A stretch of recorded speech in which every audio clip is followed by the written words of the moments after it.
I'm Henry Louis Gates Jr. Welcome to Finding Your Roots. In this episode, we'll meet singers Alanis Morissette and Ciara, two women whose talents first bloomed in their childhood homes. My family would often say, can you just stay still for 1 minute? Right. Like, I don't know, let's see. There is this part of me where I've just always been a determined little girl. Always, since day one. To uncover their roots, we've used every tool available. Genealogists comb through paper trails stretching back hundreds of years, while DNA experts utilize the latest advances in genetic analysis to reveal secrets that have lain hidden for generations. What the world? And we've compiled everything into a book of life. No. A record of all our discoveries. What you about to tell me right now? And a window into the hidden past. Oh, it's beautiful. It's powerful. Just so much intense stuff happened. I just think about their resilience and their ability to keep going in the face of tragedies. Pretty poignant. I feel more clear. I feel like I know myself even more. I know my roots even more. Ciara and Alanis have been delighting audiences for decades, giving voice to the innermost emotions of generations of listeners. In this episode, they're going to become listeners themselves, hearing from ancestors whose stories had been lost, revealing secrets that will compel them to rethink their family trees.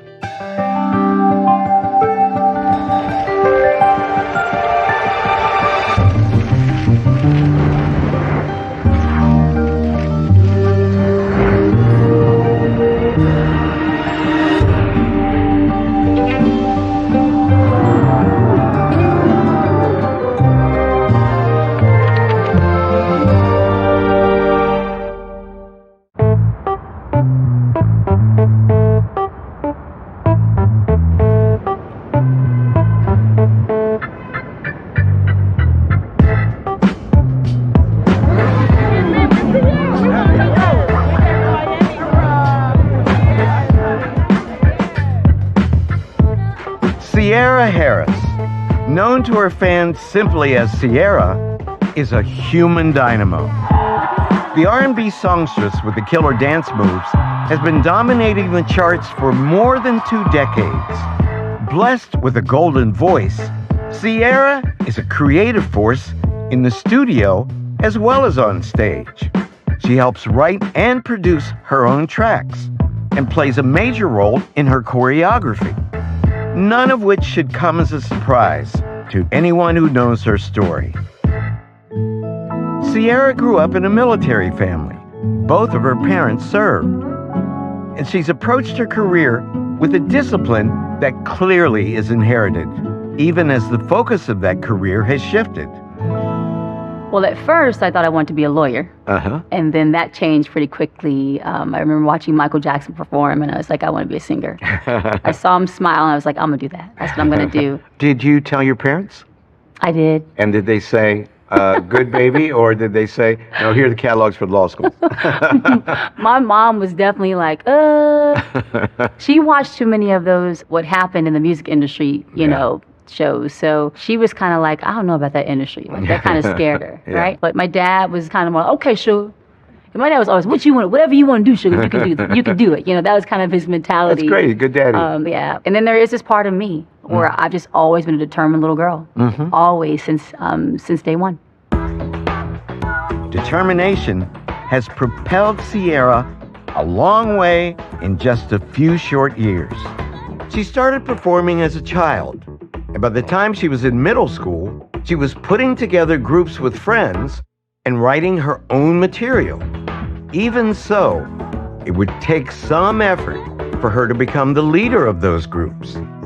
When I was younger, I think for me, discovering my voice, I was a little timid about it. So, you know, off the back, I wouldn't say I'm going to be the lead singer. But as I got more confidence, you know, I had the spirit of a lead singer. Right. But I just let me get into this thing in steps here. Yeah, let me get my that. confidence up. Yeah. And then once I knew I was going to do this thing, I knew, I started out in a group. It was a group called Hearsay.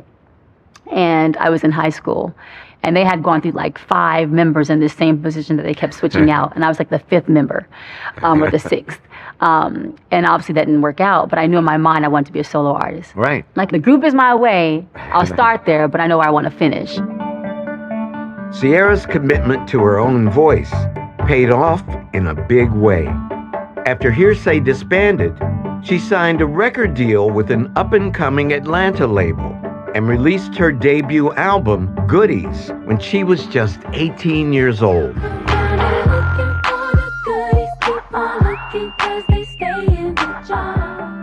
Goodies was an instant phenomenon. It sold over 5 million copies, went triple platinum, and made Ciara an international star, utterly transforming her family, even as it delighted them.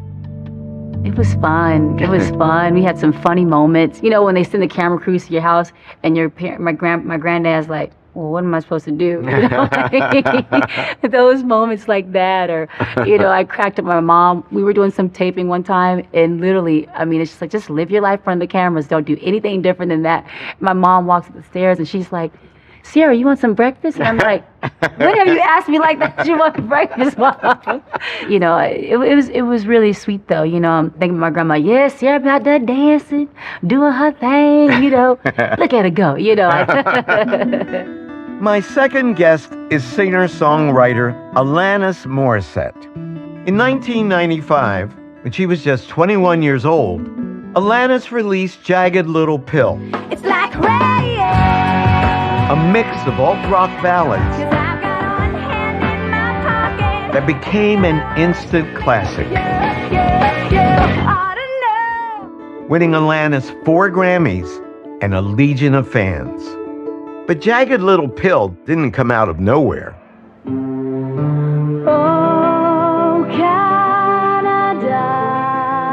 Growing up in Ottawa, Canada, Alanis was performing in public when she was a child and had a record deal by the time she was in high school, yielding a daily schedule that seems dizzying to contemplate.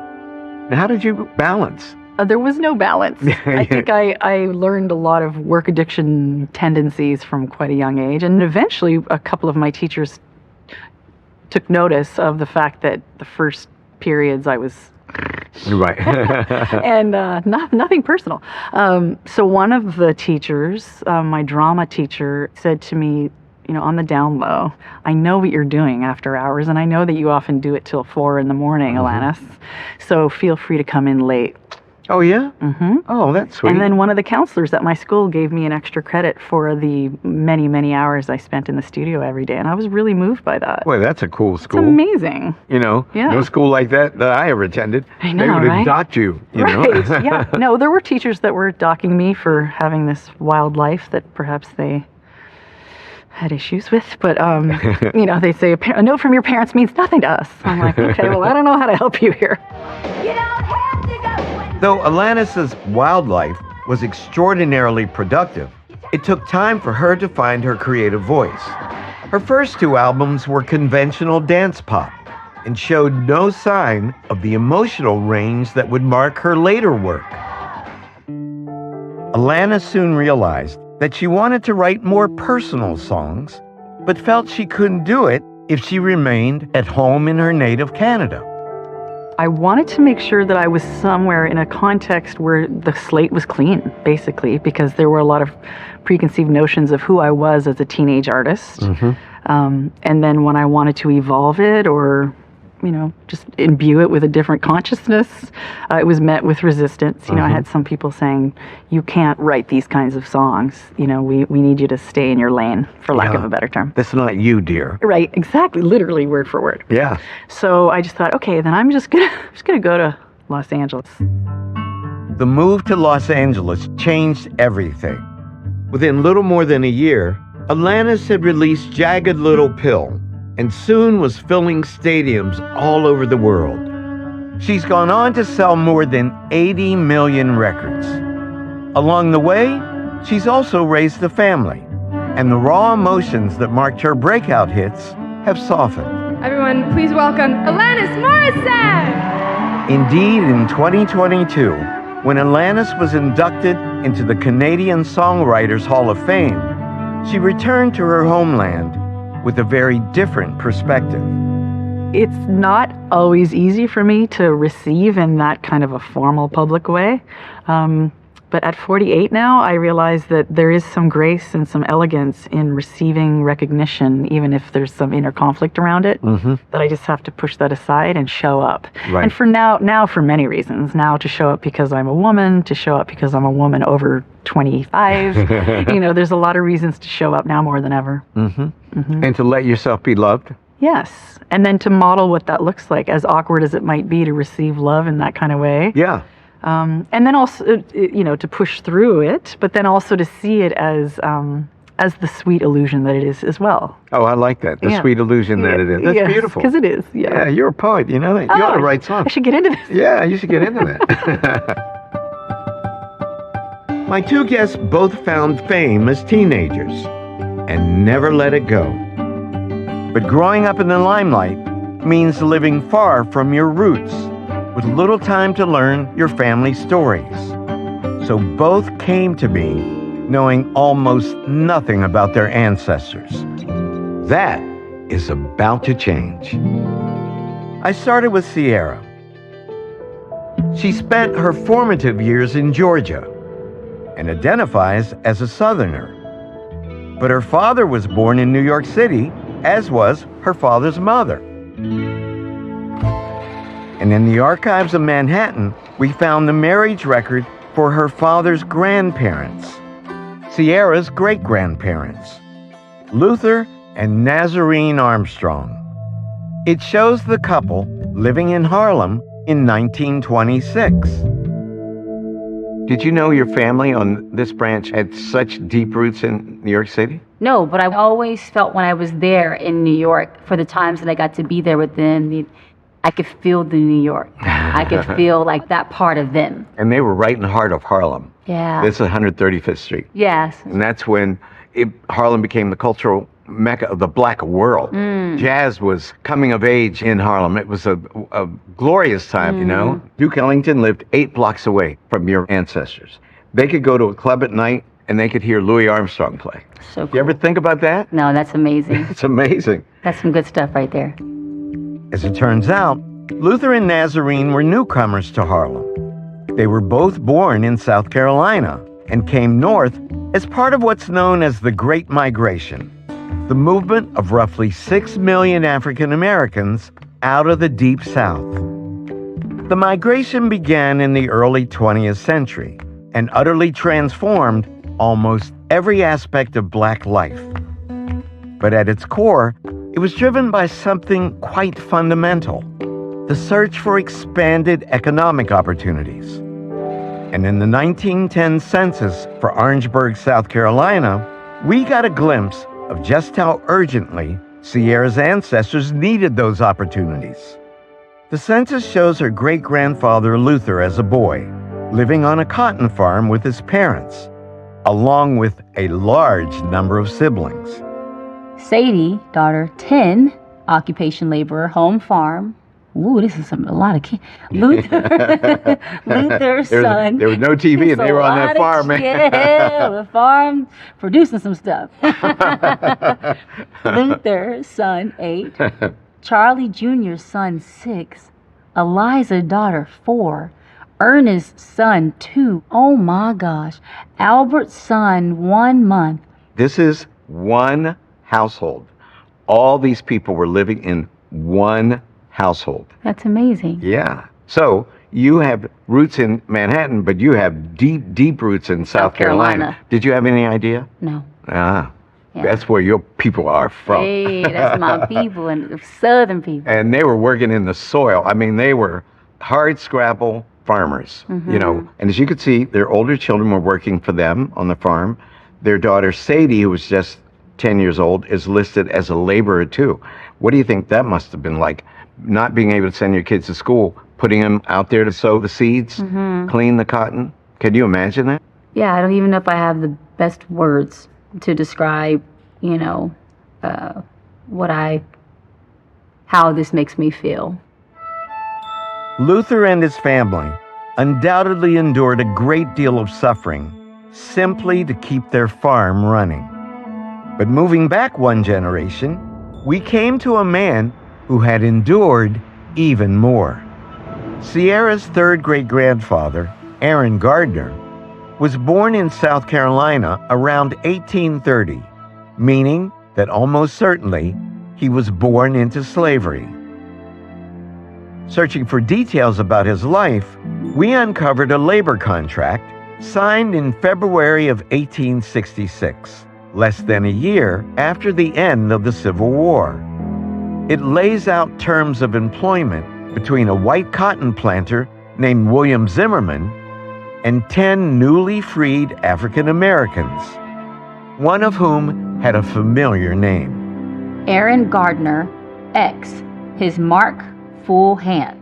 That is your ancestor signing his mark because he couldn't read and write. Oh. He's signing a contract.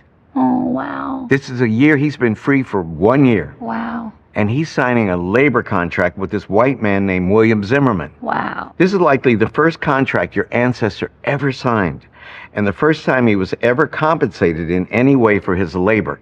Yeah, it's sad. It's Yeah, it's sad. sad. You know, it's like you get a little bit of freedom, but you got so far to go. Aaron's plight was even worse than Sierra had imagined. In the wake of the Confederate defeat, former slave owners sought new ways to exploit black labor, and contracts like this one became commonplace. Under its terms, Sierra's ancestor was hired to work for 1 year, but he wasn't going to be paid a salary. Instead, Aaron was to receive a portion of the food crops he grew and a percentage of the cash profit at the end of the growing season. But there was a catch. There never was a profit. They would do the books, and they would come to the black people and say, hey, it's a tough year. We didn't break even. So sorry. No cash for you guys. They never made any cash. Now, what's it like to know that your ancestor had to go through that kind of business arrangement? That's hard. Yeah. Because when the South lost the Civil War, it took them about 5 seconds to reinvent a new form of slavery. Yeah, a new way. And unfortunately, because my people, Mm-hmm. you know, weren't educated, Mm-hmm. you didn't even know what you were, you know, you thought there was great opportunity and there was joy Because it sounds pretty good. because The you never first- had it before. No, you never had it before. Yeah, sounds And good you 'cause you go, never had it. well, and he went back, talked to his wife, said, I think we gonna work hard, Yeah, and we gonna make it. yeah, and Yeah. work hard to just basically end up with nothing. There was a grace note to this story. Knowing that Aaron was working on William Zimmerman's plantation a year after emancipation, we wondered if he could have been enslaved on that same plantation. We found our answer in the 1860 census. It contains a slave schedule listing the 19 human beings that William Zimmerman held in bondage. There are no names on this schedule, as was customary, but 2 of the men are roughly the same age as Aaron, and others match the ages of his wife and children, allowing Sierra the chance at least to glimpse a trace of her enslaved ancestors and reflect on all that they managed to survive. How do you think it was possible for your third great-grandparents to raise a family together, knowing under slavery at this point, your wife could be raped? They had no way to protect your wife. Your kids could be snatched away and sold. What do you think that does to a person, to a family? Breaks you. Yeah, Breaks you. Yeah. It makes you scared. constantly. Yeah, you never really get to live. Mm-mm. It just makes you also like appreciate. It makes you appreciate because we didn't have to go through this, No, right. you know, so I appreciate them. Much like Sierra, Alanis Morissette also has ancestors who endured the unspeakable. Her mother, Georgia Fierstein, was born in Hungary to parents who had survived the Holocaust, an experience so traumatic that the family actually kept its Jewish heritage a secret. I think I found out that I was Jewish in my late 20s. Really? I didn't know, yeah. Why do you think that no one told you? I think there was a terror that is in their bones, Mm-hmm. and they were being protective of us and just not wanting anti-Semitism, and Mm-hmm. so they were doing it to protect us, sort of keeping us in the dark around it. The logic of this decision is hard to debate. Hungary's persecution of its Jewish population dates back to the Middle Ages. But in the 20th century, it entered a terrifying new phase. When World War II broke out, Hungary was allied with Nazi Germany. Many Jewish men were forced into what were called work battalions and were ultimately sent to the Russian front, essentially as slave labor. Alanis's grandfather, Imre Fierstein, somehow managed to avoid this fate. But his two brothers, Georgi and Sandor, weren't so lucky. Alanis's relatives believe that both men were forced into one of the work battalions. A memoir written by a battalion member gives a sense of what they endured. As soon as our two wagons arrived packed with entirely broken people, the guards started to beat them. They threw the helpless patients from the wagons, made them line up with us, and left us standing there for hours. This was followed by organized looting. They took almost everything we still had left and chased us up the already crowded, lice-infested barn. The treatment and the food were so horrible, however, that typhoid fever, dysentery, and the brutality of the guards killed our comrades one after the other. Wow. You can see photos of men in the labor services on your left there. Wow. Alanis, this happened to your grandfather's brothers, your mother's uncles. Yeah, I'm horrified at the thought of that, and having gone there a couple of times and hearing stories from my mother sitting right next to her in the home she grew up in. It's unfathomable for me. The men who survived the work battalions returned home to be confronted by a new terror. In March of 1944, Nazi Germany took control of Hungary. By war's end, more than half of the country's Jewish population had perished. Over 500,000 people. Alanis's family believed that Imre's brothers were among the victims, but they had no idea what had actually happened to them. And in the archives of the Red Cross, we saw that Imre himself made inquiries after the war, hoping that his brother Georgi might somehow still be alive. So he was looking for him? He was looking for him. Oh. In 1949, 4 years after World War II ended, your grandfather asked the Red Cross to look for his brother. Did you know this? I did not know this. Can you imagine what that was like for your grandfather, carrying that burden? Not knowing where your sibling is, if they're alive or dead. Yeah. Having no closure, no finality. No. God.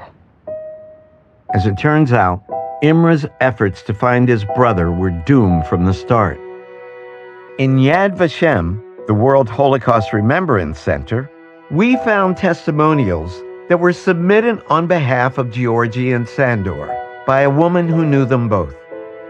Testimonials of this kind are considered to be symbolic tombstones for people whose deaths were not documented during the Holocaust. Would you please read the transcribed sections? Yes. Starting on your left. Family name Fierstein, first name Georgi. Circumstances of death, he was in the slave labor army sent to Russia. Family name Fierstein, first name Sandor. Circumstances of death, he was in the slave labor army sent to Russia. Wow. Have you ever seen those before? No. Wow.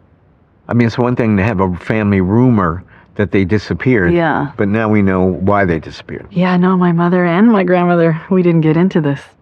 Will you tell your kids this story? Oh, yes. Yeah. Yeah. Although Alanis's family had survived the war, they soon faced another ordeal.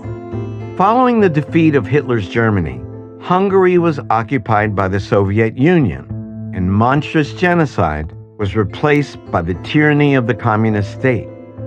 When Hungarian patriots rebelled in 1956, they were quickly crushed. Soviet tanks filled the streets. Thousands died and more than 10,000 were wounded. Amidst the chaos, Alanis's grandfather, Imre, decided that his family needed to flee, regardless of the risk. Alanis's mother was just 6 years old at the time, but she still harbors harrowing memories of that journey. I mean, there were some stories that she would say where they were escaping and going through fields where they would shoot up flares to see if there were people escaping. They'd have to drop down. And I remember my grandmother having dropped down on one occasion, and my mom was next to her. And my grandmother said to my mom, "Go ahead, just leave me here, go ahead." You know, and my mom said, "Are you kidding me? Yeah. I'm not going anywhere." Right. So moments like that, they were getting off a train and someone whispered to them, "Get off the other side." And so they did. And they got off the other side and they looked back and everyone was being executed on the Wow. stuff like that. It's really intense. Against great odds, Imre managed to get his wife and children out of Hungary, along with several members of their extended family. Eventually, they settled in Ottawa, where Alanis grew up. But Alanis never knew her remarkable grandfather, because Imre died in a car accident just weeks following her birth. A tragedy that Alanis, understandably, found painful to revisit. An Ottawa man and his mother-in-law were killed Tuesday afternoon when the car in which they were traveling crashed through a Queensway median and hit an oncoming vehicle. Imre Fierstein, 65, and Katalin Guyash, 69, died in the accident. Mr. Fierstein's wife, Nadina, 51, suffered cuts and bruises in the mishap.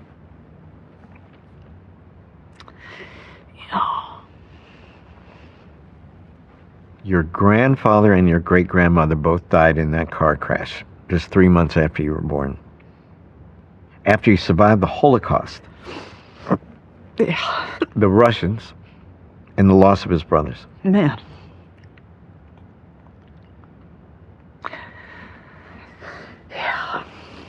How did your mother cope? I honestly think that a beautiful disassociation muscle kicked in for her.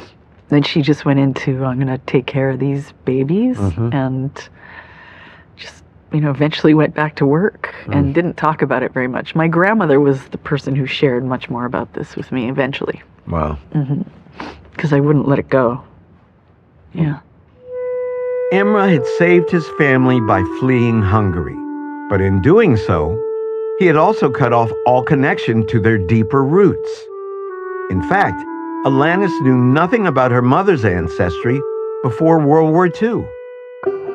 We set out to change that and mapped Imre's line back to Alanis's great-great-grandfather, a man named Israel Blumenkrantz. Israel was born around 1845, likely in a town called Drohobych, which was then in a part of the Austrian Empire known as Galicia, and now is in Ukraine. Wow.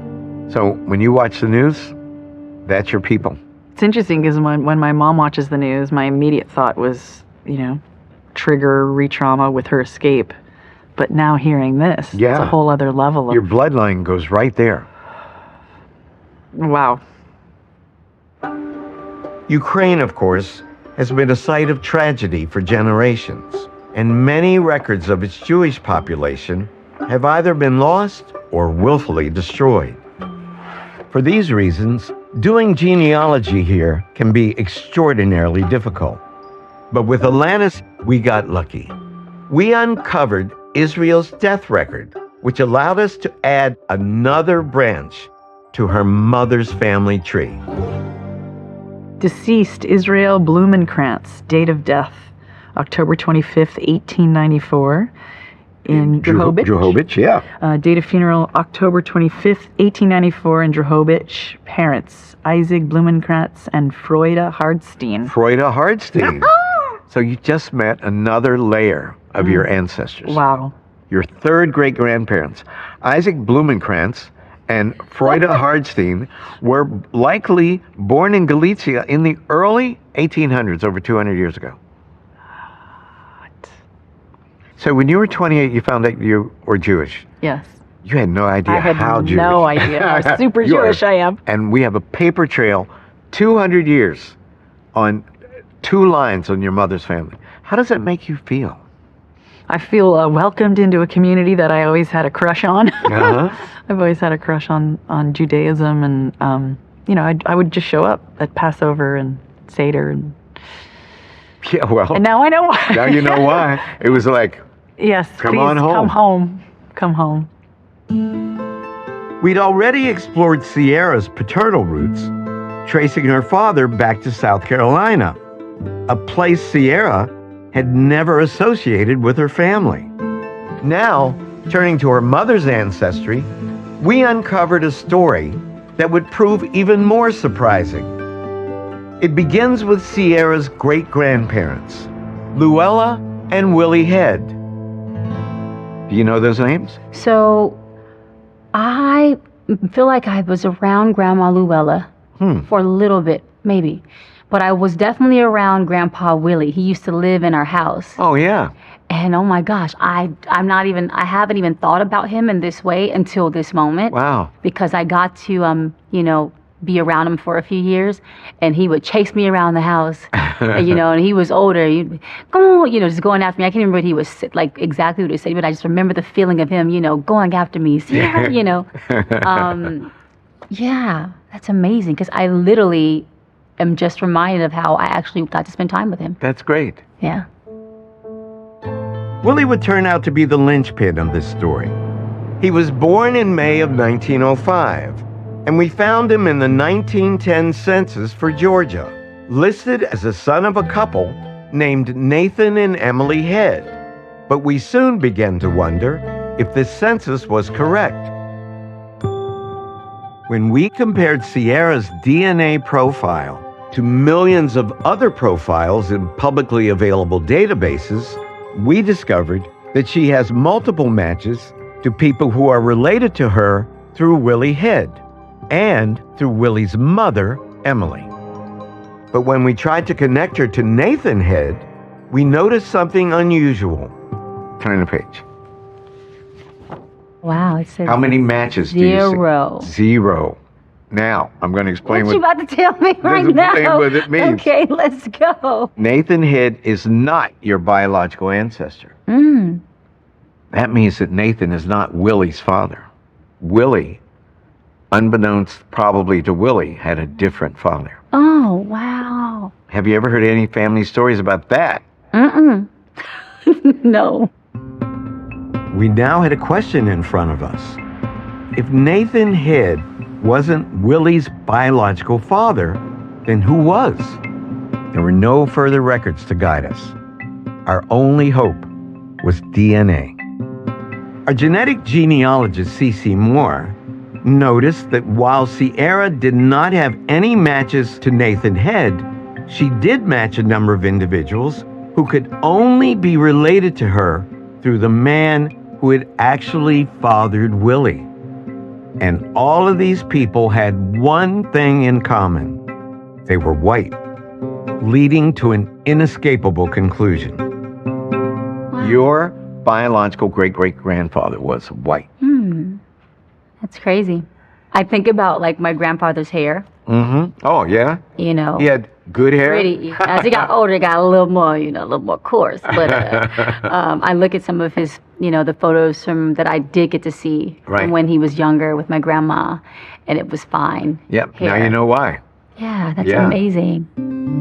It was one thing to know that Willie's father was white, another to actually find his name. But turning back to the DNA databases, Cece was able to do just that.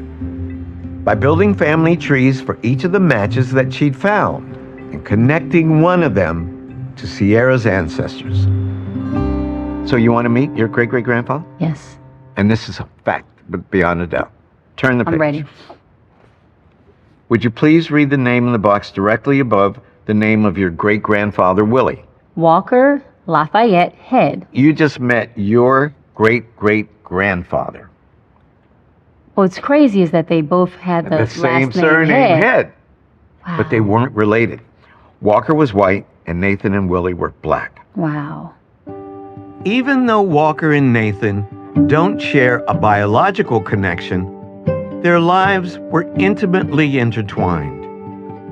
In the 1870 census, we found Walker as a 5-year-old boy living in the home of his father, a white farmer named Thomas Head. The census also shows a black family living on the property, likely working as sharecroppers. They have the same surname as the white family, and one of them, a 6-year-old boy, was called Nathan. So that's Nathan Head, the man everyone believed was Willie's father. Oh. He's listed along with his parents living in the household of the white farmer, Thomas Head. So that means that Walker and Nathan grew up in the same house together. Wow. And at some point, when both men were about 40, Walker slept with Nathan's wife and conceived your great-grandfather, Willie. We don't know anything about the nature of the relationship between Walker and Emily, but as we looked into the circumstances surrounding the birth of their child, we noticed something curious. After growing up together on the same farm, Walker and Nathan parted ways. By 1900, Nathan and Emily were living in Monroe County, Georgia, while Walker was living roughly 80 miles away in Butts County. We wondered how Emily and Walker ever managed to conceive a child, and found our answer in a mortgage deed filed by Nathan Head. It describes crops that he was planting in Butts County the year that his wife became pregnant. So, Sierra, what that means is that Nathan Head was farming in Butts County, Georgia in 1904. The same county where Walker Head was living. So if you go back in time and say, Nathan, no, don't go there. And Nathan said, I'm going there. Yeah, he went there, and his wife went somewhere else. Oh. And you see the name of the man whose land Nathan was farming? Lands of Whit Torbit. Whit Torbit. So we believe that Whit Torbit was a man named Robert Whit Torbit, and according to the 1900 census, his family owned land that was in close proximity to the land owned by Walker Head, your white ancestor. So Nathan Head is renting land from this white guy who lives right near Walker Head, who would conceive a child with Nathan's Wow. wife and lead eventually to you. Wow. Isn't that amazing? That's amazing. That's crazy. So we can only speculate, but Yeah. what do you imagine the nature of the relationship? You think it was consensual? Yeah, I do. I definitely like to believe there was some connectivity that happened. People fall in love, you can't control it. Desire is colorblind. Oh, yeah. I mean, You yeah, know? love is love. If Walker and Emily were in love, that love had no future.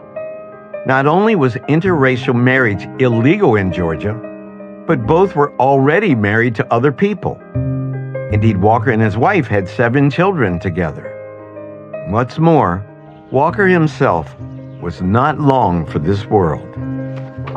This is the gravestone for your great-great-grandfather. Wow. That is where your white great-great-grandfather is buried. He died on September 25th, 1907, when he was just 43 years old. At his time, his son, your great-great-grandfather Willie, who's now half white and half black, was 2.5 years old. Do you think he ever knew who his father was? You think his mom would have told him? Remember, she's living with a black man who was ostensibly his father. I don't know. And he had 7 white half-siblings because all of Walker's kids were his Yeah. half-siblings. I wonder if he knew. He probably, at some point in time, you look up and you go, and maybe you know, but life just keeps on going on, I think, for them. Right. Yeah, because sometimes if you say something, your whole world's going to fall Yeah, apart. it's a whole big old thing. So what's it like for you to learn this story? When we You walked in here, you had Yeah. no idea No. what was going to be in that book. No, I had no idea. I feel more clear. I feel like I know myself even more. I know my roots even more. And isn't it incredible to see what we can do now with science, It's DNA? powerful. Because nobody would have known the facts when Oh, yeah, that no. baby was born. Yeah, they no, could have you- guessed, but no one would have known. Yeah, no. But we know. Yeah. We'd already traced Alanis Morissette's maternal roots back to long-vanished Jewish communities in Eastern Europe. Now, turning to her father's family tree, we found ourselves on more familiar terrain. The small city of Timmins, Canada, where Alanis's father was born and raised. Alanis grew up in nearby Ottawa and feels a deep connection to this part of the world. And that's not all she shares with her father. The two are also bonded by an artistic sensibility. Music was everywhere. My father is utterly obsessed with all music, and I was exposed to Carole King and Joni Mitchell and Bob Dylan and all these different writers. He just really has a profound respect for musicianship and lyricism and just the whole idea of that being how one expresses, you know, and he's obsessed with those kinds of music, that genre of music of singer-songwriter. So he was playing it all the time. Yeah. How come he didn't become a musician? He wanted to. I don't think that was one of the gifts that he took off running with. So you're fulfilling your father's dreams? Yes, there's a vicarious element for sure. As it turns out, Alanis's family ties to music actually stretch back generations in a most surprising way. The story begins with her fourth great-grandfather, a man named James McConnell. James was likely born in Nova Scotia, Canada, around 1773. He eventually settled in Hull, a town on the Ottawa River, where he had an unusual occupation. Owners or conductors of rafts, James McConnell. You know what this means? Your fourth great-grandfather operated log rafts on the Ottawa River. Oh, I briefly had a home, briefly meaning probably 10 years, that was on the Ottawa River and looked into Hull. No kidding. Yeah. Wow. So you were drawn back. Yes. James's rafts were used to help guide newly cut timber downstream. It was an important job in his region's lumber economy. But that's not what makes him notable. Indeed, our researchers might have passed him by entirely had his name not appeared in a book called Pioneers of the Upper Ottawa, written by a man named Anson Gard in the year 1906. Gard was a kind of cultural historian, what we might call a folklorist, okay? Yes. He interviewed people and collected local stories. Would you please read the part we've transcribed for you? A Hull song of the long ago. I one day chanced to hear an old Come All Ye being hummed by a man who lived in South Hull.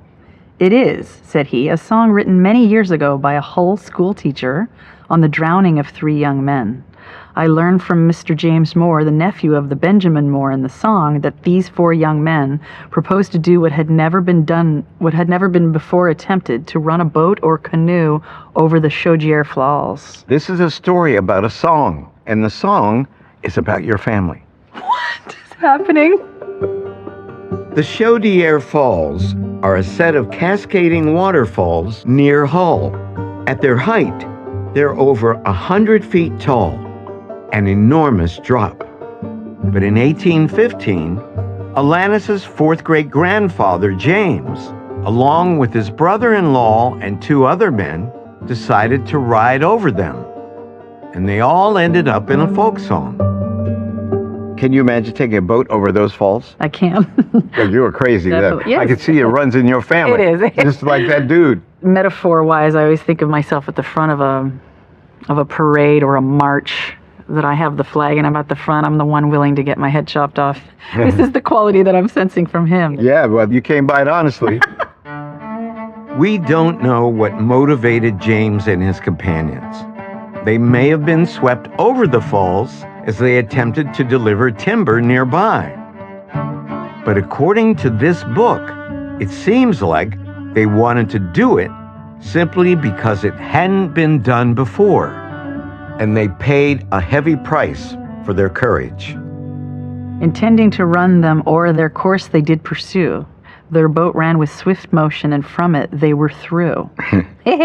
Benjamin Moore and William Wright, likewise Asa Young. Those 3 young men were drowned, and from their boat were flung. But James McConnell was preserved, for he swam safe to shore, down by those islands where the foaming waters roar. So, as a songwriter, what do you think of the lyrics? We got any... Some classic good stuff here. They got legs here. Can we do high something with quality? that? Yes, I could work with this, definitely. Yeah. What do you think of this story? This story actually happened. Yeah, no, it's the whole idea not only of understanding that it was Hull and that Ottawa River, which I have a deep affinity for, but the fact that they were doing something for the first time. You know, there's such a high risk, high sensation-seeking quality to the exploration too, so that readiness to just go for it, I resonate with. Though James had survived the falls, his brother-in-law, Benjamin Moore, drowned. And when James and his wife, Susan, had a child the following year, they named him Benjamin McConnell in honor of their lost relative, preserving his memory even as the details of his death faded down the generations. Wow. What's it been like for you to learn this story? It really invigorates my curiosity to go even further in the history of what they were doing.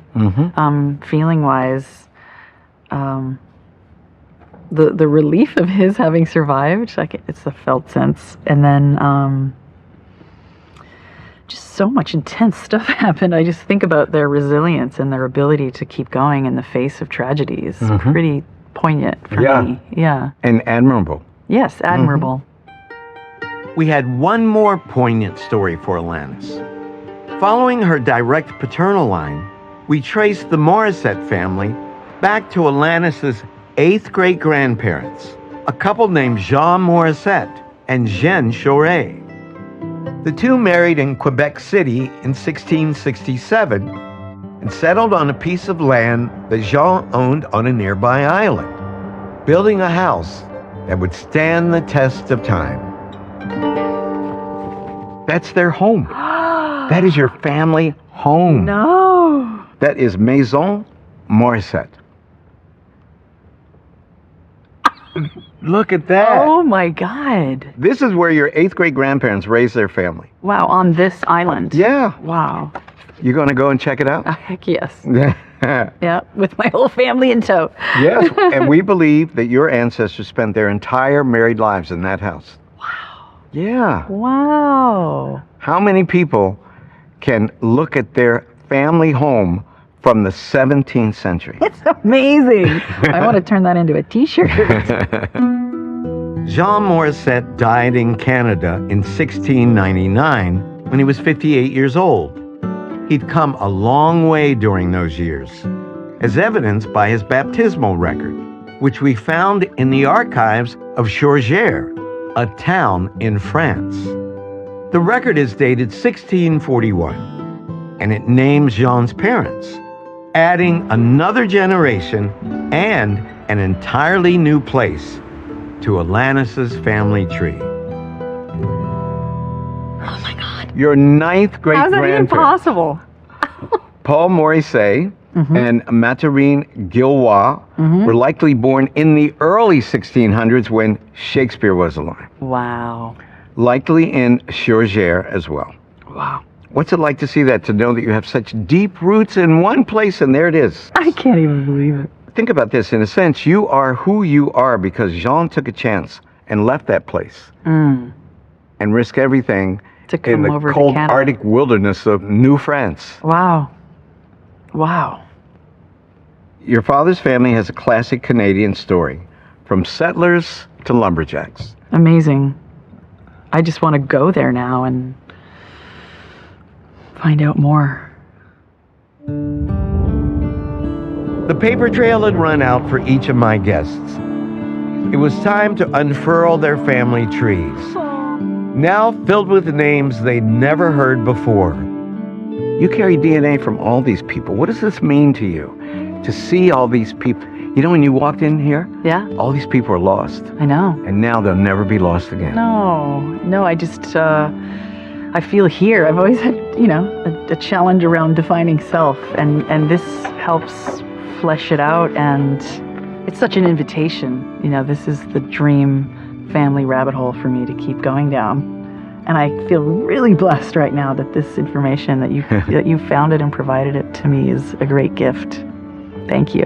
I feel I just have a greater appreciation, honestly. I have a greater appreciation for American history and my history, right? And it feels good to know myself even more. Yeah. And I don't know, history is beautiful.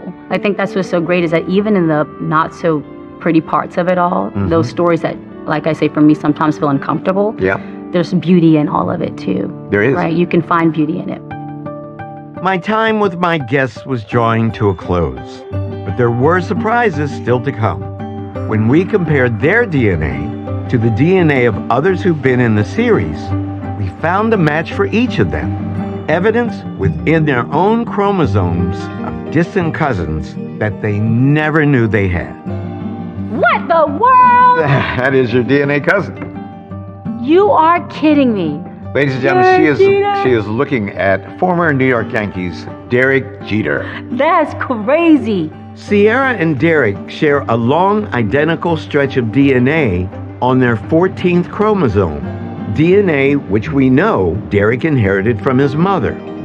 By contrast, Alanis' connection to her cousin runs through her father. His 15th chromosome ties her to a longtime friend. Oh. Claire Danes. Wow. Isn't that amazing? Yeah, we've worked together before. Really? I heart her so much. Now I'm about to explode into confetti. That's great. That's the end of our journey with Sierra and Alanis Morissette. Join me next time when we unlock the secrets of the past for new guests on another episode of Finding Your Roots. I'm Henry Louis Gates Jr.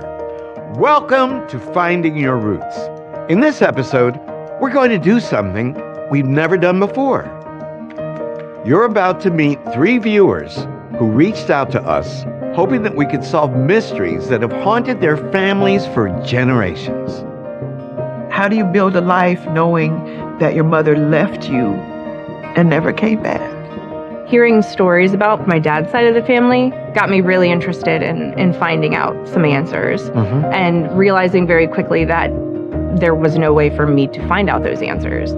It would be awkward. It would be uncomfortable to find out that I'm carrying the name of a stranger, but it would still settle me because I would still have the truth. Whatever that truth is, I would still have that. So the truth is really the thing that I crave. To uncover their roots, we've used every tool available. Genealogists comb through paper trails stretching back hundreds of years, while DNA experts utilize the latest advances in genetic analysis to reveal secrets that have lain hidden for generations. And we've compiled everything into a book of life, a record of all of our discoveries, Thank you already. and a window into the hidden past. This attaches me to these people, and that is a big deal for me. Okay, down the rabbit hole we go. I'm trying not to cry this whole time. My 3 guests have fundamental questions about who they are. And those questions, at last, are about to be answered. In this episode, they're going to meet ancestors whose identities they never imagined, hear stories they've only dreamed of hearing, and see, for the very first time, where their roots really lie.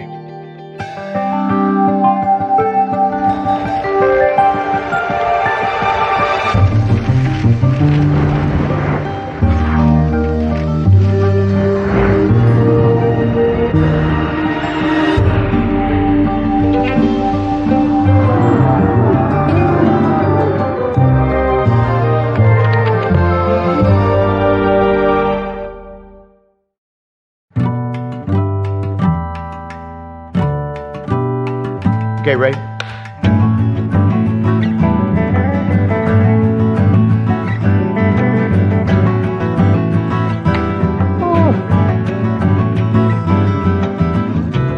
Finding Your Roots is my pride and joy. Since we premiered in 2011, we've introduced more than 200 people to their ancestors, tracing roots all over the world. But for this episode, we decided to do something new. We reached out to our viewers, asking if they had a mystery for us to solve. The response was overwhelming. We got over 9,000 submissions from a dizzying array of people. Choosing one turned out to be an impossible task. So, we chose 3. The first is Terry Morrow, a school bus driver in Birmingham, Alabama. What are you hoping to learn today? My mother's grandfather, Walter Kirkland, Moore Tagger is how we kind of refer to him. We call him Papa. And Papa was old when I was a little girl, but he was sweet. And we would talk to Papa and ask Papa questions about when he was growing up. But his mother, he never got to know. He knew her up until I think maybe about the age of 5. And somewhere in the course of time, she left him. She left him with a family whose last name was Tagger, and that's who raised him. And he never saw her again. So from the time of about 5 for the rest of his life into, I think Papa was somewhere between 105 plus when he passed. He never knew what happened to his mother. He never saw her again. And so we've often wondered not just who she was because we knew her name, but why. You know, why would you leave a little boy? And I don't know that the family that she left him with, I don't know if they were strangers to him or not. They must not have been strangers to her because I don't think anybody would just abandon their child to a family and don't know anything about them. But we want... Why did she leave him? I mean, he's 5 years old. It's showtime. My second guest is Megan Robertson, a speech therapist from Harrisburg, Pennsylvania. Like Terry, Megan's mystery begins with a child. According to her family, Megan's great-grandfather, a man named Green Marshall Church, was put up for adoption when he was a boy, and no one knew the identity of his biological parents. Now, how old were you when your father told you about this? I was probably 15 or 16. And how did he tell you? I just remember, him telling me, my dad telling me, along with my grandfather, that his name was Green, and that's where my dad's middle name came from, and that they didn't have any information, that he had passed away and we didn't know who had raised him or where he came from. What was your reaction? I remember being sad, sad because I knew all of my grandparents. I was very close with all of my grandparents. I had 2 sets of grandparents up until I was in college. Really? Yeah. Oh, you were very lucky. I was very lucky. So to know that he had none of that was heartbreaking. What would it mean for you finally to get the answer?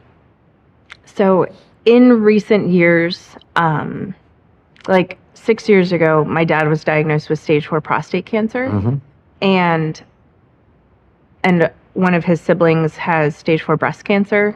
And having illnesses and things like that kind of come at our family, I think I felt like the time was getting to be a little shorter than I'd like. And I wanted to be able to give them this information is the greatest gift. These were their grandparents. That's right. So This is your father's grandfather. Yeah, to be able to tell them, hey, this is what our last name may have been, or this is when we came over to this country, because no one has ever known. My third guest is Joyce Willis, a civil servant in Philadelphia. Joyce came to me with a question about her grandmother, a woman named Beatrice Willis. Beatrice grew up in a small family, closely bonded to her sister Melba. But late in her life, she told Joyce that she didn't know if the man who had raised her was actually her biological father. The reason? When she was young, Beatrice's father had teased her, claiming that she was not his daughter. And those words lingered on. She told me one time, just once, her father said to her, in joking, that he might not be her father. It stuck with her for the rest of her life. Why would a parent tell a child, I'm not really your father? I can't imagine. I mean, what kind of joke is that, right? Yeah. So he had to have some reason. I imagine he had to have some reason for doubt. I don't know what he looked like. I've never been able to find a picture, so I can't compare her.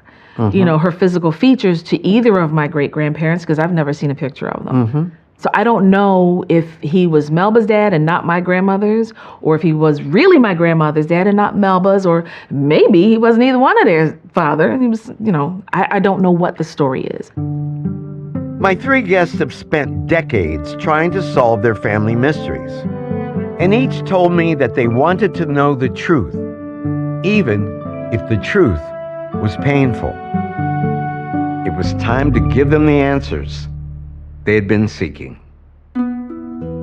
I started with Terry Morrow. Terry's great-grandfather, Walter, was abandoned when he was 5.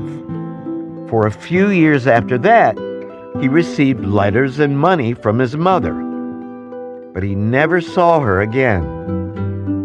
Terry knows that Walter's mother was named Lenora Kirkland, and she suspects that Lenora was a white woman who conceived Walter with a black man named Hal Moore. But beyond that, Terry's many efforts to learn about Lenora have come up empty. Why do you think the mystery has proven so hard to solve? She left Alabama when apparently I think Papa thought that she went to Georgia when she left. Maybe that's where the mail came from or whatever. And I think she cut all ties. So when you cut ties, you end whatever relationships. And maybe because she knew she had a child back there, but at some point the money stopped coming. She didn't forever send. And I don't know if it stopped coming because she died or her circumstances changed or what. And so I think that she cut ties and just didn't want to be found. Why has this mystery haunted you all this time? There's few things for me that are more important than my family. Papa was important to me. But he can't be here to solve that mystery. He can't be here to say, I would love to know. Because I'm sure who wouldn't want to know what happened to their mother? And so in his stead, for me to try to find out as much as I can, any answer is better than the answer that he had, which was nothing. Turning to the paper trail, the evidence seemed to confirm what Terry had suspected. Census records for Alabama show that in 1880, the year after Walter was born, a 32-year-old unmarried white woman named Lenora Kirkland was living in the same county as a married 19-year-old African-American named Henry Moore. Indeed, the two were practically neighbors. That's what I thought. Inhabitants in Beat 4 in the county of Watauga, state of Alabama. Henry Moore's son, mulatto, age 19, married. Henrietta Moore, black, age 18. And can I just say, when I was kind of doing a little bit of sleuthing, Hal is one of those nicknames that people give Henry. That's right. And so that was like, okay, so this is him. That's what I came to the conclusion. He's 19, she's 32. Right. And he's married. To a black woman, no less. Right. It was like, okay, what you doing with that white hair? We don't know anything about Lenora and Hal's relationship.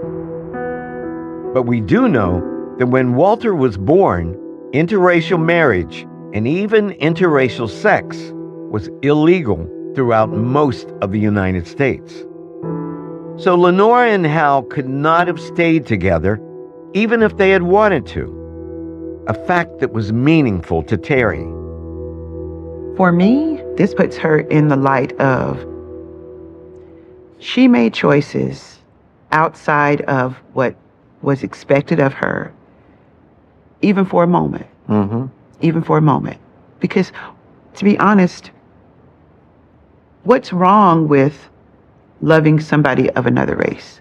Nothing has ever been wrong with it. Right. Not even back to the beginning of time. Because people made it wrong at that time. Now, I don't, maybe that married man thing, but but there's never been anything wrong with loving someone who doesn't look like you. And for her to make that choice herself, she didn't let her society, she didn't let the people around her dictate that that was what she wanted to do. Whether it was illegal at the time, that's a law that should never have ever been on a book, ever anyway. Right. You know, I say she did. It was a brave thing. You know, it's brave. There's some courage there. There's that, you know, I've been a little too independent most of my life from early childhood. My brother came along just after I did. And so I had to get off my mother's knee and, as I tell people, make my own milk bottle, change my own diaper. And so to see that she was independent thinking to the degree that nobody was going to tell her, because he doesn't look like me, he's not worthy. You know, now that he was married, I'll leave that for a whole nother segment. But, you know, but the fact that she could independently say it doesn't matter. You know, I love, I like, you know, whatever the case may be. I'm going to make it a love story because that's just what I do. I love that black man. I love me some Hal, you know, Moore. And that shows to me that she was a woman who would do what she knew in her heart, not what society told her. Terry's feelings are supported by the fact that no one in her family has claimed that Lenora's relationship with Hal was not consensual. But this only underscored our question. Why was Walter abandoned? The paper trail couldn't tell us, so we turned to DNA and found a clue. We knew that Lenora's father was a man named Henry Chambers. And when we compared Terry's mother's genetic profile to millions of other profiles in publicly available databases, we saw a cluster of matches that only made sense if they were viewed with the Chambers surname in mind. Now, Terry, look at that graphic in front of you. That's a family tree for one of your mother's maternal DNA matches, a woman named Mary Pitts. I'm sure you've never heard the name Mary Pitts. I'd never heard Mary Pitts. Now, do you see Mary Pitts at the bottom of the tree in the blue box? I do. Matched to my mother. Mary was born in 1944. She's roughly the same age as your mom, and she and your mom share 127 centimorgans of DNA, which is a fairly significant amount. So we believe that they are half-second cousins. Okay? Now, your mother has a number of DNA cousins like Mary in the DNA databases, but Mary became especially important to us when we built this tree. Take a look. The two boxes above Mary represent her parents. Would you please read their names? Charles Herman Sims, born 10 June 1907, and D. Fant, born about 29th of May 1915. Now, the two boxes above D. Fant represent her parents, Mary's maternal grandparents. Would you please read those names? Lawrence Fant, born about 1863. Mary Chambers, born about 1885. Any of those surnames ring a bell? Chambers is flagging there. This name was a flag for us as well. It turns out that Mary Chambers was Lenora's daughter. And in the 1900 census for Georgia, we found Lenora listed as a widow, living with Mary and a son named John. All three are described as being white, suggesting that Lenora left Walter behind to start a family with another man, a white man. What's more, the same census shows that when Lenora was asked how many children she had, she answered 2, as if Walter did not even exist. Okay.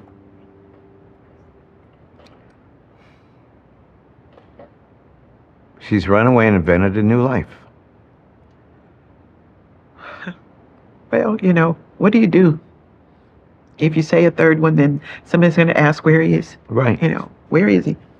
But imagine the guilt she harbored. I mean, when someone looked at her and said, how many children? She said 2, but she knew it was 3.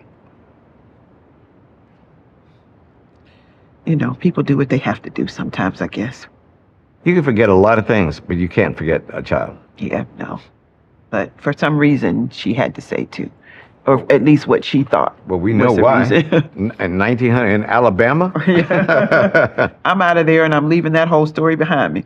How many white men would have married a white woman who had a black baby? Not one. No, I mean, it was illegal and shameful. Yeah. I mean, and I'm not mad at her. I feel bad for her because as a mother, you don't forget, Right.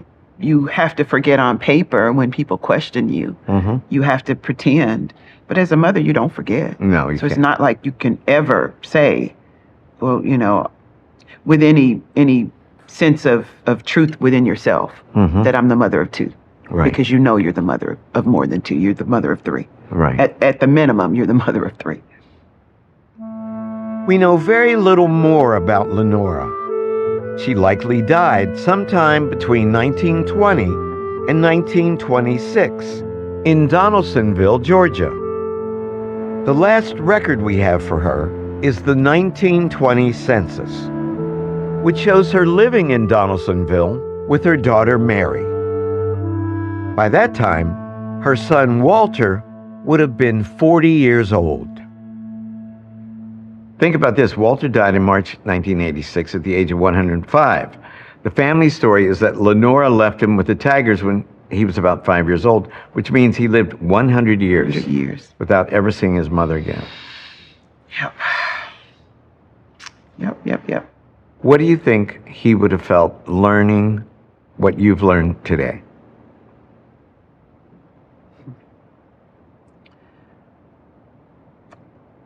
He would have longed to see her again, longed for the possibility of seeing her again, because what child doesn't want to see their mother? You're always your mother's child.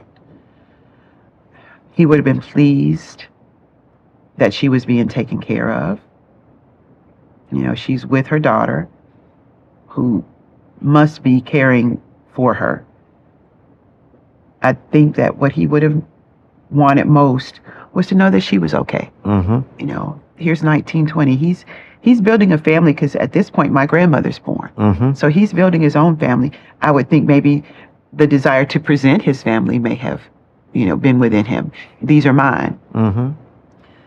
But I think that he would have been most happy to know that she was being taken care of. There is a final beat to this story. According to her descendants, Lenora's daughter Mary had a cerebral hemorrhage and passed away around 1926, roughly the same time as Lenora, throwing her family into chaos. Indeed, Mary's daughter Dee ended up in an orphanage following her mother's death. No. Oh my goodness. That's terrible. What's it like to know that Lenora's other family had such tough going? It was hard for everybody. I mean, it was hard. It was hard for her for choices that she made, but it was hard for everybody. But an orphanage? Boy. Unfortunately, remember, there's another sib. We don't know what became of Walter's half-brother, John Chambers. He disappeared from records after the 1910 census. Not only black people disappear. Now, I know it's a lot to process, but does what you've learned change how you feel about Lenora and about her decision to abandon your great-grandfather? I think it makes me appreciate her more. You don't get to be on this earth and not make mistakes. You don't get to be on this earth and not make some bad decisions. But the fact that other people could sit in judgment of you does not change the decision. It just changes what other people think. Right. She made a choice. She made a choice that was a difficult choice to make. I mean, how many of us could make the choice? What do you do? You know, you've got this kid. You love this kid, obviously. What do you do? Right. So she made a choice that at the time she thought was the best choice for him, for her. Mm-hmm. And so to know that, and especially when you take into consideration, which I do, but sitting here with you makes me really think about the times. The times were so terrible. And this was before, you know, anybody would dare to think that you could make it out alive. Right. You know, you wouldn't dare to think you could make it out alive of this situation. And so she gave him a chance too. Right. She gave him a chance. She made a choice that no doubt broke her heart, Mm-hmm. because you can't leave your child and not grieve it, grieve that loss. But, And guilt, and suffer guilt. and even with the guilt, that's something she had to live with. Mm-hmm. And I don't charge her as guilty. Mm-hmm. I charge her as a mother who had to make an impossible choice. Right. And what she did, she made a choice that saved her life, saved his life, and brought me into the world. You know, That's a lovely way to put it. she made the choice. And I can honestly say I appreciate the choice that she made. Like Terry, Megan Robertson was about to confront a mother who faced an impossible choice. Megan came to me believing that her great-grandfather, Green Church, was put up for adoption when he was young, and she spent years trying to learn the identity of his biological parents. But as it turns out, Megan was searching in the wrong place. In the 1900 census for North Carolina, we found Green as a 5-year-old boy living on a farm. However, he wasn't living with an adoptive family. He was in the home of his grandparents, as well as a number of other close relatives, including a brother named Rufus Church. Okay. Okay.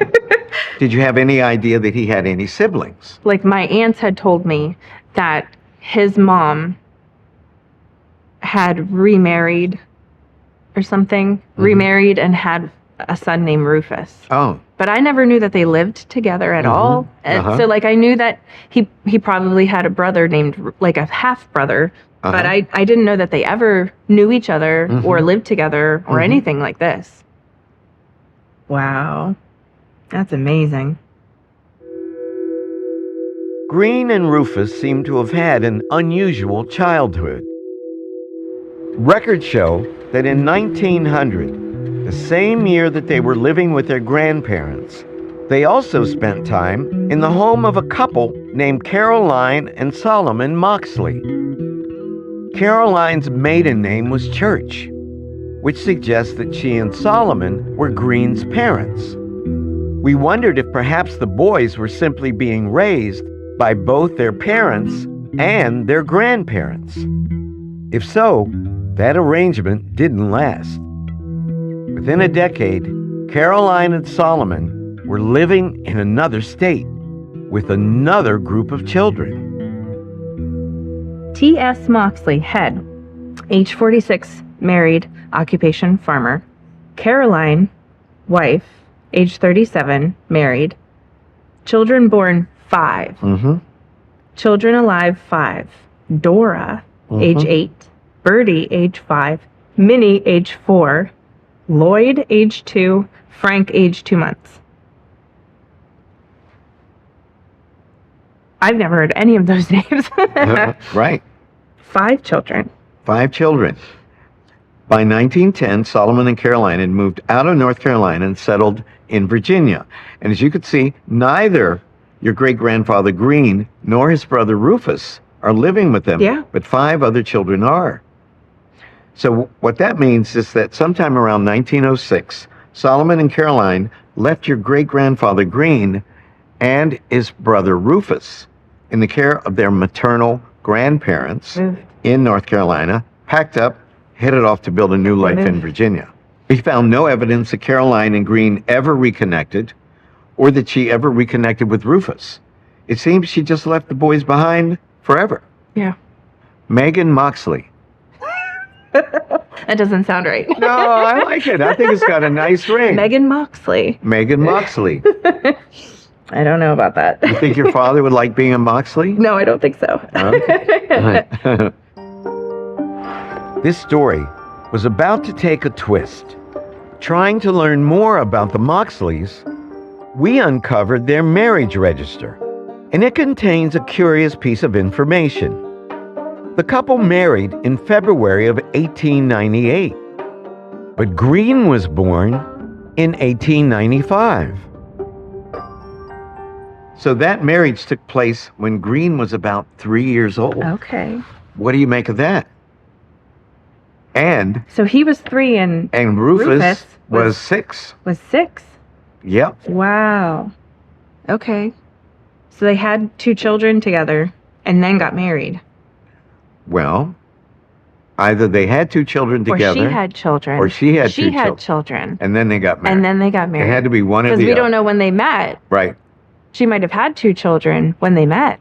So this got us to wondering, was Solomon Moxley, in fact, Green's father? I'm guessing no. I'm guessing that she had 2 children and met him and got married And in then 1898. part of the deal was she was going to leave the kids fathered Yeah. by the other guy behind. Okay. That's your theory? Yeah. Yeah, Okay. that makes sense to me.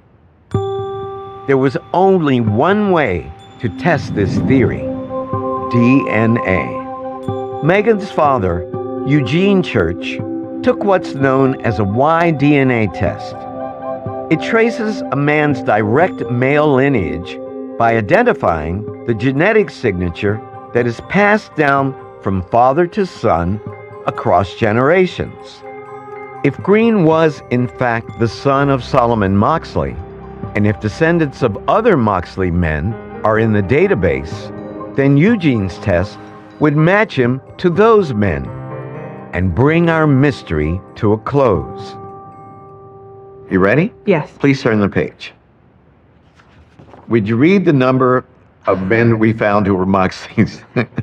0. 0. None of them. So you know what this means. Not a Moxley. Forget Megan Moxley. You don't have to worry about Not that. Megan Moxley. Okay. Didn't sound right in your mouth? Well, it wasn't right in fact. Solomon Moxley was not Green's biological Okay. father. Yeah. So how are you feeling right now? So I know who it is. I want to know.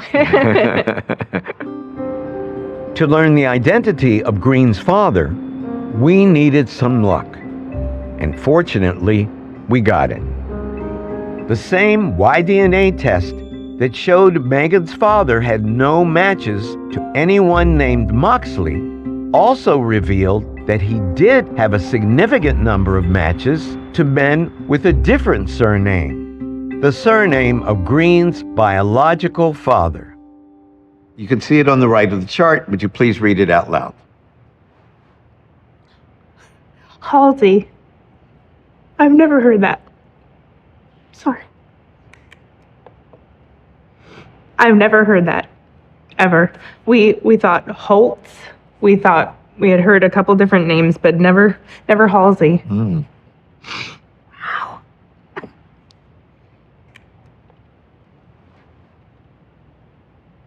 Halsey. Everyone was wrong. We were all wrong. How does Megan Halsey sound to you? I guess it sounds right. Sounds right.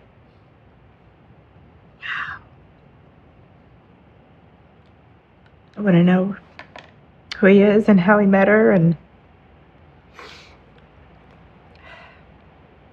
that's amazing. My vision's all blurry. I can't see. Yeah. We don't know how Caroline met Green's father, but we were able to figure out who he was. Using the same techniques that we'd used with Terry Morrow, we searched publicly available databases for people whose DNA profiles matched Megan's father's. Eventually, we focused on a small cluster of individuals who had Halsey ancestors and who also shared enough DNA with Megan's father to be a half-second cousin, meaning they all shared a great-grandfather, a man who had to have been Green's biological father. William Cleveland Halsey. That's him. You just met Green's father.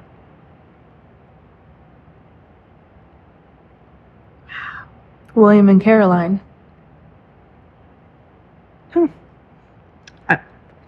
I'm speechless.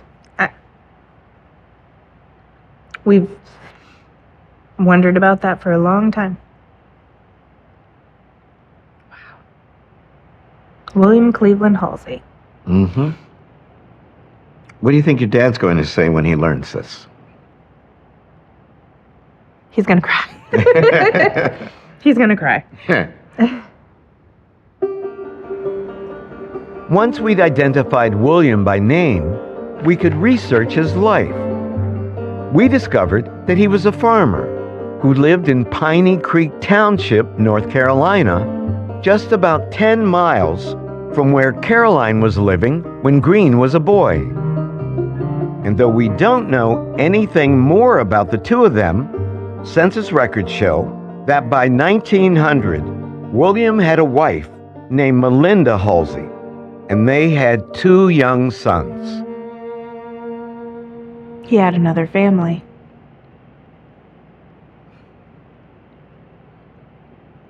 What year was this from?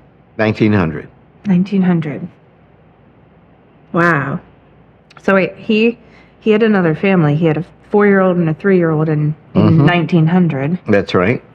And when was And- Green born? Green was born in 1895. Right. So Green was 5. Yeah. So technically he had a 5-year-old, a 4-year-old, and a 3-year-old. Right. And maybe Rufus. Yeah, So- maybe Rufus. We don't know. Wow. I was fully prepared to come here and be angry at him. I was prepared to be angry, you know. Are you angry? No. I'm not angry. I'm curious. I wonder how they met. I wonder what the nature of their relationship was, or if, you know, like that kind of thing, but I was fully prepared to come and be angry. Mm-hmm. But you're not. No, not So at why all. aren't you angry? I'm not angry because you know, they may have had 2 children together. We don't know. Mhm. You know, it may have been an actual, like, relationship of some sort. Mm-hmm. And then faded away. Yeah. Which happens. Yeah.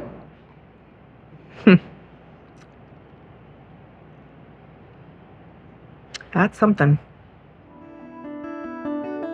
We now solved our first 2 mysteries. Turning to Joyce Willis, we faced our third. The story begins in Philadelphia, Pennsylvania, where Joyce grew up, close to her paternal grandmother, Beatrice Willis, and proud of their shared surname. But when Beatrice was nearing the end of her life, she told Joyce that she might not actually be a Willis. She said that her father once had teased her when she was a child, telling her that she was not really his daughter. This shocked Joyce, who never imagined that Beatrice's parents had ever revealed any secrets at all. She always talked about them, and they were a very traditional couple of the time. Mm-hmm. You know, grown folks' business is grown folks' business. You know, and even she mentioned one time when they had gotten into an argument, and she was there, and she came into the kitchen to, you know, to take up for her mother, and her mother turned around and looked at her and said, "You need to go back to your room and mind your business. This is between me and your father." You know, so they were a very traditional family of the time. You know, as far as, you know, what they presented to their daughters in the household. Beatrice's parents were Robert Willis and Elnora Carrington. The two may have projected a calm exterior, but as we looked into their lives, we discovered a great deal of turmoil beneath the surface. Records show they married in 1915 and that they had their first child, a son, about 1.5 years later. But their happiness did not last. Wow. In police court, Robert Willis, 33 years old, colored, was saved from a term of 60 days in the penitentiary yesterday by his wife. Willis was arrested early yesterday after he had struck his wife. Mrs. Willis, carrying a baby, begged Justice Colmetz to be lenient, so the man was ordered to report to parole agent A.J. Masters. You never heard anything about this?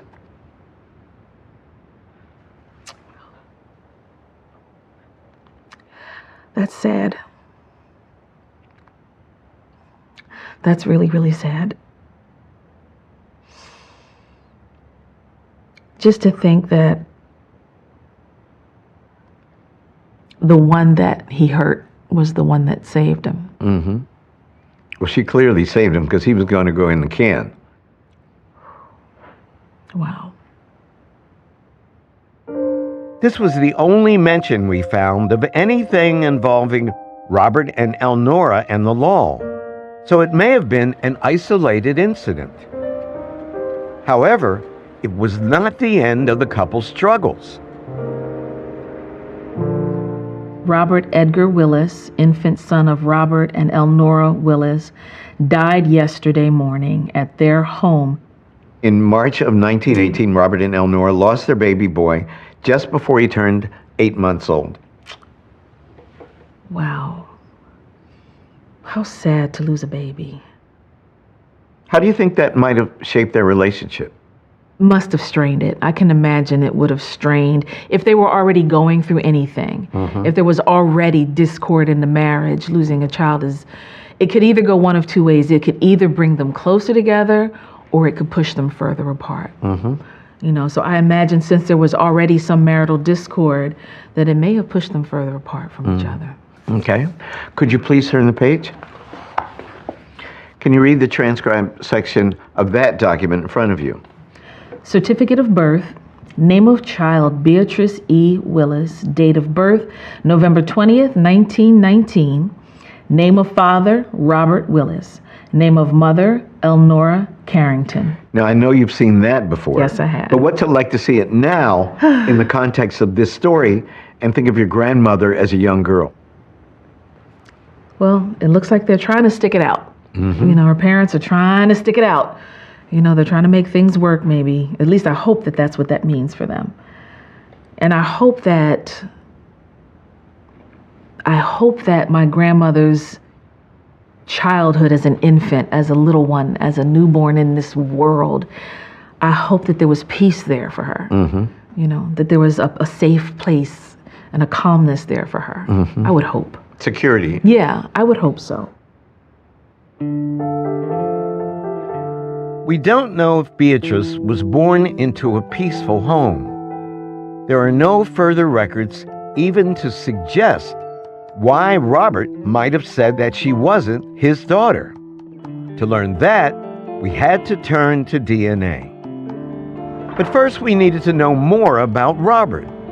As we'd seen with our other guests, genetic genealogy requires a family tree to make sense of DNA relationships. And nobody knew anything about Robert's family tree. Joyce herself had made significant efforts to reconstruct it, but she didn't even know Robert's parents' names.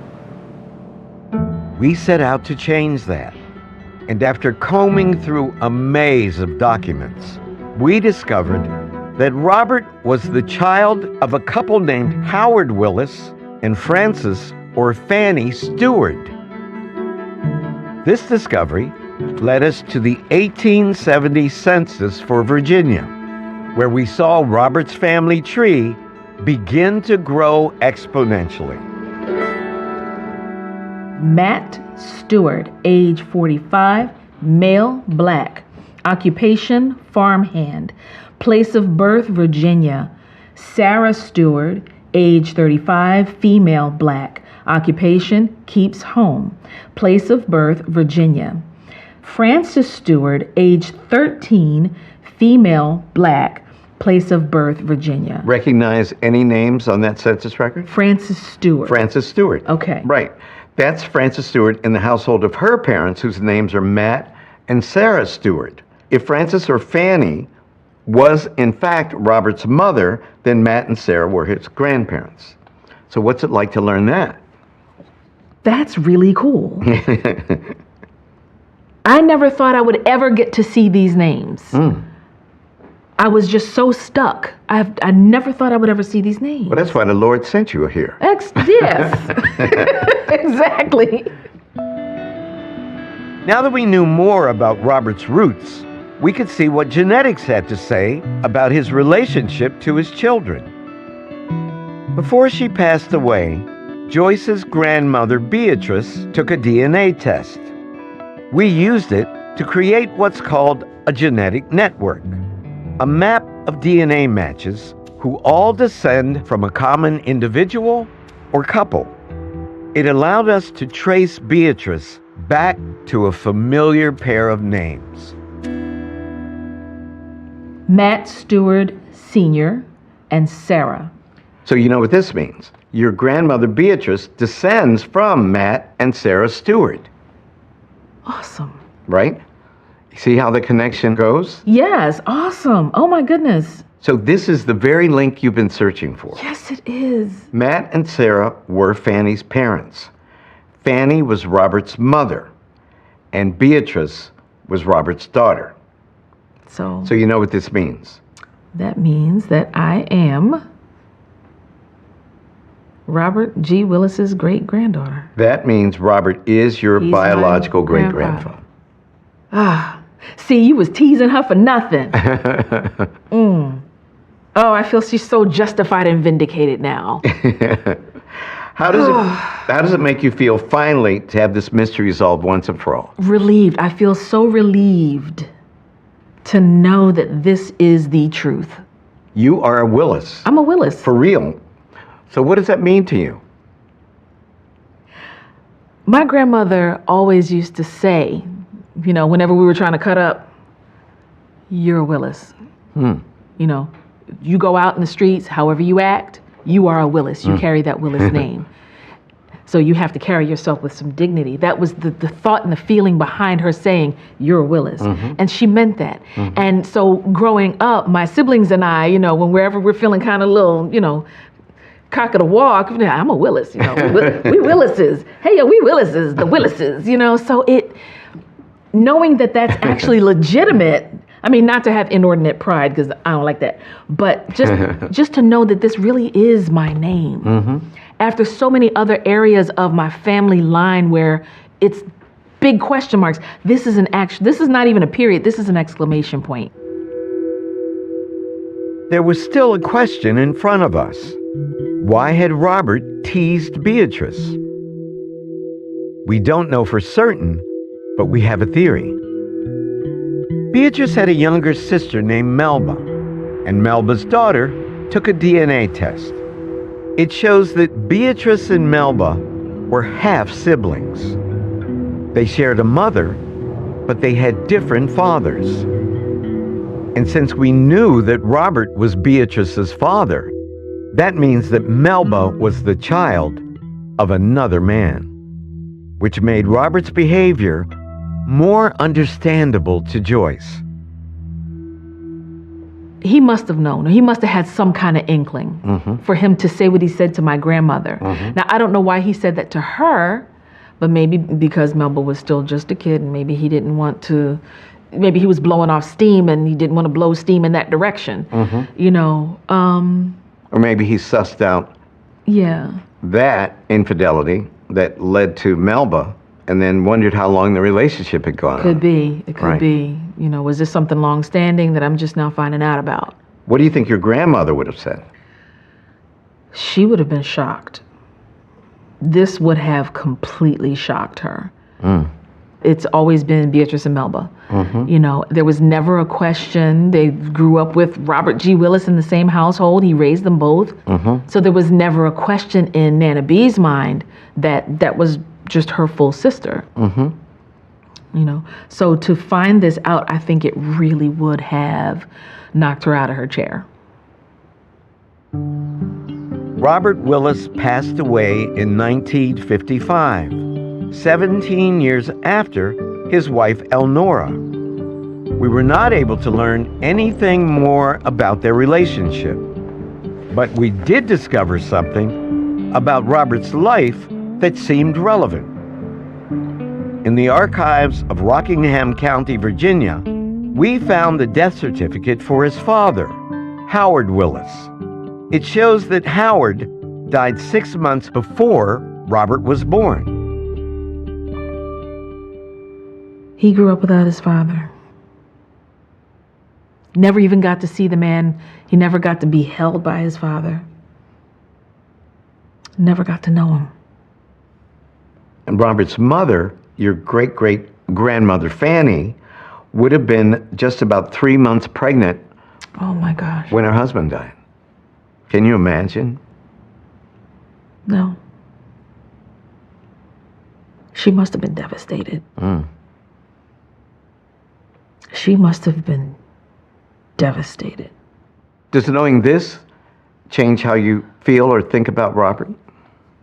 Well, I was bothered by that that news article that troubled me, that hurt. Mm-hmm. But this informs it a little. Mm-hmm. You know, so there's always room for grace and mercy. You know, there should be room for grace and mercy. Right. You know, Yeah. so it's humbling to see this, to understand a little bit more about what made this person. Mm-hmm. You know, the adult version of each of ourselves that we see didn't occur in a vacuum. Mm-hmm. You know, there's history behind every person that we meet. Mm-hmm. You know, and not all of it's good. Mm-hmm. You know, but it definitely shapes us. My guest mysteries had now been solved.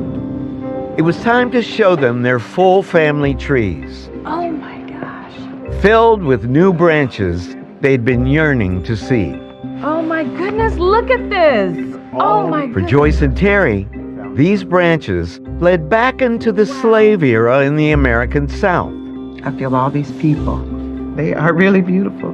This is amazing. For Megan, they led to England I'm speechless. and contained at least one slave owner. But for all three, Oh, that's beautiful. they were a source of wonder, Wow. offering the chance to see themselves and their families right there in an entirely new way. Oh my gosh. I now have a fuller picture of who I am, where I come from, the people that I like to say who are my people. Mm-hmm. To be able to put a name, to know that these were real people, to know, you always know that they're there, but to name them, Mm-hmm. you know, I talk a lot, but it's something to share now. It really is something to share. It is overwhelming. It is overwhelming. It's going to take a lot of time to kind of digest, but it's absolutely fantastic. You were the first person in your family to know the truth. know. How does that feel? A little selfish that I know and no one else knows yet. But I'm very excited for them to know too. I'm over the moon. I feel like life for any person is a puzzle, you know, and pieces fall into place whenever they happen to fall into place.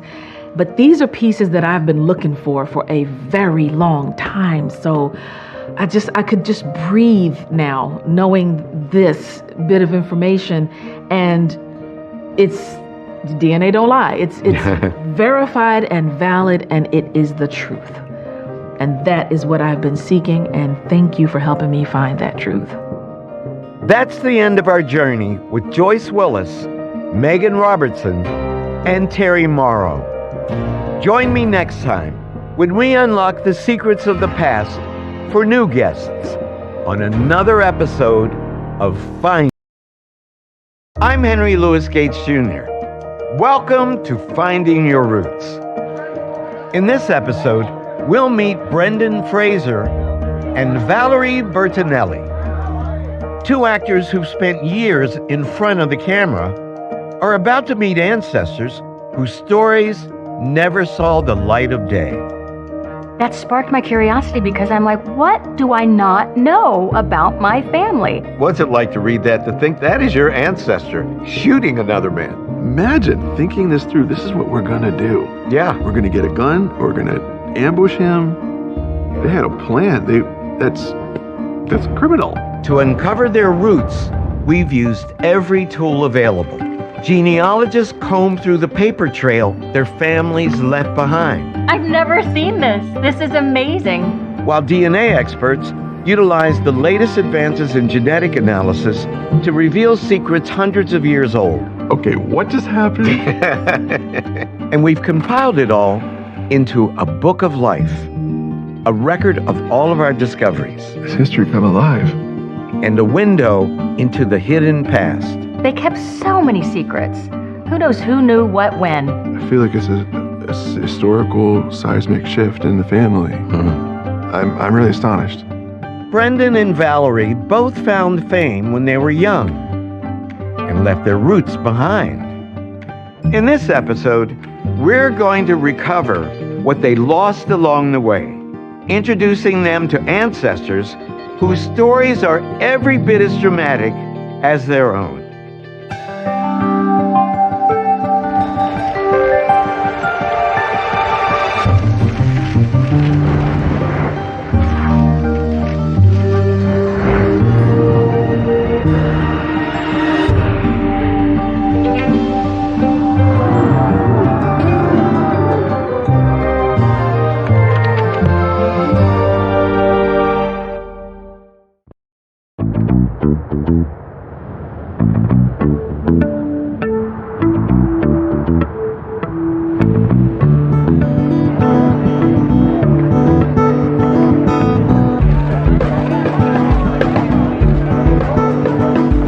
Brendan Fraser is taking a victory lap. The one-time Hollywood golden boy spent years in a self-imposed exile, then reemerged in 2022 to star in an independent film called The Whale, in which he played a 600-pound recluse. The performance won Brendan the Oscar for Best Actor and reignited his career. But it wasn't the first time that he'd had to start over from scratch. When Brendan was 17, he was living in Seattle with his parents and attending a school in Canada, until a family crisis forced him to improvise. I couldn't pay the tuition. Our family didn't have my father's bursary with his government job. I don't know, rules changed, and I was crestfallen. Yeah. But I picked up the Yellow Pages. I remember having seen a public access commercial for a local school in Seattle called Cornish. And it had ballerinas and people with painting brushes and guys with turtlenecks and, acting and skull, like that. And I went, hang on, I got the last audition that Labor Day weekend. And I had no idea that I would have been accepted. But for the phone call I made the following weekend morning, whether it was after that Labor Day weekend, I didn't know if I'd been accepted because they hadn't got around to shuffling the papers. So I called the office and said my name, and they said, can I help you? I said, I just want to know what's the status of my application. And they went, hang on. So I heard the phone go, and then somebody went, file cabinets opening and closing. Someone came back and just come, oh, yeah, you're in. Can you be here at 9 o'clock for orientation? So we were off to the races. Brendan's race was run at a breathtaking pace. After graduating from Cornish, he moved to Los Angeles. And within just 2 years, he was a leading man. A decade later, his star turn in The Mummy launched a juggernaut franchise and made Brendan a pop culture icon. But off-screen, Brendan was struggling, both physically and emotionally, with the demands of his work. He needed operations on his knees, his back, and his vocal cords. But most of all, Brendan needed a break.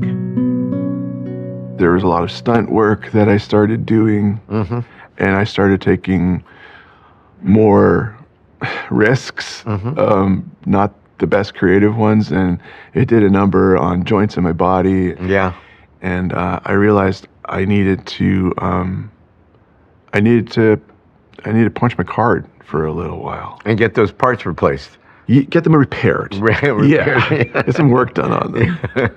and the good news is I did, and I got out of pain. I was in pain that I didn't know I was in. Oh, until it stopped. Like a smoke alarm. Right. You hear it, Yeah. your brain tunes it out. Because you don't want to deal with it. Why do you want to listen to that?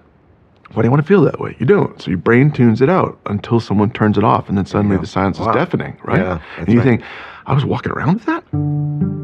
In the end, Brendan decided to step away from his career for almost 10 years, taking occasional small roles, but largely disappearing from public view. Then came The Whale.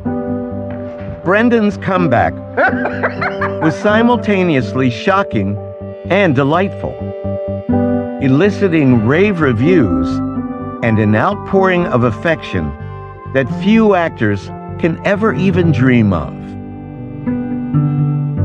So we know how the world feels about this moment, but how do you feel? Relief, redemption, renewal? Anticipation, some enthusiasm that I am not accustomed to feeling, because this is not the experience of my professional life, or has not been. And it's been 30-something years since I've been in the industry, and I've met many, many people, and people come and go, just like our friends, and to have the ability to see each other again now and say, look, hey, look, we've grown a little older, but we're still here. It really feels good. I'm happy for you. I mean, it's a new chapter for you. Yes. My second guest is actor Valerie Bertinelli. Like Brendan, Valerie knows what it's like to live in the limelight. When she was 11 years old, her family moved to Los Angeles, where her mother was soon tasked with driving her to auditions for television commercials. Just 4 years later, Valerie landed a lead role on One Day at a Time, a Norman Lear sitcom that became a huge hit and made her a household name. But to hear Valerie tell it, acting never came easily, and she almost ended her career before it began. There was many times after many interviews that my mom, I would get in the car and go, I'm not going to get it because, they don't want me. And my mom said, then don't do it. You don't have to do this. You don't have to make yourself crazy. Like, she was the opposite of a stage mom. She's like, I don't feel like driving you, So, because I would get mad at her, she would take me out of Mr. Hamill's art class. That's my favorite class in school. And take me to interviews. And I'd be mad at her. She's not doing anything. She's just doing what I said I wanted to do. Yeah, but maybe that was her strategy. She was psyching you out. Maybe. Okay, you don't want to do it? Okay. And you go, no, I didn't mean that. Yeah. Yeah? Yeah, maybe. Well, when we moved to Oklahoma in 1975, I said, well, I guess that's it. I'm not going to be an actress. I'm going to move to Oklahoma and we'll see what happens there. I was 15. And my dad, it fell through where he was working, and we moved right back, not just a few months later. And then I got the interview for One Day at a Time, and my whole life changed. One Day at a Time is one of the most successful shows in the history of television. It ran for 9 seasons, won Valerie 2 Golden Globes, and launched her career, leading to a string of roles in television, movies, and sitcoms. But living your life in public is a daunting challenge. And after 4 decades of acting, Valerie made a surprising decision. She turned her focus to a more personal passion, cooking. My manager, Mark, just suggested that, he knows how much I love cooking, and he said, you should do a cookbook. You'd love it. And so I started to write a cookbook, and I really did love it. And it started my brain really getting creative again. And I was a big fan of Food Network. It was on my TV all the time. And when I went there, said, I'd love to do something. They said, well, how about an ITK? And I went, what's an ITK? And it's in the kitchen. And so where I would cook on camera, like Rachel Ray and Ina Garten, and, you know, like I'd be able to do that. I'm like, really? I can do that? Since that meeting, Valerie has hosted 2 shows for the Food Network, winning 2 Emmys and earning a legion of new fans. Yet for all she's accomplished, Valerie considers her greatest successes to be private ones. She's been open about struggles with her body image and the pitfalls of celebrity culture. And she's worked hard to nurture a positive self-image in a profession that can be brutally critical. To get rid of the people in your life that have said horrible things to you, and that I'm talking about online too, it really makes a difference. It does. You can't read all the crap about yourself online. No. You lose your mind. Yeah. Although I have lately, when someone says something horrible to me, I'm like, oh, God, that poor person. Oh, How that's miserable good. must they be that they feel comfortable enough to lash out at me and say something horrible to me. So if I am a gift for them to be able to say that so they feel a little less pressure in their life and they feel like they've gotten some nastiness out, okay, because I don't receive that. That's not for me. Can we post the number of your therapist on the screen? She's an amazing therapist. Because everybody in America needs to hear that. Yes. It's not for you. Don't receive it. It doesn't belong to you. What someone else says about you, thinks about you, the way they look at you, you don't receive it. If it's negative, it doesn't belong to you. If it's positive, take it in. Right. You're allowed. My 2 guests have been on professional roller coasters, riding waves of fame while battling to stay healthy and happy. In the process, they've had little time to reflect on the past. And both came to me with questions about their ancestors. Questions that had gone unasked and unanswered for decades. I started with Brendan Fraser. He knew that his mother's roots lay in Ireland, but beyond that, her family tree was a blank slate, and Brendan was hoping that we would fill it in. In the 1920 census for Pennsylvania, we found the first of his Irish ancestors to be born in America, a man named Patrick F. Devine. Patrick is Brendan's great-grandfather, and he had an unusual occupation. In 1920, he worked as a salesman for what was known as a confectionery dealer. And you know what that means? Candy store? He sold candies wholesale to businesses and markets. Can you imagine? What? Did you ever think you descended from a candy salesman? My great-granddad Yes. was a candy He was a salesman? candy man. Yes! Do you know how much that explains? Why? Do you like candy? Everybody does. As it turns out, Patrick's job was an indication of how much progress his family had made in just one generation. His father, the similarly named Patrick Devine, was born in Ireland around 1844, and his application for American citizenship describes a life that was far removed from the candy business.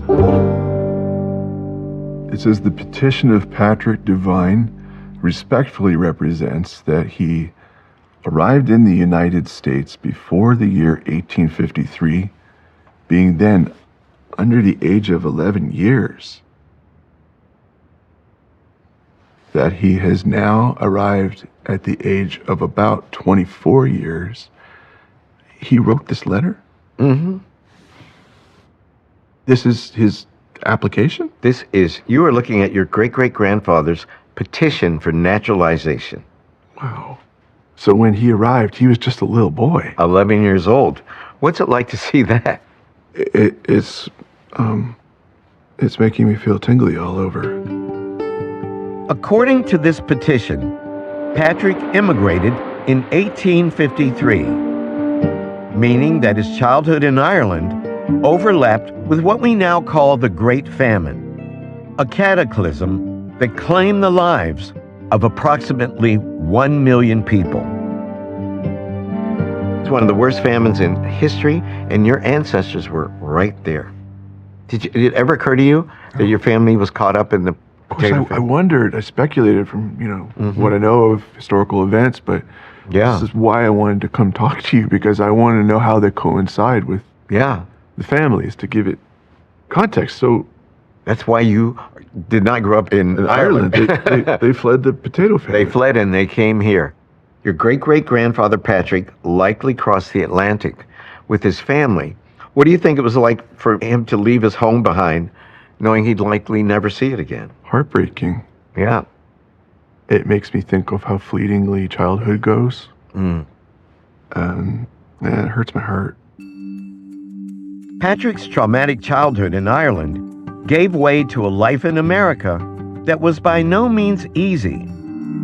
We found him in the 1870 census for Pennsylvania, married to Brendan's great-great-grandmother, a woman named Margaret Murphy, and working as an engineer in a coal mine, meaning that he likely spent his days in darkness, deep within the earth. What's it like to see that, to think of him in that environment? It makes me feel grateful that he would take a risk in going to this very dangerous place to provide for himself and his family and his loved ones. It makes me feel a great deal of admiration. Brendan's sense of admiration was about to be challenged as this story took an unexpected turn. When Patrick arrived in Pennsylvania, Irish coal miners were struggling in every area of their lives. On the job, they faced low wages and unsafe working conditions. At home, they often lacked clean water and social services. And in public, Irish immigrants were tarred by demeaning stereotypes and subject to discrimination and abuse. Some turned to labor unions for help, but at the time, the labor movement was in its infancy, and Pennsylvania coal country soon became an extraordinarily violent place where miners battled their bosses and each other. There were strikes, fights, even murders, and Brendan's ancestor was in the thick of it all. The night engineer of pumping engine was fired upon by two men from door of engine house, but was not injured. The two former engineers, James McBrearty and Patrick Devine, had struck against a reduction of wages, and the man fired at had taken one of their places. Okay, what just happened? It seems that your great-great-grandfather Patrick was fired from his job for striking. And along with a former colleague, he shot at the man who had replaced him. Is this mode of behavior? Has it been passed down? Maybe acting out impulsively, but I try to contain that and do it in an imaginary way as an actor. That's about the most I can do. Well, I have to ask you, man, what's it like to read that, to think that is your ancestor shooting another man? Wow. Imagine thinking this through. This is what we're going to do. Yeah. We're going to get a gun. We're going to ambush him. Yeah. They had a plan. That's criminal. Although many Irish miners were arrested during these turbulent years, and some were even executed, it appears that no criminal case was ever brought against Patrick. So we can only speculate about what he actually did, and whether it was an isolated incident. It could have been one of many. I was going to wonder, if he did this once, what are we not finding out about whatever he got up to? What do you make of your great-great-grandfather's actions? Well, I'm going to gather that he was a very strong-headed man, opinionated man, believed in what was right and what was wrong. had the wherewithal to stand up. You're proud of him? I mean, look, it's a different time, and I don't believe you should fire guns at people to get what you need. But then again, it's not 1875 right now. It makes me think. I don't know. Did it really solve anything? Did it help? Did he feel like he succeeded? I don't know. There's no way to answer Brendan's questions. But in the years that followed, the labor movement gained momentum, and a relative peace descended on Pennsylvania coal country. Patrick seems to have benefited from this peace. The 1900 census shows him working again in the mines, meaning that somehow he got himself rehired, despite having fired shots at his replacement. Wow. By the time that census had been recorded, Patrick, your ancestor, had likely been a coal miner for more than 30 years. Right. As you can see, he and Margaret now had 8 children, ranging in age from 9 to 30, including your great-grandfather, Patrick F. Devine. Through his employment in the mines, your great-great-grandfather, an immigrant, was able to reach one of the cornerstones of the American dream. He purchased his own home. Isn't that amazing? This is where he lived. Yeah. And 107 years later, I'm looking at his descendant. Isn't that cool? Yes. It feels like it's just yesterday too. I mean, somehow I don't see the difference of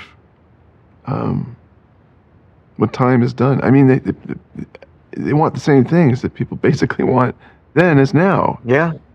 Wow. Much like Brendan, Valerie Bertinelli has an ancestor who realized the American dream in a rather unorthodox manner. The story concerns her paternal grandfather, a man named Nazareno Bertinelli. Nazareno passed away when Valerie was a child, following a debilitating illness. And Valerie came to me with an array of questions about the man she never really got to know.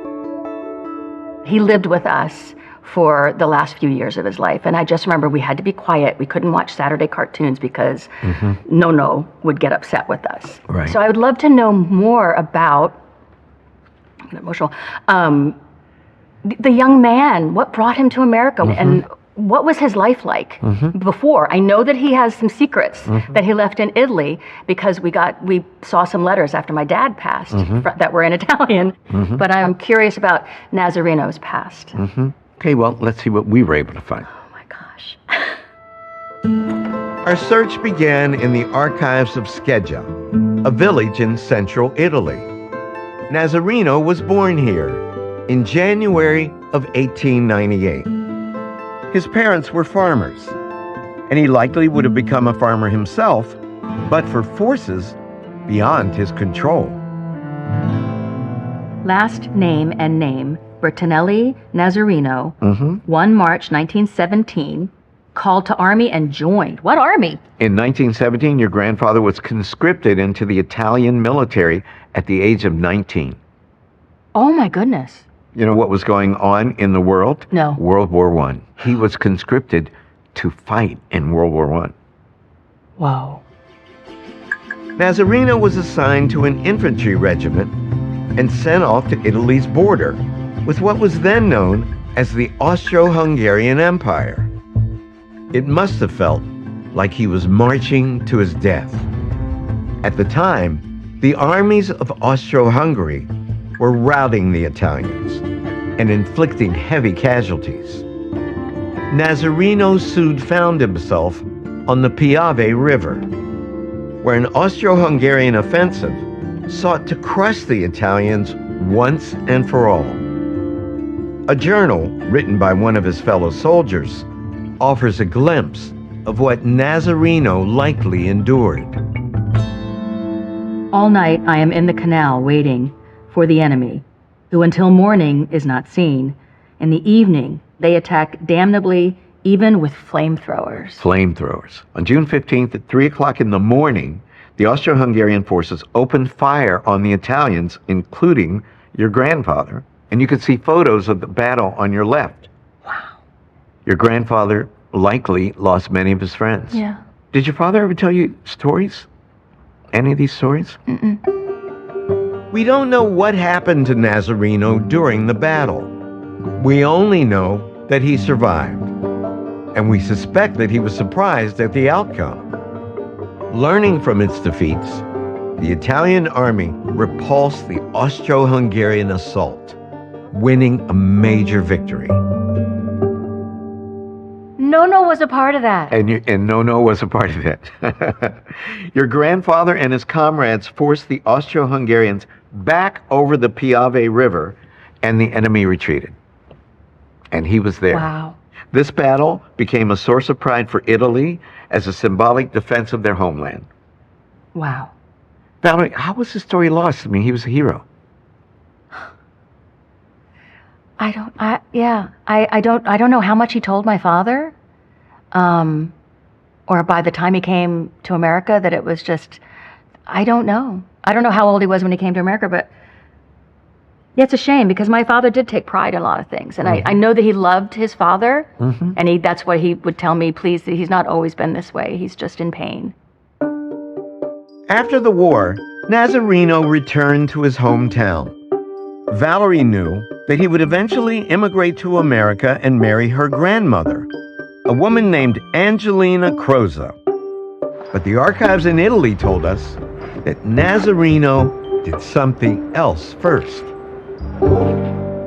Appeared Nazareno Bertinelli, bachelor, age 24, and Dominica Celerani. I have pronounced in the name of the law that they are united in matrimony. That is, yes. Dominica. Uh-huh. That was, whoa, wait. Yes.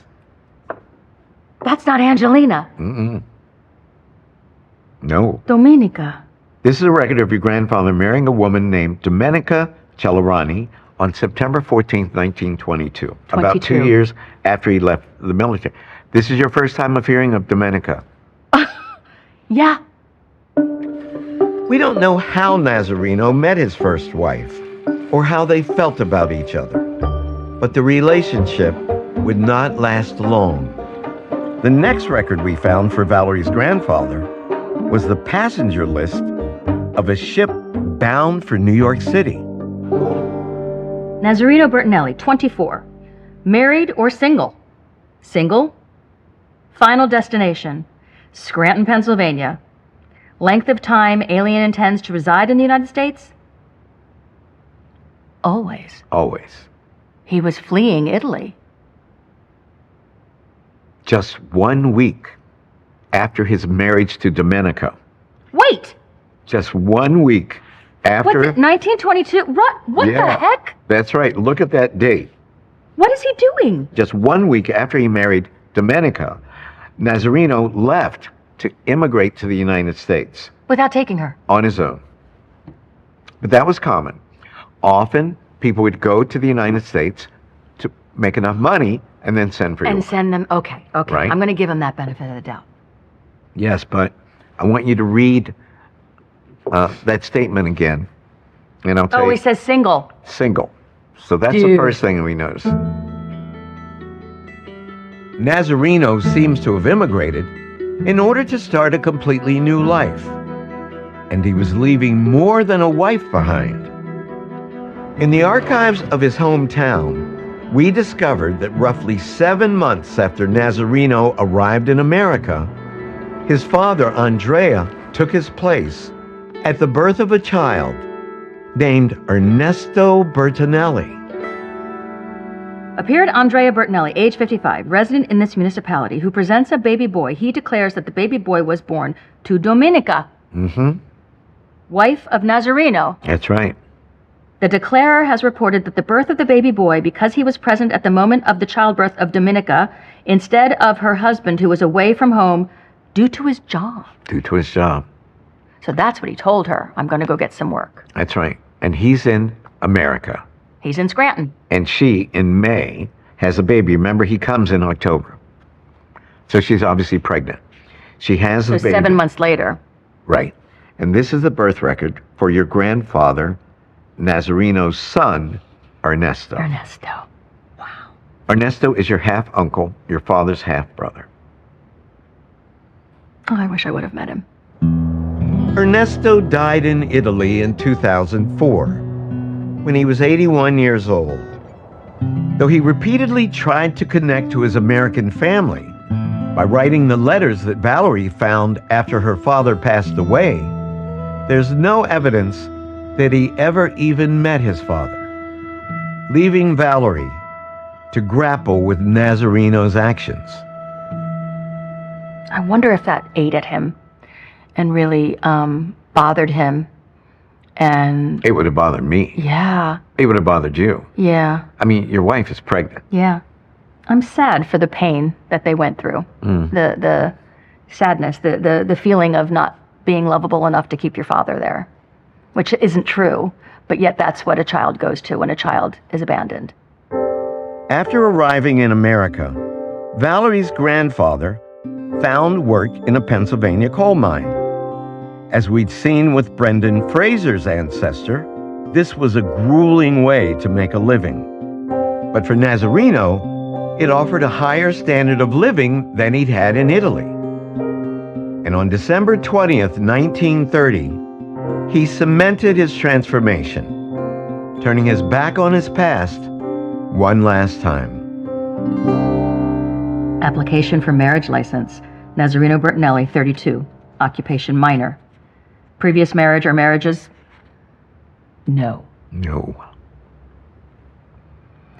Angelina Crosa, 22. Occupation homemaker. Your grandparents married 8 years after your grandfather married his first wife, Domenica. We didn't find any divorce records for your grandfather. No, they weren't divorced. So do you think your grandmother knew that he had been married previously and had a child? No, I don't think she knew. I don't think this would made him the most desirable bachelor floating around Scranton, Pennsylvania No. in 1930, you know? Ooh. They can't speak, but there's so many questions. Nazareno and Angelina were married for 37 years, right up until Nazareno's death in 1968. They had 3 children together, including Valerie's father, and they raised them in a stable home.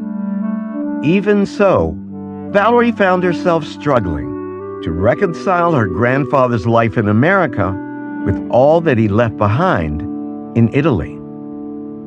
I think what I really am doing in earnest right now is to have no judgment, because I don't know what was going on No, we don't with know. Nazareno. I know that his life was incredibly difficult. I don't know if Domenica brought him joy. I don't know if Nazareno brought Domenica joy. Yep. But they had a beautiful little boy, Ernesto, who seems to me wanted to reach out and spread some of his love. Mm-hmm. So Yeah. that all can't be bad. No, that all can't be bad. It's a good way to put it. Yeah. Turning back to Brendan Fraser, we uncovered the story of another soldier who left his past behind. Growing up, Brendan had heard that his father's grandfather, a man named Herman Drobisch, had served in the artillery corps of the German army during World War I. But Brendan's efforts to learn more about Herman had all come up empty, and we soon saw why. In 1913, Herman married Brendan's great-grandmother in Essen, a city in western Germany. But the couple's marriage certificate shows that neither of them were actually German. Your great-grandfather Herman was born in a place called St. Peter, while your great-grandmother Anna Maria was born in a place called Eibel. Take a look on that map, and we've indicated them on the left, right? Yes. St. Peter is a village in the southernmost Austrian state of Carinthia. Eibel is a municipality in the southeastern Austrian state of Styria. So your great-grandparents were Austrian, not German. Did you know that? No. Yeah, they were Austrian. Wow. Okay, go on. Learning Herman's true birthplace redirected our search, giving us access to the military records that Brendan had so wanted us to find. Now, Brendan, we retrieved this document from the Upper Austrian State Archives. Would you please read the translated section? Herman Drobisch, rank gunner, joined ranks October 1st, 1908 to Cannon Battery Number 1. Presented for active service October 6, 1908. Promoted to senior gunner October 6, 1909. Promoted to senior gunner, telephonist. July 16, 1910. Traits and temper of character. Calm and earnest. Isn't that cool? What's it like to see that? I was hopeful that this would be uncovered for me, but just to look at it really as face value here, this is like bringing the past to life before my eyes. Herman's military file shows that he retired from active duty on December 31st, 1911. He moved to Germany just 2 years later, likely in search of economic opportunities that he couldn't find in rural Austria. But he didn't stay in Germany for long. In 1914, World War I erupted, and Herman was called back to serve the Austro-Hungarian Empire. We believe that he ended up fighting against Russian forces along what became known as the Carpathian Front, a series of brutal battles in the foothills of the Carpathian Mountains. These are depictions of soldiers on the Carpathian Front. Was this how you pictured your ancestor when you heard he served? Yeah, when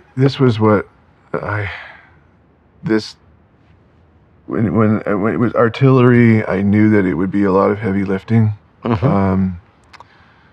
lot of machine operation. Yeah, but that it's frigidly cold, and wow, those look like bitter conditions to fight in. The bitter conditions made the Carpathian Front one of the deadliest battlegrounds of the entire war. A killing zone in which many men simply froze to death. All told, the Austrians suffered close to 800,000 casualties, and the Russians are reported to have lost even more. But as was typical in the war, the Carpathian Front ended in stalemate, and in 1916, Herman's unit was sent south to Italy, where they would ultimately be defeated. Wow. Can you imagine going through something like that? I can imagine anything, but I don't want to. No. What's it like to think of your great-grandfather, a young man in his early 20s, from a small Austrian village, fighting across Europe? Fighting Russians and Italians. Yeah. It's so far removed from my own reality, but it makes me feel like, in some ways, I need to dry my eyes. You know? Yeah. And if he hadn't survived, poof, you wouldn't be here. Absolutely correct. After the war, Herman moved his family to Canada. It wasn't hard to understand why he wanted to leave Europe, but in doing so, he left a great deal of family history behind. Indeed, Brendan's roots in Austria stretch back over 300 years to the 1700s, and likely earlier. What's more, our researchers discovered that many of Brendan's Austrian ancestors had something in common. Occupation vintner. Vintner, buddy. You know what a vintner does? He makes lovely red wines. Yeah. Lovely, juicy Beaujolais. You got it. You come from a long line of Austrians by name, continuous paper trail, and a long line of Austrian winemakers. It was a family tradition. Wow. I wonder where did all this wine go? Right. Well, I want to show you where it came from. In Austria. Please turn the page. Brenda, we found the 3 towns where your ancestors were wine growers. What? On that map in front of you. See, you find them? Yes. Find Feisternitz, Wuchtenberg, and Sturgleg. Your ancestors were making wine there as early as 1776. This is a real deal.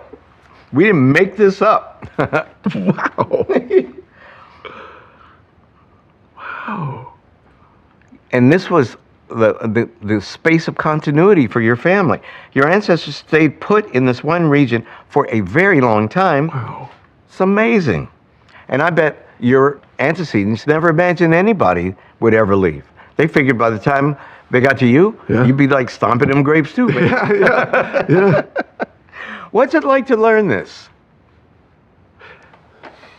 It makes me feel as if I'm connected to a place. Mm-hmm. And it makes me feel like there's a sense of tradition and pride and ownership, and how much upkeep and care goes into putting grapes into a bottle so that we can drink them. And it makes me wonder at I mean, they had to be doing pretty well financially if they were wine merchants. I mean, well, and they kept it going down through the generations. So they must. What did they do with their fortunes? I wonder. I'm tempted to say they drank it away. They drank it away. True phrasers.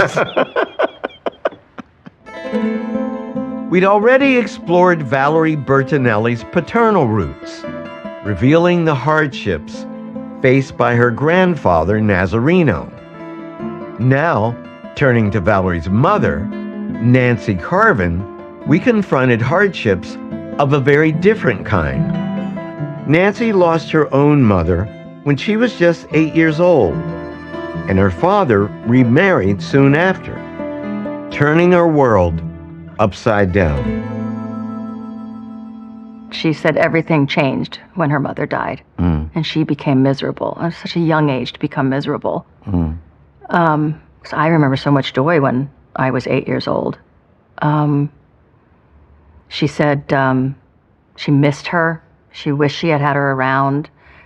She thought she was absolutely beautiful. I've never seen a picture of her. She thought she was the most beautiful woman in the world. Yeah. My mom, I felt my mom's yearning for her mother. Oh, I can't imagine losing your mother when you're 8 years old. Yeah. What a horrible way to grow up. Her grandmother's early death effectively erased all knowledge of her roots. But we were able to recover some of what had been lost, tracing her family back 3 generations to Valerie's great-great-grandfather. Would you please read his name? William David Chambers. And when was he born? 16th of July, 1847, 1850, likely in Cecil County, Maryland. And you've never heard of him? And you've never heard of any of those ancestors all the way up? No. What's it like to see that? It makes me miss my mother, because she would have loved this. Yeah. She would have really loved this. She missed having, I'm sorry, she missed having a connection with her mother. Oh my God, she never even knew her grandfather's names.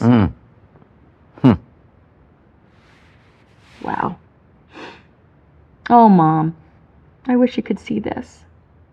Valerie's mother would likely have especially enjoyed seeing what was coming next. We found her ancestor, William, in the 1875 city directory for Wilmington, Delaware, working at a factory that made steel bolts for the railroads. At the time, the railroad industry was booming, and William's skills would have been in demand all across the United States. But William set his sights elsewhere. List or manifest of all the passengers taken aboard the steamship City of Para at Rio de Janeiro? Yes, that's right. Name William Chambers, age 27 years old. He went to Rio? Your great-great-grandfather went to Brazil. Wow! Wow, obrigado. It's the one word I know in Portuguese. Obrigado, that's right. Here he is on a ship sailing back from Rio de Janeiro. You've never heard anything at all about this? No! Any idea what he may have been doing in Brazil in the 1870s? No! William was in Brazil for one simple reason: money. He joined an expedition to work on a railroad designed to transport rubber, then an extremely profitable crop, out of the Amazon jungle.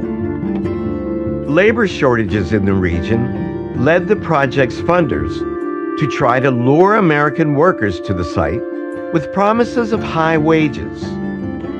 William heard the call and ended up in what sounds like a nightmare. The forest is so dense that a person straying 100 feet from a given point is often unable to find his way back and liable to get lost and die in the woods. The vines grow so thick around the trees that the forest top in some places is a regular network, and when you want to remove one particular tree, you are often obliged to cut down 7 or 8 others. What a job. Can you imagine cutting through the Amazon by hand? No. I bet he woke up and said, what the hell am I doing here? Right. You know? It better be worth it. William spent roughly 7 months in Brazil. During that time, he and his fellow workers managed to lay only 4 miles of track, and they paid an extraordinary price. The Americans in his group suffered a mortality rate of roughly 24%. Meaning 1 in 4 died. Wow. So your ancestor was very lucky to get back home alive. What do you imagine William felt when he got off that ship and stepped on the U.S. side? Thank God. I'm sure he was so happy to be home. What do you think he did next? I have no idea. Please turn the page. Valerie, these are city directories and census documents for Camden, New Jersey, between the years 1897 and 1905. Now, would you please read what all of these documents say about William's various occupations? He kept looking for work. Occupation, insurance. Occupation, superintendent, of Philadelphia, I guess. Yep. Business directory. Occupation, book agent. Occupation, telephone worker. Occupation, real estate. Yeah. He was a go-getter, I guess. Either he was fired a lot or he just kept trying to find something that he could do. Wow. Now, as someone who's constantly trying new things, constantly reinventing herself. Who are you talking about? Wow. Yeah. Can you relate to your ancestor? Absolutely. I can't even count all the jobs I've had since I was 12 years old. And I keep just doing new stuff, whatever interests me. It's, this will be fun. Yeah. Let's do this. Let's try this. How about that? I'm like good old great-great-grandpa. Valerie's connection to her ancestor was about to deepen significantly. Another Camden business directory revealed that the two shared more than just a talent for reinvention. Valerie, would you please read the occupation that your ancestor had in 1910? Stop it! Wow! He was a baker! He was a baker. He was a baker! It goes down through my history. You got it. He was a baker. Oh my God! He was a baker. Yeah, he was a baker, a professional baker. How do you feel knowing that you and this guy shared a passion?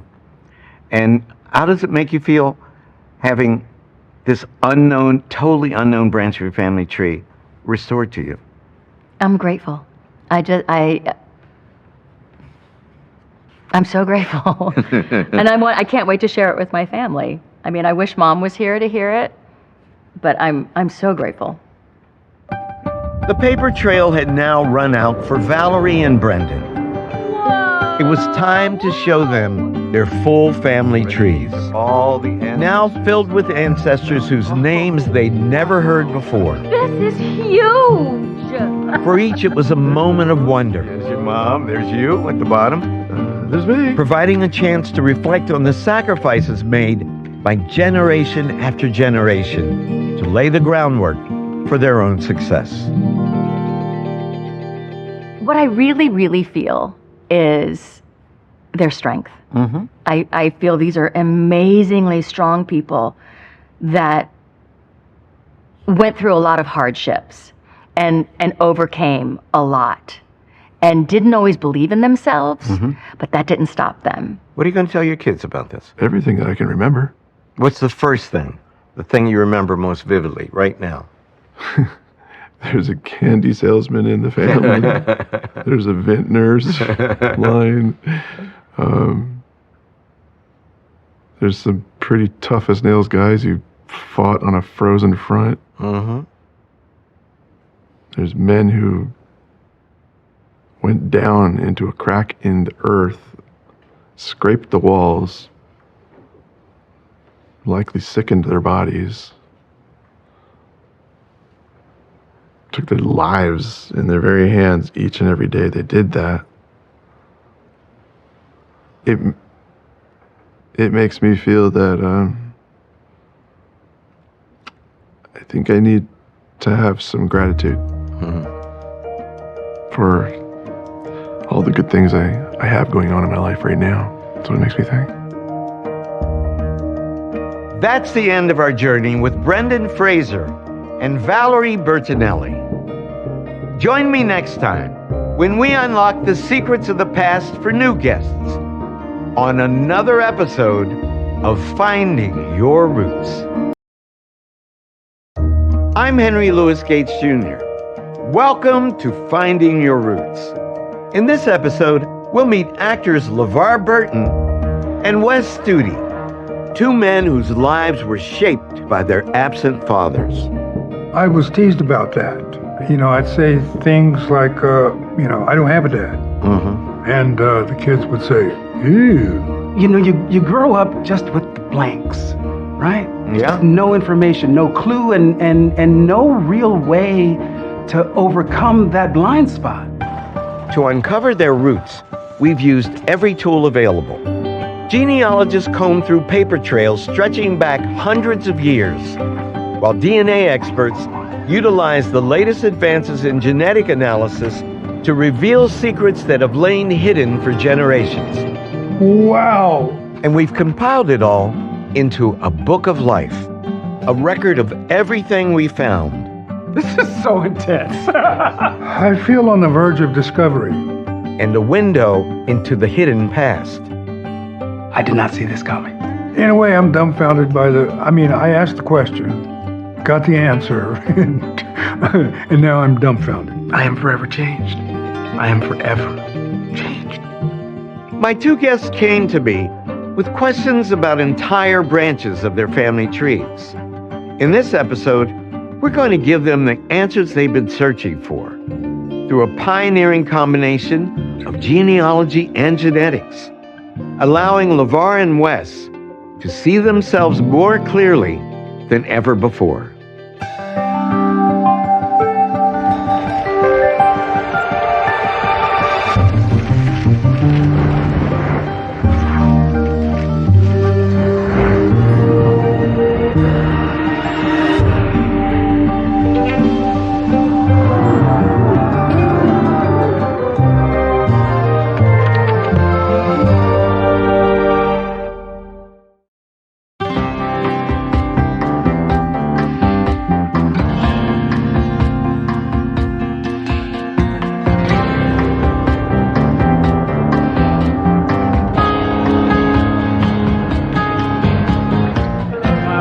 LeVar Burton has changed the way America sees itself.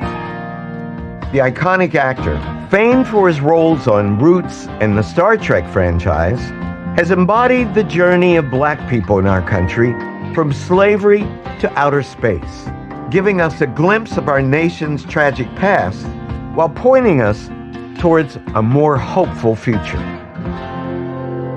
But LeVar's own journey began far from the limelight, in a household marred by great despair, on a U.S. Army base in West Germany, where his parents' troubled marriage dissolved, and his mother made a decision that would remake her family. My mother and my sisters and I left Germany by ourselves and came back to the States, back home to Sacramento, to begin our lives without him. Did you go into a depression over it, or was it a relief? Sometimes kids are relieved when their parents get divorced. I just remember, Skip, I just remember a lot of confusion and not understanding what was going on. However, the absence of violence in the air and fear about the dynamics of their relationship being so dominant in our lives was now gone. LeVar was 11 when his parents divorced. He wouldn't see his father again for decades. But his mother, a school teacher, made sure that her children flourished just the same. She worked tirelessly to pay for their educations and encourage their ambitions. And fortunately, when it came to LeVar's ambitions, luck was on his side too. LeVar was a sophomore studying theater at USC when the producers of Roots began looking for an actor to play Kunta Kinte, the young African character at the heart of their story.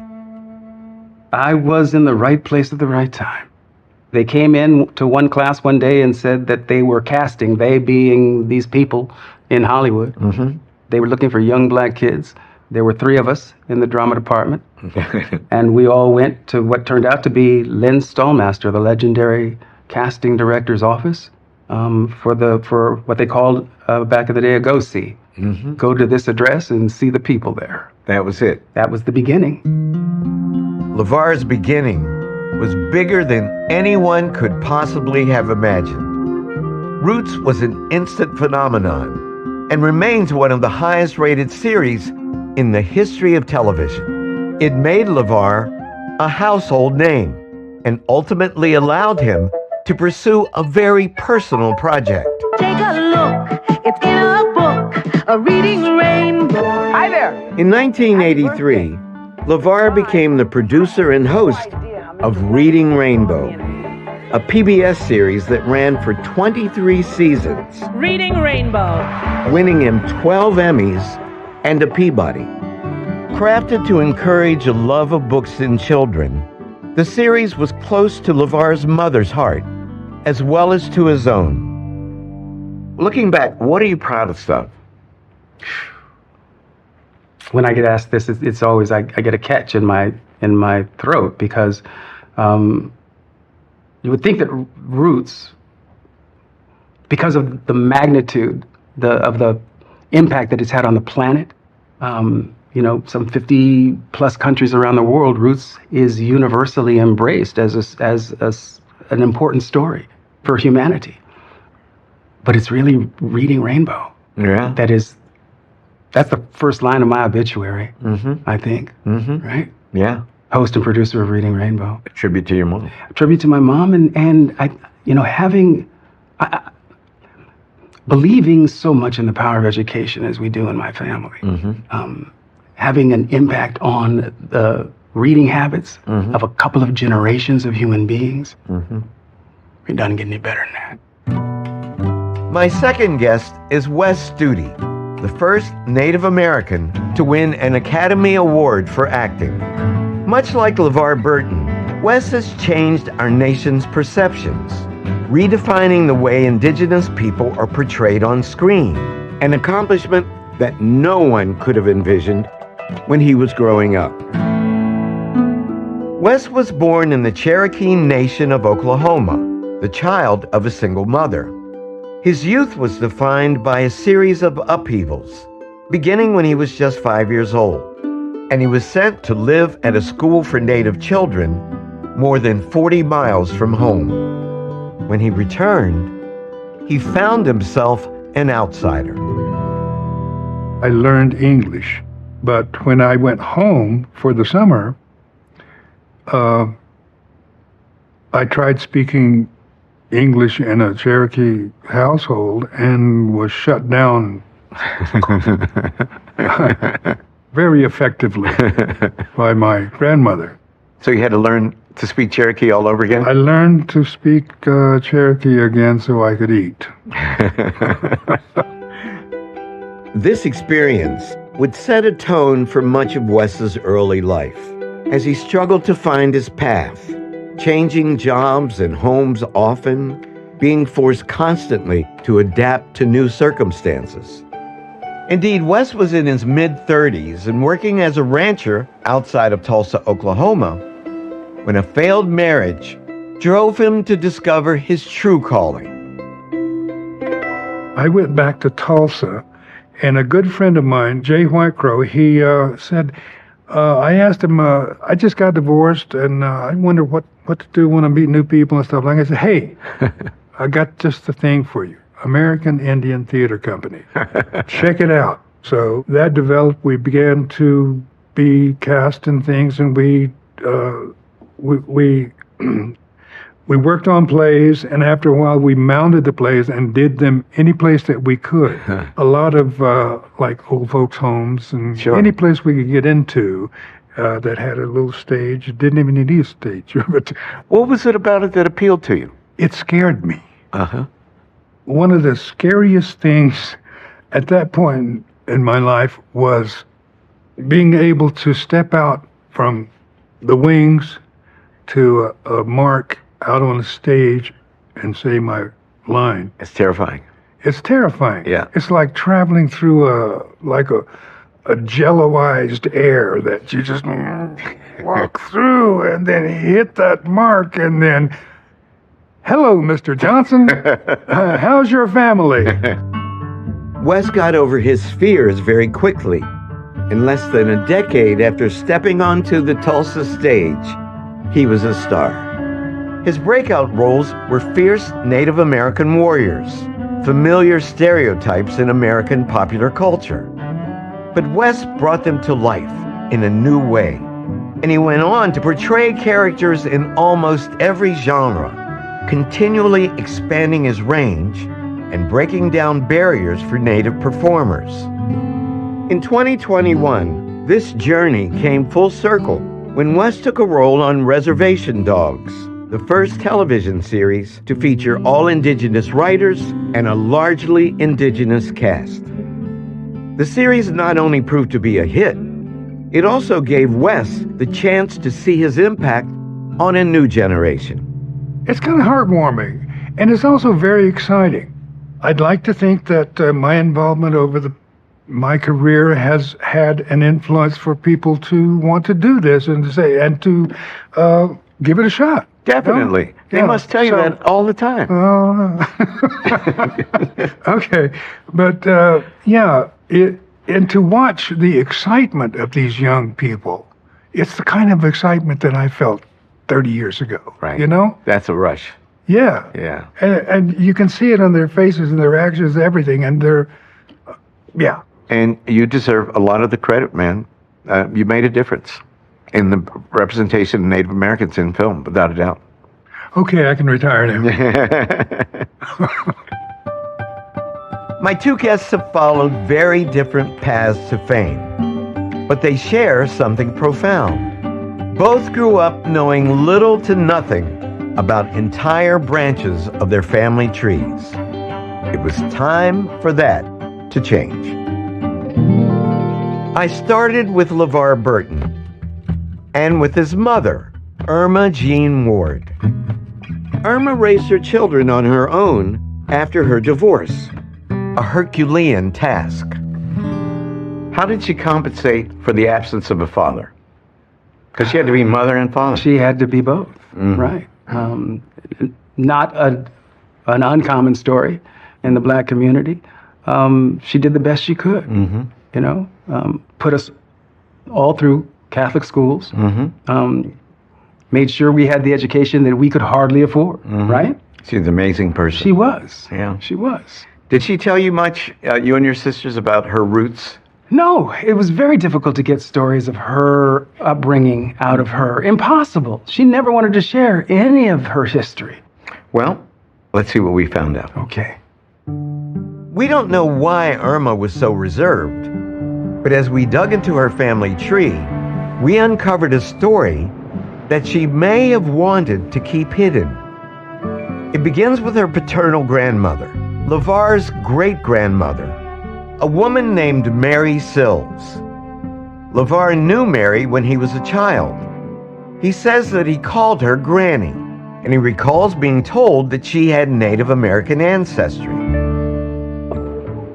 But after analyzing LeVar's DNA, we realized that Mary's roots were much more complicated than she could have imagined. And Mary's Social Security application, filed in the year 1940, shows that she may not have even known her own father. Name, Mary Sills Bradshaw, age 48. Place of birth, unknown, North Carolina. Father's name, Lewis Sills. Mother's name, Mary Jane Lee. That record gave us the names of Mary's parents, your great-great-grandparents. Okay. But here's where things get interesting. According to our analysis of your DNA, Lewis Sills, the man listed here as Mary Jane's husband, was not the father of your great-grandmother, Mary Sills. Wow. So you never heard anything about this? No. LeVar's DNA shows that he has no close genetic connection to anyone in the publicly available DNA databases who descends from Lewis Sills. Instead, these same databases contain multiple matches that link LeVar to the descendants of a man named James Henry Dixon. And as we built out the family trees of these matches, we realized that James was Mary's biological father. What's more, we soon saw why this had been kept secret. Dixon James H., head of household, white. Age 57, occupation farmer. Lucy, wife, white. Age 43. William, son, white. Age 22. William, son, white. Age 10. Will, granddaughter, white. Age 2 months. Wow. Mary's father was a white man, married, living with children, and he was a white man. And she was the other family. There on you the go. Side. Were you expecting that? Did you have any idea you had a white direct ancestor? No!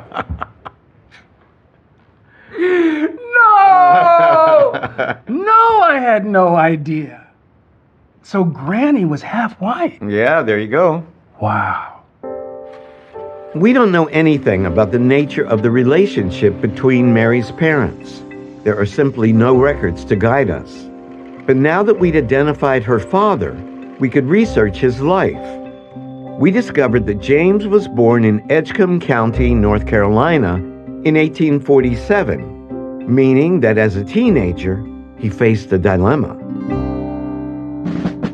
In 1861, when he was 14 years old, the American Civil War broke out. Weeks later, his native North Carolina joined the Confederacy. So let's see what he did during the war. Would you turn the page? I'm shaking. LeVar, this is a muster roll dated June 1864. Would you please read the transcribed portion? Confederate J.H. Dickerson, private. Captain J.W. Granger's Company, Reserve Force, Junior Reserves, North Carolina. Enrolled April 5, 1864. Occupation farmer. There's your great-grandfather. His surname is misspelled as Dickerson. Right. But it wasn't. It was Dixon. He joined the Junior Reserves of the Confederate Army shortly after he turned 17. So you have an ancestor who served with the Confederacy. Are you kidding me? That's true. Oh my God. Oh my God. I did not see this coming. The Junior Reserves were not a combat unit. They were primarily used for guard duty, to free up experienced soldiers for the front lines. So we don't believe that LeVar's ancestors saw battle.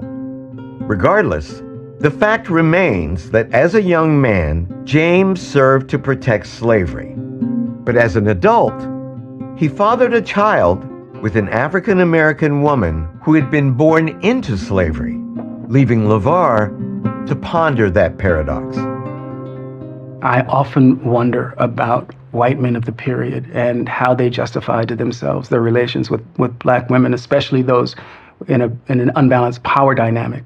There has to be a powerful disconnect created emotionally and mentally. Yeah. So it's possible, in my mind, that he could have contemplated it and was conflicted at worst, maybe repentant at best. And then there's the possibility that he didn't think about it at all. Right. And we'll never know. Yeah. They could have been in love. They could have been. Right. It could have been something terrible. We don't know. Right. But there's one more thing I want to share with you. Would you please turn the page? Okay.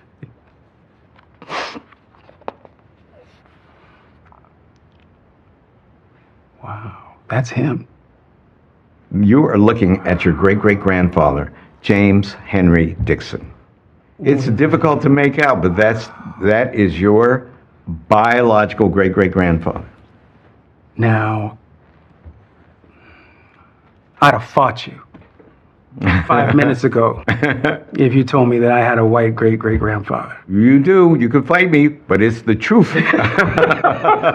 And ain't nothing you can do about it. What?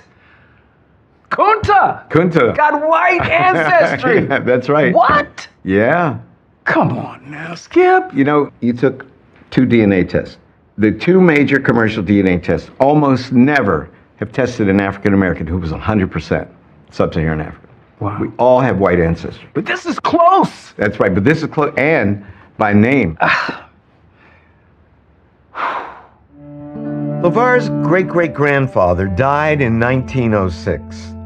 Our research shows that he had at least 9 children and more than 40 grandchildren, meaning that LeVar has an extensive network of white cousins whose roots stretch back centuries in the American South. This is insanely surprising. I mean... How does it make you feel? Confederates in the family. Well, there's some conflict roiling inside of me right now, but it also, oddly enough, I feel a pathway opening up. I have wanted for a long time, knowing what I know about the history of this nation. I've wanted, especially in this current time frame, in this now moment. I believe that as Americans, we need to have this conversation about who we are and how we got here. But yet I see that we're so polarized politically and racially. Right, we're not talking to each other. We're not talking to each other. And so I've been looking for an entry point to talk to white America. Well, that door just opened. Here it is. Yeah. Much like LeVar, Wes Studi was about to discover an entirely new branch of his family tree. But his story begins closer to home. Wes grew up not knowing the identity of his biological father, a mystery that shaped his childhood. In the 50s and 60s, being illegitimate was a big deal. Well, not on the positive side. No. And I was teased about that. I'd say things like, I don't have a dad. And the kids would say, ew, just not cool. What did your mother tell you about who was your father? She gave me a name, and she said it's on your birth certificate.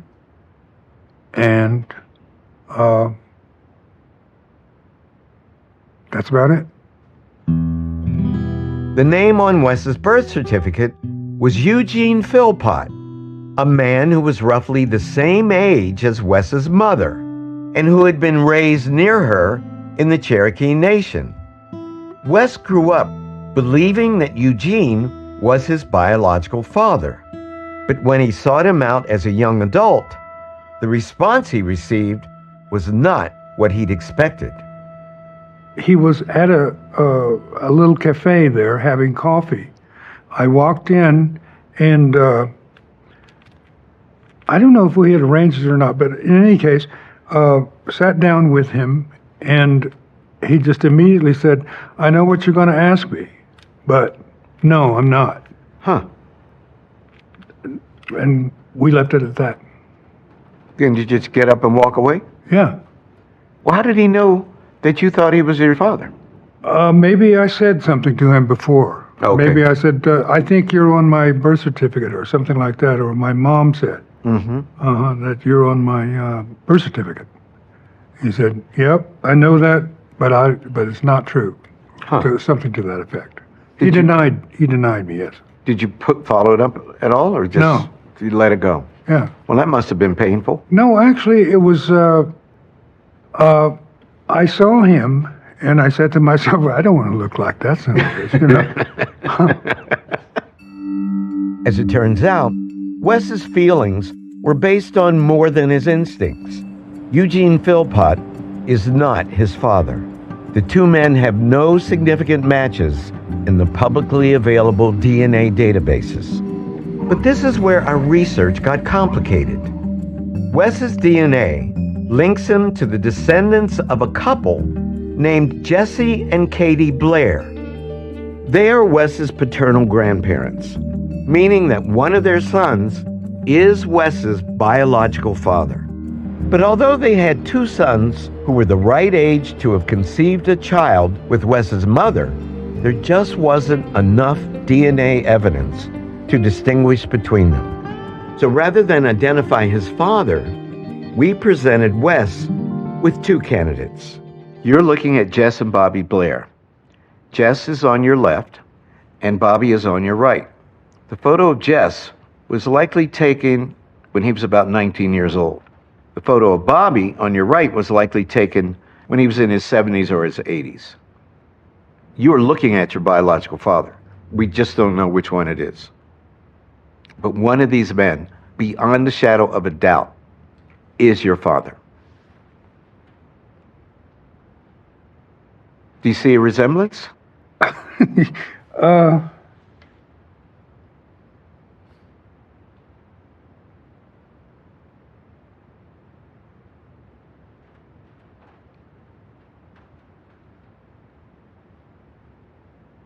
Maybe the eyebrows? How old is this guy? Jess he was 19 in 1943. 43. Yeah, during the middle of World War II. He has huge ears. Is that a family trait? I don't know. What's it like to put names and faces to the secret that's been hidden from you for your whole life? In a way, I'm dumbfounded by I asked the question, got the answer, and now I'm dumbfounded. Without words, really. But that's normal.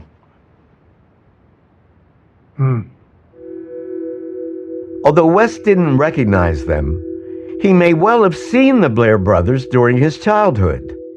Bobby and Jess were both born in the Cherokee Nation of Oklahoma and spent much of their lives there.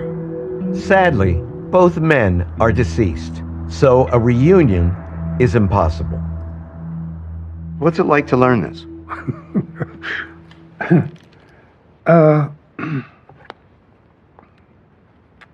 Well, in one way, it's kind of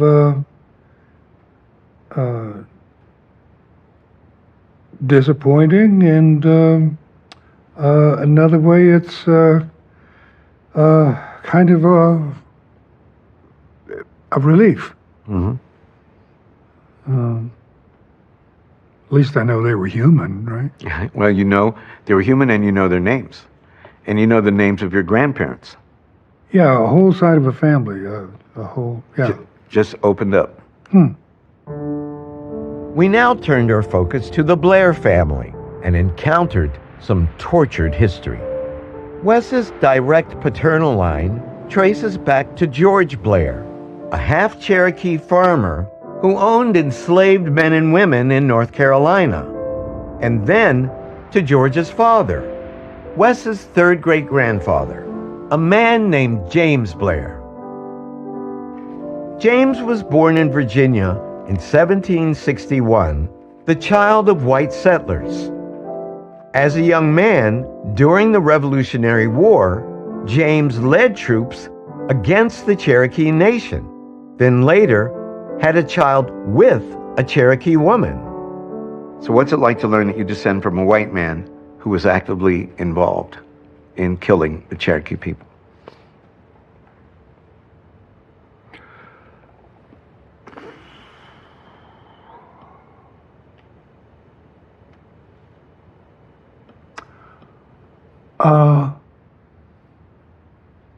Well, it's not pleasant, but, you have to accept what is.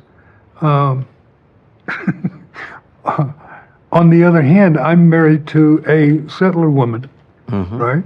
Yeah. So, wow. I think I'll take about a week off or something, right? Yeah. And a lot to think about. Yeah. We had one more story to share regarding Wes's newfound ancestors, a far happier one. Following a different branch of the Blair family tree, we came to Wes's sixth great-grandmother, a woman named Nayehi.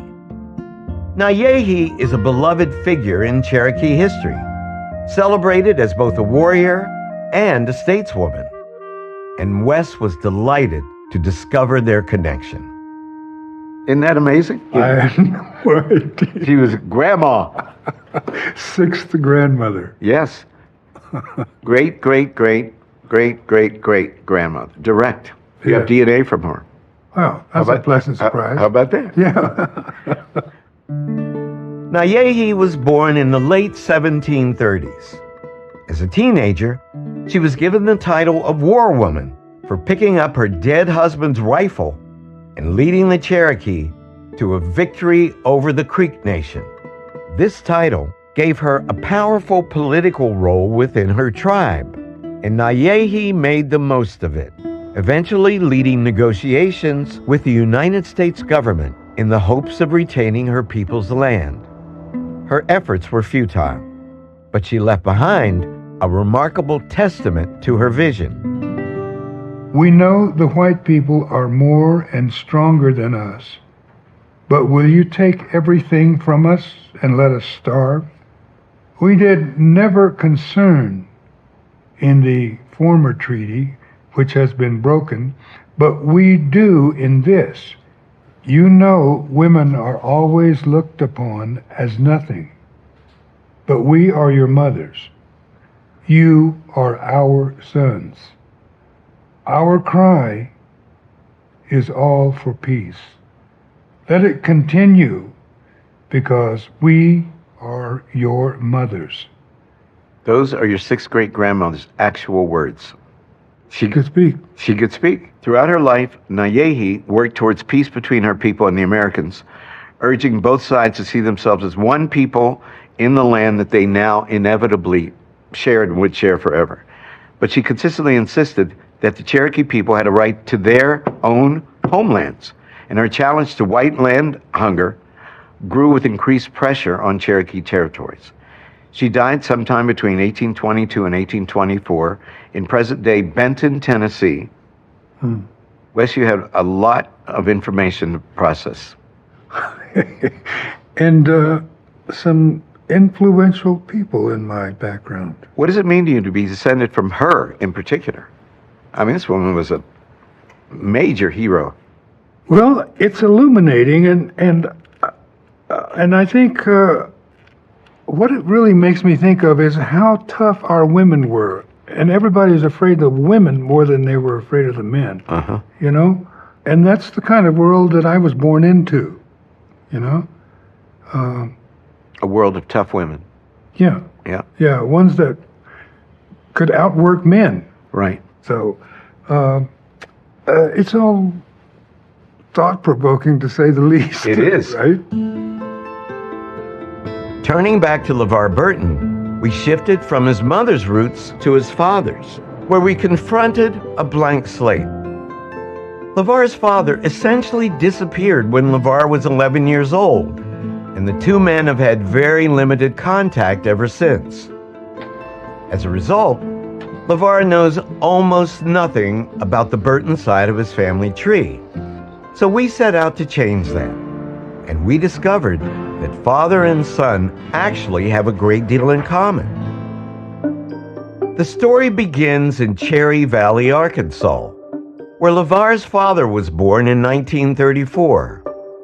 His parents, LeVar's grandparents, were Versie Baldry and Aaron Burton, and they seem to have had a tumultuous relationship. In fact, census records show that by 1940, Aaron was married to another woman. Wow. So you'd never heard anything at all about this? No. You didn't even know these people existed? No. I think the name Aaron Burton I've heard before, but I had no real concept of where he was in the lineage. Well, we assume that your grandparents divorced, but we didn't find a record of that, so Sure. we don't know. Yeah. But your father was 5 years old when that census was taken. Yeah. There you go. Wow. Your parents divorced when you were 11. What's it like to see that happen with your father's parents? The cycles do repeat themselves, don't Cycles they? do repeat, yeah. Wow. This was not the only cycle that repeated down through the branches of the Burton family tree. Indeed, the 1940 census for Arkansas shows that LeVar and his father's ancestors share something truly profound. Aaron C. Burton, head of household, Negro, age 27, born in Arkansas, occupation school superintendent. Grammar school, salary $350. Yep. Evelyn Burton, wife, Negro, age 28. Pearl B. Burton, father, Negro, aged 60, birthplace, Arkansas, occupation school superintendent, junior high. So you just met your great-grandfather. Pearl. Yeah, Pearl B. Burton. And he and your grandfather worked in education. Both school superintendents. Both father and son school superintendents. One for grammar school and another for the other for junior high school. How does that make you feel? It fills me with great pride that I have inherited this mantle of educator. Yeah. Really, honestly. You come from educators on both sides. That's very cool. I'm very proud of that. You just opened the door and the whole room was on the other side of the wall, you know? No kidding. My reality has shifted. Yeah, because you thought all of these attributes you got from your mom. From my mom. Yeah. That's deep. Records show that LeVar's great-grandfather, Pearl, spent almost his entire adult life working in schools. He was even the principal and co-founder of a public school for African American children in Osceola, Arkansas, an institution that he helped open at a time when roughly 20% of his state's black population was illiterate. I had no idea. No. I'm just... You inherited from this invisible presence in your life, a guy who disappears when you're 11. But all of that educational heritage came with him. Came with him. Yeah. He left, but it didn't. It didn't. That extraordinary? I'm ecstatic. Yeah. I can't even explain how it feels to get this information. It's like there have been pieces of me that have been missing. They've always been out there somewhere. Yeah. But, you know, black people, we don't share family stories. No. We're really hesitant. I couldn't pry information out of my mother. Mm-hmm. She was always so insistent that we not know about the trials and tribulations that she went through. Of course. She was trying to protect She was you. trying to protect us, yes, of course, but it leaves us in the dark about who we are. Yeah, it does. This information is stuff that we need in order to feel whole. It does. You do need it. Whew. This is going to reverberate for a while. Hey, of course. It's forever. So powerful. Yeah. This story was about to take a twist Seeking to learn more about Pearl Burton, we turn back to the paper trail, where we discovered that his father, a man named Hal Burton, had a very complicated life. Hal Burton, colored, is a gay Lothario, has caused the hearts of many jealous husbands to beat with anguish on account of attentions shown their wives by Hal. Last night, Hal and the wife of one of John Williams were taking a promenade in the West End when they were discovered by the irate husband, and he seized a club and proceeded to give Burton a beating. Both parties were arrested and will be fined for the disturbance raised. God! Dog! So the dog is inherited too. Papa was a Rolling Stone. A gay Lothario, Yep. in the vernacular of the day. Isn't that amazing? I mean, my daddy would say, well, he came by it naturally. Came by it naturally. Your great-great-grandfather had a reputation as a ladies' man. What's it like to learn that? Could you ever have imagined? I mean, you can't make this stuff No, up, you right? cannot. No, you cannot. We had one more detail to share with LeVar. Another facet of Hal Burton that was almost impossible to believe. In 1867, just 2 years after the end of the Civil War, the Reconstruction Acts gave African American men in the occupied former Confederate states the right to vote. Just 1 year later, black men were elected to state office in Arkansas for the very first time. It was the beginning of a wave of black political representation, and LeVar's ancestor was a part of it. In 1886, he became a representative in the Arkansas General Assembly. He was one of those Negro politicians. That's right. During Reconstruction. Yeah. That was elected He was into office. He was, in spite of his philandering, he was popular enough to get elected to public office. Yeah, and the women couldn't vote. Remember? How does it make you feel? Not only do you have 2 generations of superintendents, Yes. you got literacy going back at least to 1880, and you have someone who was elected to represent the black community. Your father's family was extraordinary. Never in a million years would I ever have imagined that you would find information like this from my family. It's overwhelming. It's overwhelming. Hal's career as a legislator began with great promise. He proposed a bill to fight racial discrimination, but he faced steep resistance from white politicians, intent on rolling back the gains of Reconstruction by implementing laws specifically designed to suppress the black vote. These laws would prove devastatingly effective, and Hal would serve only 1 term. There's no evidence that he ever ran for re-election because, it wasn't going to happen. No. But even so, Hal didn't slow down. Please turn the page. LeVar, this is a page from the 1910 census for Pine Bluff, Arkansas. This is 23 years after Hal's time as a legislator. Would you please read that transcribed portion? Hal Burton, head of household, black, age 56, married for 9 years, born Arkansas. Lucy Burton, wife, black, age 44, occupation sewing. Mattie, daughter, black, age 9. Helen, daughter, black, age 7. There is your great-great-grandfather Hal, living with his 3rd wife, whose name is Lucy, and their 2 daughters. Right? After his time as a legislator, your ancestor worked as a merchant, then he managed the saloon, and then he turned to farming. And that census is the last record we have of your great-great-grandfather. He likely died sometime between 1910 and 1920 in Pine Bluff, Arkansas. He sounds like a very energetic, imaginative man. He does indeed. Yeah.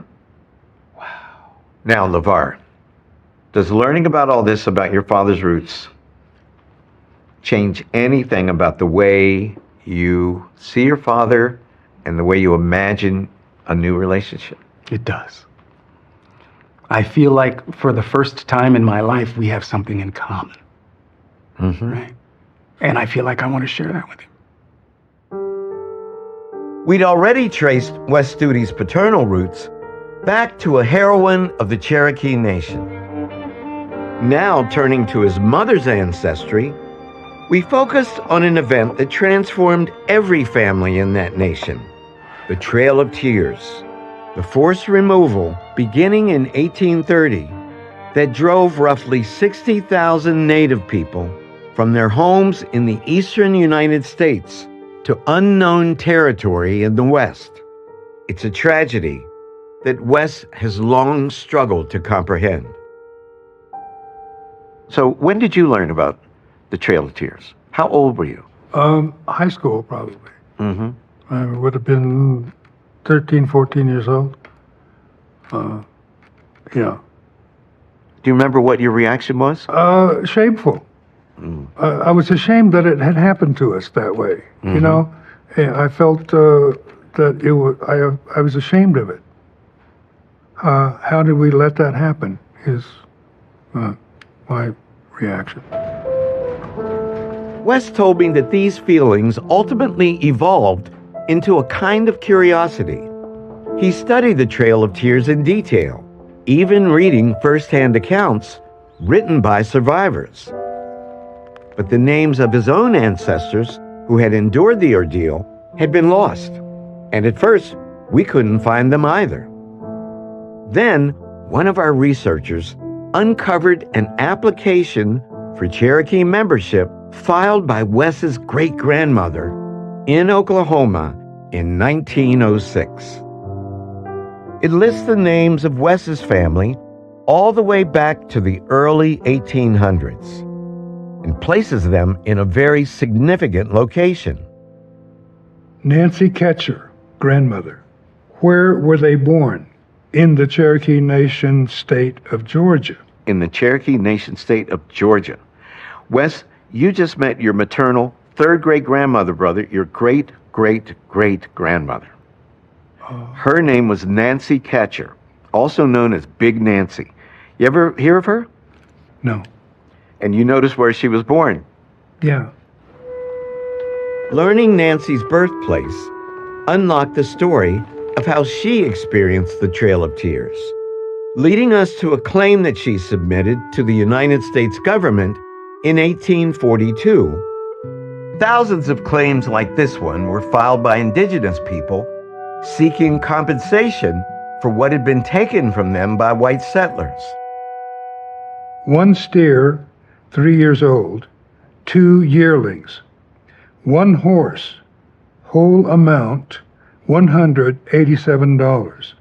What's it like to see this in black and white? You know about it in the abstract, but what's it like to see an actual case involving your actual ancestor and what she actually lost? Well, it pisses me off. It always has, but this is it's more succinct. Now I know where it was, and I wonder if the people are still there who took over her place. I'm sure they are. Might be worth a trip. Nancy's claim not only describes the property she owned, it also names the group or detachment with whom she traveled west. There were more than a dozen such detachments, but Nancy's was led by the principal chief of the Cherokee Nation. And with that information in hand, we were able to map the precise route that she took, a journey that stretched over 700 miles, allowing Wes to engage with what his ancestors were forced to endure. I've been to some of the places that she passed through. I've been to many of these places, seen them. And I don't know, let's see. It's, that's the most northern route. And it was in the wintertime. Yeah. They waited until the ground was a little more frozen and easier to walk on, rather than mud. Yep. A lot of places. And she was in her late 20s or early 30s when she made that journey. What's it like to see that? to know the actual root? It's good to know. It's good to know particulars and have a real story about how we got to where we are, because a lot of our family has been doing this genealogy thing and trying to figure out this and that, and so I'm bringing a wealth of information thanks to you and your program there. Good. And I know it's got to be painful. Well, we've lived with that pain for a long time. Yeah. Yeah. So it's not something that stabs at the heart right now, you know? We had a final detail to share with Wes. Nancy arrived in Oklahoma in February of 1839. 12 years later, she appears in what's known as the Drennan Roll, the first record enumerating the Cherokee Nation in the West. And the family is living just 10 miles from where Wes's mother would be born almost a century later. What do you think your mom would have made of all this?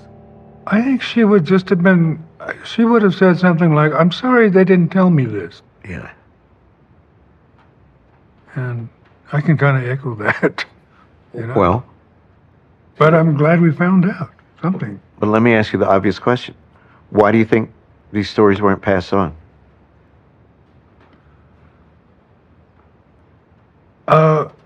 Well, these days it's called colonization, socialization, assimilation, survival, essentially survival. And all of the other things go along with it, because they made this trip, this family of people right here made that trip in order for me to be sitting here talking to you.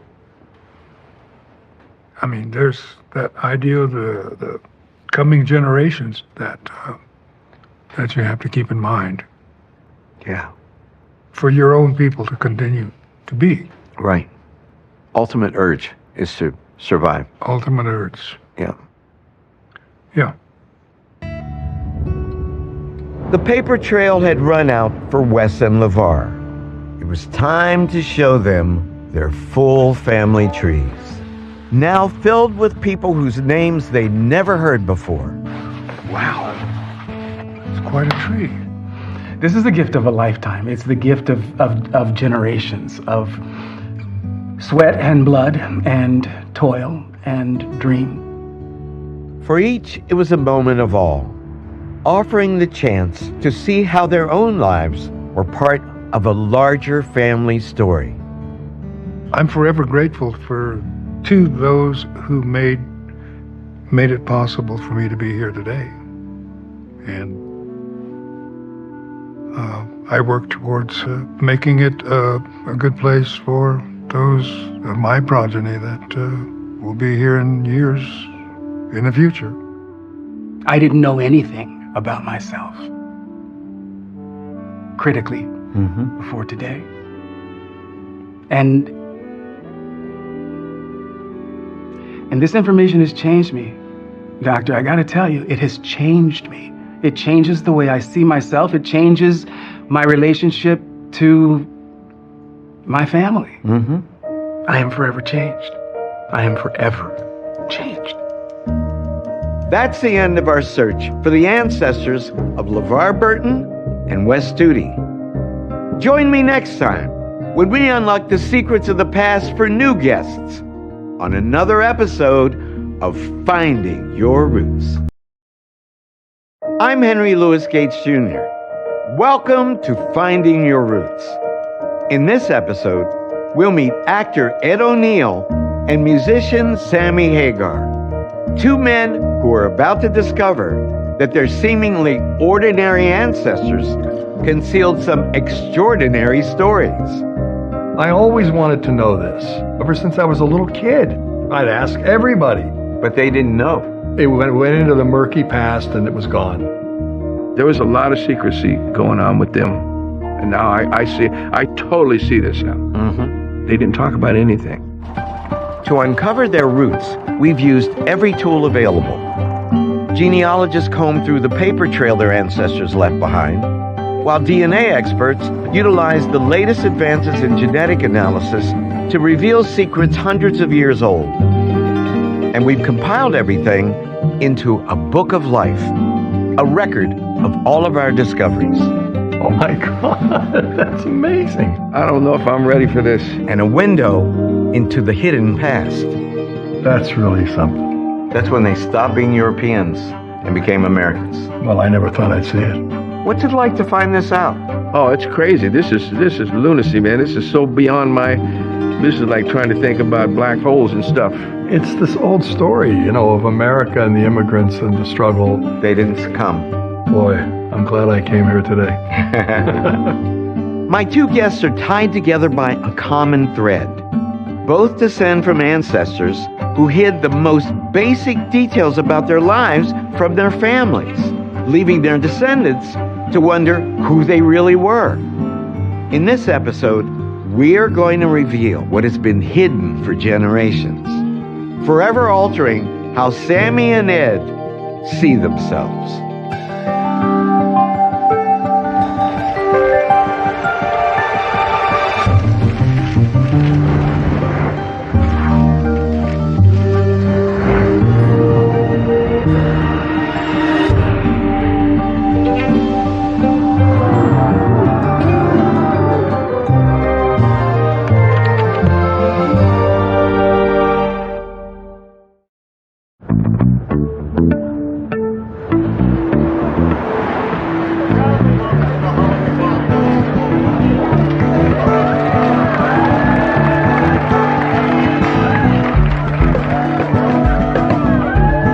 Ed O'Neill is living proof that you can have a second act.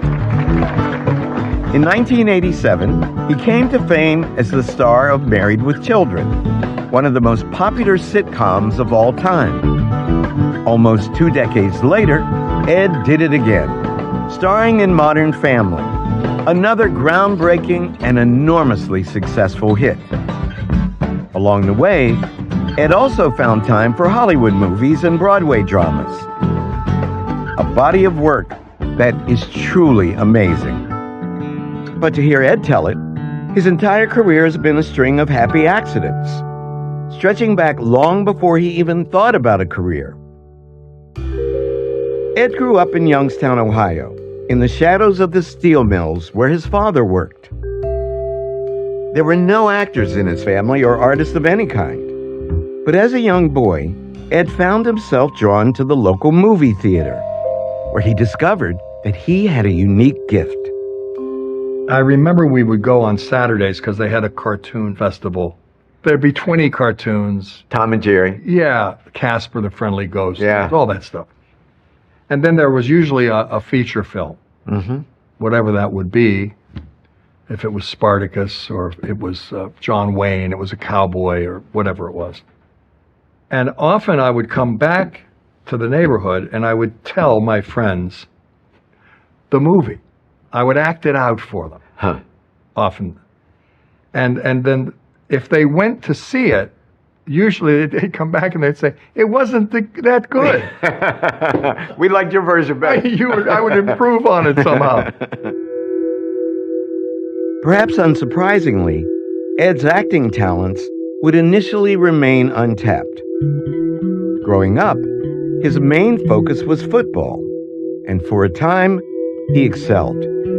Ed was a star defensive lineman at Youngstown State University and was drafted by the Pittsburgh Steelers after his senior year. But that was as far as football would take him.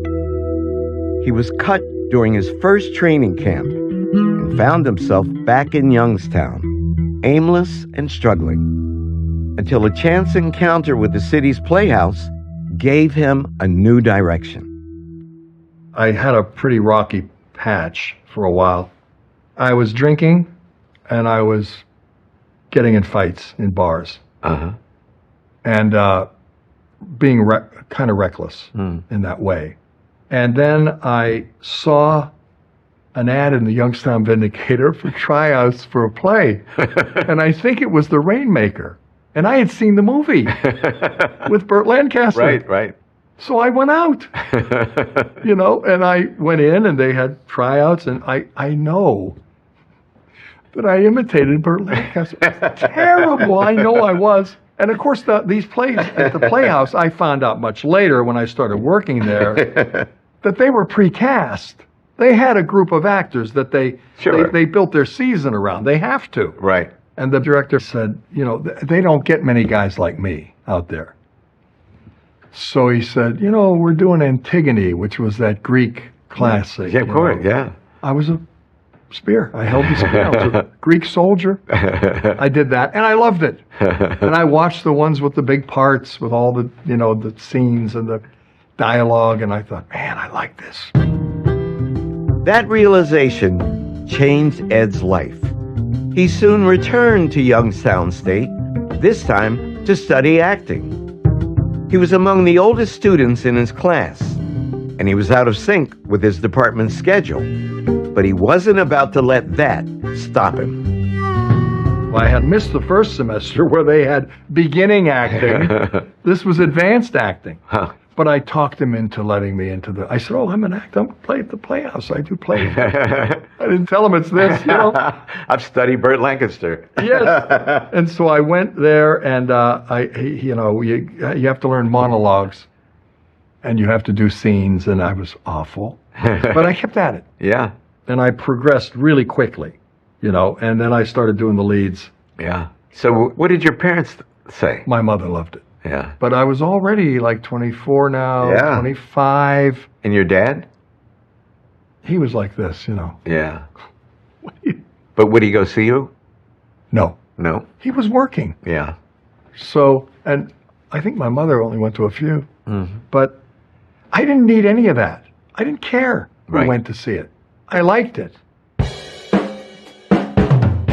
My second guest is Sammy Hagar, the legendary rock star and former lead singer of Van Halen. Blessed with an infectious enthusiasm and seemingly boundless energy, Sammy has sold millions of records, packed stadiums all over the world, and is still going strong after all these years. Accomplishments that are all the more impressive given how he started out.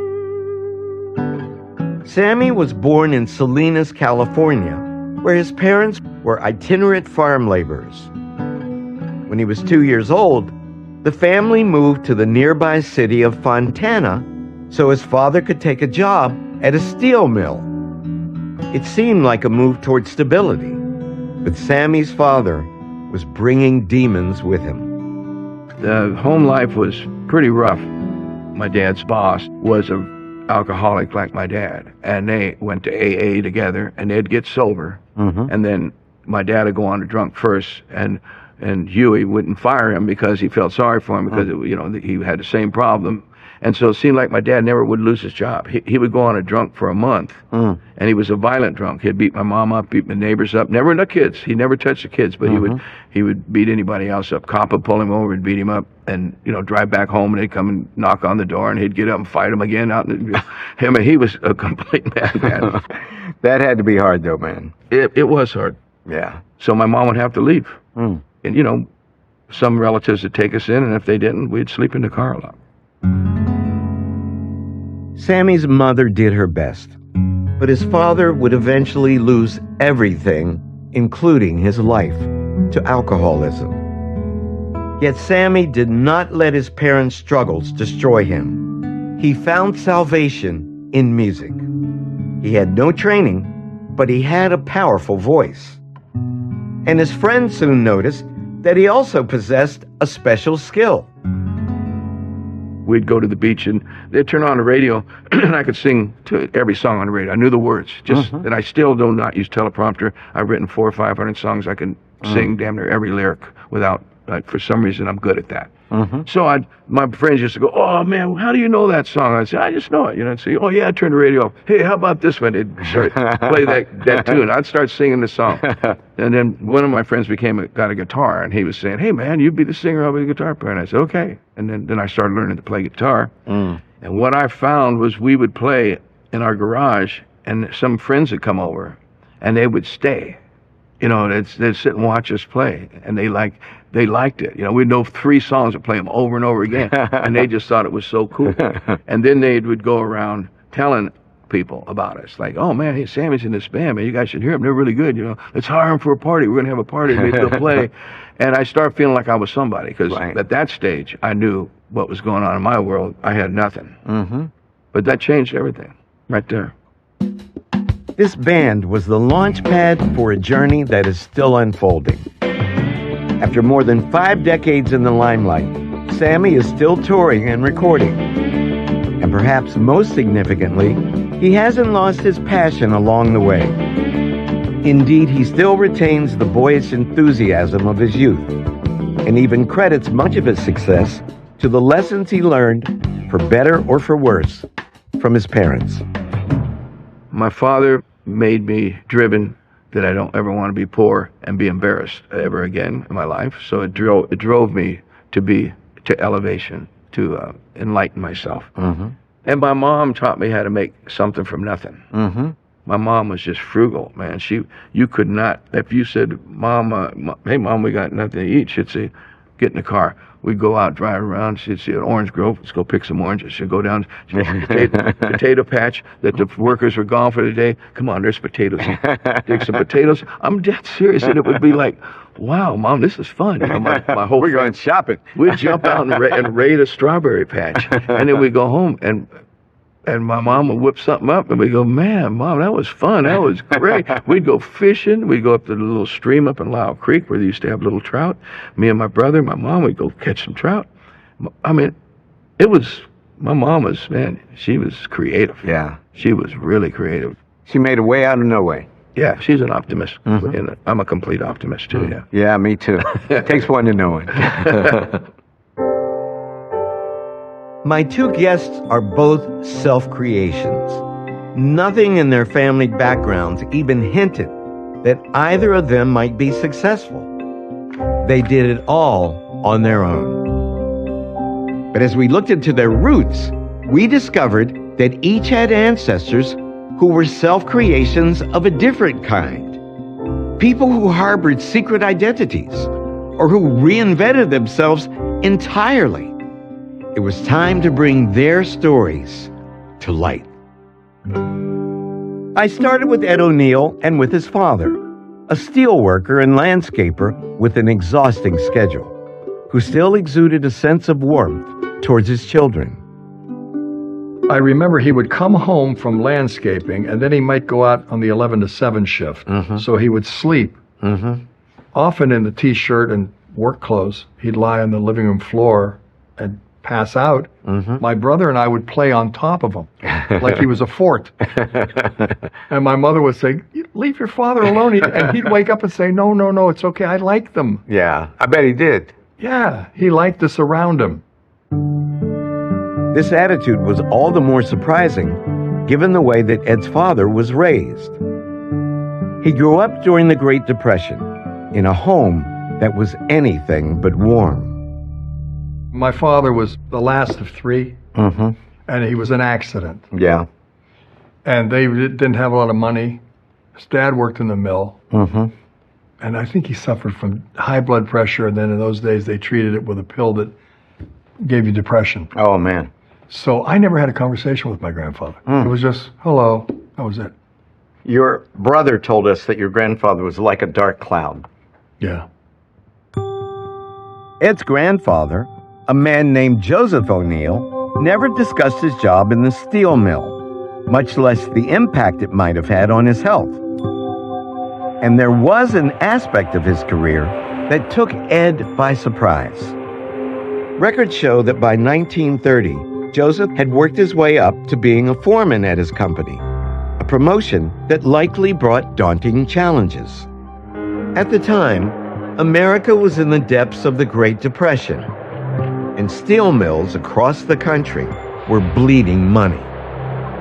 According to scholars, between 1931 and 1935, Joseph's company lost roughly $30 million and soon began to cut wages and workers. I never realized that. $30 million in 1935 is my roughly $650 million today. That's serious money. I never knew that. In response, the mill laid off thousands of employees. By April 1933, U.S. Steel had half the employees that it did just 4 years earlier. See, I didn't know any of this history. I did not know it. Your grandfather never talked about it. You never heard stories. I never talked to him. Well, let's see what happened next. Please turn the page. I mean, I said hello to him. Yeah. Wow. On May 26, 1937, steel workers in Ohio voted to strike, part of a larger action that would soon spread across 7 states. As a foreman, Ed's grandfather was management and would have been charged with keeping his mill secure and running in spite of the chaos all around him. More tension developed in the picket lines. A mail truck was halted at the Center Street Bridge, I know where that is, and windows in the home of a Republic labor foreman were smashed. Yep, and you can see a photo of the strikers at the plant in Campbell. This is the Center Street entrance. And that photo is where your grandfather worked. Yes, that's right. That's right. That's correct. And according to this article, strikers began trying to cut off the food supply to the men still in the mills. The picket lines became a battleground. Can you imagine? Yeah. And the foremen, remember, they were company men, didn't escape the violence. As you could see in that article, the windows in the home of a foreman at Republic were smashed. Yeah. And your grandfather likely faced opposition from his friends, his neighbors, and employees who worked in the mills. How do you think he coped with that? I can't imagine it. I can't imagine it. It may have ruined him. It may have made him what he became. Over the course of just a few days, roughly 20,000 workers in Youngstown walked off their jobs. But the steel companies refused to relent. And when the workers' wives joined their husbands on the picket line, the situation rapidly deteriorated. CIO officials said police fired tear gas into their ranks. Screaming, they gave way, and scores of strikers rushed the police, forcing them into a railroad underpass. Bullets spattered down from surrounding hills. You ever hear anything about this? No. Well, I did hear that there were a lot of strikes and a lot of violence. Yeah, and for wives. Yes. After steelworkers' wives joined the strikers in the picket line, that had to be a hell of a mess. Oh, my God. The police ordered them to leave. They refused. The police fired tear gas at the women, and a fight between the strikers and the police, of course, erupted. 2 strikers died, man, and dozens were injured. Can you imagine? Yeah, it was America as they knew it in those days. The strike lasted for roughly 1 month before the governor of Ohio ordered the mills reopened and called in the National Guard. In the end, both workers and management suffered greatly, and Ed's grandfather seems to have paid a price. Within a year, he was no longer a foreman, but instead was working as what was known as a stocker, which was not a promotion. He was demoted. We don't know why. He was demoted. He was demoted. Yeah. It could have been something to do with his inability to lead. It could have. I mean, he may have had some kind of I always suspected that he had some kind of a nervous breakdown. Really? Yeah. But nobody ever said anything to me about it. That's shocking to me. Joseph O'Neill passed away in 1955 on Ed's 9th birthday. Learning more about his life compelled Ed to think about his own father, whose spirit was so dramatically different from his grandfather's, giving Ed a new appreciation for what his father had endured. he was a depression kid. Right. They didn't want him. And I know that at his graduation from high school, they didn't go. It was right down the street. That's cold. Yeah, it was. You know, so he was very insecure about that. And so when he had the kids, it was like, that's his family. That was it. Yeah. But you could never fill that hole, no matter how much you tried. Just like Ed, Sammy Hagar was the son of a steel worker. But his father brought no stability to the family. Almost all of the parenting was left to Sammy's mother, and she suffered terribly at the hands of her husband. How did she end up with that life, do you think?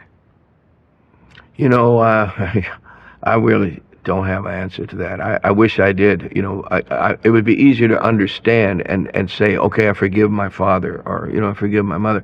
I think my mother was so desperate. The only thing I could think of was that she was so desperate to get out of the family she had been in. They were so poor. She lived in a tent her whole life, you know, in a tent. And I think she found a man that my dad was super confident. And I think she thought, oh, this man will take care of me, and I can have a decent life. I can get out of this, you know, this rut. Yeah. Yeah. Poor kid. And I think she was afraid to go on her own. She said, what am I going to do? I don't have an education. I don't have a vocation. I don't have a job. She knew how to get those potatoes and those strawberries. Yes, she knew how to survive. The tumult of his mother's life left Sammy knowing little about her roots. He'd spent time with her parents growing up, but recalls that they were both quiet and somewhat secretive about the past. We set out to see what they'd hidden and focused on the family of Sammy's grandmother, Catherine Alessi. Catherine's parents, Giacomo and Gertrude Alessi, appear on the 1900 census for Rochester, New York. The record shows that Giacomo was an immigrant from Italy, with an occupation common to many immigrants of the day. He was a fruit dealer. Did you know that? Yeah, no, I had no idea. Well, when I saw the words fruit dealer, I pictured a kindly man with a cart selling apples and oranges in his neighborhood, right? But it turns out that's not exactly what your great-grandfather was doing. Please turn the page. Sammy, this was published in a newspaper on July 18th, 1899, in a local Rochester newspaper. Rochester, New York. Wow. So this is 1 year before the census we just saw. Would you please read what we've transcribed for you in the white box? The residents of North Street were startled yesterday afternoon by the sharp report of a pistol shot. Joseph Lombardo had been shot by Joseph Alessi, also known as Olis. Whoa! Both he and Alessi are natives of Italy. The latter came to America about 9 years ago. He has several brothers here. Samuel, who has a fruit store at Monroe Avenue, and Antonio, who has a fruit stand on Clinton Avenue. These guys were mobsters. I should have known. Sammy's relatives were indeed mobsters of a sort. Two of Giacomo's brothers, Samuel and Joseph Alessi, were fellow fruit dealers. A job that seems to have been far more violent than either Sammy or I had imagined. Lombardo was driving in his wagon when he was hailed by Alessi, but other witnesses say that it was Lombardo who hailed Alessi. He asked the latter if he intended to pay him what he owed. Alessi told a reporter that he pulled out 75 cents. Lombardo slapped the hand away and cried out, "You owe me $13. Then Lombardo was said to have made a lunge at Alessi. The latter ran across the street and went up to the rooms he occupied. A few seconds later, he rushed back into the street flourishing a revolver. Wow. When Lombardo started to run away, Alessi raised the weapon, leveled it, and deliberately shot at Lombardo. Within an hour, Alessi was in custody. Wow. This is your relative shooting another man over $13. This is unbelievable. But my grandparents were quiet. You know, like I said, I think they had a lot of ghosts that they didn't talk about. Well, now you know why. Goodness. Yeah. This is unbelievable.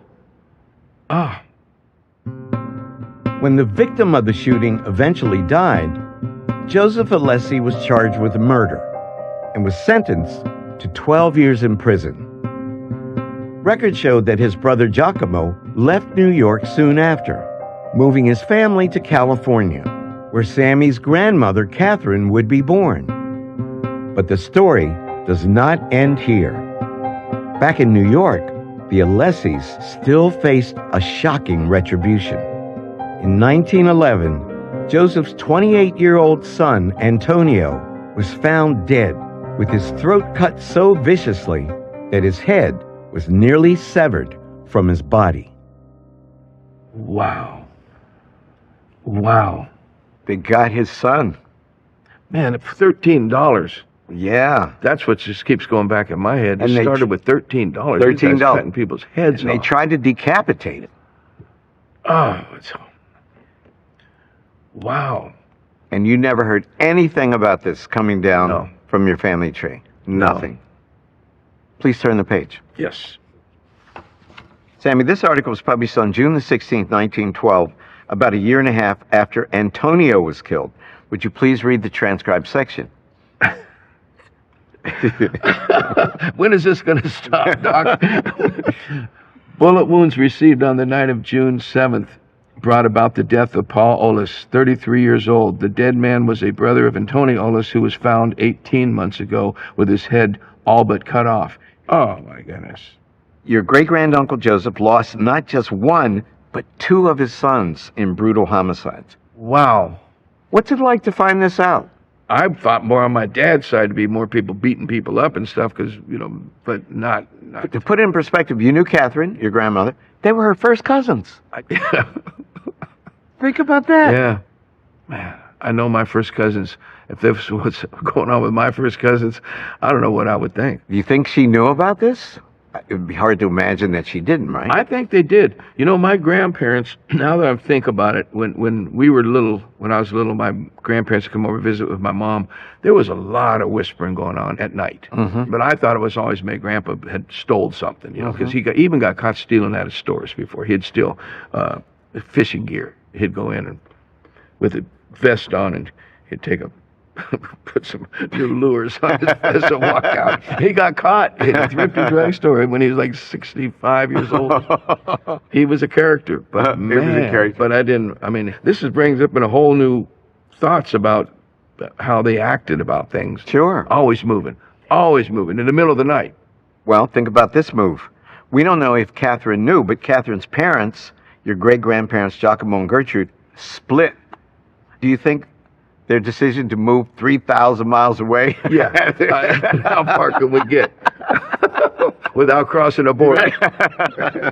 The Alessis had escaped the violence that plagued their relatives back in New York, but another kind of danger awaited them in California. In 1907, Sammy's great-grandmother Gertrude passed away in Los Angeles.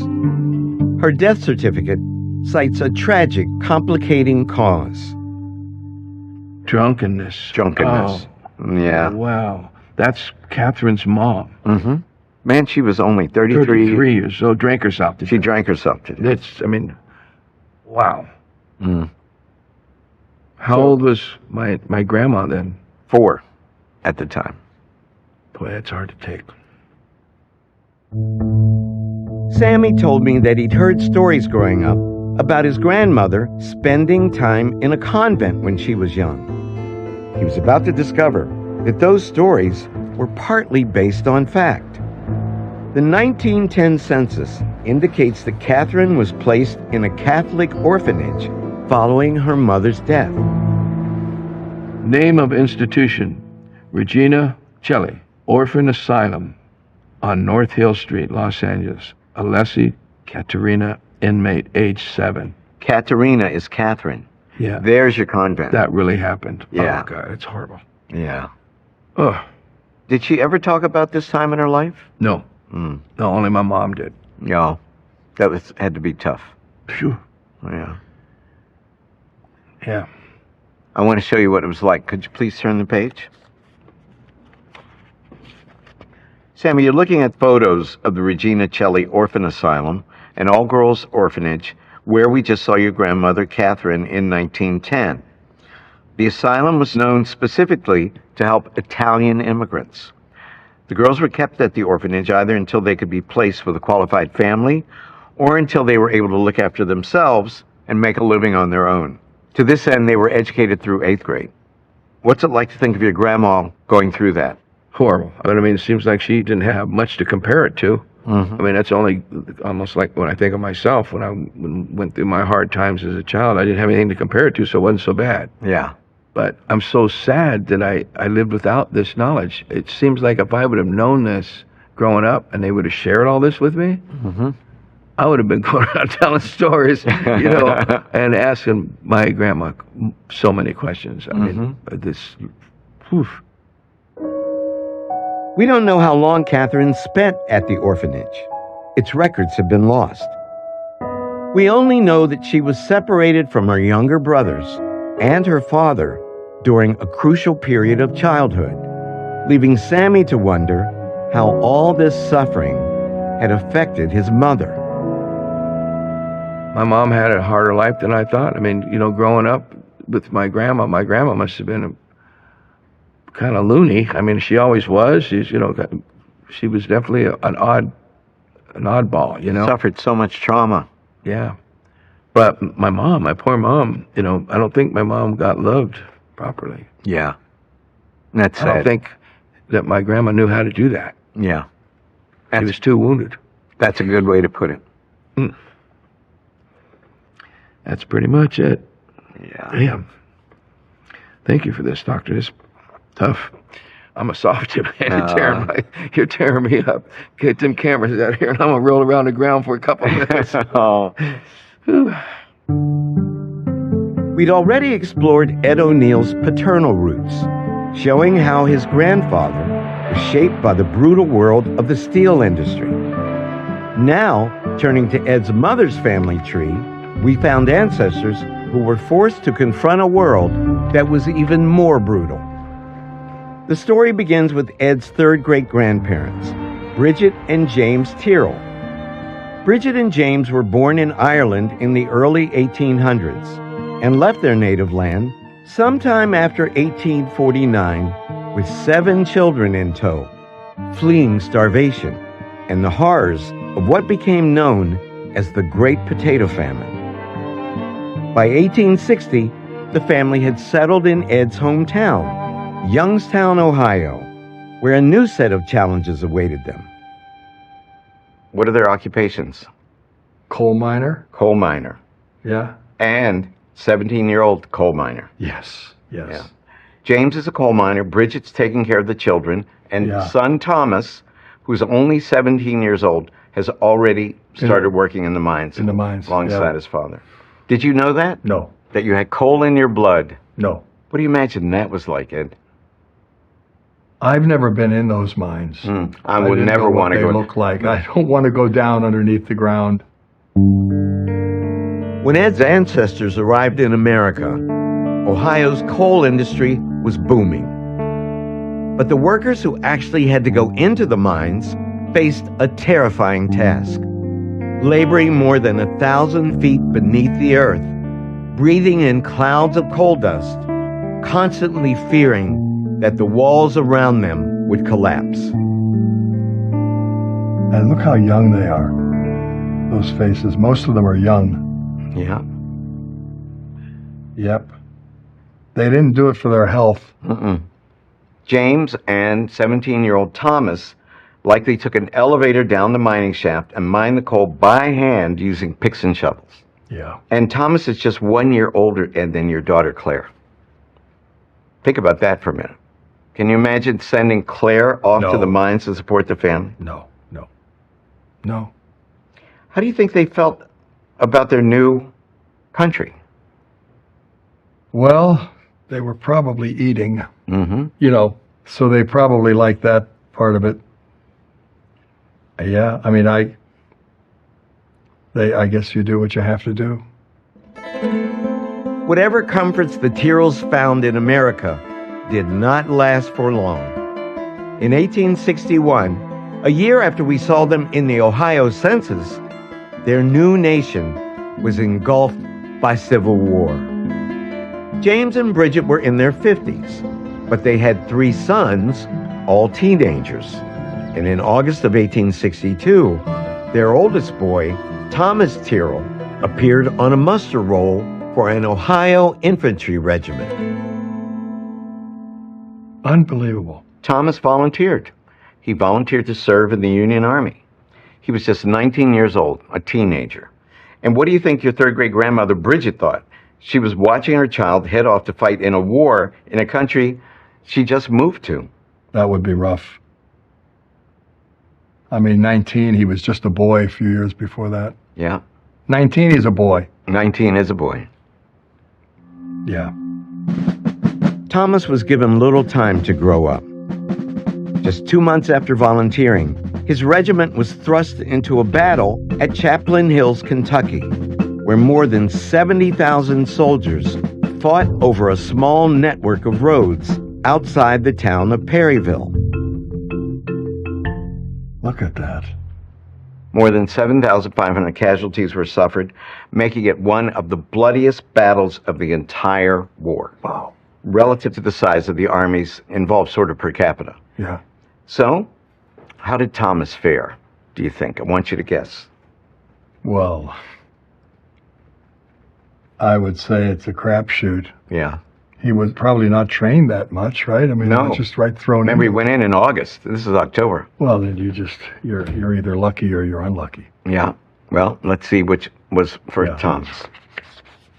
This is another military record dated February 21st, 1863. Would you please read the transcribed section?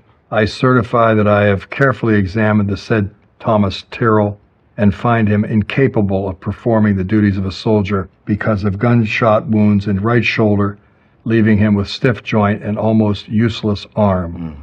Degree of disability, 2/3. Oh my God. Thomas was discharged in February of 1863 with a permanent disability. And this wasn't the end of his family's ordeal. 1 year later, his brother James followed him into the Army and soon found himself hospitalized with a heart condition.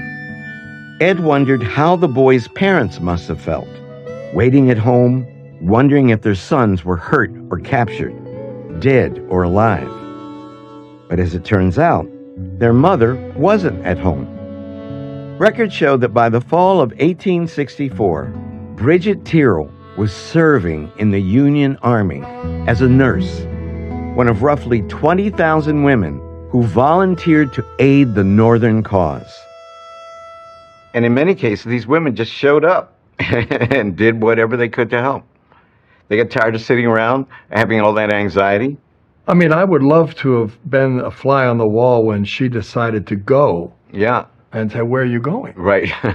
Yeah. You were doing what? You're not doing that. How are you getting there? Yeah. You're going through war places. That's right. Unbelievable. Bridget tended to the wounded in what was known as Brown Hospital in Louisville, Kentucky. There's no evidence that she had any medical training at all, but that likely didn't matter. As reports suggest, the hospital was desperate for whatever help it could get. The sick are sent to the general hospitals in and about Louisville. Brown Hospital has received most of the patients from the Army. This hospital is entirely too much crowded for its capacity and number of surgeons and nurses. The patients have not been able to receive the attention they should. That's where she worked. Oh my God. At the hospital where Bridget What is worked. that? That's it. Oh my God. It's like a shack. That is It's Brown. an elongated shack. That is Brown Hospital, man. Oh my God. It doesn't You look imagine like how any hospital I ever saw. Imagine how it smelled. Just to like start with that. God. She probably watched a lot of men die Oh yeah. every day. Yeah. Big time. Jeez, that's something. Different world. Yeah. What a character. I would love to have known her. Yeah. She had grit, man. Oh, yeah.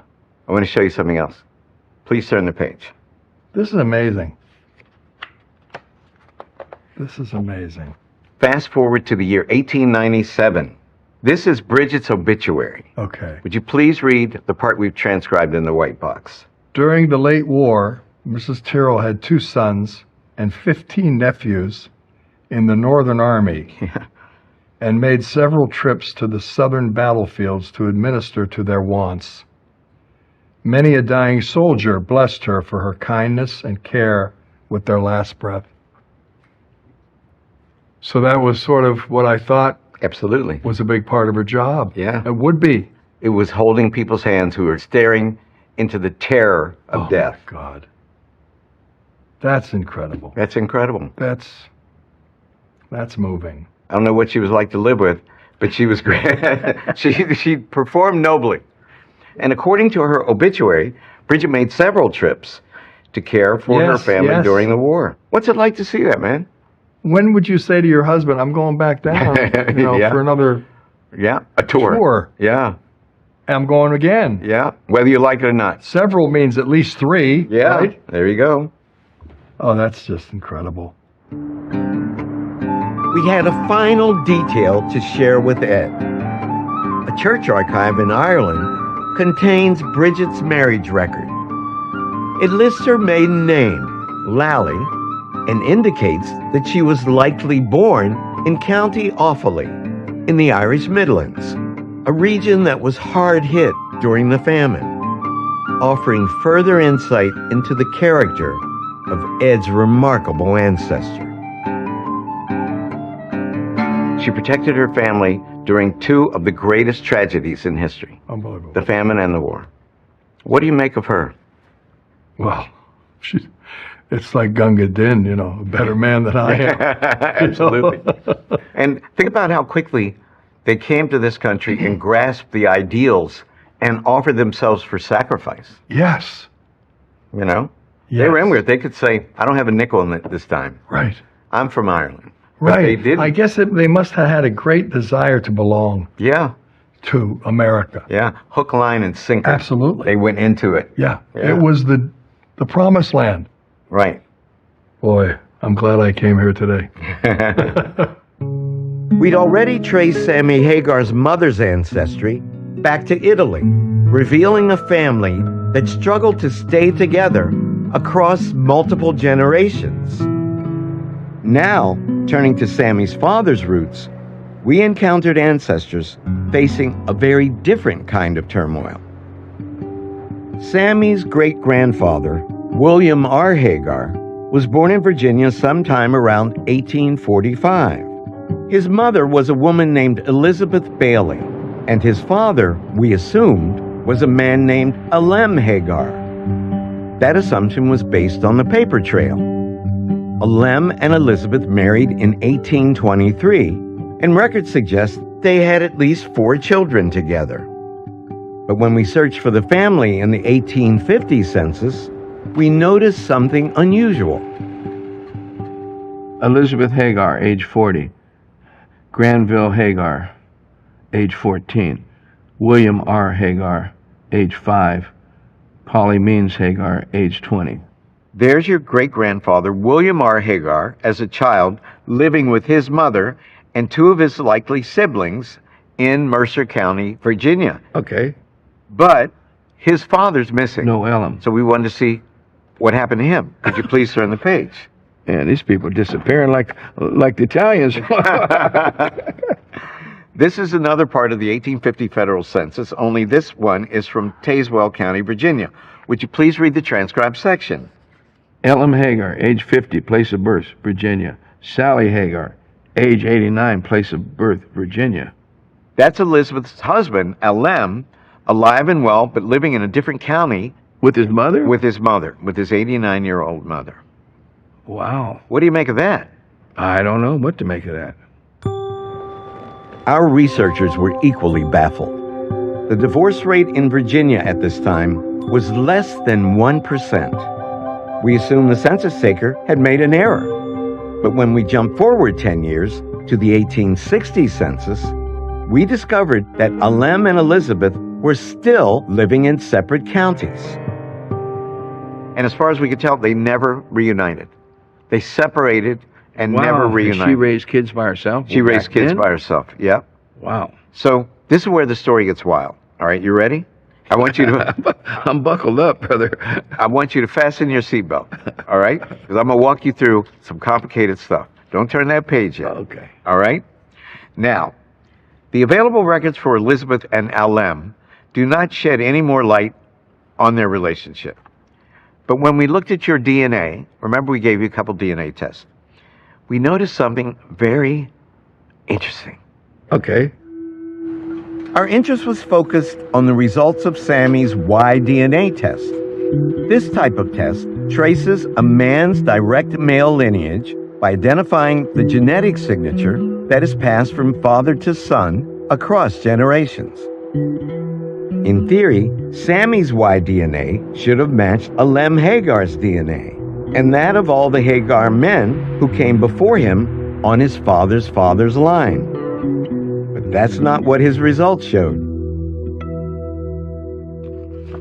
Sammy, this chart shows the total number of men found with the surname Hagar who match your Y-DNA signature. Could you please read that number? 0. I don't need glasses for that, brother. How can that be? Sammy, genetically, you are not a Hagar. Get out of here. You want to find out what your real biological surname is? Yes, this is nutty as anything I've ever imagined. What I'm about to introduce you to is 100% certain. Okay? Okay. Because you are not a Hagar. This is who you are. Please turn the page. Oh man, I'm not. I don't know if I'm ready for this. Sammy, this is the same graphic we just saw on the previous page. I'm a Belcher? You are a Belcher. Oh my God. Your Y-DNA matches 27 men with the surname Belcher. There is no doubt. This is a slam dunk identification. Wow. You are Sammy Belcher. What a trip. There was only one possible explanation for this anomaly. Somewhere on Sammy's direct paternal line, one of his female ancestors had borne a child with someone who was a Belcher and not a Hagar. And the most likely candidate was his great-great-grandmother, Elizabeth. Ooh-wee. And perhaps that was the very reason why Alem and Elizabeth weren't living together in 1850 and 1860, when he goes back and lives with his mother. She, it's possible, had an affair, and he figured it out. And left. Split. I'm out of here. Boy, that changed everything. That changed everything. What do you think about this, man? This stuff happens all the time. I mean, this is so normal in life. Yeah, and guess what? It has happened. People fell in love outside of marriage, but only now are we able to find the evidence because of DNA. People took these secrets to the grave. Yeah, it's so sad because it's, thank God for DNA, because otherwise this stuff not that I don't even know what it matters or what it really means at my age. Right. But if I was a young man, if I was 7, 8-year-old, a teenager, you might think, hey, I want to meet some of these people and get down to the bottom of it and find out who loves me and who don't, and who I care about and who I need to help and who don't. Right. I don't know. We were not able to determine who fathered Sammy's great-grandfather, William. There are at least 11 Belcher men who are possibilities, and the DNA evidence is not sufficient to distinguish among them. But one thing is certain. All 11 share the same father, a man named Isham Belcher, and DNA indicates that Isham has a very clear connection to Sammy. Isham Belcher is your third great-grandfather. He is your great-great-great-grandfather. You ready for this? Sure. Born in Virginia around the year 1770. 6 years before the signing of the Declaration of Independence. Whoa. So you have deep, deep roots in revolutionary America. Deep roots in Virginia. How does it make you feel to know this? Oh, it's crazy. This is lunacy, man. This is so beyond my. This is like trying to think about black holes and stuff. I know, it's true. It's like Carl Sagan stuff, Stephen Hawking stuff. Yeah, it is. Are you glad to know this? I'm so happy to know this, and this gives me so much mind-chewing ability. I mean, man, my mind's going to work on this like a mouse on a wheel of cheese, man. The paper trail had run out for Sammy and Ed. It was time to show them their full family trees. That's just amazing. Now filled with names they'd never heard before. This is just perfect. Oh my gosh. For each, Oh my goodness. it was a moment of awe. Oh. You got a World War I veteran there? That's great. Offering the chance to see how their own lives man, were part of a larger family story. That's big, deep, and touching. Wow. In the end, each man was left searching for words to describe the experience. Wow. Doc, I'm overwhelmed. It's like, I don't even know what it's like. You have to interview me again like in 6 months just for 5 minutes and ask me what I think then. Because right now, I don't know what to think. I mean, I love it. I'm excited. It's really exhilarating, man. It is. I won't be able to sleep for a month behind rolling this stuff around in my head and reading through this book and showing it to my sister. I mean, I just can't wait to show this to my sisters. They're going to freak out. What has our journey together meant to you? Well, it's been a lifelong dream, a desire that I've always had to find out this information that I received today. That's great. I always wanted to know, ever since I was a little kid. I always wanted to know this. So I never did. No one would ever. I'd ask everybody. But they didn't know. They did not know. They did not know. But it now went into the murky past and it was gone. But now you know. What difference does it make? Everything. That's the end of our journey with Ed O'Neill and Sammy Hagar. Join me next time when we unlock the secrets of the past for new guests on another episode of Finding Your Roots. I'm Henry Louis Gates Jr. Welcome to Finding Your Roots. In this episode, we'll meet Bob Odenkirk and Eliza Schlesinger, two people who grew up trying to make their families laugh. There's a photograph of me looking calmly at the camera, and my mom said, "That's the only picture where you're not being silly that exists of you." My mother has told me the story of they had Groucho Marx glasses with the nose and the mustache. Right. My mom would put it on and she would point and she would say, "Funny." And then I guess a family friend came over who did look like that, big nose, mustache, glasses, and I pointed to him and I said, "Funny." To uncover their roots, we've used every tool available. Genealogists comb through paper trails stretching back hundreds of years, while DNA experts utilize the latest advances in genetic analysis to reveal secrets that have lain hidden for generations. And we've compiled everything into a book of life, a record of all of our discoveries, I can't believe you found this. and a window into the hidden past. These are your immigrant ancestors. I want to shake their hand and give them a hug and a kiss. I feel a part of something and like complete in a way that I didn't think I ever would, because I thought I had like 6 people in my family. So what is it like to learn this? The best. Why am I so happy and proud? My two guests have devoted their lives to comedy, but their roots are filled with people who had a much simpler goal: survival. In this episode, Eliza and Bob will meet ancestors who faced enormous challenges and who made immense sacrifices to lay the groundwork for their success.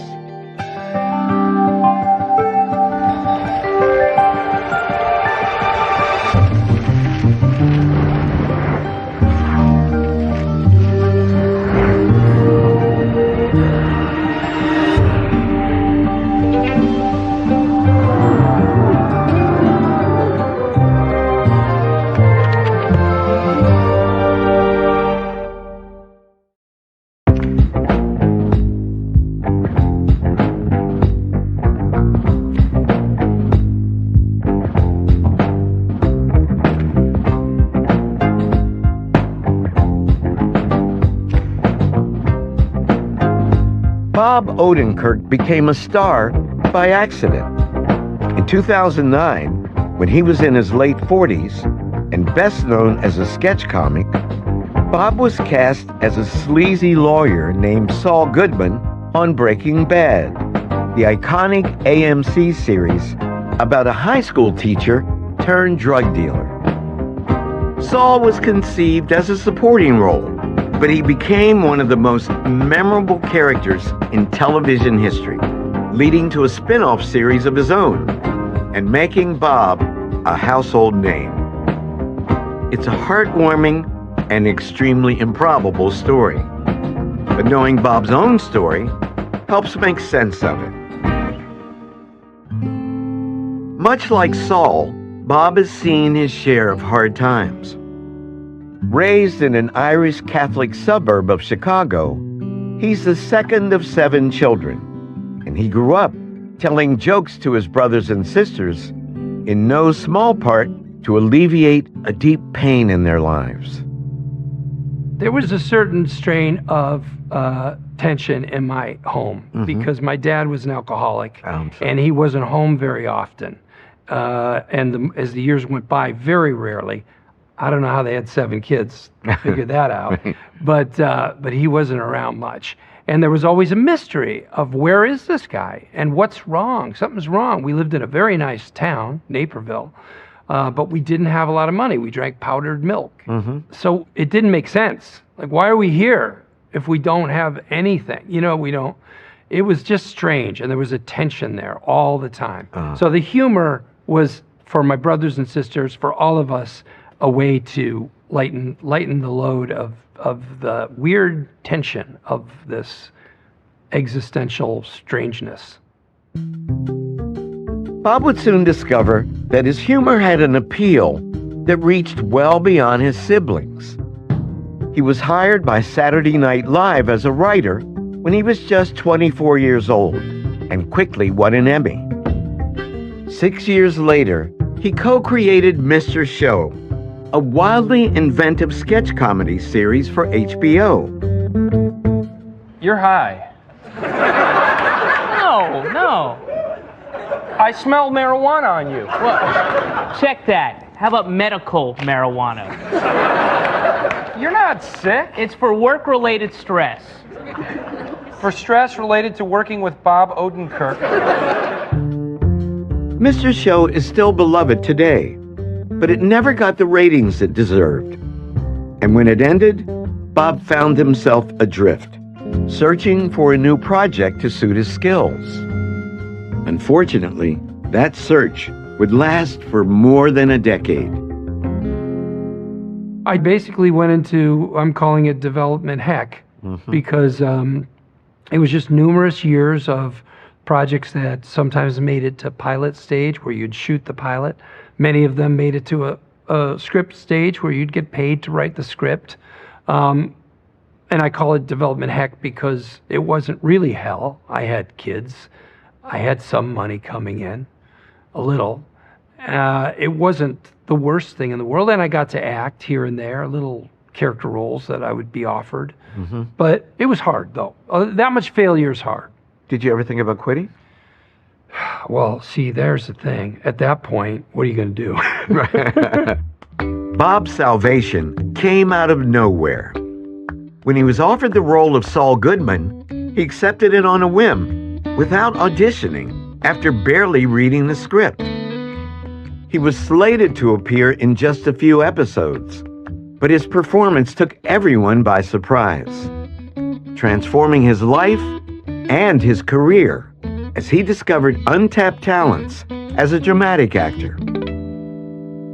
I'm unbelievably grateful. I'm unbelievably grateful. I won the lottery. You did. It's better than the lottery. Right. When you win the lottery, they give you a bunch of money and you go screw up your life with it. That's right. I won this relationship to the industry that I loved and was attracted to. You did, big time. And I can't explain it. I don't deserve it. I didn't deserve it. And sure, there's some Catholic guilt in there, but also it's true. Right. If the audience decides we like you in drama, I know you like sketch comedy. I'm glad you did it. Thank you. But we like you in drama. And you can say, I'm cool with that. Okay, you got it. My second guest is comedian, actor, and author Iliza Shlesinger. Eliza is renowned for her brilliant stand-up routines, which mix sly observational humor and biting social commentary. You're like, I don't want to bring a jacket. Why not? 'Cause then I have to carry it.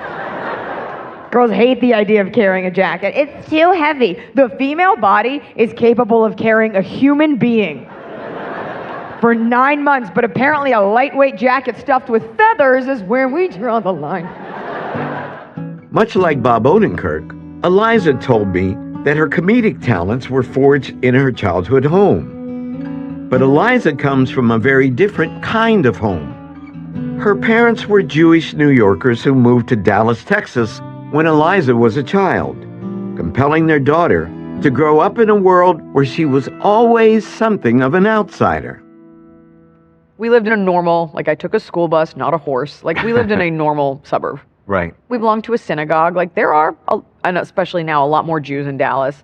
But you still were like a little other than growing up. Like they had like Fellowship of Christian Athletes, and there never was nor has been like a Fellowship of Jewish Athletes at a public school. So, yeah. In Black culture, there's always a day, when you realize that you're Black and that it's not a good thing for a lot of people. Did that happen to you in terms of anti-Semitism? Yes. I remember one of my best friends when I was little, who we're not going to name names, she said something bad to me. So my mom, as moms do, called her mom. And she said, your daughter told my daughter, Eliza, that because she's Jewish, she's going to go to hell. Because this is what you're taught in some branches of Christianity, And the mother, rather than saying, oh, I'm going to have to talk to her, that's not right, she said, oh, I'm going to have to talk to her, she's not supposed to start witnessing until she's older. Oh, my God. So there's that. And then it's not so much, like, it wasn't violent anti-Semitism, but, hearing things like, do you drink baby's blood or eat babies, or do they have horns and things like that. And it's just things that you're aware of, and you're aware of how the world, especially as you get older, views Jewish people. And of course, these things are also hurtful, but I do think it teaches a modicum of compassion in terms of dealing with other people's struggles in life. Though Eliza may have felt out of place, she immersed herself in her new environment with an impressive amount of confidence, guided by a single-minded ambition to somehow become a comedian. There were no performers or artists of any kind in her family, but her parents encouraged her just the same. And when she got to high school, she joined an improv troupe, despite the fact that there were no other women in the group. You were the only girl in the improv troupe, right? Yeah, for a while. What was that like? It's so funny. There's a big conversation nowadays around like women in comedy. And younger people act as if there haven't always been women in comedy. We've been here for a minute. Like, we've been here since the beginning. Perhaps not as celebrated, not as visible. But women have been doing this. And because growing up, feminism wasn't as huge, wasn't as big of a conversation as it is now. It certainly wasn't as ubiquitous. We definitely didn't have the internet. And women in comedy wasn't such a sticky topic. I was never told women aren't funny. Yeah. And boys liked to be around me because I was funny. And my friends, like that was my currency. For some people, it's their look. Some people, it's that you're the person you want in science lab to sit next to. That was my thing. And so it never occurred to me that I wasn't just as funny, if not better. So this idea that I would be a shrinking violet or that boys should go and girls shouldn't, I just went. And I remember thinking, we were like at improv practice, I remember thinking like they were all messing around. And I was like, you guys are going to go and have normal jobs. I'm going to do this for a living. So pay attention because we only have 30 minutes before lunch. Eliza knew what she was talking about, and her determination paid off big time. Today, she's more than making a living at comedy. She's a headlining act with a global fan base and 6 Netflix specials to her name. But even so, Eliza readily acknowledges that her abilities only took her so far. She also needed a bit of luck, especially when she first moved to Los Angeles and tried to launch her career. I didn't know anything about the industry. And I remember thinking, like every wide-eyed girl coming to LA, like, if I can just get on a stage, they'll see how great I am. Right. How do you get stage time if you don't know anyone? I saw an ad, must have been in a paper or online, for a school. It was called the Judy Carter Comedy School. Huh. I saw in the ad that at the end of the classes, you get a showcase. Everybody who took the class gets up and they do their 5 or so minutes. And I thought, well, that's how I'll get my stage time. I'll take these classes, I'll earn the showcase, I'll do it. The president of comedy will see me, and that will be that. So I started taking the class, and I met another comic, another man, his name was Tim Powers, super nice guy who's like a father, and taking this class. And I became friends with him, and he was a real live stand-up comic. And while we became friends in the class, he was like, my friends and I, we do comedy at a bar in Hollywood. Why don't you come on by? Oh, that's great. And so I went. I went at 22 to this bar, and there's like a bunch of grown men that put on a stand-up show, and they gave me time. So I cobbled together my few jokes that I had written, and my one-man show from college, and a couple of other things. And I invited my friends, as you do, and it was great. Not great. It was whatever. I think there was a joke about herpes, a joke about LA traffic, whatever. And they invited me back. And it's a real sink or swim moment. And I just decided to swim. Eliza and Bob have been fortunate. Their comedic gifts have brought them a level of success that they never could have imagined when they were young. Now it was time to introduce them to ancestors whose gifts were decidedly more practical and whose lives were more inclined towards drama than comedy. I started with Bob Odenkirk and with his mother, Barbara Baer. Barbara anchored Bob's childhood home, driven by an inner warmth that, for whatever reason, seemed to elude Bob's father. He was a mystery to me, and my dad is a mystery to me. He left the house when I was 15, and I met him again when I was 22, when he was dying. Wow. And we got to meet probably 5 or 6 times, and I could never sort it out. I just could not figure that guy out.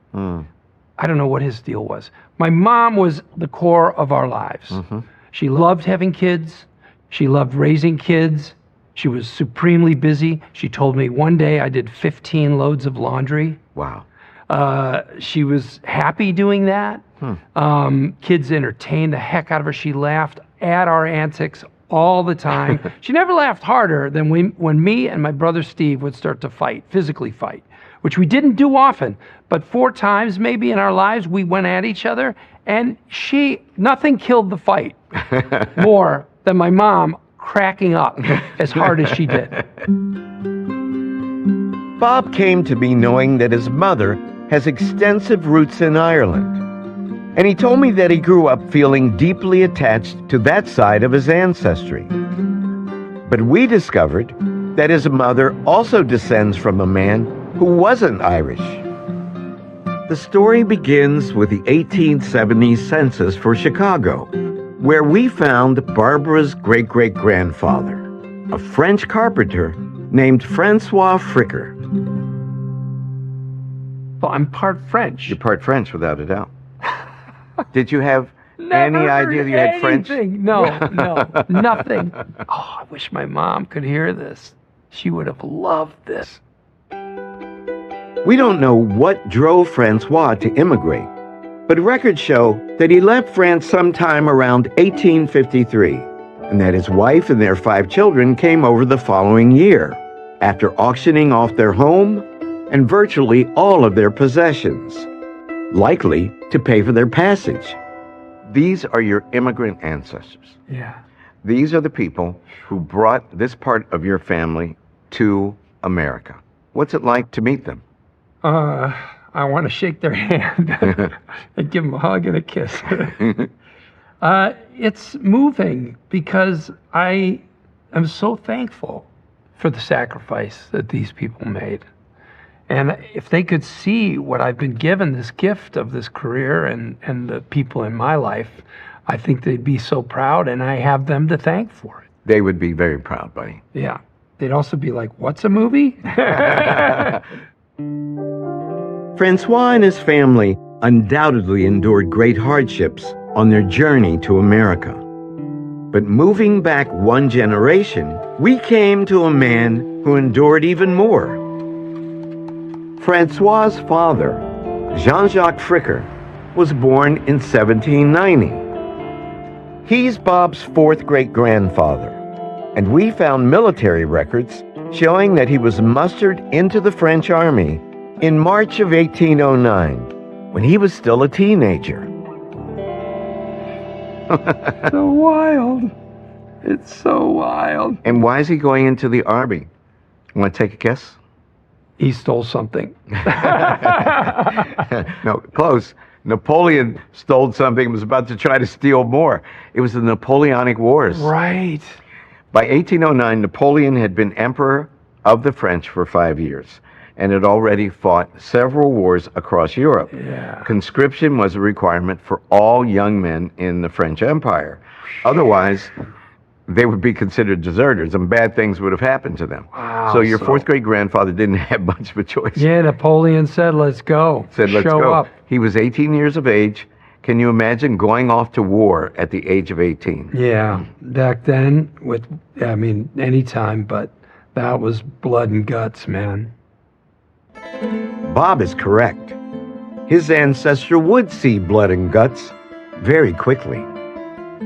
At the time, Napoleon had grand ambitions and was determined to dominate all of Europe. In early May of 1809, he captured Vienna, the capital of Austria, then set out to crush Austrian armies that lay just across the Danube River on the opposite shore. But that's where Napoleon's luck took a turn for the worse. The French army, commanded by the Emperor Napoleon in person, has been totally beaten at Aspern and Essling by the Austrian army. On the 22nd at 4 a.m., the emperor thought the decisive moment was come and ordered his cavalry to charge and support the infantry. But the repeated charges of the cavalry could not pierce the center. The Emperor Napoleon, perceiving that his communication was threatened, hastened his retreat, leaving on the field of battle a great number of dead and wounded. Don't follow crazy people into war. Your ancestor was there. Wild. What's it like to insert yourself in world you see history? Paintings like this all the time. That's right. You don't think, oh, that's my great-great-great-great-grandfather right there. But it is. It's somebody's great-great-great-great-grandfather. Mm-hmm. The battle was Napoleon's first major defeat in over a decade, and it was a bloodbath for the French army, which suffered more than 20,000 casualties in 2 days of near constant fighting. Wow. I'm surprised anybody survived at all. Please turn the page. This is an amazing saga that I had no sense of. This is another page from your fourth great-grandfather's pension fund. Would you please read that translated section? Jean-Jacques Fricker is unable to continue his services because of a gunshot received on May 22, 1809, which caused him to lose the little finger of his right hand as well as the free use of the ring finger. The adherence of the scars deprives the hand of its free movements. Get out of jail free. Get out of here. Not free. No. You lose your hand. You know? He was only 18 years old. Can you imagine being physically scarred for the rest of your life at the age of 18? Yeah. And at a time when manual labor was work, was what you could do, all you could do in a lot of places, and you can't use your right hand. Devastating. Devastating. Jean was discharged from the army with a small pension. He managed to find work as a police officer and settled down to start a family. But a great many challenges lay ahead. In 1813, when he was just 23 years old, Jean's wife died in childbirth. He would remarry, only to see his second wife, Bob's fourth great-grandmother, succumb to a protracted illness. And soon after, Jean himself would reach a tragic end. Jean-Jacques Fricker, aged 53 years, died in this town on the 5th of November 1843 at 2 o'clock in the afternoon near Weyer's Tile Factory. Cause of death, drowned. Drowned. Your fourth great-grandfather drowned, sadly, at the age of 53. He had survived the Napoleonic Wars, lost a wife and child in childbirth, then lost another wife, and then he drowned. I want to say, I'm sorry your life was so hard and it ended with so much pain, but so much good came from you being tough and having kids and sticking around. What does having this information restored to you, what is that doing to you? Does it change the way you're seeing yourself? Mr. Frenchman? Yeah, I never thought I'd connected at all to that country, but all those people in those paintings, all those people you read about, those are our great grandpas and grandmas. Mm-hmm. And they paid the price and straggled forward and lost a lot. And I'm part of that. And it makes me feel connected to people, to the world. Just like Bob, Eliza Schlesinger was about to discover a hidden connection to an ancestor whose story had been forgotten. Her father, Fred Schlesinger, was born in Amityville, New York in 1955. Eliza knew that his roots lay in Eastern Europe, but that was all she knew. We began to reconstruct those roots by focusing on Fred's grandparents, Eliza's great-grandparents, Morris Schlesinger and Esther Schoeneck. Oh, man. Oh, man. These people don't look like me. But it's also black and white, but I think they have very dark hair, which I secretly do. Don't look at my eyebrows. Growing up, did you hear any stories about them? Yes. I heard that they were like a lovely couple, incredible couple. It was like a loving household. Everybody loved them.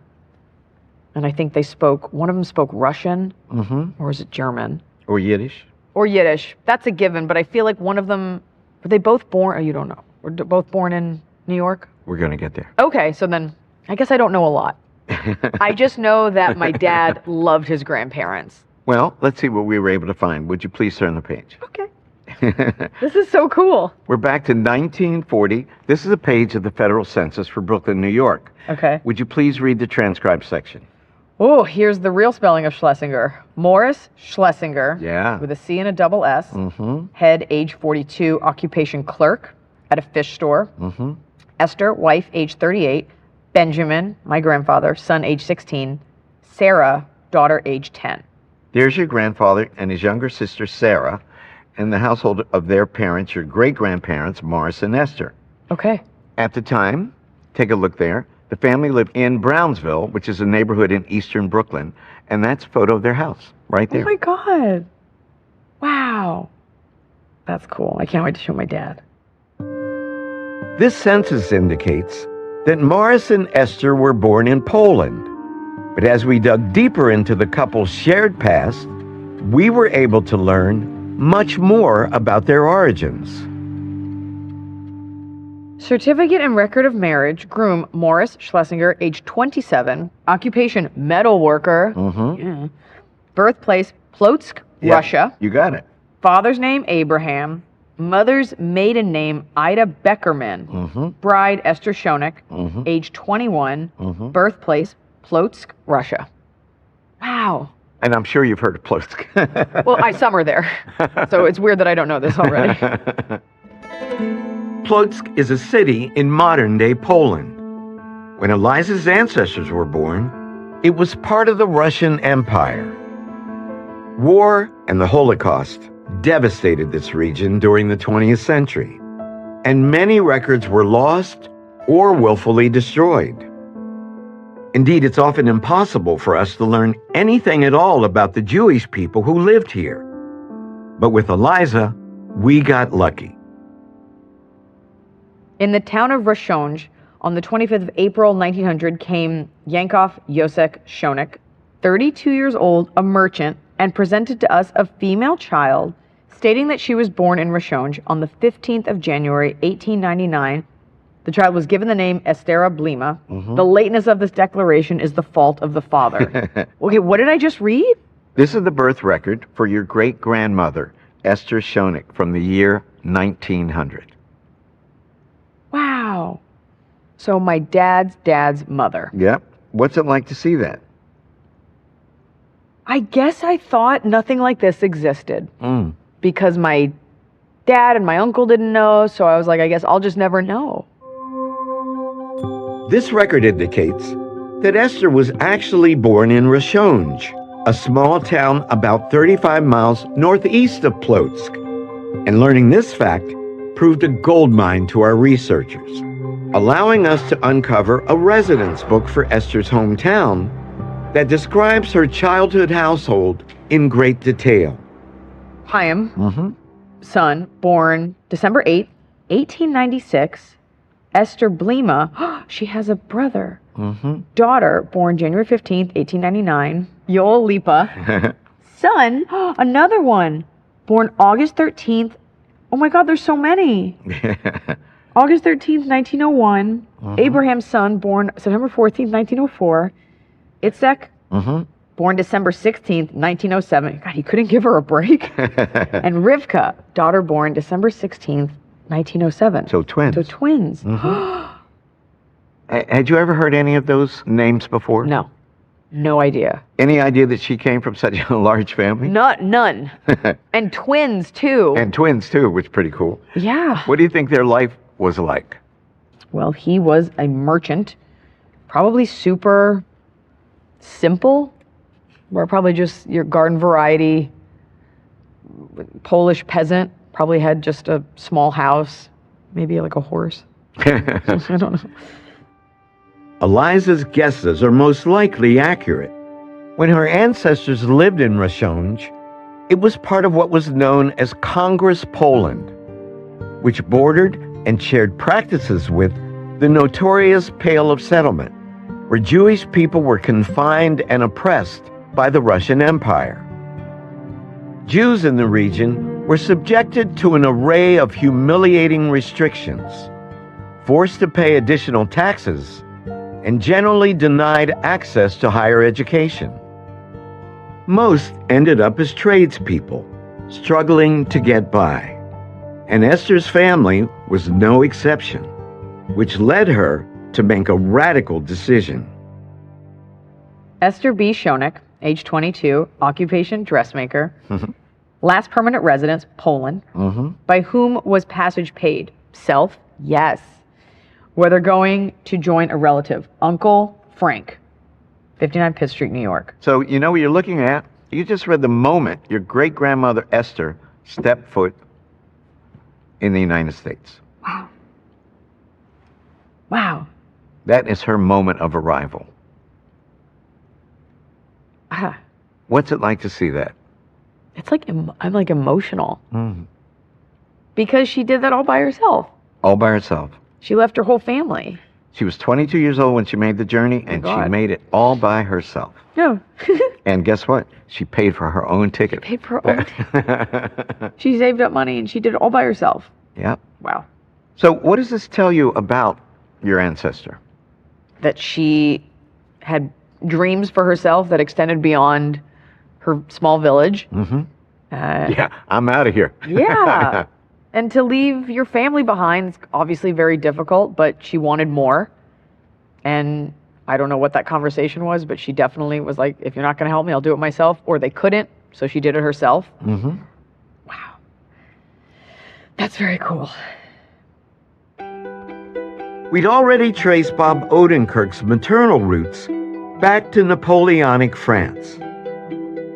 Now, turning to his father's ancestry, we were able to go even further into the past, moving from his grandfather, Walter Odenkirk, back 5 generations to a man named Friedrich Karl Steinholtz.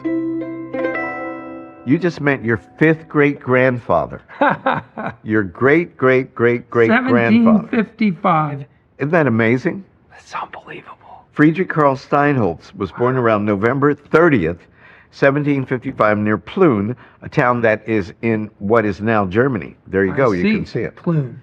And Plön is about 60 miles north of Hamburg. Right. Ever been to Hamburg? No, I've never been there.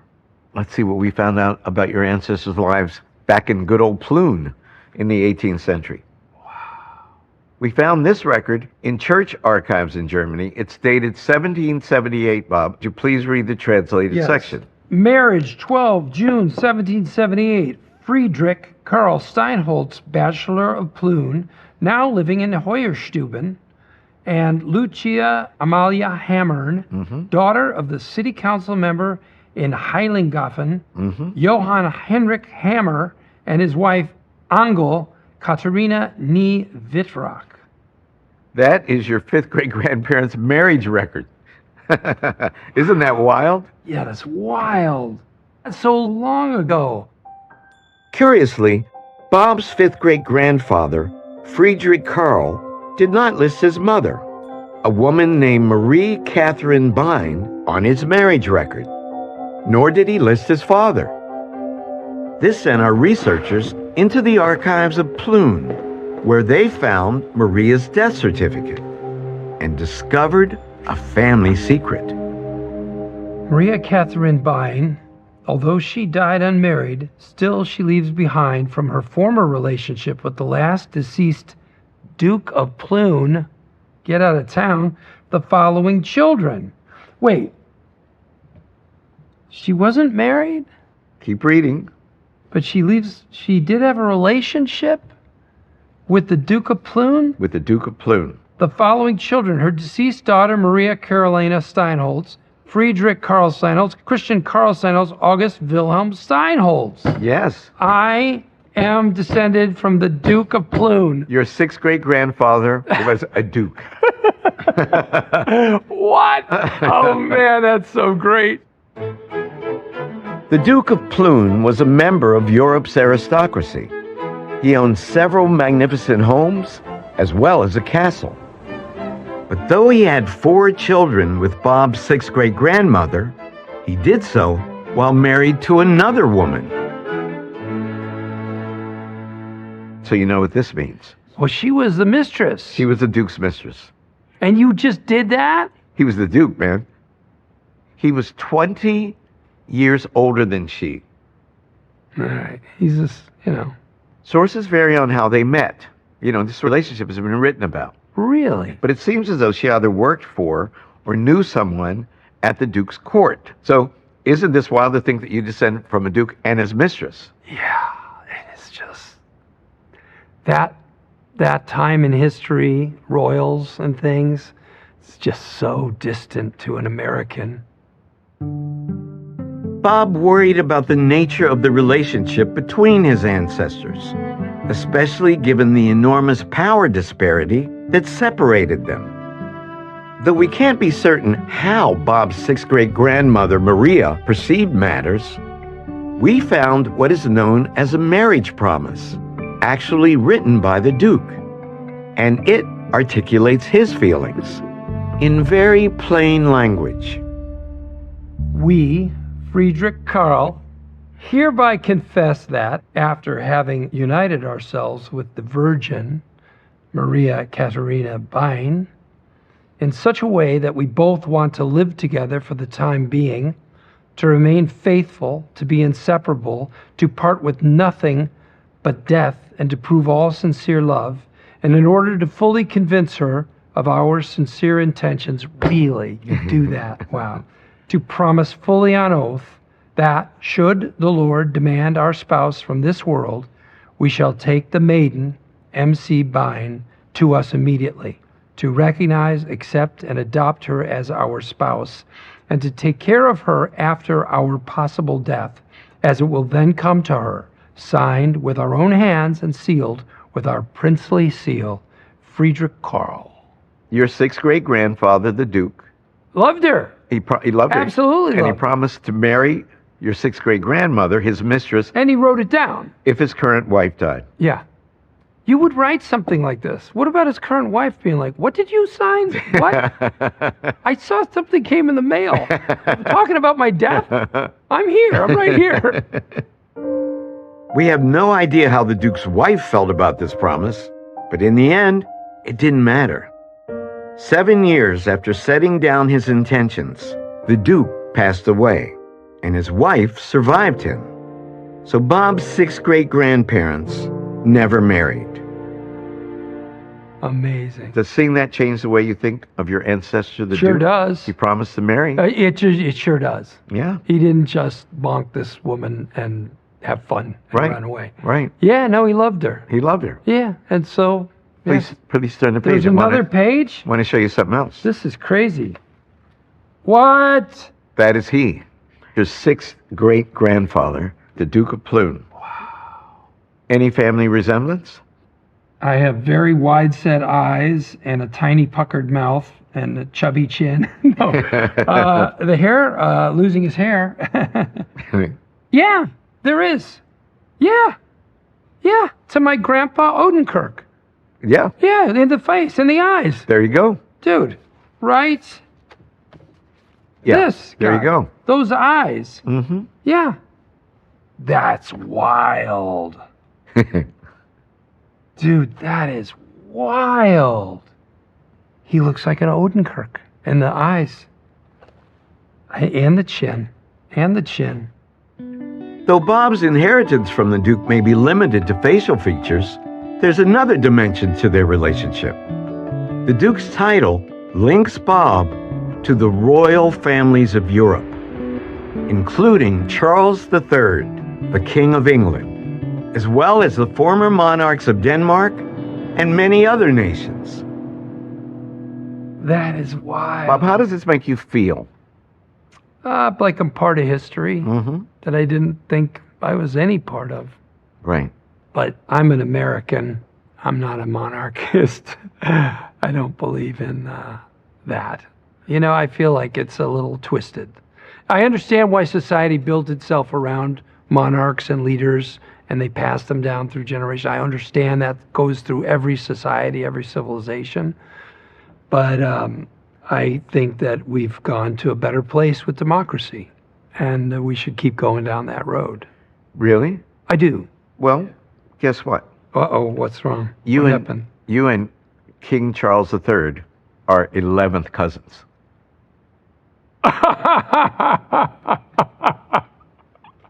Well, maybe I'll change my mind on that. Through the Duke, you and King Charles III are 11th cousins. Now there you be trashing your family, how they make a living. You ought to be ashamed of yourself. You ain't been royal more than 5 minutes. And you complaining. It's so funny, man. Oh, that is crazy. I never even thought about that. Of course that's true, right? Yeah, because all they did was these families are related. all they did was marry each other. 11th cousin. 11th cousins. We'd already traced Eliza Schlesinger's paternal roots from Poland to New York, showing how her great-grandmother Esther came to America in 1921, all on her own. Now we turn to a tragic side of this story. When Esther immigrated, she left 5 siblings behind, and they would soon face an unimaginable ordeal. On September 3rd, 1939, the German army entered the Polish town of Mława, where Esther's brother Lipa was a textile dealer. Within a year, the town's Jewish population was confined to a walled-in ghetto. This is never talked about in your family? No. Okay. Now you have a younger brother, Ben. I do. What do you imagine it must have been like for Esther, knowing that her sibling was in so much danger? Horrific. I can't. I know that feeling when your sibling's in danger and you feel helpless, especially from like an ocean away. So I can't begin to imagine this.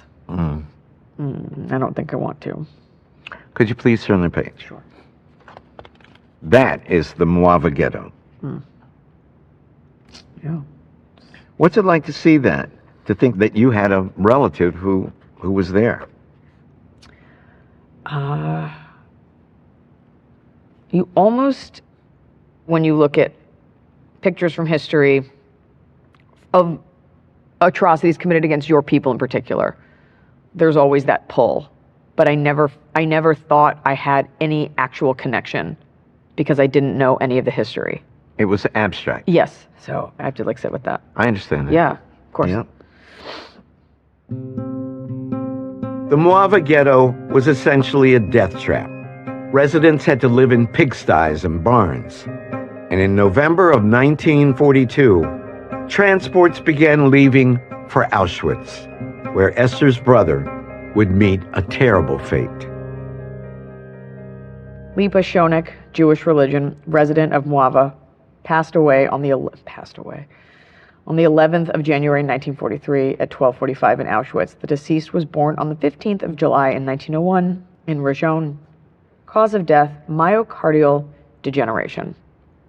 What's it like to learn that you do, in fact, have a tangible blood connection to the Holocaust?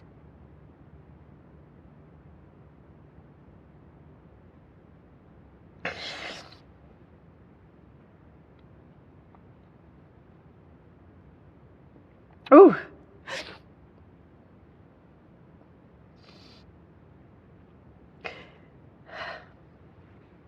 It was already so real. And so now it's palpable. You already feel that. You already feel it so much. And like it's like a horrific missing piece.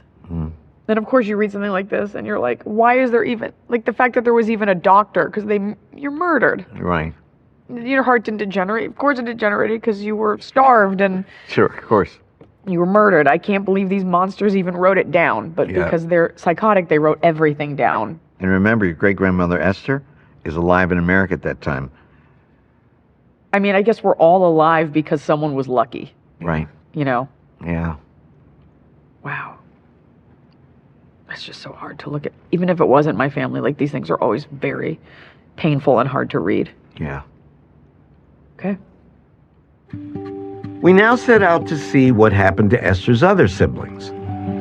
We discovered that her brother Abram left Poland in 1931 and settled in France, where he married and started a family.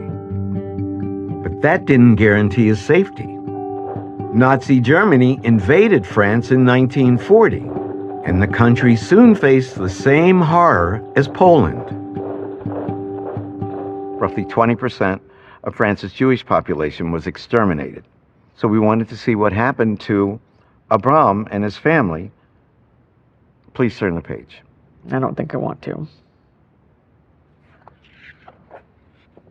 Eliza, this is a passenger record for a list of passengers who arrived in New York from France in November of 1955. Abram survived the Holocaust. Okay. What's it like to learn that? That's the good side of the story. Yeah. I know you thought, oh my God, he's going to take me through Auschwitz again. I was like, I don't want to, yeah. Okay, wow. Can you imagine Abram and Esther's reunion? Oh, wow. Oh my God. Haven't seen each other in, since she was 22, so. Yeah. And to know that they lost at least one sibling that I know of as of now. Wow.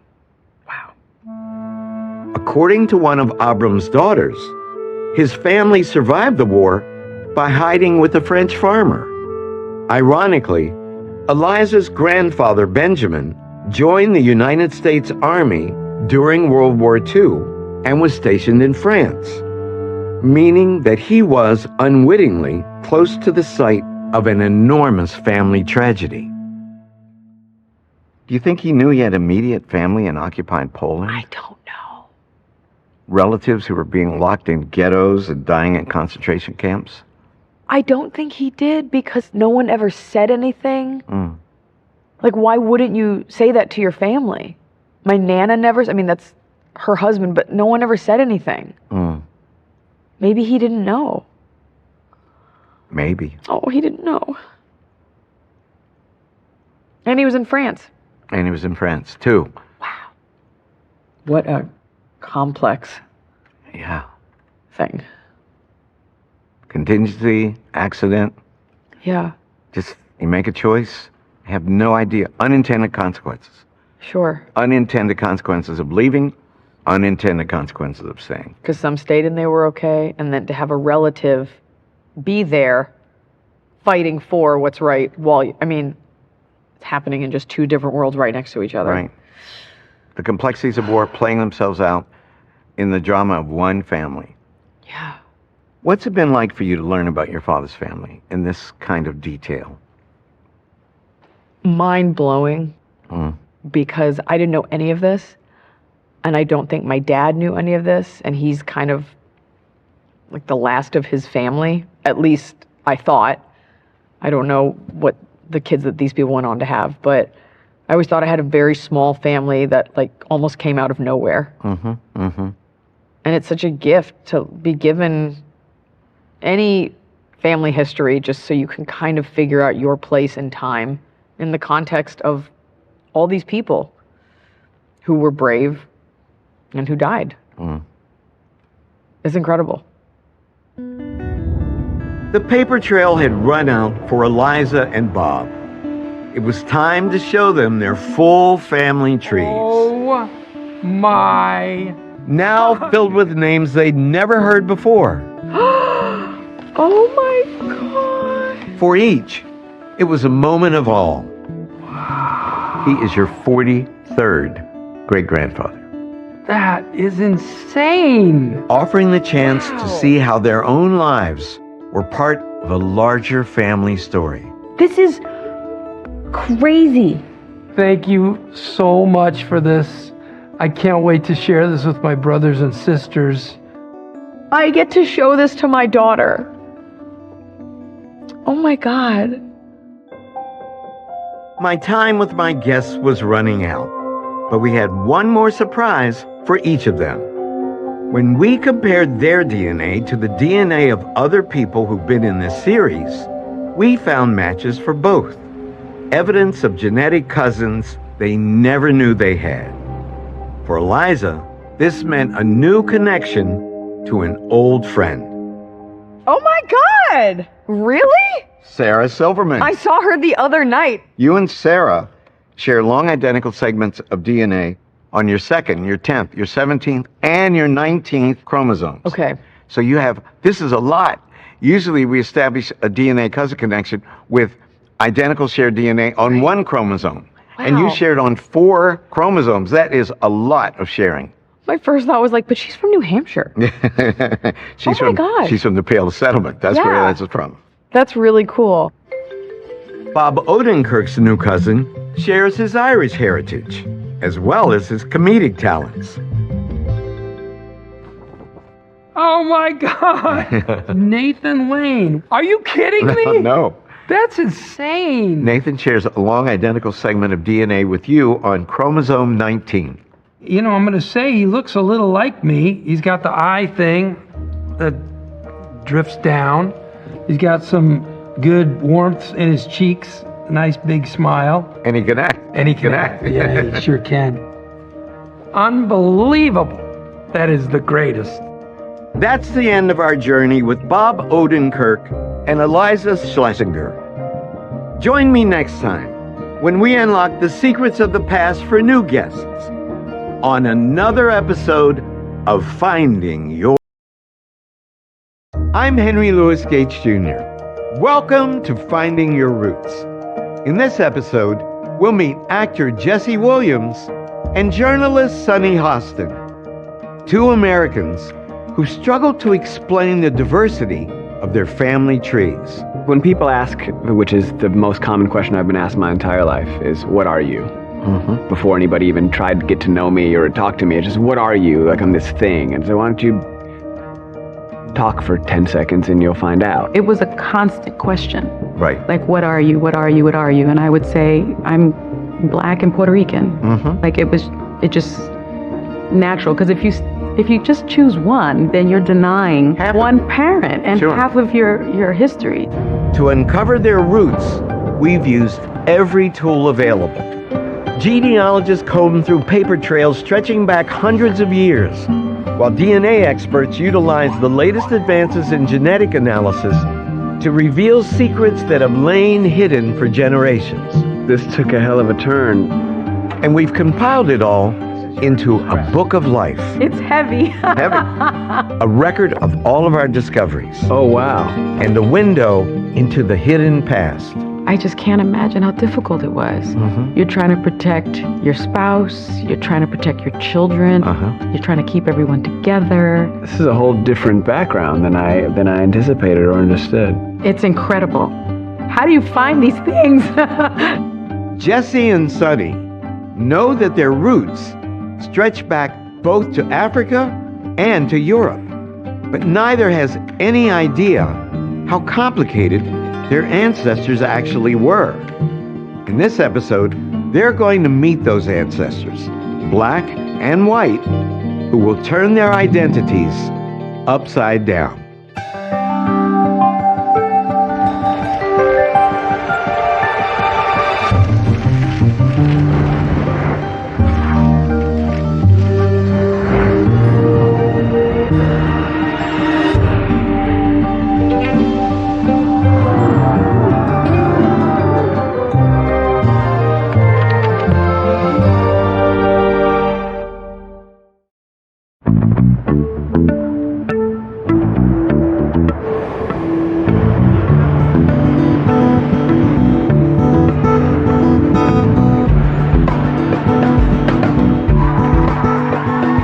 Sonny Hostin is nobody to mess with. As a co-host of The View, Sonny spends her mornings breaking down legal issues for America, We'll tell you why you're wrong. giving voice to underdogs and the oppressed, with a passion for social justice. Of sending out a message. But this hardened fighter has a soft side. Sonny is the child of an African-American father and a Puerto Rican mother. The two shared a commitment to bettering the world, and Sonny absorbed their values.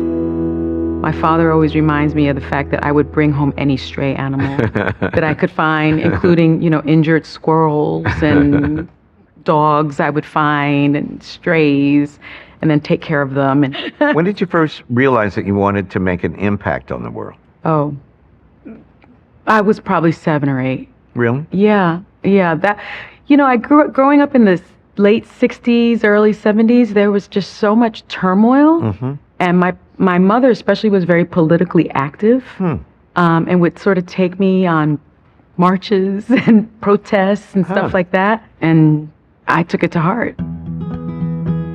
Sonny's heart would lead her down a circuitous path.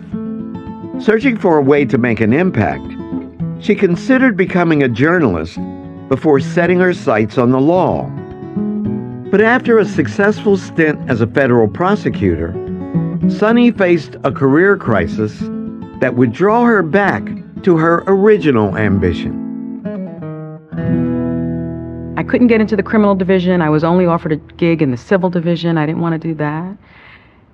And I went to a sort of work-life balance conference for black lawyers, and I was like, there is no real work-life balance in my opinion, but a producer was there, and she saw me and she heard me speak, and she said, you should do television. And I was like, well, from your lips to God's ears, because that ship has sailed. I'm a lawyer, and I'm just sort of taking a sabbatical. I just had a baby. I'm just trying to figure it out.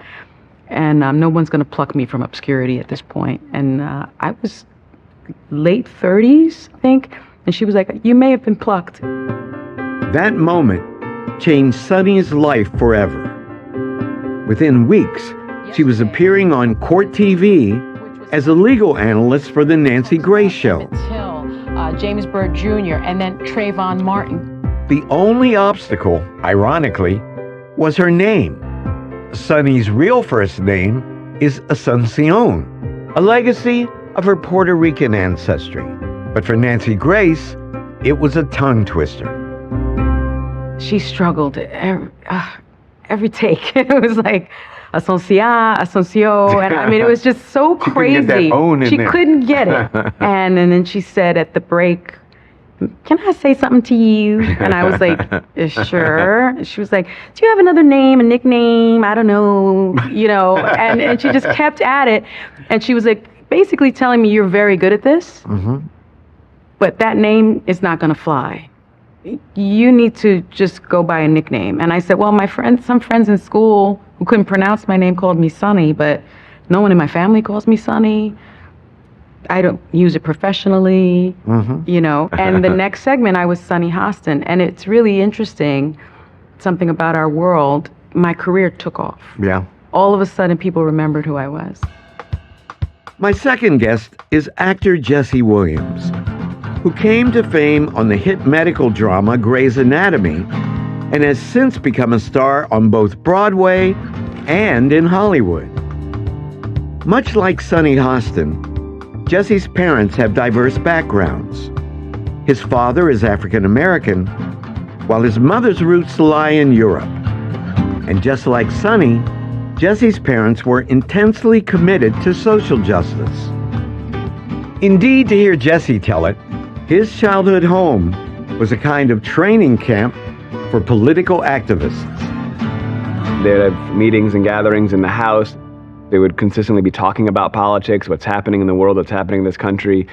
And it was, grew up with a real consciousness around working people, labor rights, just being in service to black folks and working people. So it sounds like your parents were interracial radical hippies. That's right. That is an accurate description. My kind of people. Yeah. My generation. That was the good old days, man. For real. Jesse not only embraced his parents' views, he set out to follow their example. After graduating from Temple University in Philadelphia, he remained in the city teaching public high school, while also aspiring to become a filmmaker with a focus on African American history. He'd find his true calling almost by accident. I dabbled a little bit in modeling one summer, and that agent offered, said, "You want to come in and read for The Sopranos?" And I did, and I got called back. And in that process of auditioning is when I realized, I'm telling the story too. I kind of thought the actor was the last thing you put in. You write it, you produce it, you get it set, and you tell them what to say, and they say it. But I could say this 17 different ways. I can give a completely different intention. I could change just an intonation on that syllable. Whoa, I didn't realize I'm late to the party here. But that became fun and interesting, and it felt doable. And it felt also like the margins were pretty decent. If I could use the money. Jesse would soon have far fewer worries about money. His 12 seasons on Grey's Anatomy took care of that. But even so, Jesse retains the idealism of his youth. He's deeply committed to an array of social causes, sits on the board of a civil rights advocacy group, and has been an active supporter of the Black Lives Matter movement.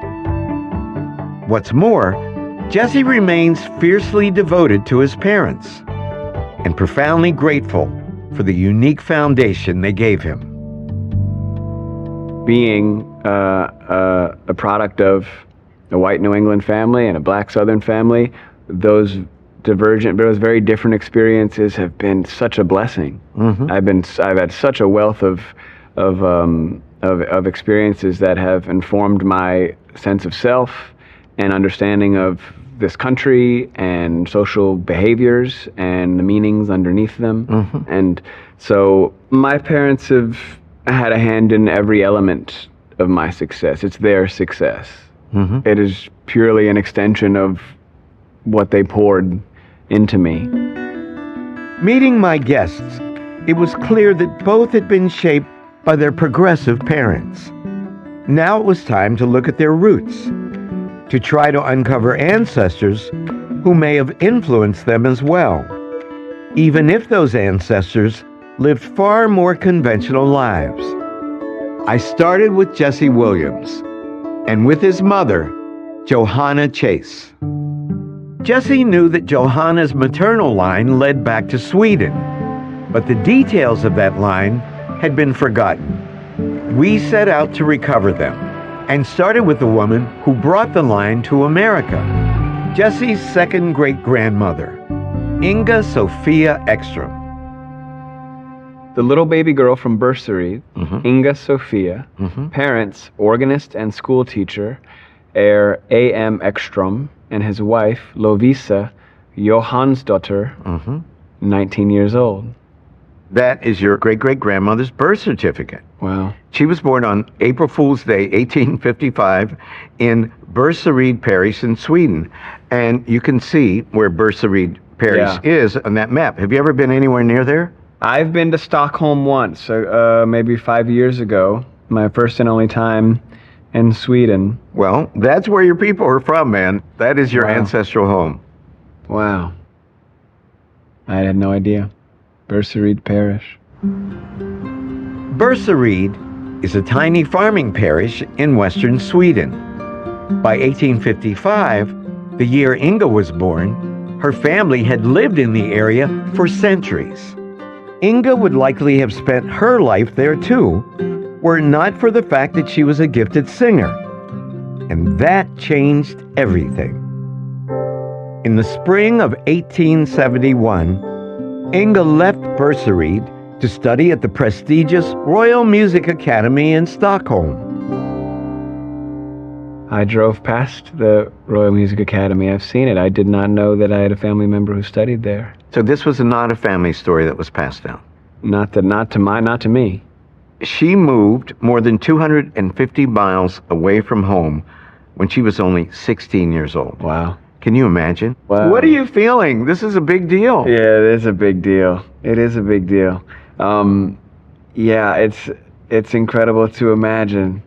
And also looking back and understanding what came of, how our family developed, but to think about her having no idea what is to come in generations ahead, and just setting out to pursue your craft and try to make a life for yourself, especially away from your family, in the arts.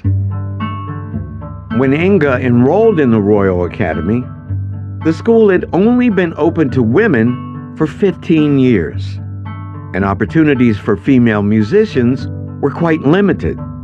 But Inga didn't seem to care about that. In 1873, when she was still a teenager, she joined what became known as the Swedish Ladies Quartet and began to tour Europe. Just 3 years later, the group arrived in America to considerable fanfare. It is safe to say that in all its long and honorable career, no performance has occurred in every respect so perfect as was this. The Swedish ladies sang the difficult part songs of Schumann artistically and with surprising effect. The quaint national songs which they gave in the last half of the concert were charmingly sung and elicited a hearty encore. Not a bad review. Not at all. That's a wonderful review. Inga performed with the New York Philharmonic, the oldest symphony orchestra in the United States, and her quartet was a smash. What do you think she was feeling? Was she terrified, exhilarated?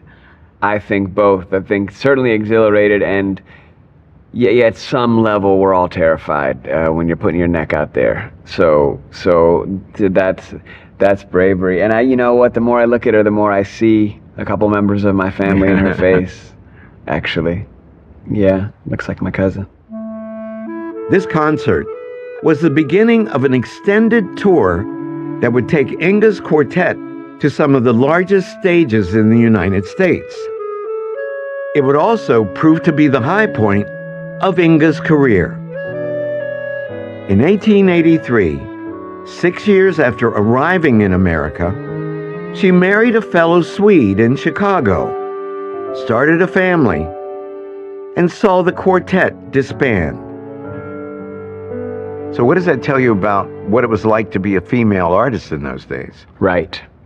You become I imagine, some degree of a kept woman, or your aspirations are subject to the man's aspirations. Yeah, if she were alive today, do you think she would have wanted to do both, work and have a family? Yeah, I would imagine, especially when it seems to be bringing you joy and success, and you're this young. Mm-hmm. Wow. This is mind-blowing. I did not know any of this. Inga and her husband would eventually settle down in Minnesota, where they raised 5 children. And though she would never again perform on the big stages of her youth, Inga did not abandon her gift. Records show that she worked as a voice teacher and even gave concerts as a soloist. It brings me joy to see that she continued with music, not just as a teacher, but she was able to still perform. Yeah, despite the fact that she had 5 kids. Uh-huh. Wow. Do you think you inherited anything from this ancestor?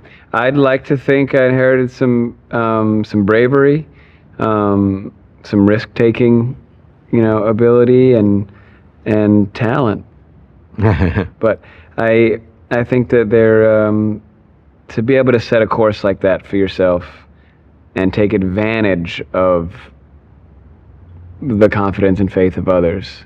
A lot of us can get it and squander it, but to take advantage of it and to honor it and to see it through at that time as a young woman, yeah, that's incredible.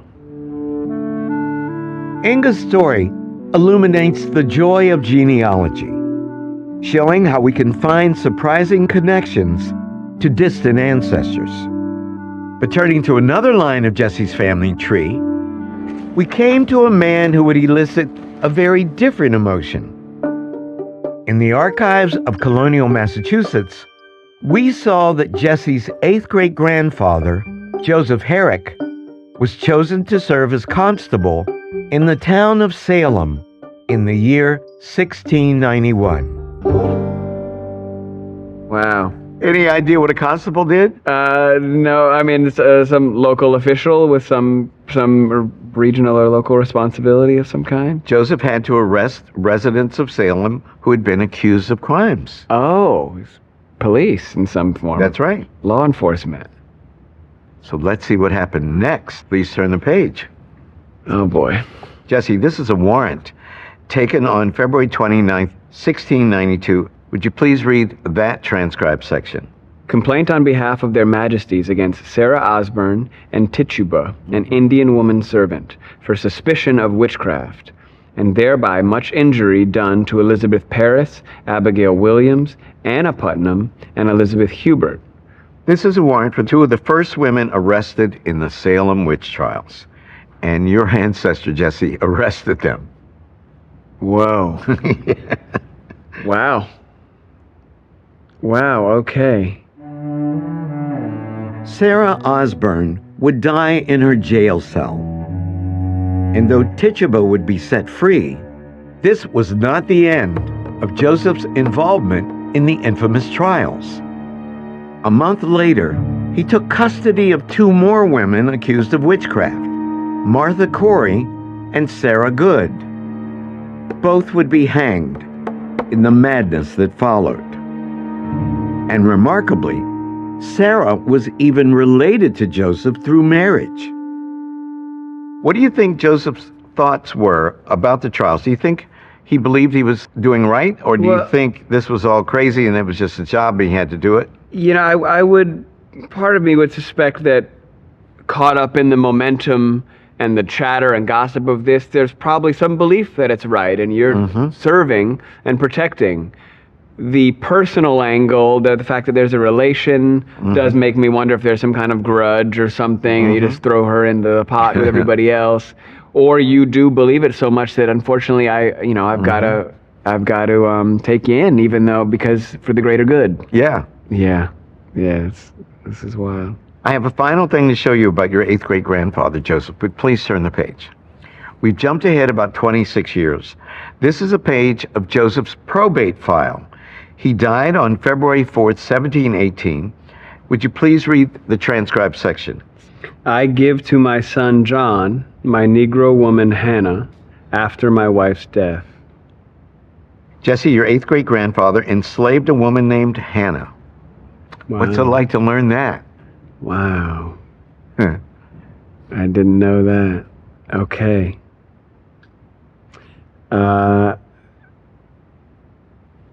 That's really interesting. It doesn't. I can't say it's astonishing. It's brand new information I did not know. You wonder. You always wonder, of course. It's also interesting that her name is almost my mom's name, Johanna. Wow. We don't know if Hannah was the only human being whom Joseph held in bondage.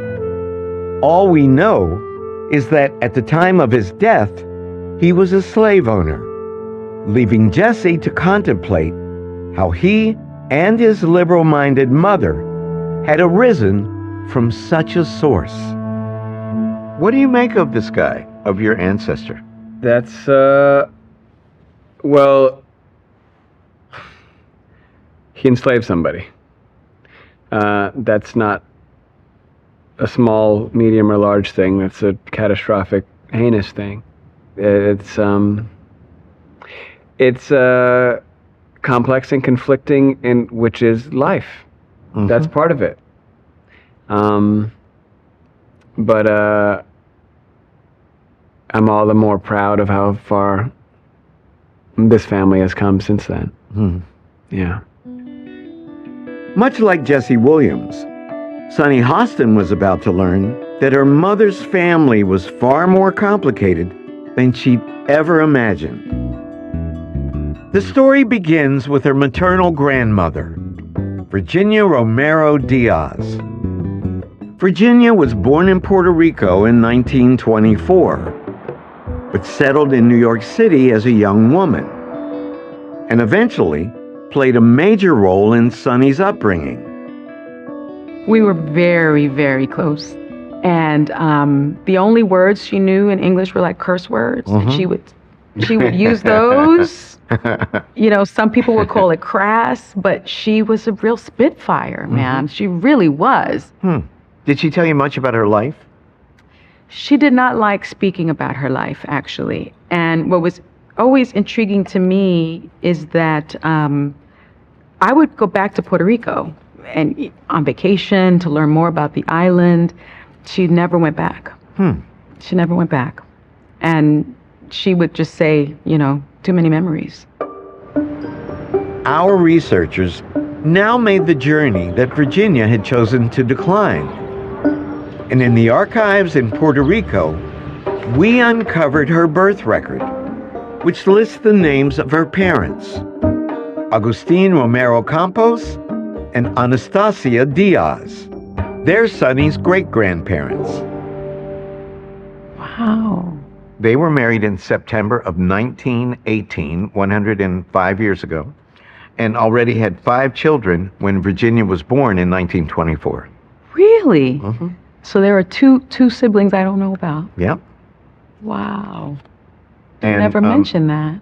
If you look at those photos on the left, at the time of Virginia's birth, her family lived in the barrio of La Perla, yes, an impoverished community located in Old San Juan, and you can see photos of it on the left. What's it like to see that? I made sure when I first started going to Puerto Rico to visit La Perla. Oh, really? Because my grandmother was very proud of the fact that she was from there. Mm-hmm.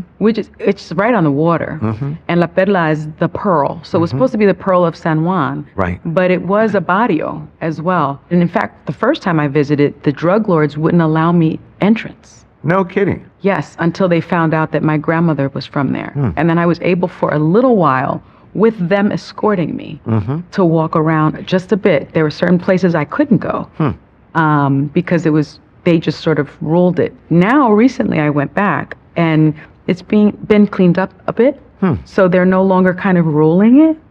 And you're able to walk around this area a little more freely. But she was very proud of that. And she was like, it makes you tough. Records in San Juan show just how tough Virginia's childhood actually was, revealing that she lost 3 of her siblings before her 10th birthday. and then, in quick succession, saw both her mother and her father pass away. It's horrible. It's just one thing after another Yeah. for her. Just one thing after another. Yeah. It makes a lot more sense now that she refused to go back. I mean, I invited her several times. You know, Nanny, come. I used to call her Nanny. Nanny, come to Puerto Rico. You know, I'll put you up at the Ritz. It'll be great. No desire. Yeah. Zero. And no desire to talk about her time there, really, either. Well, all of this loss occurred before the age of 12. Yeah, I can't imagine it, actually. I can't imagine that. Perhaps unsurprisingly, the tragedy of Virginia's youth gave way to an adulthood that was filled with challenges.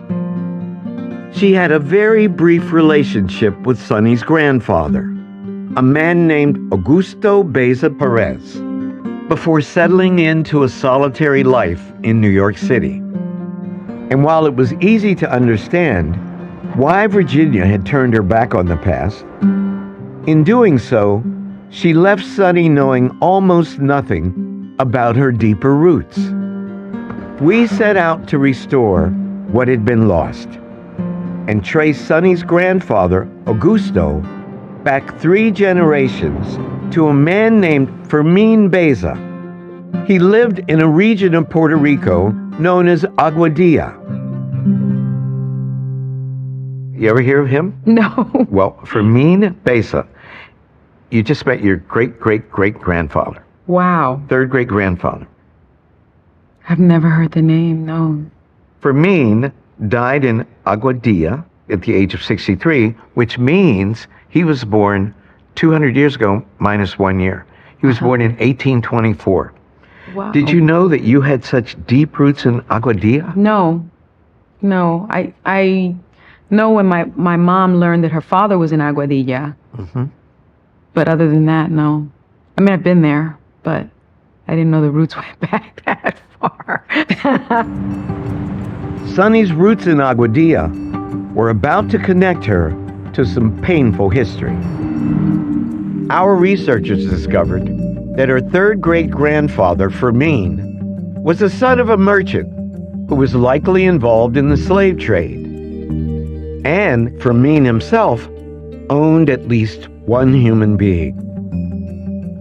What's more, moving back on this line, we found that it originates in Galicia, Spain, evidence of Sonny's deeper ancestry and her family's ties to Spain's colonial past. What's it like to learn of this tangible connection to Spain? I married a Spaniard, half Spanish, half Haitian. There you go. Wow. I'm a little bit in shock. I just always thought of myself as Puerto Rican, you know, half Puerto Rican. I didn't think I was, my family was originally from Spain and slaveholders. Yeah. So how are you feeling, my friend? I think it's actually pretty interesting that my husband and I have shared roots. Yeah. So I do appreciate that. And I think it's great for our children to know this information. I guess it's a fact of life that this is how some people made their living, on the backs of others. Sonny's Beza ancestors are not her only tie to Spain. Her mother's family tree contains at least 1 other line to Galicia and several lines to Spanish communities in the Canary Islands. What's more, Sonny's own DNA testifies to an even greater connection. Almost a quarter of her admixture is from the Iberian Peninsula, a fact that took Sonny by surprise. I mean, I had no idea of the Spanish roots to this extent. I'm still sort of shocked about the depth of the ties, I guess. What do you think? All these white people just came up out of the ground? They had to come from somewhere. I'm just kind of surprised. I mean, my mother's family does look white, so What you got against Spain? Just the colonization of other people. But I'm surprised that they were enslavers. Actually, Yeah. that's disappointing. And That's a lot to deal with. yeah. Has it changed anything about the way you think of your mother? No. My mother certainly identifies as Puerto Rican. Right. And non-white, actually. So I hate this for her. She's going to see how deeply white she is. She is. We now trace the European roots of both of my guests. It was time to focus on their African American roots. For Jesse Williams, that meant sending our researchers to Valdosta, a small city in south central Georgia. Jesse's father was raised here, and his grandfather, a man named John Williams, was born in the nearby town of Boston. But Jesse's knowledge of this part of his family ends with John's father, Nathan Williams. And Jesse was hoping we could go further. We started with the 1920 census for Georgia, which shows Nathan supporting his wife and young children by working in a lumber mill, a grueling and dangerous job. Wow. Nathan likely worked 10-hour days during very busy seasons, performing quite heavy labor, felling trees or loading logs for transport. Now, he's only 3 generations away from you. Mm-hmm. Can you imagine that kind of life?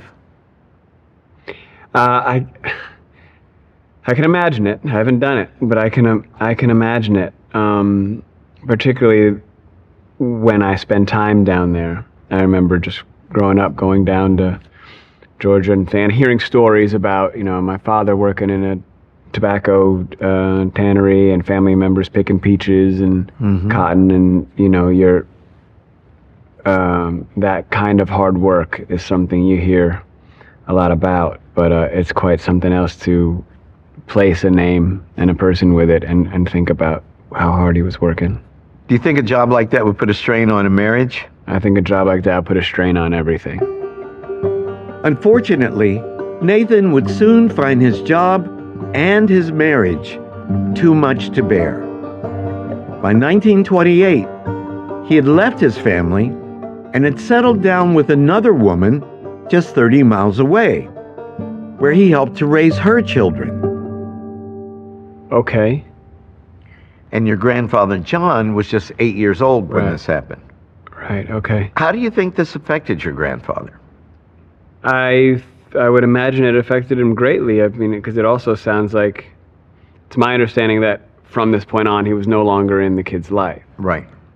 So a divorce is one thing, that's hard enough, even if you still maintain a relationship with your parents in 2 households, but when one is no longer with you and you have the knowledge, or do or don't have the knowledge, that they've gone on to start another family, that can be pretty devastating, especially at that young age. Old enough to remember them and old enough to feel the sense of loss.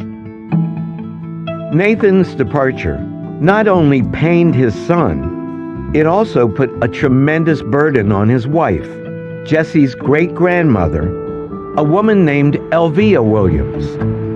Elvia had 3 children when her husband moved out, and no clear means of support.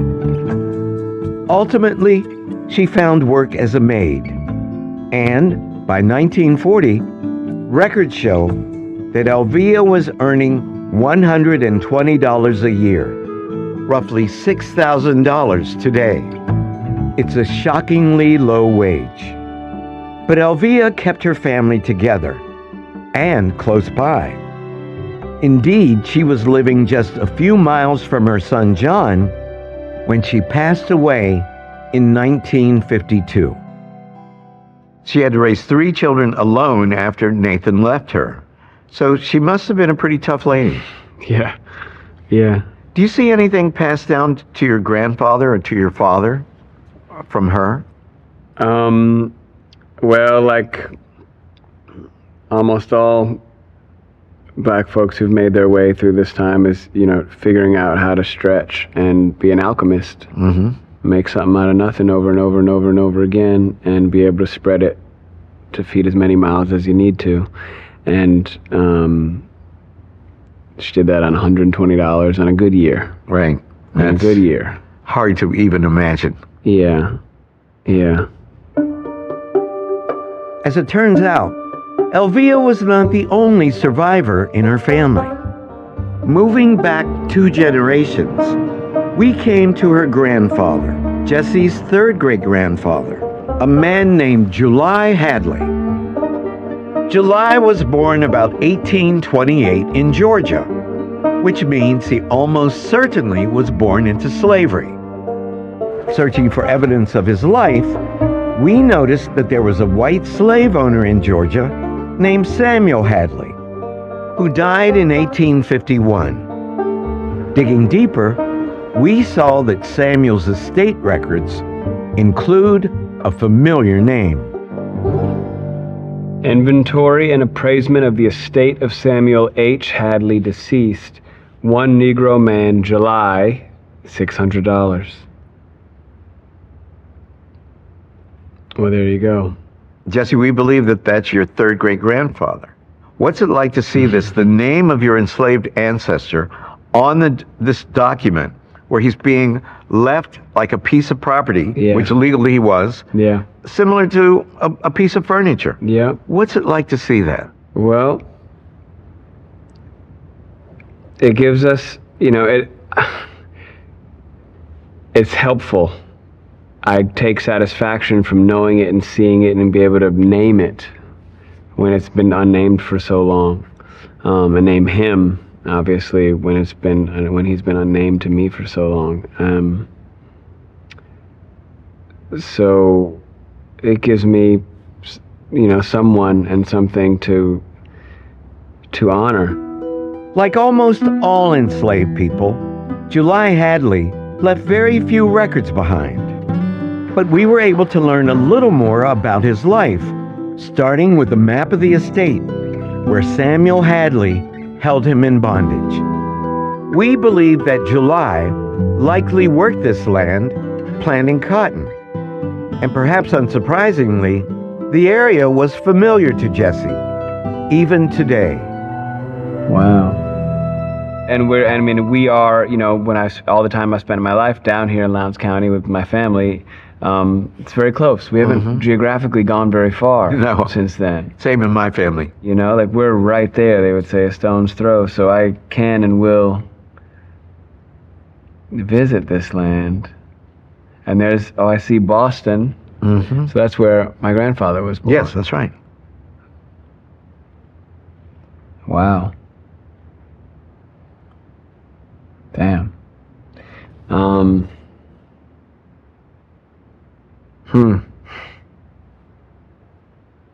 It makes me want to go touch it. It makes me want to go be there. July Hadley passed away sometime around 1890, likely in the same part of Georgia where he spent decades in slavery. But there is a heartwarming coda to his story. In the 1900 census, we found July's son, Isaac Hadley. Isaac is Jesse's great-great-grandfather, and he too was almost certainly born into slavery. But as the census shows, when freedom came, Isaac transformed his life. He learned to read, became a landowner, married, and raised 10 children. Wow. Got a huge family, all this property, can read and write. This is an incredible turn of events, despite just unfathomable opposition. That's right. Wow. Wow. What's it like to see that? I feel lucky to be able to put a point on it and be able to name it and have a place on the map to point to, something to explore further and share with my children. It's so much different to be able to have any level of any level of precision, any level of actual naming, so I can sit with it and think about it and say his name, and take him with me now. Yep. It's a big deal. Turning back to Sunny Hostin, we set out to explore her African American roots and focused first on her grandmother, a woman named Mary Cummings. Sunny knew her grandmother well, but Mary rarely spoke about her past, and Sunny knew almost nothing about Mary's deeper roots. We set out to change that, and soon uncovered a secret. In the 1940 census for Columbia County, Georgia, we saw Mary listed as a 7-year-old girl living with 4 siblings and her mother, Lily Mae Green, in the home of her mother's parents. But one significant figure was notably absent. Who was missing? Lily Mae was the mother of all those children. Right. Who's the father? Oh. Yeah. Because she's 25, but living at home Right. with her parents. With all those kids. all those kids. Very understanding parents, Yeah. I guess, unless they were all on a farm together somewhere. Well, your grandmother Mary's father is not listed. Do you know anything about him? No. Okay. Not Please at turn all. the page. Oh, boy. I'm scared to turn the page. Okay. Mary's father was a man named Robert Cummings, and by the time the 1940 census was recorded, Robert had left his family, never to return. We believe that he and Lily may have separated sometime after 1937, when their 5th child was born. So how do you imagine their split affected your grandmother Mary? She was just a child. She would have been between 6 and 9. Well, I know she was very close to her mother, but she didn't talk to me, at least. Maybe she spoke to my dad. She didn't speak to me much about her father. So that's pretty telling. Yeah. Have you heard anything about Robert's life? No. After the split? No. Please turn the page. Feels like I'm about to learn something. This is his draft card. Would you please read the transcribed wow. section? Robert Willie Cummings, age 37, address Augusta, Richmond, Georgia. Person who will always know your address as Stella Hadley. Place of employment, Bell Aircraft Camp Gordon, Augusta, Richmond, Georgia. You're looking at your great-grandfather's World War II registration card. By the time this was recorded, Robert had moved to Augusta, and unfortunately, this is the last record we have of him. And we don't know what happened to him after 1942. What have you heard from your grandmother? What kind of relationship did she and her siblings have with Robert following their parents' split? I Not don't a word? recall her ever saying anything about it. No. Well, even though we can't trace Robert forward, we can trace Robert backwards in time. Okay. Our search led us to what was known as Morrow Precinct, a tiny, unincorporated hamlet in Columbia County, Georgia. Here we found Robert as a young man and discovered that he, too, grew up without a father. Cummings Mandy, race, black, age 55, single, place of birth, Georgia, occupation, farmer, general farm. Robert W., son, race, black, age 15, place of birth, Georgia. There's your great-grandfather Robert at just 15 years old in the household of his mother, your great-great-grandmother Mandy Cummings. Have you ever heard of her? Never. Wow. Mandy, her proper name was Amanda, was born sometime between 1869 and 1871. And as you can see, Amanda is listed as single on that census. Yes. Your great-grandfather Robert's father is not listed in the household. That's a pattern. Unfortunately, at this time, we are unable positively to identify Robert's father. Amanda never appears to have been married. That is a pattern, Right. which is crazy because I have such a great dad. And I think he wanted to make sure to break this cycle. I think that was important to him. This story was about to take a surprising turn.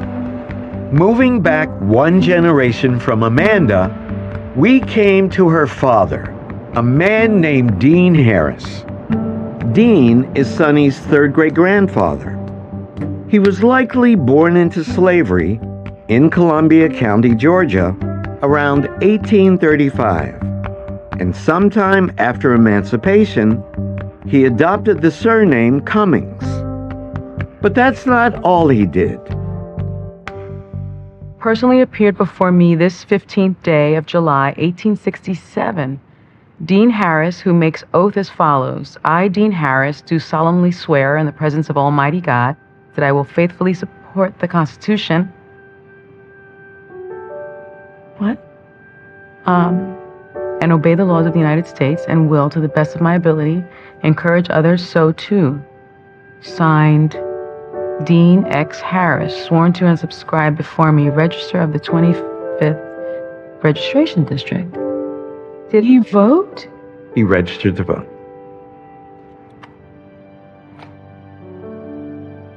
Wow. That's cool.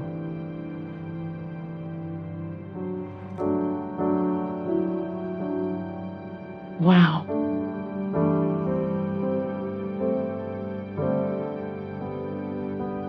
Now you got me crying. That's amazing. In 1867 to register to vote. And he couldn't even write his name. The X, he signed He signed the with an document X. with an X. Yeah. Wow. That's amazing. Dean registered to vote at a perilous time in American history. In the years following the Civil War, the Reconstruction Acts gave black men across the former Confederacy civil rights that they had never held before, and they exercised those rights vigorously, electing a wave of black politicians and passing a series of laws crafted to create a more equitable society. But a backlash was coming, as white Southerners refused to relinquish the power they had held for so long. Testimony given by a reverend in Dean's town gives a sense of what happened next. It was in July 1868. The Ku Klux Klan had visited our little town of Thompson and had beaten a friend of mine pretty severely. That night they visited my house. They were very well armed, had pistols, shotguns. That was on a Saturday night. On Sunday, I received a letter not to stay in the house because they were going to visit me again. A week after I left, they went on and beat another colored man pretty severely. Yeah, it was dangerous to vote. What's it like to know this was happening in the town where your ancestor lived? It shows you the courage that was required for him to do that. Mm-hmm. And it just shows you how strong he was. By the end of 1871, the year this testimony was given, Georgia's white Democrats had taken back control of their state government, aided by the nascent Ku Klux Klan and a terror campaign designed to suppress the black vote. But, as it turns out, Sonny's ancestor was not about to be deterred. Sonny, you're looking at voter registration rolls from the years 1886 to 1894. What do you see? Uh-oh, he didn't stop. Wow. Republican, 1886, Cummings, Dean. 1887, Cummings, Dean. 1888, Cummings, Dean. 1889, Cummings, Dean. He's like me, I never miss a chance to vote. 1890, Cummings, Dean. 1891, Cummings, Dean. 1892, Cummings, Dean. 1893, Cummings, Dean. 1894, Cummings, Dean. I mean, he couldn't be stopped. Your ancestor registered to vote 9 times between 1886 and 1894, despite Wow. The terrorism. intimidation and the domestic terrorism. You got it. Dean was not intimidated. No. He consistently exercised his right to vote. Wow. That's awesome. I love that. The paper trail had now run out for each of my guests. It was time to show them their full family trees. Oh, wow. Now filled with ancestors whose names they never heard before. For each, it was a moment of wonder. Everyone! This is a massive gift to our whole family.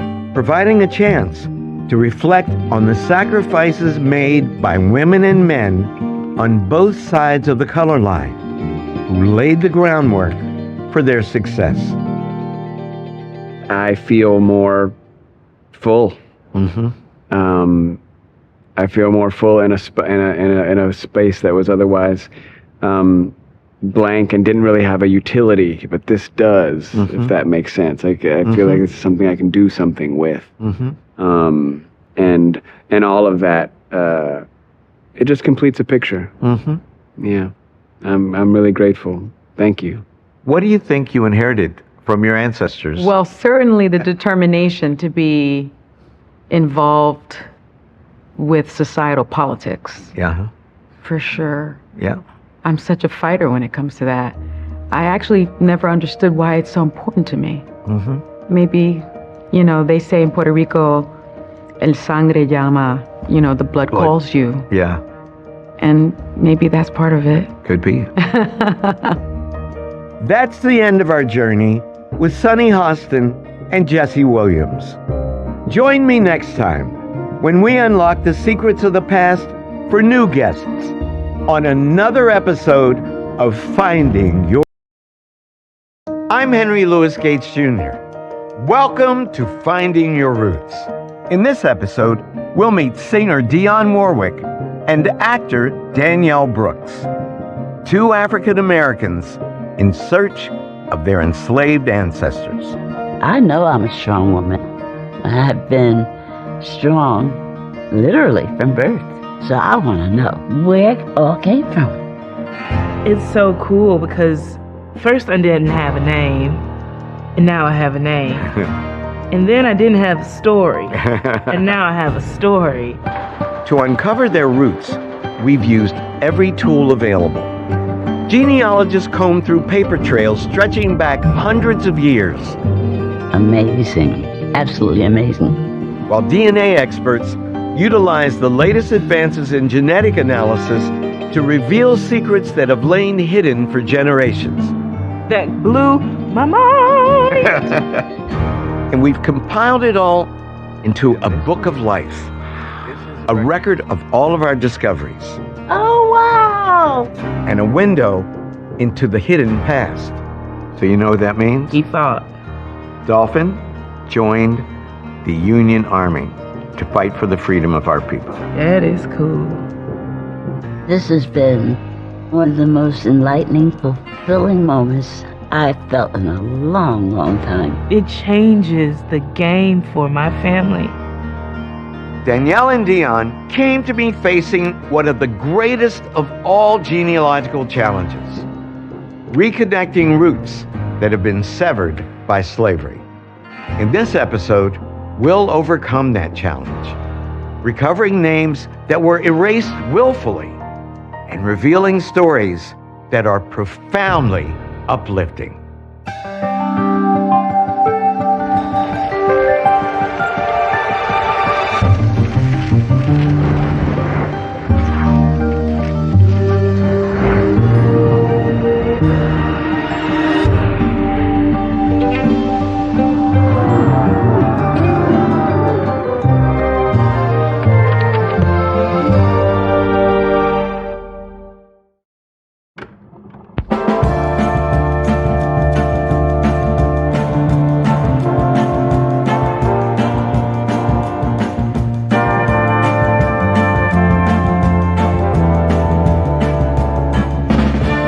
Dionne Warwick is a national treasure. For more than 6 decades, she's captivated the world with her gorgeous voice, selling over 100 million records. If you see me walking down the street and I start to cry, each time with me, walk on by. But in person, the woman who's thrilled so many is modest and credits her success to God. After all, Dion got her start as a child in church when her grandfather, a minister, decided she had an obligation to serve with her voice. My grandpa called me up out of the congregation, and he whispered to me, "I want you to sing a song for me." I said, "You don't want me to sing a song. You can't do this to me." He said, "Yes, you're going to sing a song." Mm-hmm. And I closed my eyes as tight as I could get them. And I started singing "Jesus Loves Me." And all of a sudden I kept hearing little things out of the congregation.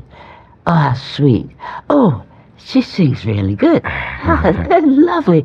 Yes, sing it, baby. Sing it." And all of a sudden I said, "Oh, they like me." So I opened my eyes up and I just kind of gave it to them. Oh, that's great. It's my first standing ovation.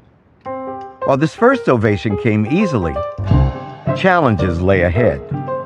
The music industry at the time offered few opportunities to African Americans. Indeed, Dion was a 21-year-old background singer when she met an up-and-coming composer named Burt Bacharach.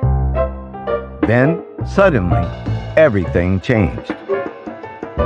Together with lyricist Hal David, the three formed an incredible team, crafting a series of pop masterpieces, starting in 1962 with "Don't Make Me Over." Don't make me over now that I do anything for you. Don't make me over now that you know how I adore you. The song was a breakout hit, which took everyone, including Dion, by surprise. I heard my record being played on the radio for the first time. I was on my way back from Newark Airport. I dropped some friends off, and I'm driving back home, and the renowned Frankie Crocker was, and here she is, Miss Dionne Warwick. Don't make me over. I heard the radio. I said, "No, they didn't say that." I turned my radio up as loud as I could. I put all the windows down in the car. I pulled over to the side, and as cars were going by, I know they couldn't hear me. I said, "That's me, that's me." It was unbelievable. Since that day, Dion has been on the radio almost constantly, with an ever-expanding fan base. In fact, she's widely credited as the artist who bridged the gap between black and white audiences. The first African-American soloist consistently to crack the Billboard Hot 100. But for all her triumphs, Dion takes the greatest pleasure in what she first experienced in her grandfather's church: the simple joy of singing for others. I don't do it for recognition or fame or any of that craziness. I do it because I believe what I'm doing is going to be of service, like my grandpa said. Do you think your music brought people together? Absolutely. Being that artist who bridged the gap, as you were called? Music is the medicine that cures everything. I truly believe that. I've seen it work. I've seen it work with elderly people. I've seen it work with babies. I've seen it work with people who are thought to be mentally ill. It's a healing force. It is. And I'm very, very privileged to be a part of that. You know, to know that my music can make you smile. My second guest is actor Danielle Brooks, who came to fame as Tasty Jefferson, a foul-mouthed, scene-stealing convict on the hit series Orange is the New Black. Let's get some fried chicken up in here. Yeah, I said it. I'm black. She black. And we like fried chicken. It's delicious. Everybody likes it. Chicken for the people. Tasty is an unforgettable character, but she has little in common with the woman who brought her to life. Growing up in Simpsonville, South Carolina, Danielle's father was a deacon, and her mother a minister. Faith was the fabric of their lives. We went to church every day. Every day. There was not a day we weren't there, whether that was usher, choir rehearsals, praise team, step team, even Girl Scouts was at church. I mean, my first play, it was from church. I did a nativity play where I was 6 years old. Were you married? No, I was baby girl. Because you were? this was like, we wrote it. My people wrote it. That's great. I was baby girl.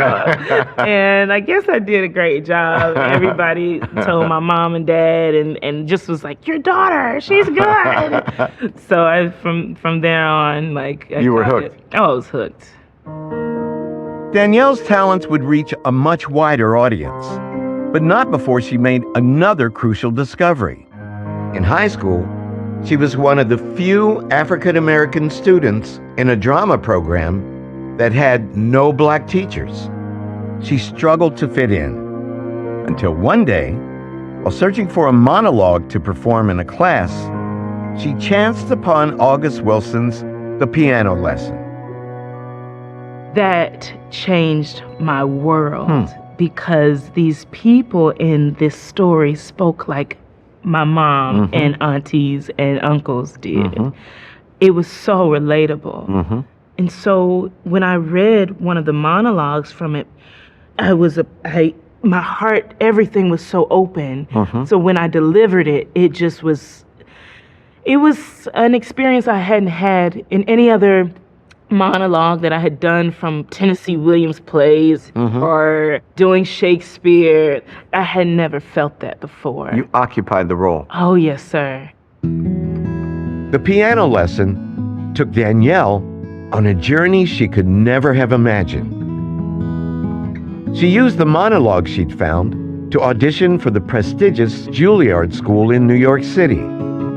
2 years after graduating from Juilliard, she'd landed her part in Orange is the New Black, starring roles on Broadway and in Hollywood soon followed. Yet through it all, Danielle remained very much tied to her deeply religious parents. So much so that when she was first offered the part of Tasty Jefferson, she hesitated. I heard that you almost didn't take the role. Is that right? I almost did not take this role because my mother was not feeling it. And when you are, that young, your parents' opinions really do matter. What did your mother object to? Well, she kind of had every right to, because in the first scene I was supposed to be topless going into the shower. Right. And I was very, I come from a Baptist household. So I was very weary of that. And like, will that shape my career? Right. Will people look at me a certain way? Will this mess me up? Right. But I was wise enough to ask a lot of questions. And I also was wise enough in that scene to say, do you have to see my top? And they were like, no, we don't. I found a way around it. And thank God that I did. And did not say no to this part because it changed. I don't know if I'd be sitting here with you now, it changed my life. My two guests both come from tightly knit families. But like so many African Americans, they know next to nothing about their deeper roots. The reason? Slavery. Enslaved people were almost never listed by name in federal records. And this has created what genealogists call a brick wall, a barrier beyond which ancestors simply cannot be traced using the paper trail. But for Dion and Danielle, the wall is going to fall. They're about to learn the names and the stories they've only dreamed of knowing. I started with Dionne Warwick and a story about her own name. She was born Dionne Warwick with 2 R's. But a spelling error on the cover of her first record changed that forever, much to Dion's chagrin.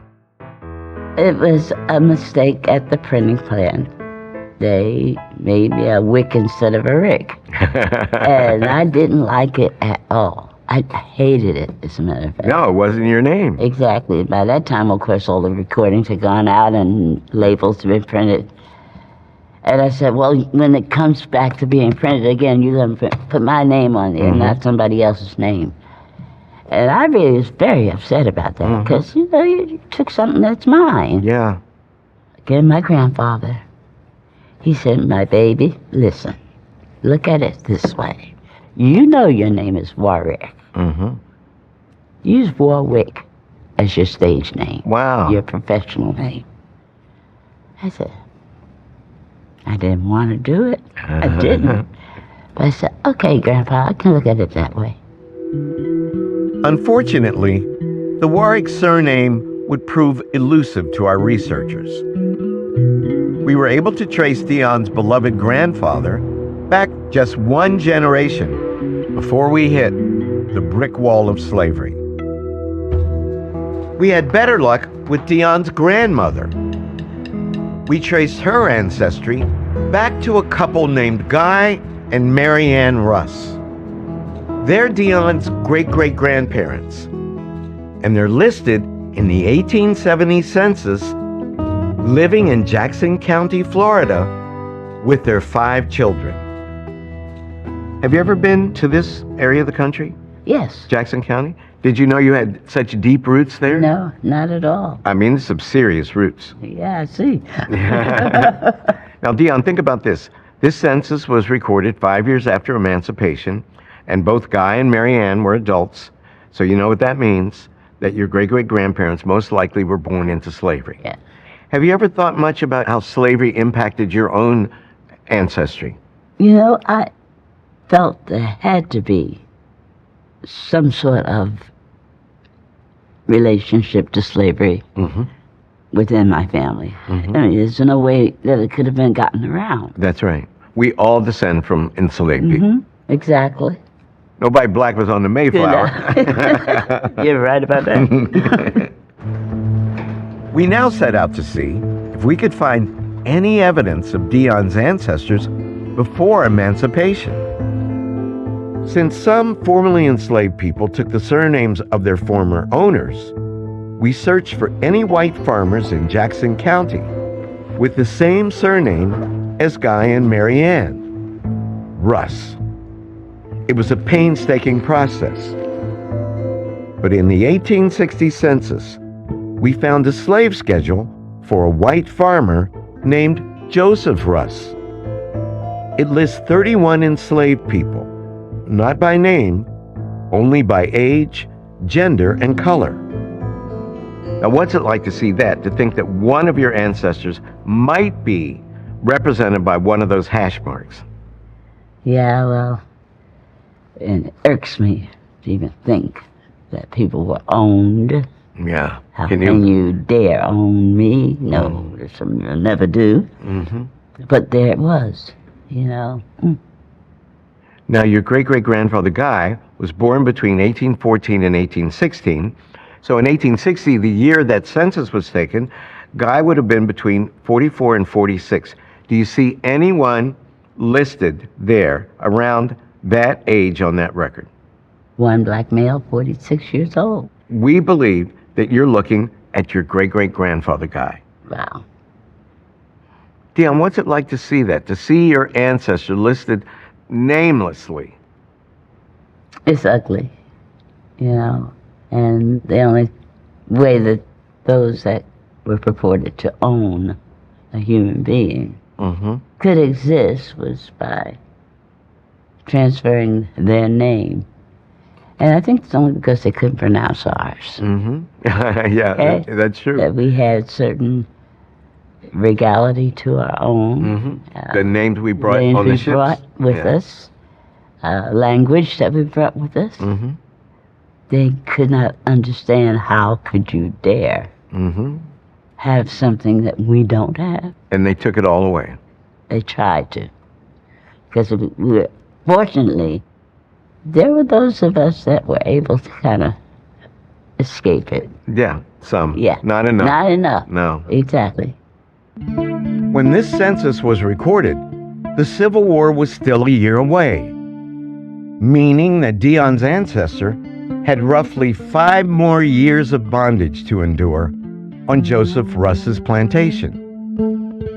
Searching the records of that plantation, we were able to show Dion a map of Russ's land, where Guy likely picked cotton during these years. And we were able to show her something else as well. That's Joseph Russ. Yuck. Wow. It puts a face on slavery, doesn't it? Yeah, it does. It's not a pretty face either. No, it's It's not. a very ugly face. Yeah. You're an ugly man. Emancipation was proclaimed in Tallahassee, Florida on May 20th, 1865, and on December 6, 1865, the 13th Amendment was ratified, which officially abolished slavery in the United States. What do you think that moment was like for your great-great-grandfather? Finally to taste freedom. Oh, I think it was a jubilant day. You know, I feel that he finally said, finally, I can be me. Yeah. And all mine can be who they are, finally. And Mr. Joseph Russ, I don't want to say what I want to, but bye-bye. Dion's great-great-grandfather was roughly 50 years old when freedom came. The world around him must have seemed like a dream. As African Americans began to exercise their new civil rights.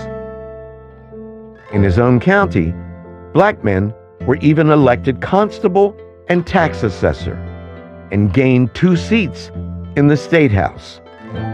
But a backlash was coming. Former slave owners and members of the nascent Ku Klux Klan were not about to give up their power, and newspapers quickly filled with accounts of horrifying racial violence. Some half a dozen cold-blooded murders have been committed, and assassinations are the order of the day. Mobs scour the country on foot and on horseback, armed to the teeth, and do not hesitate to shoot down any who will incur their displeasure. From 1869 to 1871, white people terrorized black people living in Jackson County. Yeah. What's it like to see this? Your great-great-grandparents were living right there. Yeah, it's crazy. It's crazy. And guess what? In 1871, ministers at an AME church convention in Tallahassee, Florida, suggested that all black people vacate that county because it was so racist. Yeah. So we wanted to see what your family did. And I want you to guess, did they stay or did they go? No, my family. They probably stayed. Let's see if you're right. Please turn the page. This is the 1880 census for Jackson County. Would you please read the transcribed section?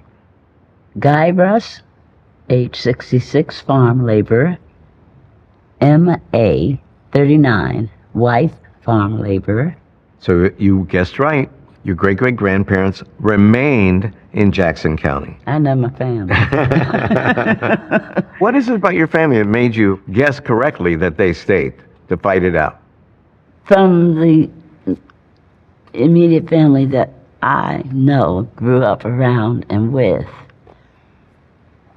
we were never afraid of anything. You know, we had our own standards and lived by them. And nobody's going to run me out of town. Sure. But, you know, not that we're that brave, but we believe in the right. Guy Russ passed away sometime before 1900. He survived slavery only to witness the brutal rise of Jim Crow. But he and his wife, Mary Ann, left a legacy behind just the same.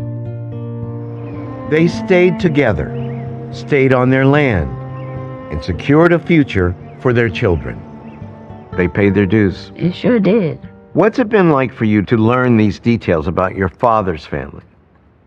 That all of what I am comes directly from this. You know, I know I'm a strong woman. You know, I have been strong literally from birth. I've never accepted certain things in my lifetime. The word no doesn't exist for me. The word can't does not exist for me. And I'm sure that that strength and the being that I am has an awful lot to do with these people who gave that to me. Much like Dion, Danielle Brooks was about to discover a story of profound strength, hidden within her father's roots. It begins with her great-grandfather, Willie Lee Brooks, who died the year Danielle was born. We found Willie in the 1910 census for Shelby County, Tennessee, living with his mother, a woman named Ella Duke. And finding Ella led us back another generation to her parents, Kate White and Adolphus or Dolphin Duke. 1845, Germantown, Shelby, Tennessee is where Dolphin, his nickname, Duke, is from.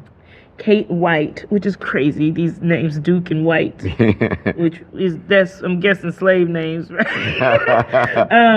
Is born December 25th, Christmas, 1842 in DeSoto County, Mississippi. So you just met your third great-grandparents who were born before the outbreak of the Civil War. Wow. And when you walked in here, did you think we'd get back this far so quickly? I would believe you. Yeah, you can do it. If anybody can do it, you can do it. But you never heard these names before. Never. I've never heard past Willie Lee Brooks, Gotcha. my great-grandfather. How do you like that name, Dolphin? I love it. I think it's amazing. I love nicknames. I love it. Dolphin's unusual name would soon lead us to a painful discovery. The estate records of a Tennessee slave owner named Britton Duke. These records detail how Britton's human property was to be divided up among his heirs, assigning a cash value to each enslaved man, woman, and child, including a boy named Dolphin, who was worth $700. How do you feel seeing that? Yeah. It's a big deal. It's a big deal. You just found out the name of the white man who owned your Yeah. enslaved ancestor and what he had been valued at in the man's, effectively in his will. Isn't that crazy? Isn't that crazy? $700 in 1856 is worth roughly $24,500 today. And he is 11 years old. Wow. He's listed as property just like the cows and I know. chickens. What do you think that was like? A lot. I mean, how could you feel like a human when you're treated like that? The slave system may have tried to strip Dolphin of his humanity, but it failed. On April 12, 1861, Confederate troops fired on Fort Sumter, sparking the Civil War.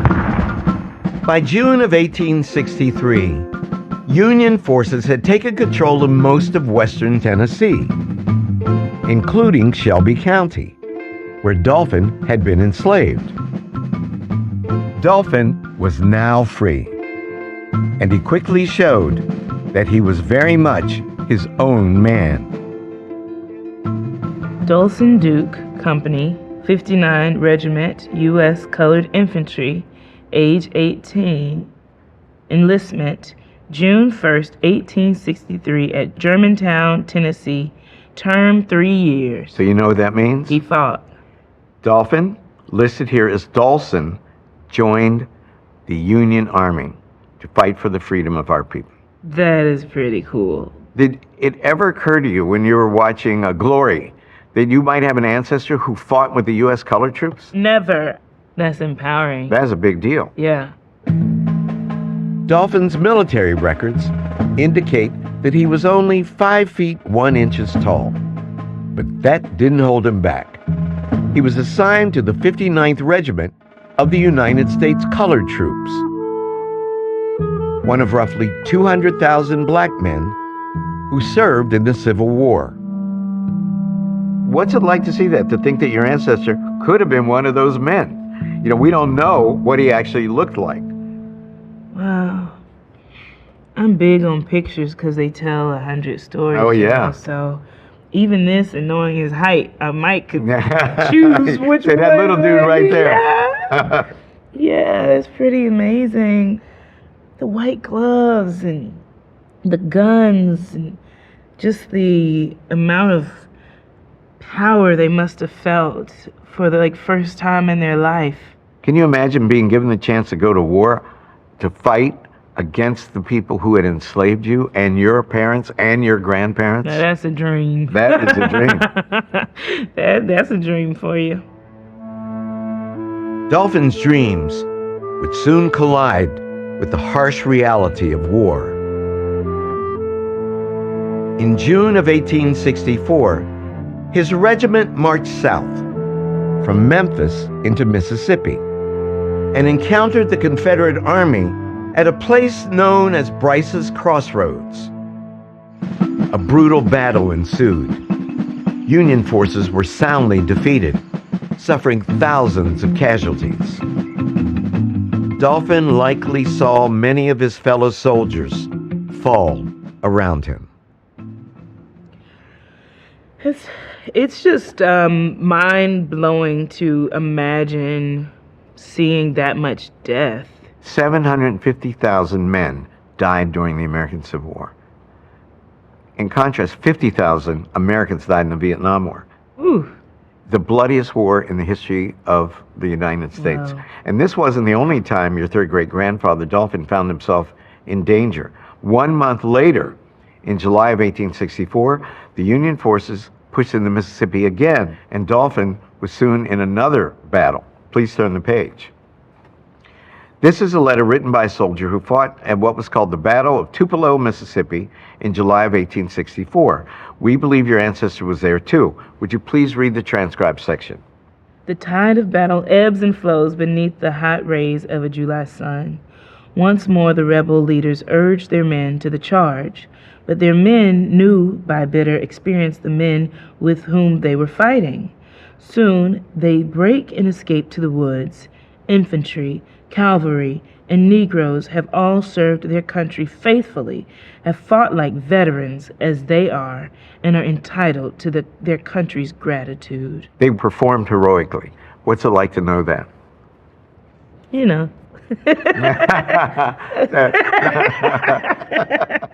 Dolphin's regiment had played a key role in a Union victory that helped secure supply lines for General William T. Sherman's famed Atlanta campaign. And this was not the end of his military career.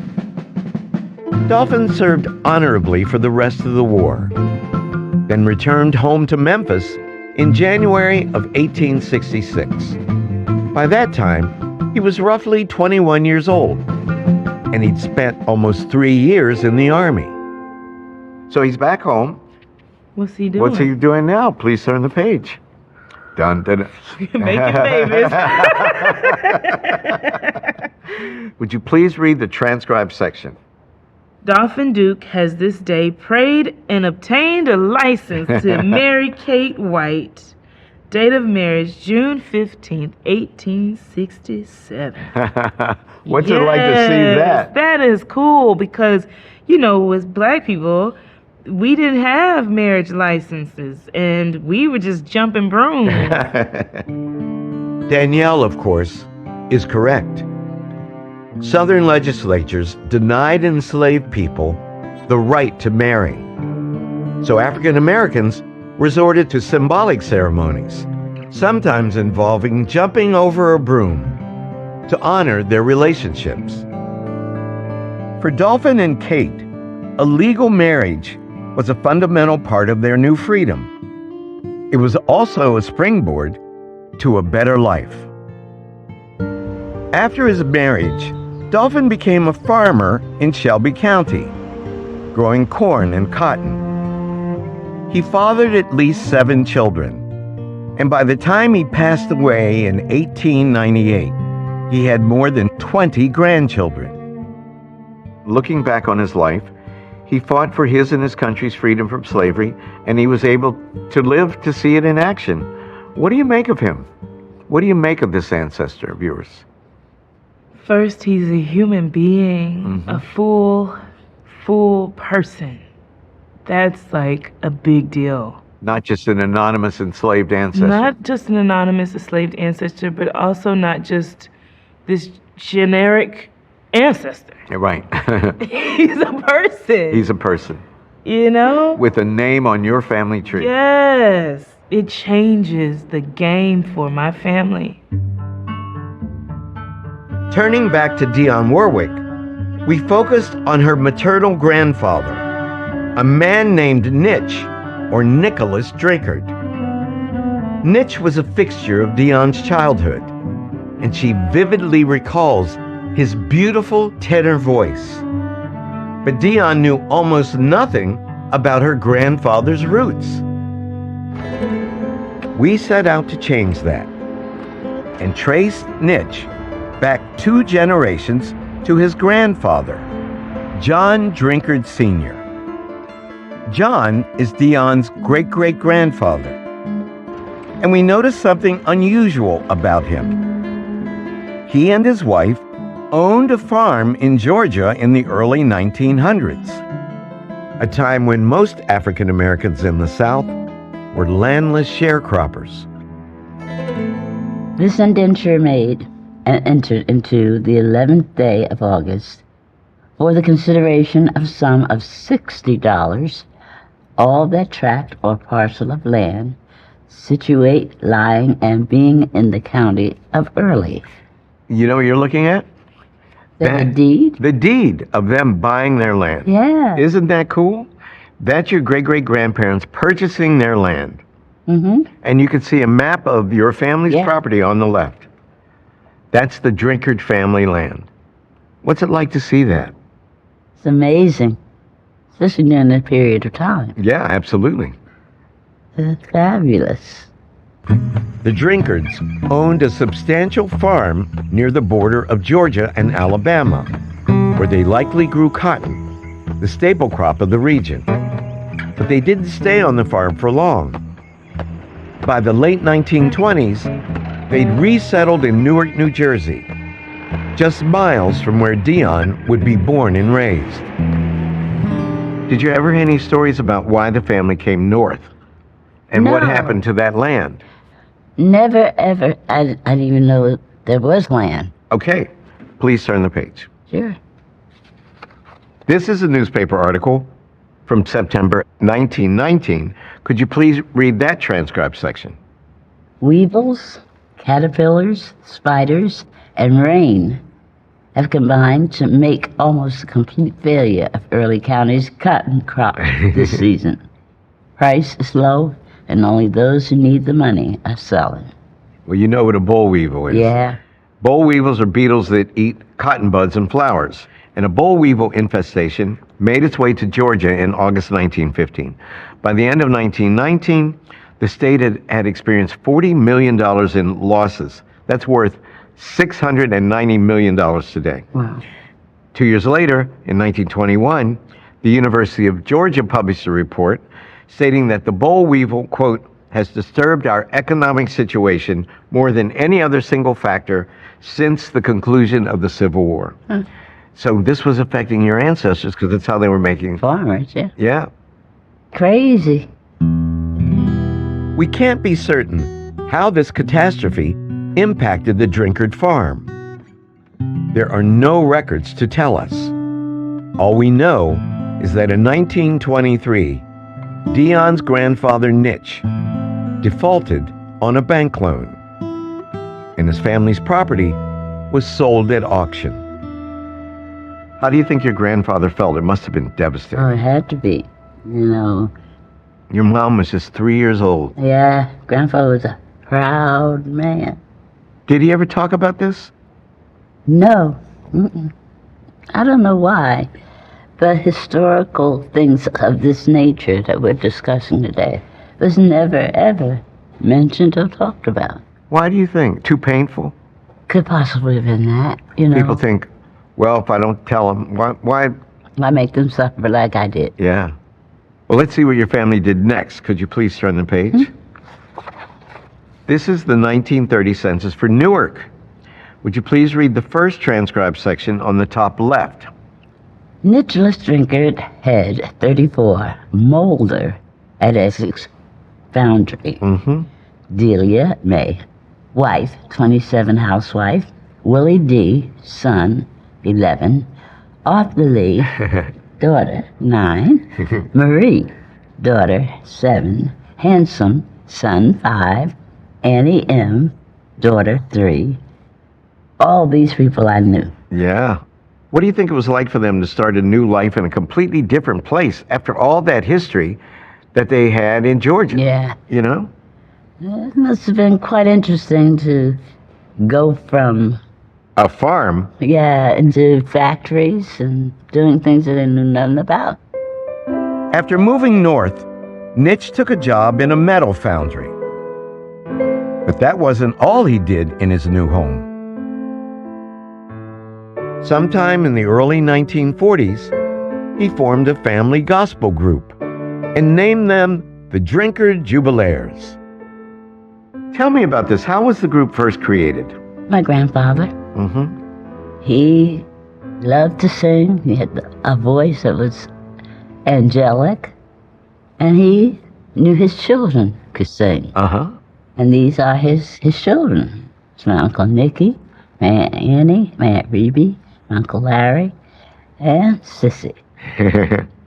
So what do you think that music meant to him, especially after losing the land, his family's inheritance, being forced to come north and then starting all over? All over again, yeah. Yeah. I'm certain that it was a jubilation for him, you know, which I think is probably would call the Jubilaires. Yeah.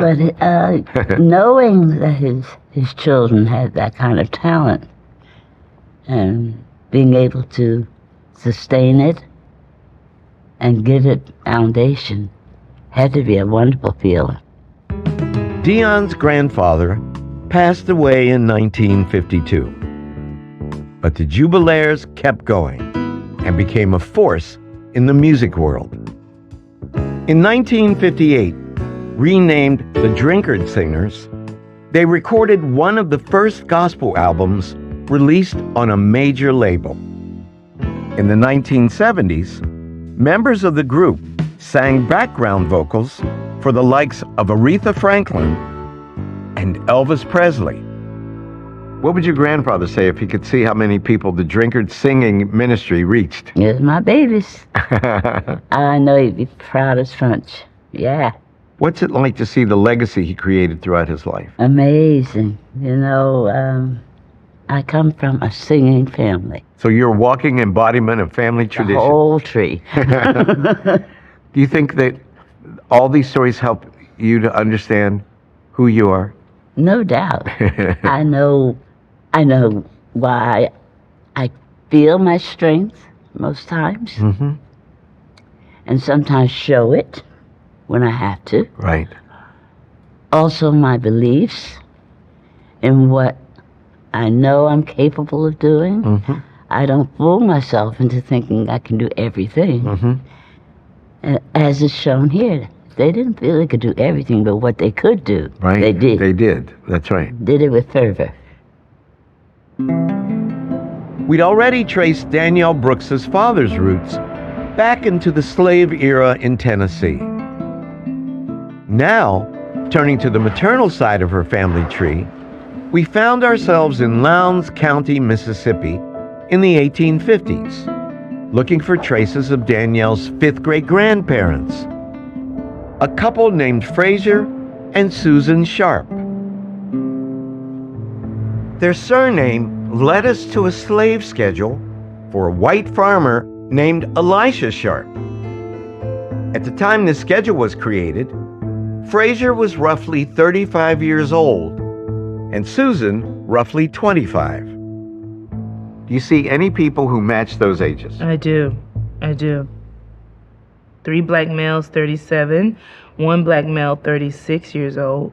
one mulatto male, 35, one mulatto male, 37, and one black female, 25 years old. Danielle, we believe that two of these people are your fifth grade grandparents, Fraser and Susan. But we wanted to be sure, so we kept on digging. And let me show you what we found. Please turn the page. Okay. This is a page from Elisha Sharp's probate record. It's dated May 11th, 1858, and it was filed in the state of Mississippi after Elisha's death. Would you please read what we transcribed for you? A true and perfect inventory and appraisement of the goods, chattels, and personal estate of Elisha H. Sharp, deceased, a Negro man named Fraser, aged 35 years old, valued at $13.50. A Negro woman named Susan and three youngest children, aged 25, valued at $2,000. A Negro boy named Nelson, aged 9, valued at $800. Well, that gets me every time. So you can see your fifth grade grandparents, Fraser and Susan, and their son, Nelson, listed on that page and valued. Wow. You now know who owned your ancestor on your Yes. dad's side and now your mom's side, too. Yeah.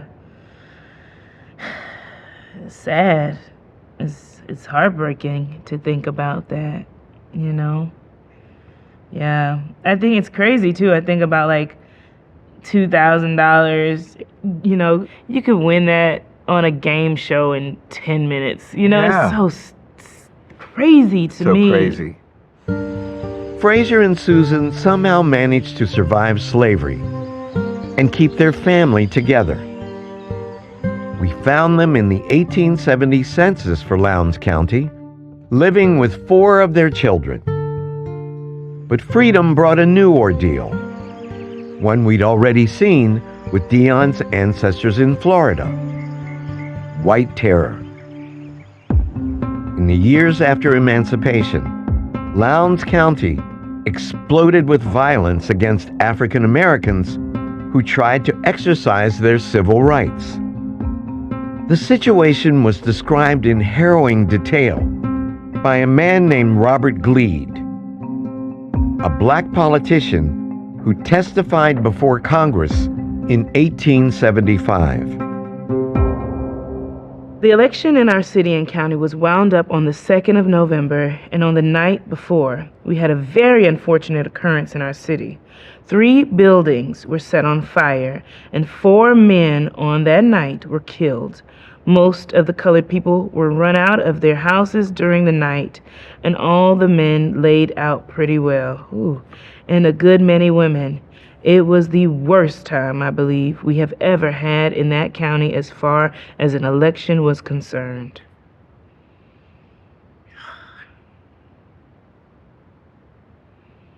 It makes me feel sick. The night before the November 1875 election, a mob of white men scoured Lowndes County, murdering 4 black men and forcing black families from their homes. Your ancestors were living in that county at that time. And this is only one story. One night. That's the thing. Yeah. Yeah. Let's see what happened. Please turn the page. Okay. This is another section of Robert Gleed's testimony. Would you please read that transcribed section? We had a meeting. Dr. Lipscomb and Judge Sims, the candidate on the Democratic side, were invited to speak to see if they could suggest some plan by which we could avoid any collision on the day of the election. He said the way we could have peace was by abstaining from voting altogether. Can you believe that? I can believe it. Is that intimidation or what? Now, we don't know whether or not your 5th grade grandfather, Fraser, attended this meeting, but what do you think he would have felt? He just gained the right to vote in 1867. And these people are saying, if you vote, we're going to lynch you. Yeah, he might have stayed out of that one, which is why we might have survived, you know? It certainly would have made you think twice. Mm-hmm. Yeah. Especially when you have a family to protect. Danielle's ancestor may well have thought seriously about staying away from the polls or leaving Mississippi altogether. But in the end, he chose a different path. Oh, snap. Okay. This is a record taken in Lowndes County in 1876, 1 year after those threats made in the 1875 elections. Would you please read the transcribed section? Registered voters in Crawfordville election district. Names: Frazier Sharp. Frazier Sharp. He refused to be intimidated. I love it. I love his bravery. That is a man right there. What do you think that meant to him, to sign up to register Oh to my vote? gosh, I'm sure it was like he felt like it's like I'm not gonna back down. Change does need to come. Yeah.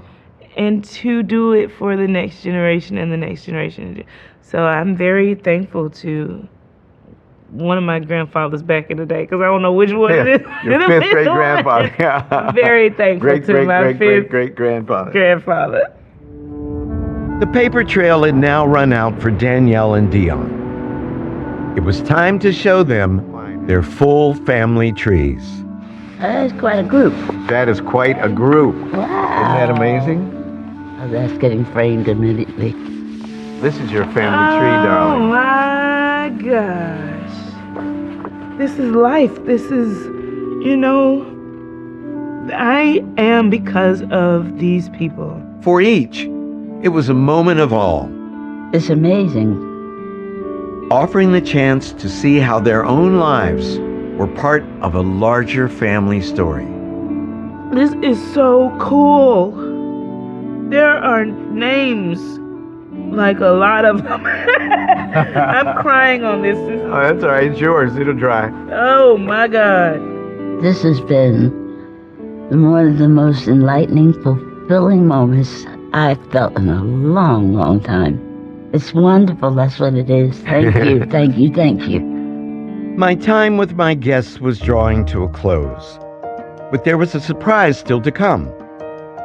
When we compared their DNA to that of others who've been in the series, we found a match for Danielle. Evidence within her own chromosomes of a relative that she never knew she had. Please turn the page and meet your DNA cousin. This is going to be hilarious. I already can feel it.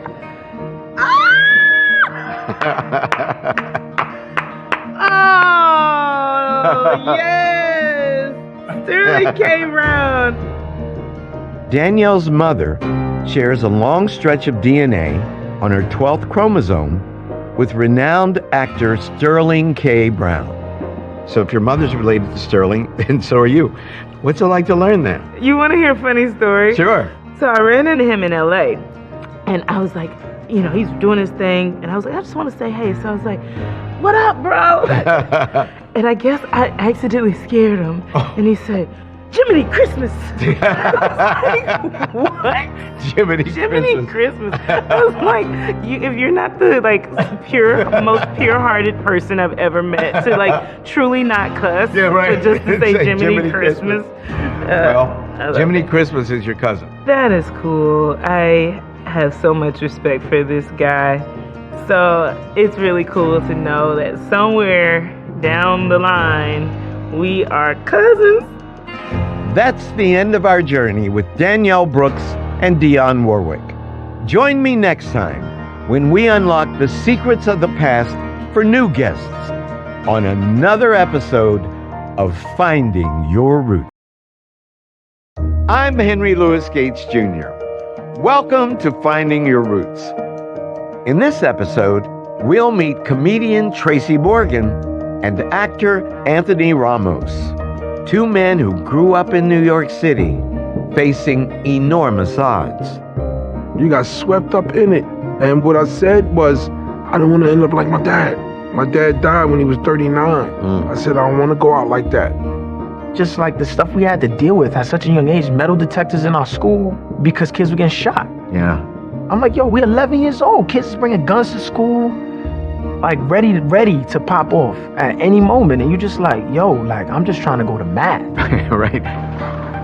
To uncover their roots, we've used every tool available. Genealogists comb through paper trails stretching back hundreds of years. That's crazy. While DNA experts utilize the latest advances in genetic analysis to reveal secrets that have lain hidden for generations. And we've compiled it all into a book of life. You said this is my dad's great grandpa, right? Yo, this is wild. A record of all our discoveries. Isn't that cool? It's awesome. And a window into the hidden past. It means a lot. Gives me a newfound definition of what my identity is, you know, especially what my name means and where it comes from. I feel fortunate. I feel found. I feel different. This book right here has changed my life. My two guests have followed similar and equally unlikely paths. Each escaped a troubled childhood, thanks almost entirely to their own talents. In this episode, they're going to meet ancestors whose paths were even more improbable, hearing stories of sacrifice, courage, and survival, all hidden in the branches of their family trees.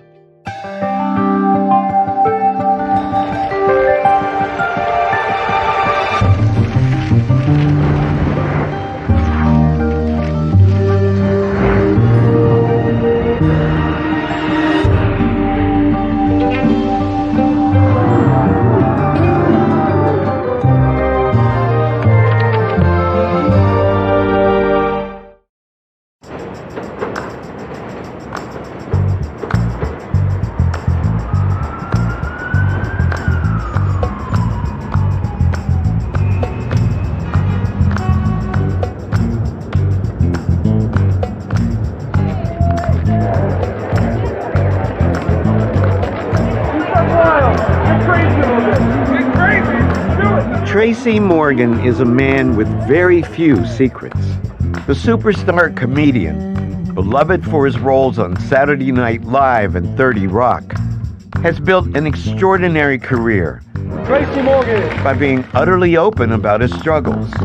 As a child growing up in the Brooklyn section of New York, Tracy Morgan dreamed of being an astronaut or the president of the United States. Unfortunately, as Tracy Morgan soon came to realize, he was black. So instead, he sold t-shirts at Yankee Stadium. But if you know Tracy's life story, you know that it's not really an act. Tracy grew up under the most dire circumstances.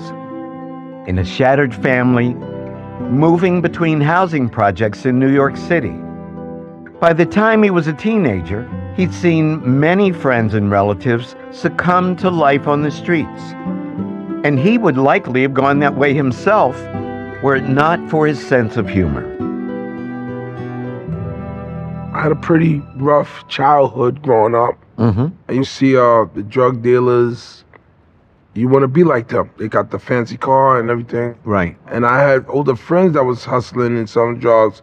And I also sell drugs, and I was also scalping tickets at Yankee Stadium. Of course. Selling souvenirs. I was a hustler by nature. But I knew I didn't want to make it a lifelong career. I knew in my heart there was something else I wanted to do. That something else was comedy. After dropping out of high school, Tracy began performing in his neighborhood, doing stand-up routines on the streets and in local stores.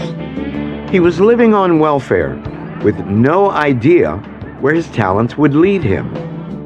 But he had faith in himself, and that faith paid off. I was doing comedy in a chicken spot. It's called the Chicken Spot, where they sell fried chicken in the neighborhood. And a friend of mine's, Doo-Wop and Mike Red came in there, and they were laughing at my jokes. And he said, "I'm gonna come get you Tuesday and take you to the Uptown Comedy Club." And I went down there, and I went to go in, and Miss Brown, God bless her dead, stopped me and said, baby, you can't go in there. It's $15. And I didn't have $15. So I was leaving out, and as I was leaving out, my friend Rock, who was security there, he stopped me and said, "Are you funny?" I said, "Yeah, I'm funny." He said, "You look funny. Come back Tuesday to the workshop." And from that day, I took off. Tracy is not exaggerating. That workshop ultimately led to an audition for Saturday Night Live, where his routine, almost entirely based on his own life story, won him a spot in the cast and made him a star. Tracy would spend 7 years on the show, and his memories of those years still delight him today. Do you have a favorite moment Every moment. I can't isolate none. Every moment there. That was some of the best times of my life. There, I learned how to be fearless from Will Ferrell. What do you mean? How? To be fearless. I learned how to take my shirt off in front of the world. So that's what I got from him. I'm looking at all these pictures and I remember every moment. Every moment in detail. I remember all of this. I remember doing this song, Rocket. I'm taking a rocket. I'm packing. I remember doing that. So all these are moments with Jamie Foxx and Lauren, and it's great times for me and my career, and it made me hone in on my craft. What do you think made you so special? What did you do differently than other comedians? I just believe I stayed me. I stayed who I am. I stayed in my skin. I always stayed who I am. I let the world know who I am. And what I think I did most in life that drew people to me is I showed my vulnerability. That comes from everything that I went through as a child. I'm not afraid. I know how to make you laugh, but I'm not afraid to cry. My second guest is actor and singer Anthony Ramos. Anthony came to fame as one of the original cast members of Hamilton, leading to a recording contract and a budding career in Hollywood. But much like Tracy Morgan, Anthony is first and foremost a survivor. He grew up in Bushwick, Brooklyn, a neighborhood riven by crime. His father struggled with addiction, and though his mother did the best she could, Anthony was almost overwhelmed by his surroundings. You know, we just grew up in a hard area. It's crazy. It's like walking home from school, you hope you don't get jumped. Yeah. And then you still had to try to learn something in the midst of that. So I have so much respect for kids who are from the hood that can still get good grades and can still excel. And you know what I'm saying? Because it's just like the stuff we had to deal with at such a young age. Metal detectors in our school, you know, and because kids were getting shot. Yeah. I'm like, yo, we 12. Yeah. We 11 years old. Kids is bringing guns to school. Like ready to pop off at any moment. And you're just like, yo, like, I'm just trying to go to math. Perhaps unsurprisingly, Anthony had little interest in education and was often in trouble, both in and outside of the classroom. His salvation was his voice. Anthony loved to sing. And in 11th grade, he went to an audition for a musical at his high school, thinking that it was a talent show. He was mistaken, but that mistake changed his life. The teacher, Sarah Steinwise, she goes, yo, so can you read these lines? And I was like, read these lines? I was like, for what? She's like, for the show, the musical. I was like, this is not a talent show? She's like, nah. I was like, nah, man, I'm like, you know, I don't do that really. Like, she's like, well, if you want to be in the show, you have to read these lines. And I was like, all right, cool. They gave me a lead role in this thing. And I was like, oh, that's crazy. And I decided to do it. At first, I didn't want to do it because I was a little nervous and scared about it. I also was like, this is a lot of work. Am I going to memorize all these lines? Because truthfully, like, yo, I didn't even do my homework in high school. I'll be honest, I graduated, I sang to a teacher. Like, she gave me, and she came to my first show on tour. When I was doing put out my first album, she came to my show, and I'm like, yo, I don't want to say her name in case she's still teaching. But you sang your way out of high school. I sang my way out of high school. Anthony's attitudes about work have changed dramatically with success. He's become a tireless performer, juggling movies, music, and television with the precision of a professional athlete. But looking back on his accomplishments, Anthony takes the greatest pleasure in something more fundamental. The fact that he stayed true to himself in the face of so much adversity. I'm just proud that, you know, I didn't have to change to do this. It's a blessing because for so many, it hasn't been that. No. You know, people have had to shapeshift and people have had to do things just to, you know, stay in the game. You know, and there was a part of me that also, you know, wanted to prove people wrong too. You know, not to say that they ever said I couldn't do something, but it was almost like, in case you thought I can't do that, right, I'm gonna make sure you know I can do it. Anthony and Tracy share a common thread. Each spent their childhood in near total chaos, grappling with the most basic needs, before finding an escape on the stage. Along the way, neither man had time to piece together the branches of their family trees, much less contemplate their ancestors. But that was about to change. I started with Tracy Morgan and with his father, a man named James Morgan Jr. Sadly, Tracy's childhood was dominated by James's personal demons. Well, he went to Vietnam, so when he came back, he was pretty messed up because of all the trauma. Yeah. And then him and my mom was young. I'll give her that she was very young when she had her children, so it was a lot of fighting going on. It was a lot of turmoil, a lot of trauma. Then my father was kicked to the curb because he started using heroin. He went to Vietnam as a young man, and he came back. He didn't go there hooked on heroin. He came back and got hooked on heroin. He had PTSD. Yes, Yeah. absolutely, to the day he died. Yeah. And one day, my mother saw me and my older brother Jim playing with his needles, and that was it. Wow. She kicked him out, and he was out of our lives. James died when Tracy was a teenager.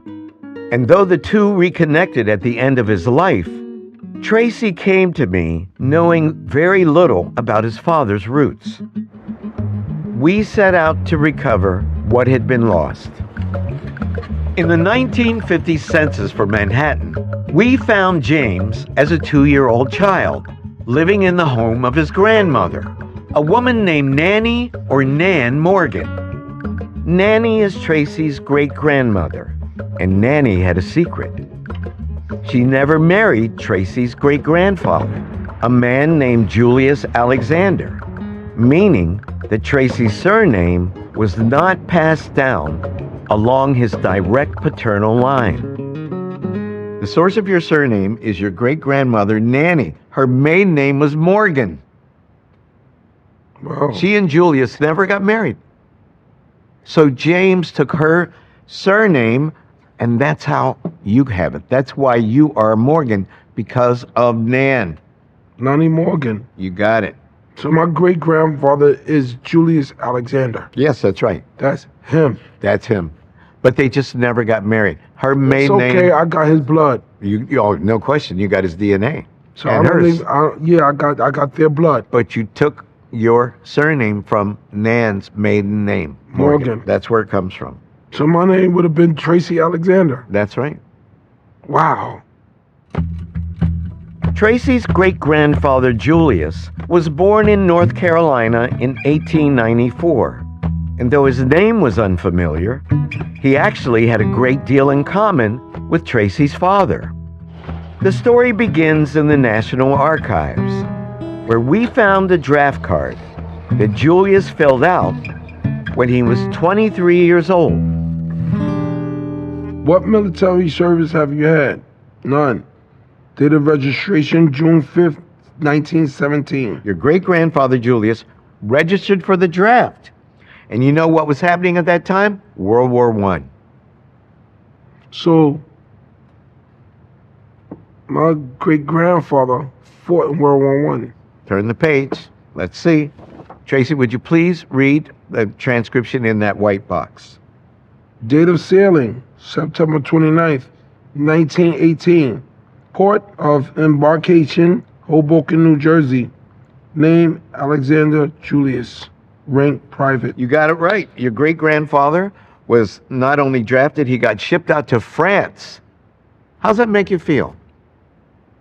Make me feel proud. That make me feel proud. One word, just proud. Just proud. I wish all the males in my family could hear this.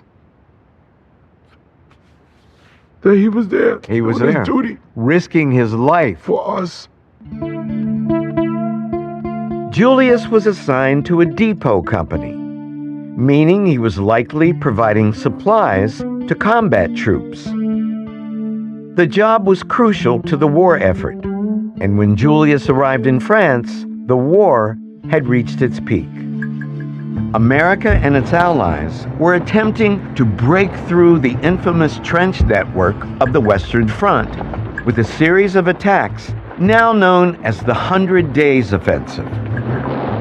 These attacks would prove successful and end the war, but at a tremendous cost.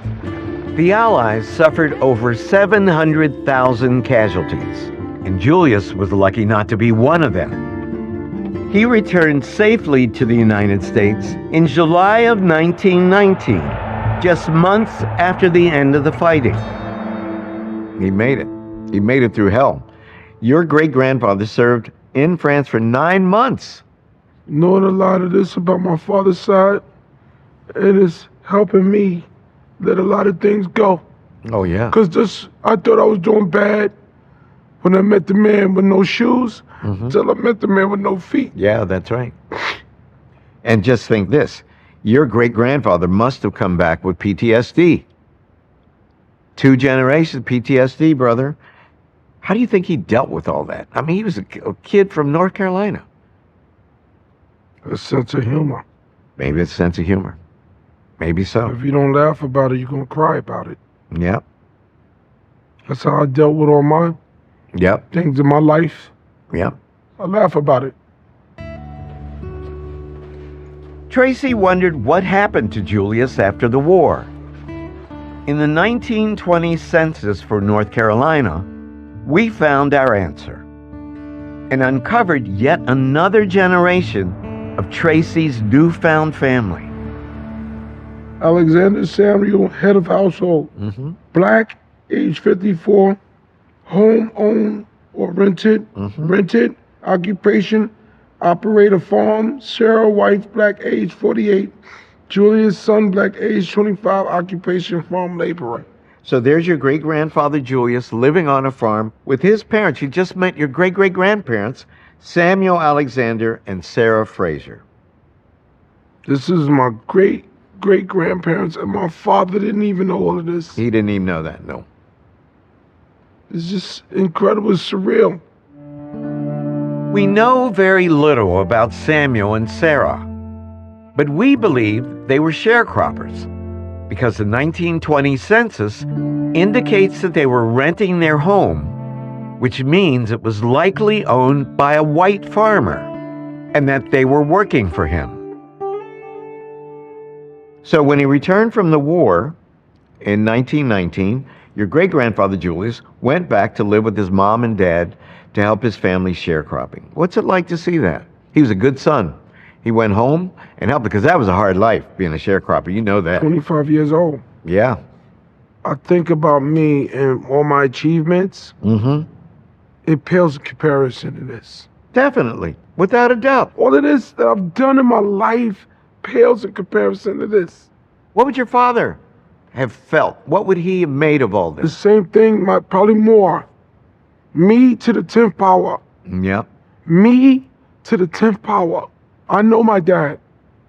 I've seen my dad cry. And it wasn't over nothing. It was over things that were important.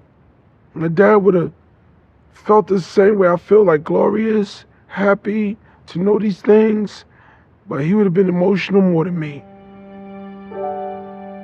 Much like Tracy, Anthony Ramos has a deep affection for his troubled father.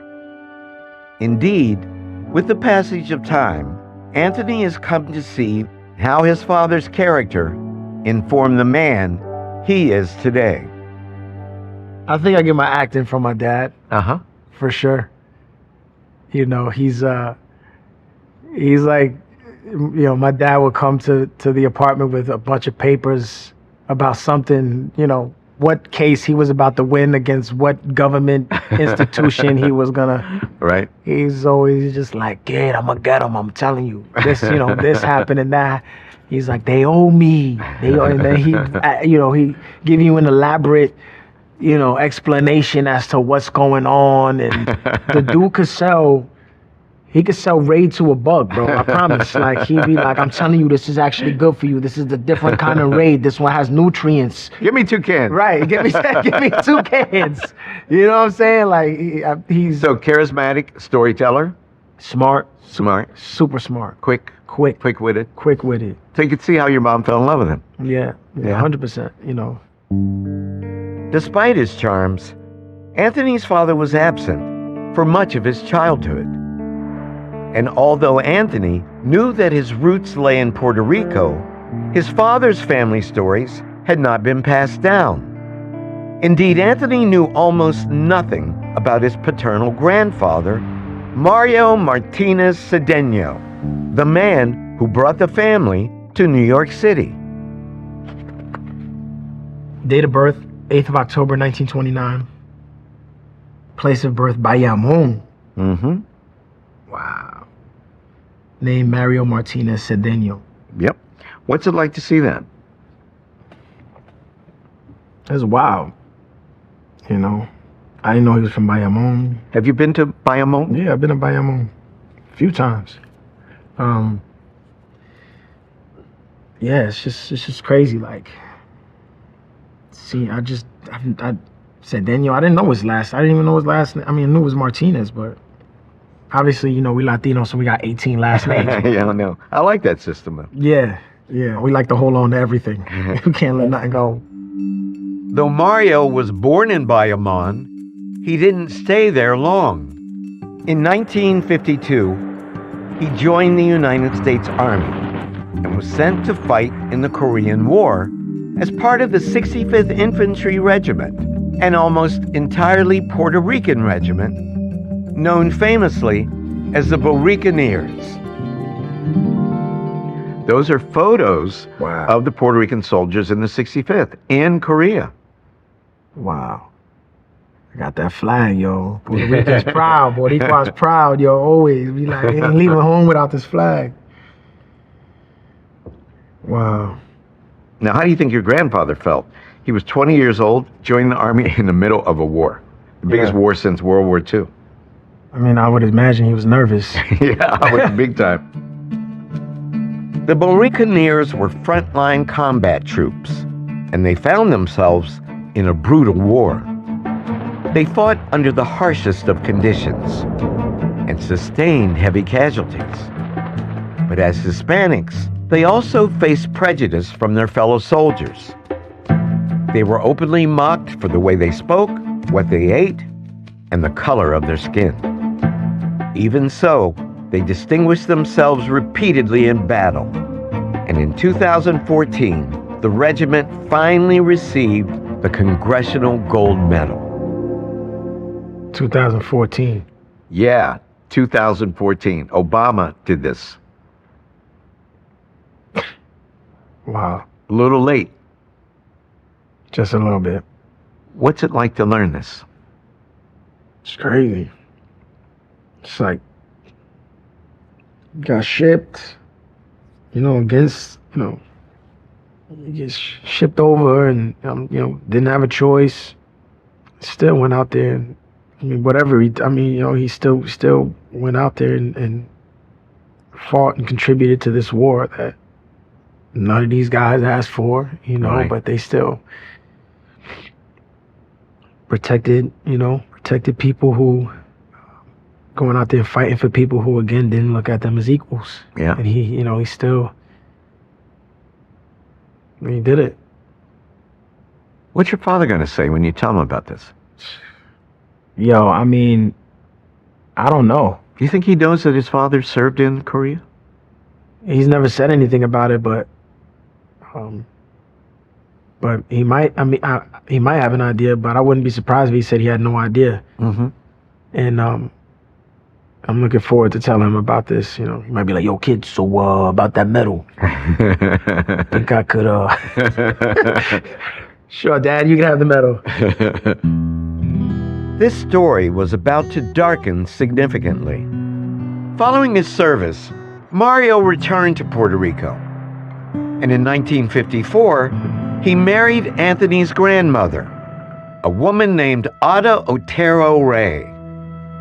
Mario and Ada moved to New York City soon after, and Anthony's father was born in Brooklyn in March of 1958. But then, tragedy struck. Martinez Ada, wife of Mario, the date of death, January 28, 1959. Place of death, Brooklyn, New York. Sadly, less than 5 years after they were married, your grandmother, Ada, passed away. And your father was not even 1 year old when he lost his mother. Did you know that? I knew he lost his mom really young. I didn't know it was at 1 year old, though. 1 year old, I didn't know it was like that. How do you think that affected your father? I can't imagine that doesn't leave a hole in you for your whole life. Yeah. A lot of questions you'll never get answered. Your father never talked about any of this? My dad never spoke to me about any of this. Wow. Ever. And I think maybe it's just because he tried to bury it. Too painful. It's too painful. This terrible loss effectively severed Anthony's connection to his roots in Puerto Rico. But those roots had not disappeared. When we focused on his grandmother, Ada, we were able to trace her ancestry back more than 3 centuries to a ship that arrived in Puerto Rico in the year 1695. On board were Anthony's 9th great grandparents, and they were coming from a place that he'd never associated with his heritage. List of 20 families that were aboard the brigantine named Jesus Maria y Joseph. Wow. In the port of Santa Cruz of this island of Tenerife to make the voyage to the port of San Juan, Puerto Rico. You have any idea what you're looking at? I mean, was this when all my family members traveled to PR? This is the moment your ancestors left the old world for the new world. And you now know the moment and the name of the boat which they sailed to the new world. Jesus Maria y Joseph. From Tenerife. From Tenerife. That's the Canary Islands. That's where your family's from. What's it like to learn that? Yo, that is bananas. The Canary Islands are an archipelago off the coast of North Africa. They were conquered by the Spanish in the 1400s, and some of Anthony's ancestors arrived not long after. But they only stayed in their new home for a few generations. In the late 1600s, the Spanish crown began offering incentives to shipping agents in the Canary Islands who could entice people to resettle in the Americas. The goal was to populate Spain's New World colonies, and Anthony's ancestors were soon recruited to sail for Puerto Rico, which tells us something significant about their lives. So, what would motivate a person to come to the wilderness? You know, they must have been broke. You got it. 100%. Broke. Most of the immigrants were poor and landless. And once they arrived in Puerto Rico, they got free land. They got a stipend from the crown, they got seeds to plant, and supplies to plant the seeds. Pretty good deal. Yeah. It was a risk. You know, you had to have a pioneer mentality. You had to roll the dice. But you go, what the hell? I'm living here in poverty. What if I got to lose if it's already hard? Yeah, you got it.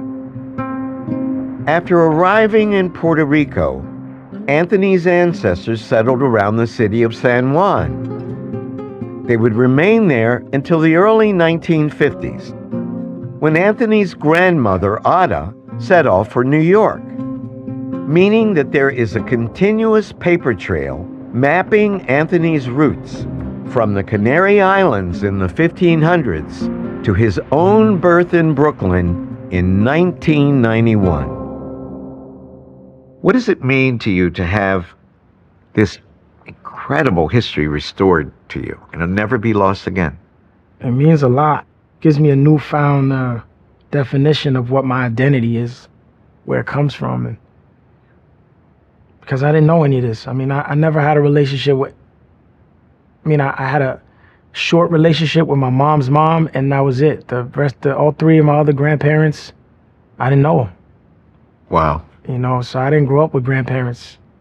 You know, and I think that was a hard thing for me. You know, I hear stories, you know, from my friends about how they can't wait to see their grandmother or their grandfather, and they, I love my nan, or I love my ito, you know, I loved, you know, and I didn't have that. Right. You know, ever. So it makes me feel closer to them. Yep. Now you got 500 years of grandparents. 500 years. By name. Right. Yo, that's crazy. Turning back to Tracy Morgan, we uncovered the story of another family that had been lost to time. It begins with Tracy's grandmother, Alice Ponder.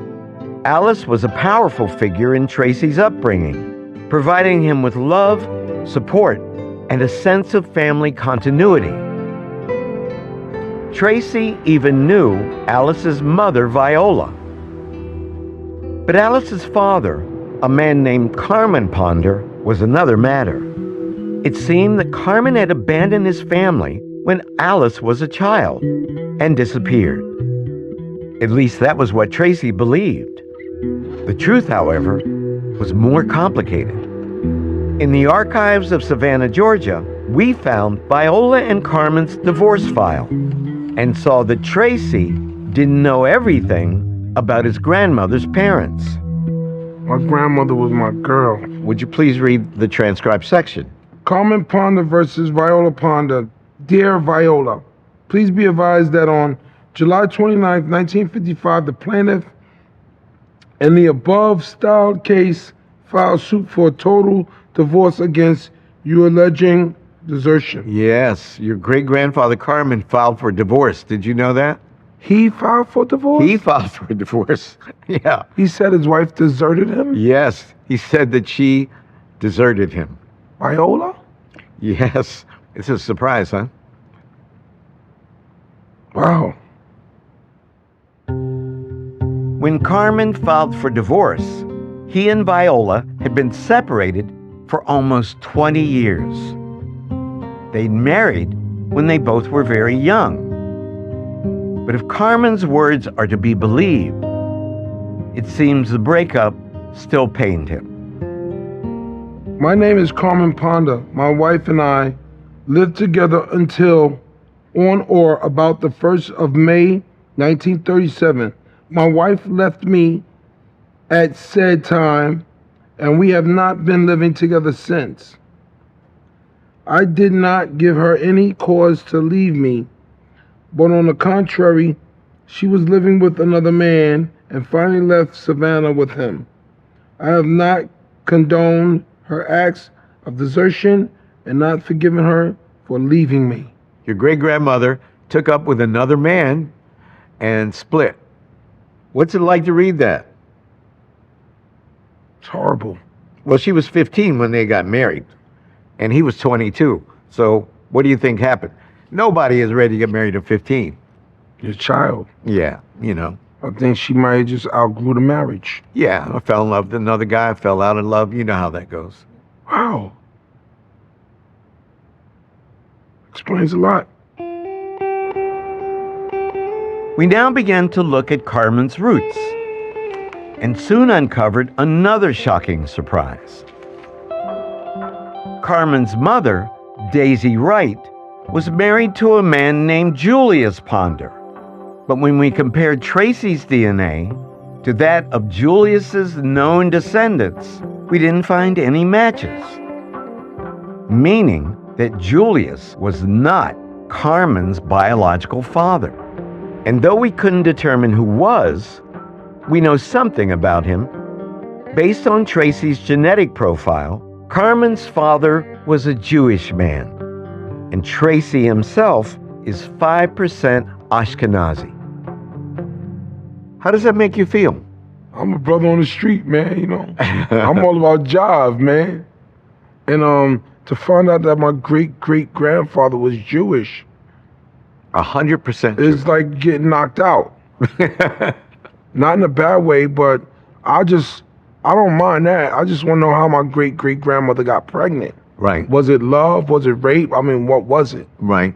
Well, we don't know. I'm going to think about it in a good way. Yeah. I'm going to, in my mind, going to say he loved her. Well, let's hope that was true. Now, I want to show you something else. Please turn the page.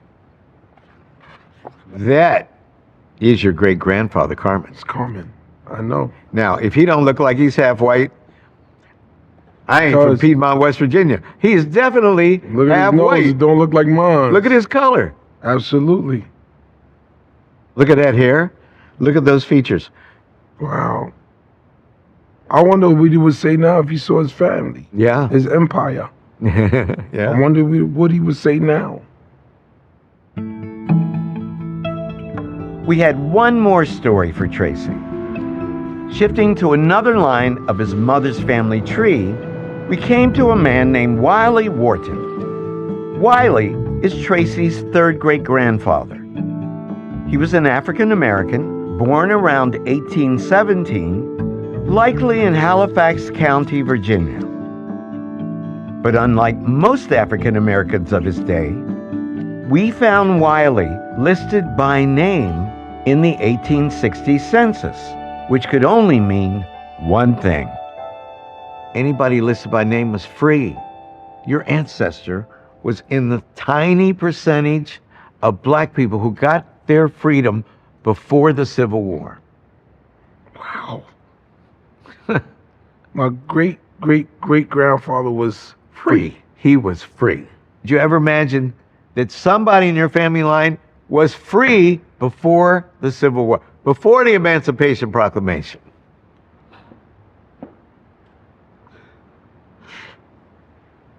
Good for you, Grandpa. You know, I could say that I'm so happy for my grandfather. I'm so happy that he didn't have to do all that suffering. I hope not. I'm glad he was free. Because that's how I feel. Yeah. I know where it come from. I'm free when I'm on stage. I feel free. When I'm on stage doing my comedy, I feel free. I know it came from you. Though Wiley was free, his family was not. We believe that his wife Judy, Tracy's third great-grandmother, was enslaved by a white man named James Medley. As we scoured through the documents that Medley left behind, we uncovered the birth record for Judy and Wiley's son, John, a baby born into slavery on Medley's tobacco plantation. I used to smoke cigarettes. Please forgive me. What's it like to learn that? He owned my great... John is your great-great. Judy's your great-great-great.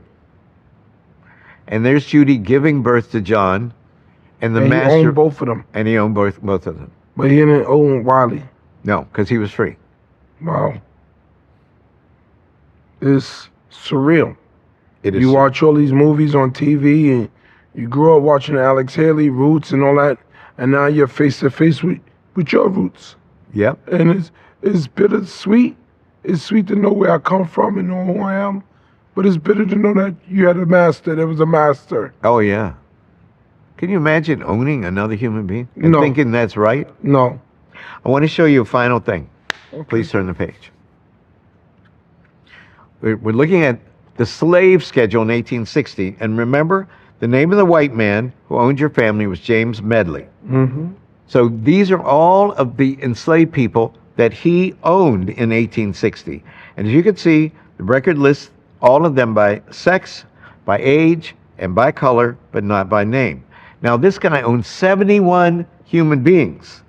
Your great-great-grandfather John would have been around 4 years old when that census was recorded. And Judy, your third great-grandmother, would have been around 28, okay? And her 5 other children would have been the ages of 12, 7, 5, 3, and 2. So do you see any people on that document in front of you? Male, black, age 6. Female, black, age 7. Female, black, age 12. Male, black, age 3. Male, black, age 3.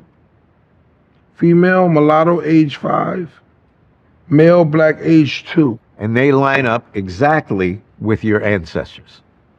So you are most probably looking at your enslaved ancestors owned by that white man listed on the slave schedule in 1860.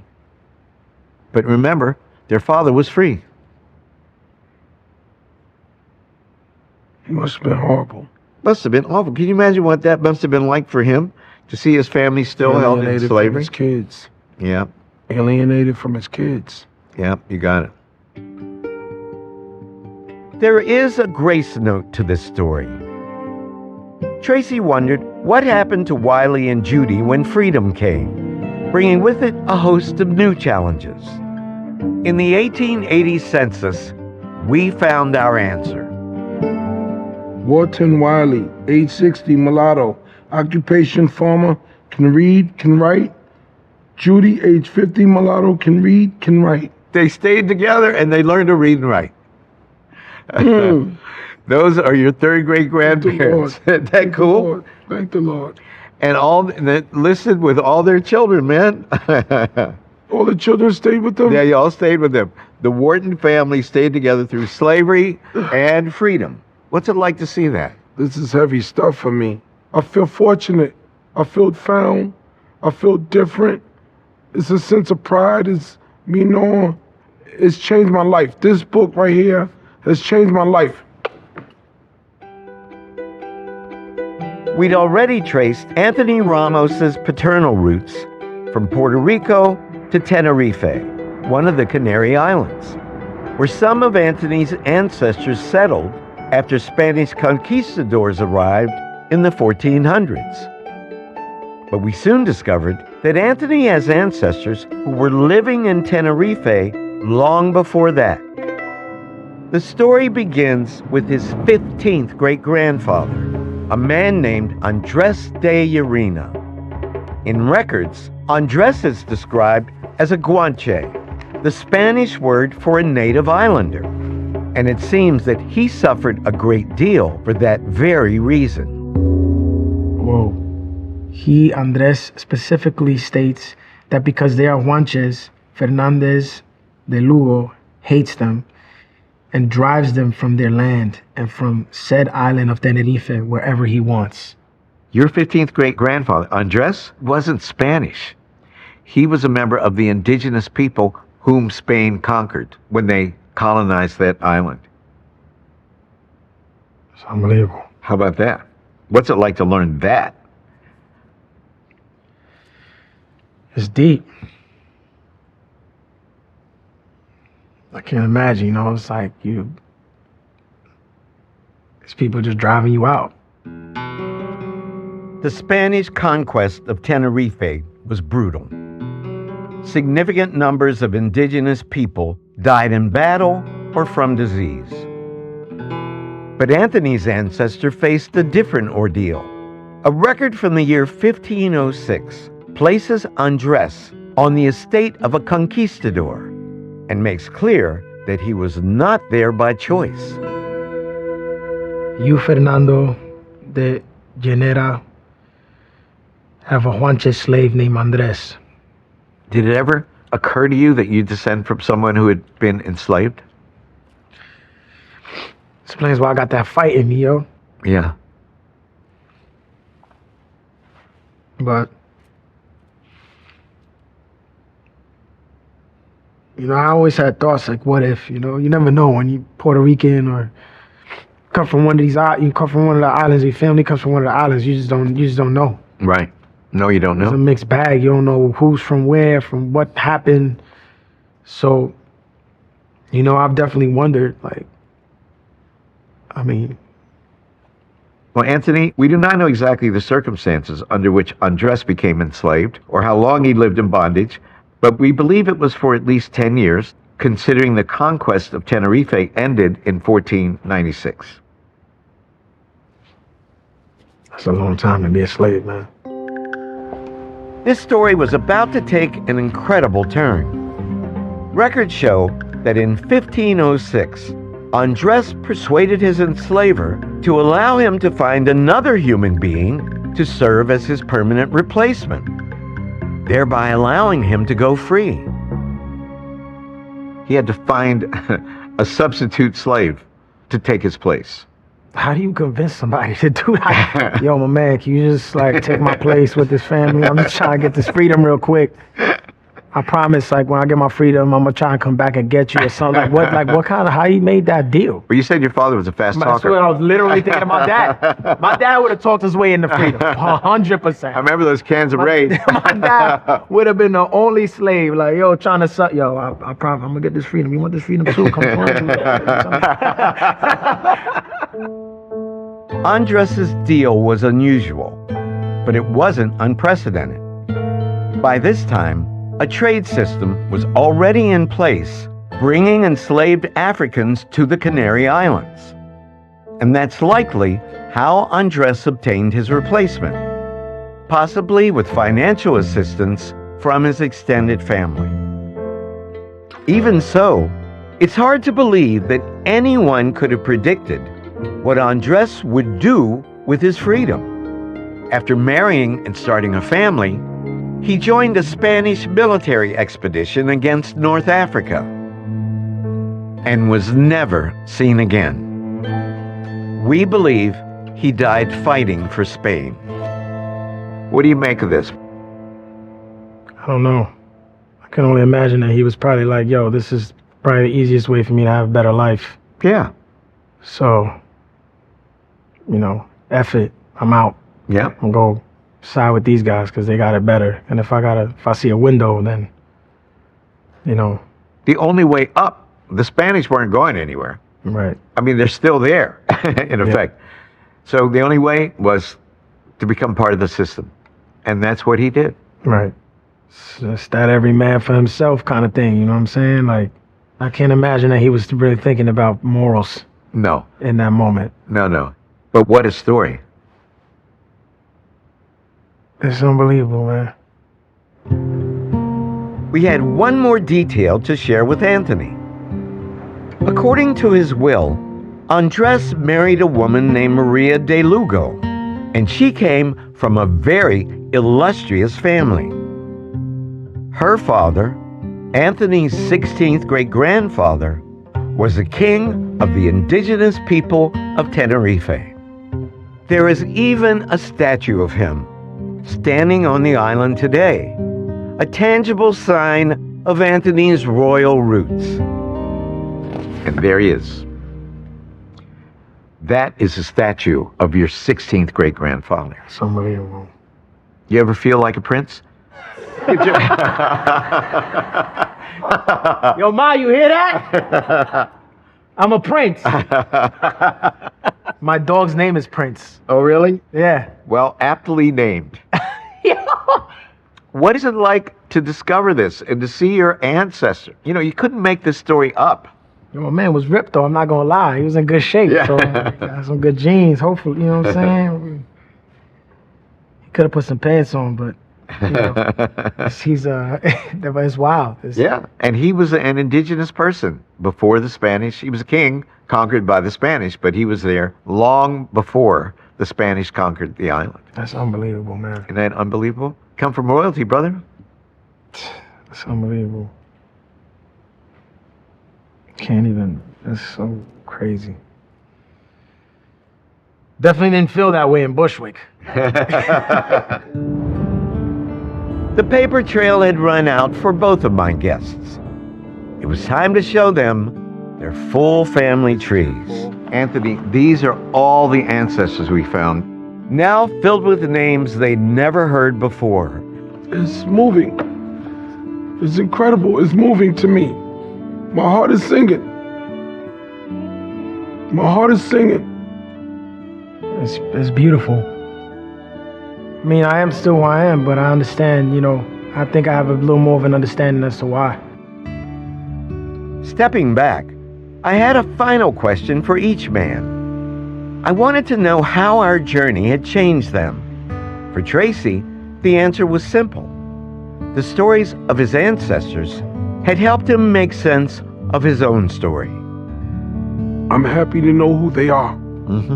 These are people who I'll never meet and I've never met, but I feel like I've always known them. Oh, that's beautiful. I feel like they've always been in my life, and they've guided me. They've guided me. My ancestors have guided me to this point in my life. I realized how many times being in the neighborhood that I grew up in, coming probably knowing or not be knowing how close I came to death. Yeah. Now I know who was on my shoulder. Yeah, you had an angel on your shoulder. Now I know I had a lot of them on my shoulder. For Anthony, seeing his family tree filled with such diverse characters, from impoverished immigrants to native kings, led him to reflect on how much lies beneath the surface of every human life. We never know where someone's from. You know, we judge ourselves by what we look like. We judge other people by what we look like. But you don't know. You don't know. You don't know. You don't know what's under the skin. You don't. Because somebody is so much more than what they look like. That's the end of our journey with Anthony Ramos and Tracy Morgan.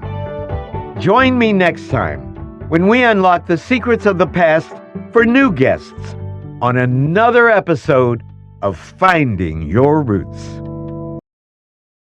I'm Henry Louis Gates Jr.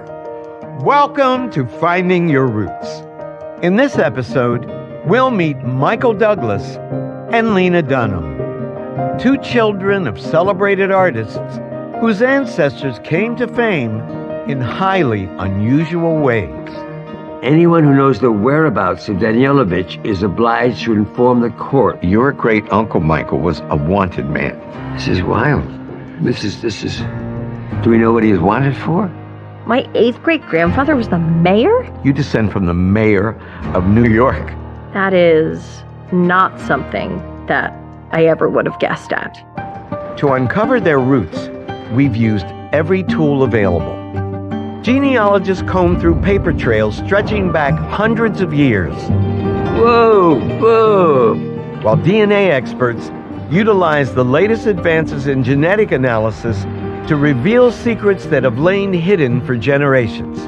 This is the hottest information I could have ever gotten.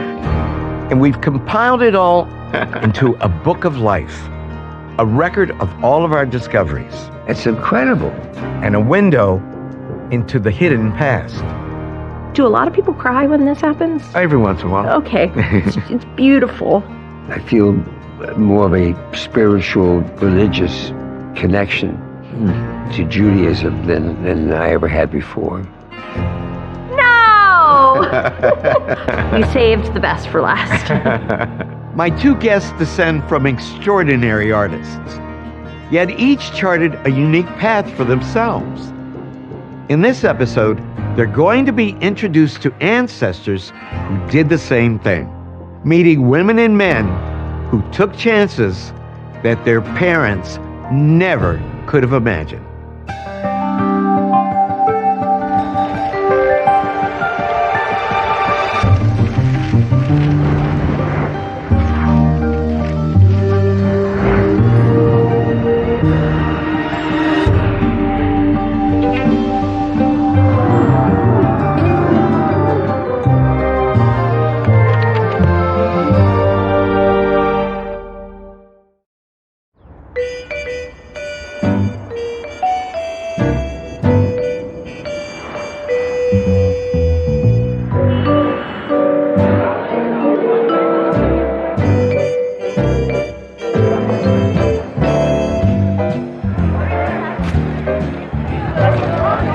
Michael Douglas has been surrounded by cameras his entire life. The Oscar-winning star of Wall Street and Fatal Attraction is himself the child of two stars, Broadway's Diana Dill and Hollywood legend Kirk Douglas. But Michael didn't set out to join the family profession. His childhood was dominated by tensions between his parents. And his father, a complicated man, was not someone whom he initially sought to emulate. They were, the yin and the yang. Mm-hmm. Truthfully, their early marriage, they were not married that long. They were married, I think, 6 or 7 years. was difficult. Very soon after they were married, my father got a contract to go out to Hollywood. And needless to say, like a lot of people in our business, career took over everything ahead of marriage or children and all of that. And so they fought a lot. And I think my father was a little overwhelmed by Hollywood. Let's just leave it at that. I understand. Right, exactly. Michael's father ultimately found success that few actors can even dream of. Kirk appeared in more than 75 films, many of them still beloved today. But Michael did not try to follow in his father's footsteps until he himself moved to California to go to college in Santa Barbara. And even then, it was only as a last resort. I didn't know what else to do. Right. And then I must say, God bless my father, who then, as busy as he had been, made like almost every single production that I was in up there at school. And I remember he came up, the first productions I ever had was a Messenger and Much Ado About Nothing. Yep. And unfortunately, I had an entrance through the theater down the aisle, and they taught me how to stand and all that. And I ended up standing right by my father's aisle. And I had like a messenger speech, and they taught me how to stand up. My lord, they bowed and went out. And the whole audience said, what did he say? What did he say? And Dad, afterwards, Michael said, you were terrible. You were just terrible. And he, in hindsight, he was so relieved. He said, oh, God, I don't have to worry about my son thinking about being an actor, Of course, Kirk actually had a good deal to worry about. Michael would eventually master his craft and become a leading man in Hollywood, taking roles that Kirk might once have claimed for himself. But even so, Michael told me that he struggled for years, both personally and professionally, to separate himself from his famous father, and that the breakthrough would only come when he was in his 40s, and he won his Academy Award for Wall Street. On a personal level, it was crucial for me because it was the first time that I felt I was out of the shadow of my father, that I didn't feel like I was Kirk Douglas's son. And I've done a fair amount of stuff before Wall Street, but getting that Oscar for me, getting the acknowledgement from my peers, in the Oscars, it's only the acting members who first give the nominations. That's why I was so touched. Well, this means that my fellow actors are saying I'm worthy. And so for me personally, it was a tremendous need that I had to get out of the shadow of my dad. My second guest is writer, director, and actor Lena Dunham, creator of Girls, the iconic HBO series. Just like Michael Douglas, Lena is the child of artists. Her mother is a renowned photographer. Her father, a celebrated painter and sculptor. But Lena's childhood was fundamentally different from Michael's. She grew up in a very stable home in the Soho neighborhood of New York City, where she was surrounded by her parents' art and encouraged to pursue her own creative dreams.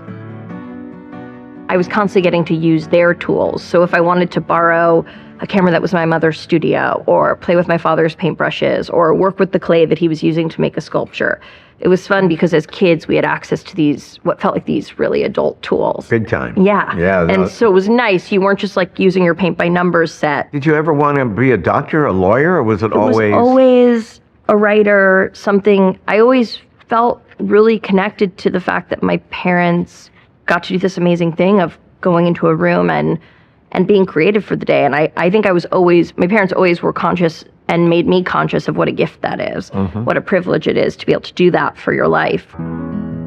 Lena not only appreciated the world of her childhood, she used it to launch her career.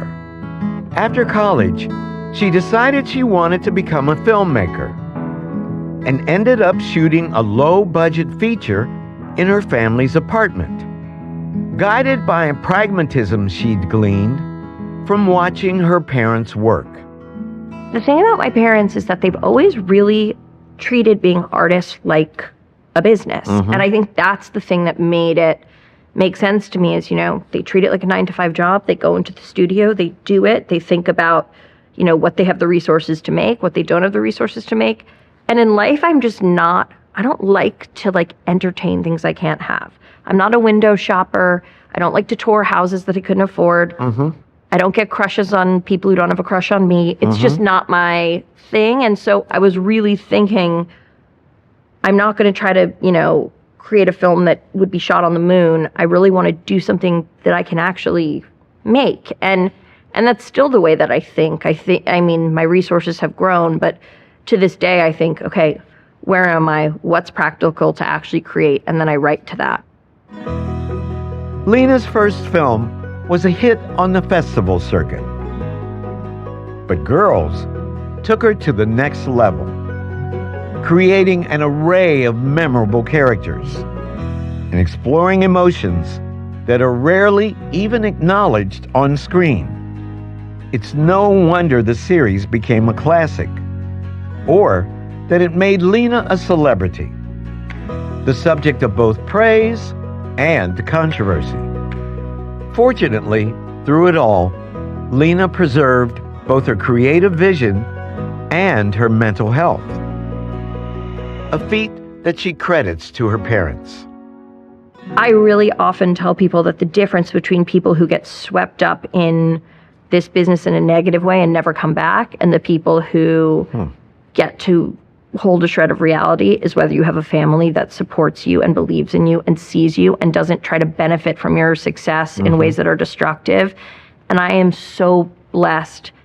I mean, it's not like I wouldn't be standing here with you. I wouldn't be alive if I didn't have that safety and that love. You know, whatever stork dropped you in that apartment in Soho, is a good dude. I feel he's a good dude, and I feel like he got it really right. Meeting my guests, it was clear that both had inherited creative talent from their parents.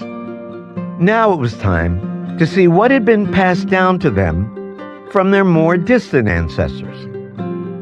I started with Michael Douglas and with his father, Kirk, whose accomplishments are all the more remarkable given how he began. Kirk was born Isidore Dembski in Amsterdam, New York, the only son of Harry Dembski, a Jewish immigrant who sold rags from a cart when Kirk was a boy, and was, by all accounts, cold and difficult at home. Indeed, many of Kirk's own struggles seem to have flowed out of his relationship with his troubled father. My grandfather was just a very closed-off individual. A lot of us, it has to do with, I don't think he didn't write. Right. Spoke Yiddish. Spoke Yiddish, exactly, all the time. And so it was a closed world that never, even after Dad had achieved some success, and, you know, he as an immigrant had not achieved the success that his son had. So I think he probably was, even the more, how much Dad wanted the love and affection was probably what even shut him off even more from Dad. Yeah, he couldn't allow himself to enjoy it. Yeah. Right, because it made him feel like he had let the side down. Yeah, he'd done nothing. Harry Dembski would prove to be as challenging to our researchers as he was to his son. Michael had heard that Harry came to America to avoid serving in the Russian army, and that the family's original surname was not Dembski. Rather, it was Danilovich. But beyond that, Michael knew nothing about his grandfather's roots. And for a time, neither did we. There were no records of Harry at Ellis Island. So we couldn't determine when he came to America or where he came from. What's more, Harry had two brothers who immigrated to the United States, Moshe and Abram. And we couldn't find an arrival record for Moshe. Happily, our luck changed with Abram and the passenger list for a ship that arrived in New York in April of 1911. Please read who was on board. Danielowitz, Abram, age 42, occupation dealer, nationality Russia, race or people Hebrew, last permanent residence Chelsea, Russia. Chelsea, Russia. You know who that is?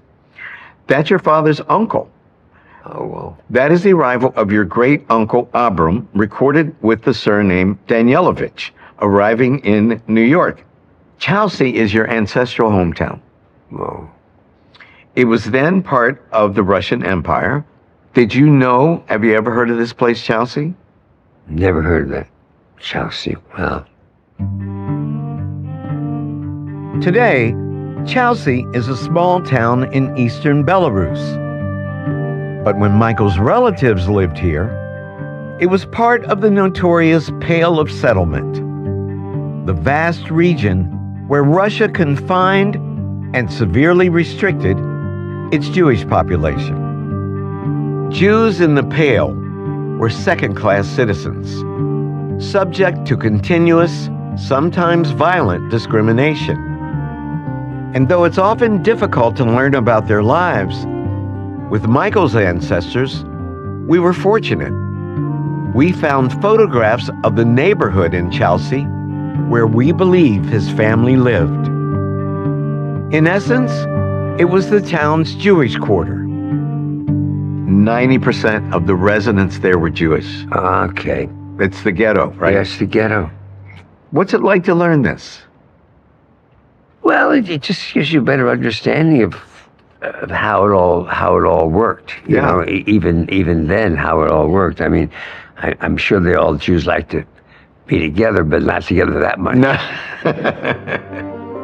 By law, Jewish people in the Pale were barred from owning land and denied access to higher education. As a result, most worked as tradespeople. But as we researched Michael's family, we discovered that his great-uncle Moshe found a more unusual way to support himself.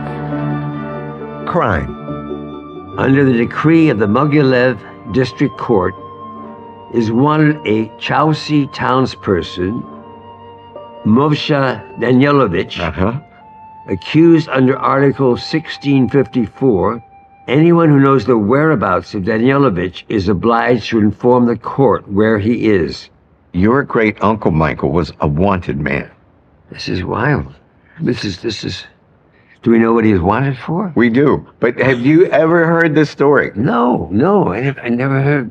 Well, as I said, we didn't find any firm record of his arrival to the United States. So it's possible he may have been in Russia as late as 1906, which is when that article was published. Right. It's also possible that he'd already left when this wanted notice was issued because he was... It sounds more likely. According to this newspaper, in 1906, Moshe was accused of what we would call armed robbery. We don't know anything further about the case, so it's possible that he was innocent. However, as we dug deeper, that possibility seemed increasingly unlikely. Records show that 5 years earlier, in 1901, Moshe was imprisoned for a different crime.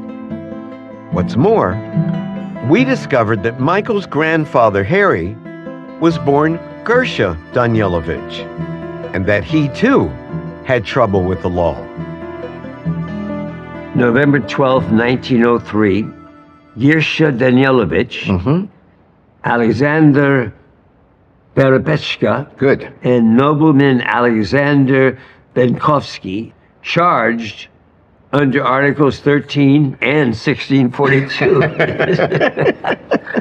My God, it's a little gang here. Your grandfather Harry's real name was Gersh Danielovich. He was charged with robbery like his brother, but not with a weapon. Okay. This is your grandfather. No family stories about this.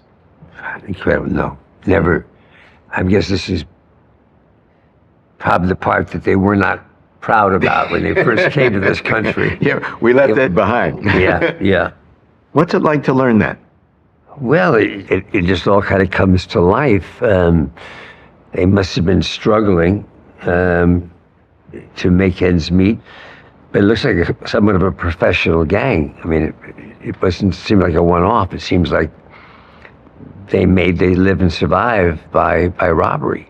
You know, the records at Ellis Island are pretty good. Yeah. So we're thinking, how come these guys don't show up? Neither of them, probably aliases. I'm kind of reeling with this information, but sure makes all the sense in the world. They were. And let's go back to the story your father told you, that his father came to America to escape the army. Right. He came to America to escape prison. Yeah. This is blowing my mind a little. This is really blowing my mind. Now that we'd figured out who Michael's grandfather actually was, we were able to trace his roots, starting in the archives of Belarus, where we uncovered the birth record for another one of his brothers, a man named Reuven Danilovich. This record lists Reuven's grandparents, adding yet another generation to Michael's family tree. Both were likely born in the 1830s, almost 200 years ago.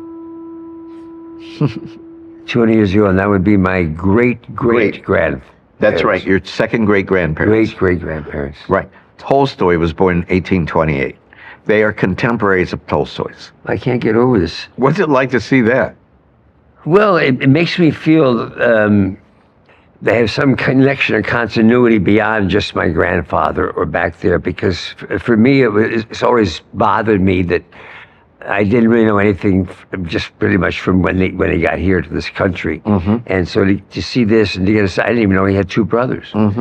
So to see that and to understand their background just totally brings it to life.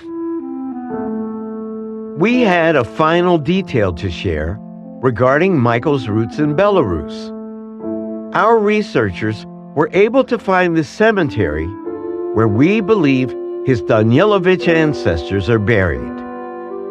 It likely dates back to the early 1700s and has survived over 3 centuries of war, unrest, and upheaval.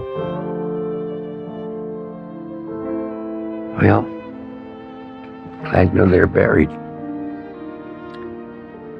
Is this a Jewish cemetery? It's a Jewish cemetery. You know, you're likely looking at the resting place of your biological ancestors in their homeland. That's incredible. So I have to ask you, Michael, what are you feeling now? What's it like to see that? Well, the overall feeling right now is feeling my Judeo roots. I feel a deep sense of my relatives and what's happened and what the history has, which is a little different from the history books, but feeling it personally and understanding the struggles that they had and their inspiration to motivate them to get here for me to have the life that I have now, rather than somewhere in some small town in Belarus. Right. So I feel more of a spiritual, religious connection to Judaism than I ever had before. What would your dad make of all this? I think he'd be very, very touched and really appreciate it. He always, even though his path, his career took him away from Amsterdam, New York, and everything else, he tried to always touch base with his 6 sisters back there to some degree, and I think would have but I feel very blessed and cherished to be able to share this. I mean, what's one of the other thoughts that goes through my mind? I wish I could go through a family album with him now. Yeah. And, be something to be able to show him. Like Michael, Lena Dunham is half Jewish, with roots in Eastern Europe that were rarely discussed. We set out to restore those roots, beginning with her maternal grandparents, Samuel Simmons and Dorothy Trussell. Samuel and Dorothy were beloved figures in Lena's childhood, and we found their wedding announcement. The bride was attended by her 10-year-old sister, Miss Helene Trussell. After a wedding trip, the couple will live at Paris Island, South Carolina, where the bridegroom is stationed. They were married on May 22nd, 1943 in Lawrenceville, New York. Wow. Dorothy was 23 years old at the time and Samuel was 30. What's it like to see that? Do a lot of people cry when this happens? Every once in a while. Okay, it's beautiful. Thank you. She wasn't particularly forthcoming with information. She lived very much in the present, not in the past. And so I was that kid who was always trying to find out, okay, what'd you wear when you were getting married? And what'd you think the first time you saw Grandpa? And what was your wedding like? And she was very much onward, onward, onward. And just seeing their names written down and her being 23 years old and the expectation, it's very profound to think about. When Dorothy married Samuel, he was a lieutenant in the United States Navy Dental Corps, and that seems to have been quite important to him. His service records show that he volunteered on December 19th, 1941, less than 2 weeks after the Japanese attack on Pearl Harbor. At the time, Samuel was 29 years old with an established career. Wow. Did you have any idea? I knew that he had been a lieutenant. I knew that it was, using his specialty of dentistry. He was very proud to be a dentist. We still have his tools. And he would tell jokey stories like, I was on the boat and I met a shark and it said, someday you're going to have a little blonde granddaughter and her name's going to be Lena. And I said, I don't believe you. And he said, no, meet me back in Sheepshead Bay. Like, it was always jokes. There was no... And so it's amazing to think that after Pearl Harbor, he felt that sense of duty and made that choice. Samuel did more than volunteer. He twice requested to be put on active duty, and eventually ended up serving in the Battle of Saipan, one of the most significant battles of the entire war, sometimes called the D-Day of the Pacific. The battle began with a Marine assault on a heavily defended Japanese island.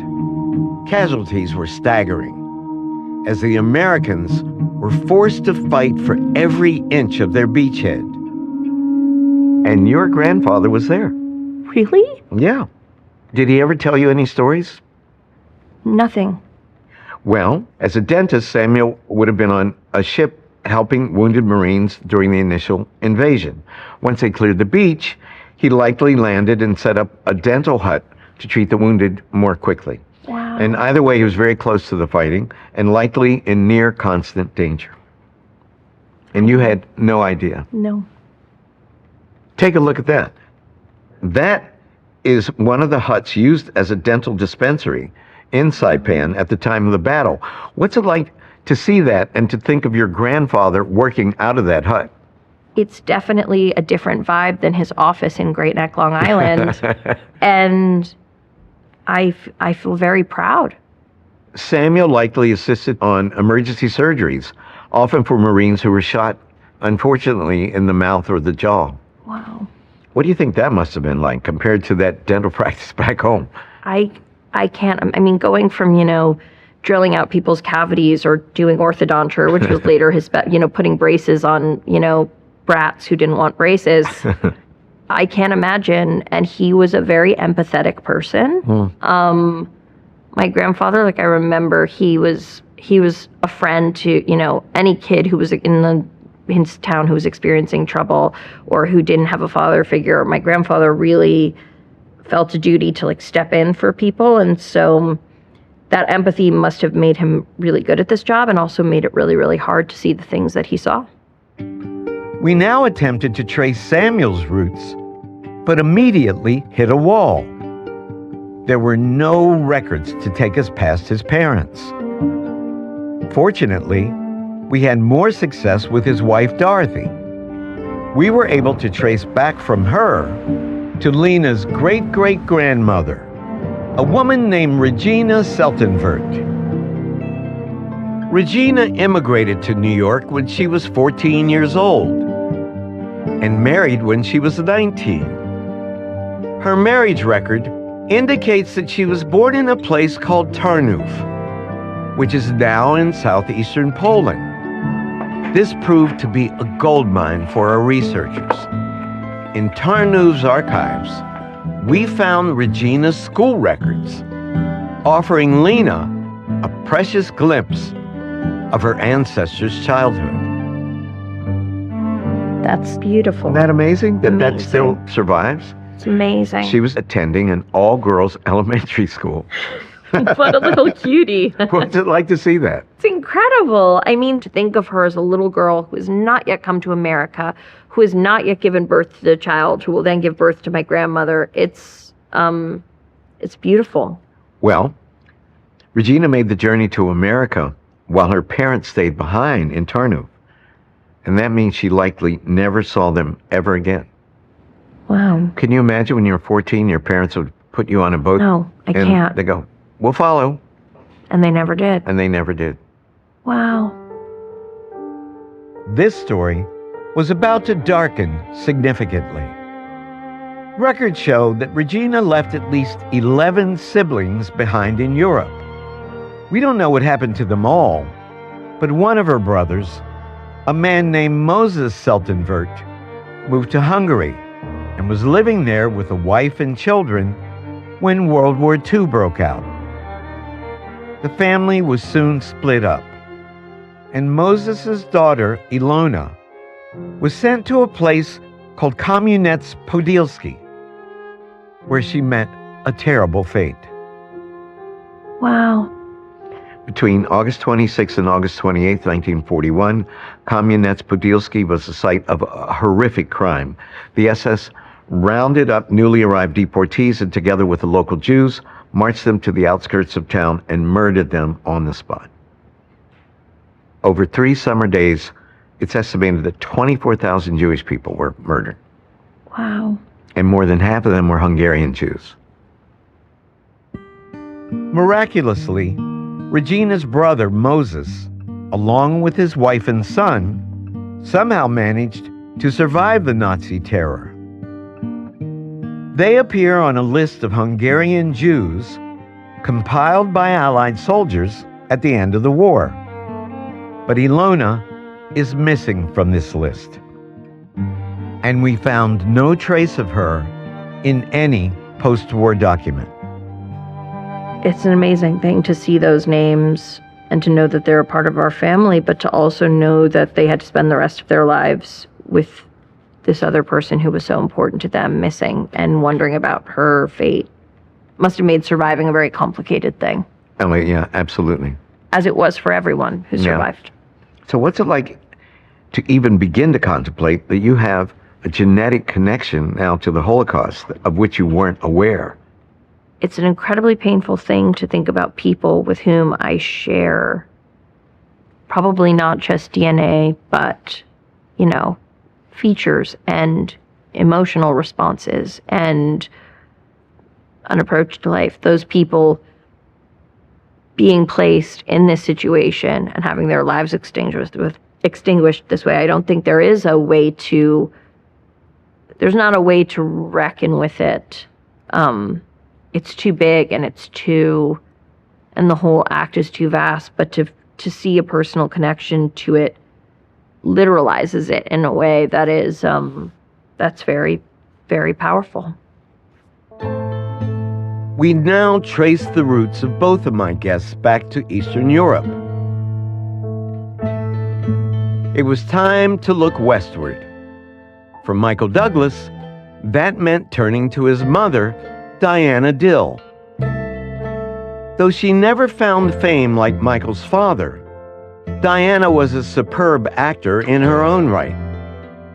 And she played a significant role in shaping Michael, exposing him to a creative world and a creative temperament that was markedly different from his father's. My mother was a wonderful optimist. Dad used to always call her, everything is lovely, Dill. And she said, hi, Mom, how are you? Lovely, all good, lovely, very English in that way. Did she influence you at all in any way as an artist, as an actor? Oh, yes. In terms of hanging around with her and all her both theater friends and as well as others, going down and hanging out backstage, understanding, for instance, how we're one of the few businesses where men and women were relatively equal, not necessarily in pay. We know that in the theater, but you shared the same dressing rooms together and backstage and these things. So she helped me, I think, a lot in terms of understanding that world, that community, the comfort factor of that world. She was a lovely, lovely lady. I miss her deeply, and she had nothing but the best intentions. Very, very proper. Diana was born in the British territory of Bermuda, where her father's family, the Dills, had lived since the 1600s. Michael knew a great deal about this part of his ancestry, which includes prominent lawyers and merchants, as well as slave owners. But when we shifted our focus to Diana's mother, a woman named Ruth Nielsen, we uncovered a long line of ancestors leading us back centuries to a place that Michael had never associated with his roots. Colonial New Jersey. Wow. What's it like to be able to name your ancestors in a continuous paper trail back before the creation of the United States on a line about which you knew nothing? I guess it's all the more appreciative and impressive in contradiction to my father's family and the lack of information, and then seeing this. Right. And also thinking of their own, I wouldn't say chauvinistic ways, but I know so little about my grandmother. Never talked about that. It was always about the Dills. Right. Always listening, talking about the Dills. And then you're looking at this chain of lines. So this is obviously a major family that my grandmother came from. As it turns out, this newfound branch of Michael's tree contained one particularly fascinating character. Michael's fourth great-grandfather, a man named John Nielsen. John was born in New Jersey in 1745. When the American Revolution broke out, he was a successful merchant. Many men in his position remained loyal to the British crown, fearing that they might lose their fortunes and even their lives if they sided with the Patriots. But John had an independent mind. You know who that statue's of? Colonel John Nielsen. That's my great-great-great-great-grandfather. That is a statue of your ancestor in downtown New Brunswick, New Jersey. Have you ever seen that? No. I never knew what to look for. On July 9th, 1776, John stood on a table in front of a tavern in New Brunswick and read the Declaration of Independence out loud. Ah, I love him already. God bless him. When John raised his voice, the Declaration of Independence was only 5 days old. In fact, his was just the third official reading of the document in public.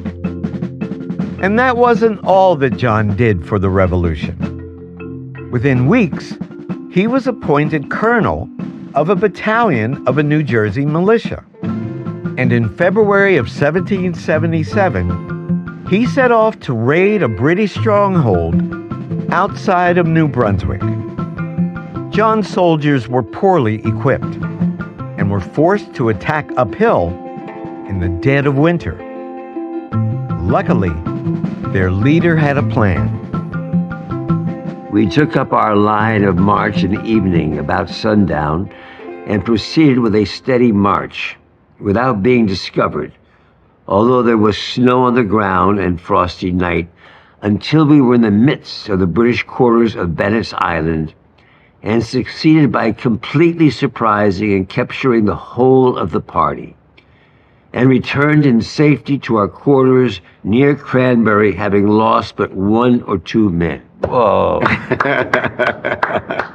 Wow. So, what's it like to read that? To think of your ancestor fighting at night in February? Snow on the ground? It's given me just a tremendous appetite to learn out more and more. And it's just very impressive. Very, very impressive. This attack, known as the Battle of Bennett's Island, earned the attention of none other than George Washington, who wrote to the Continental Congress celebrating John's achievement.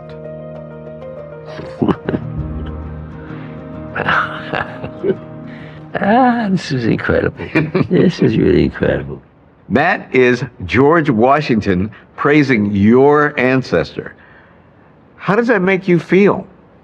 Proud, to say the least, proud.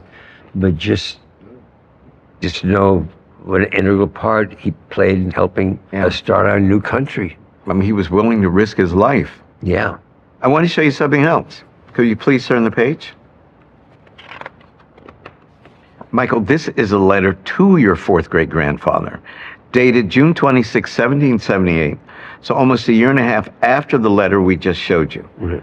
Would you please read that transcribed section? To Colonel John Nielsen. I have received your favor and thank you for the intelligence contained in it.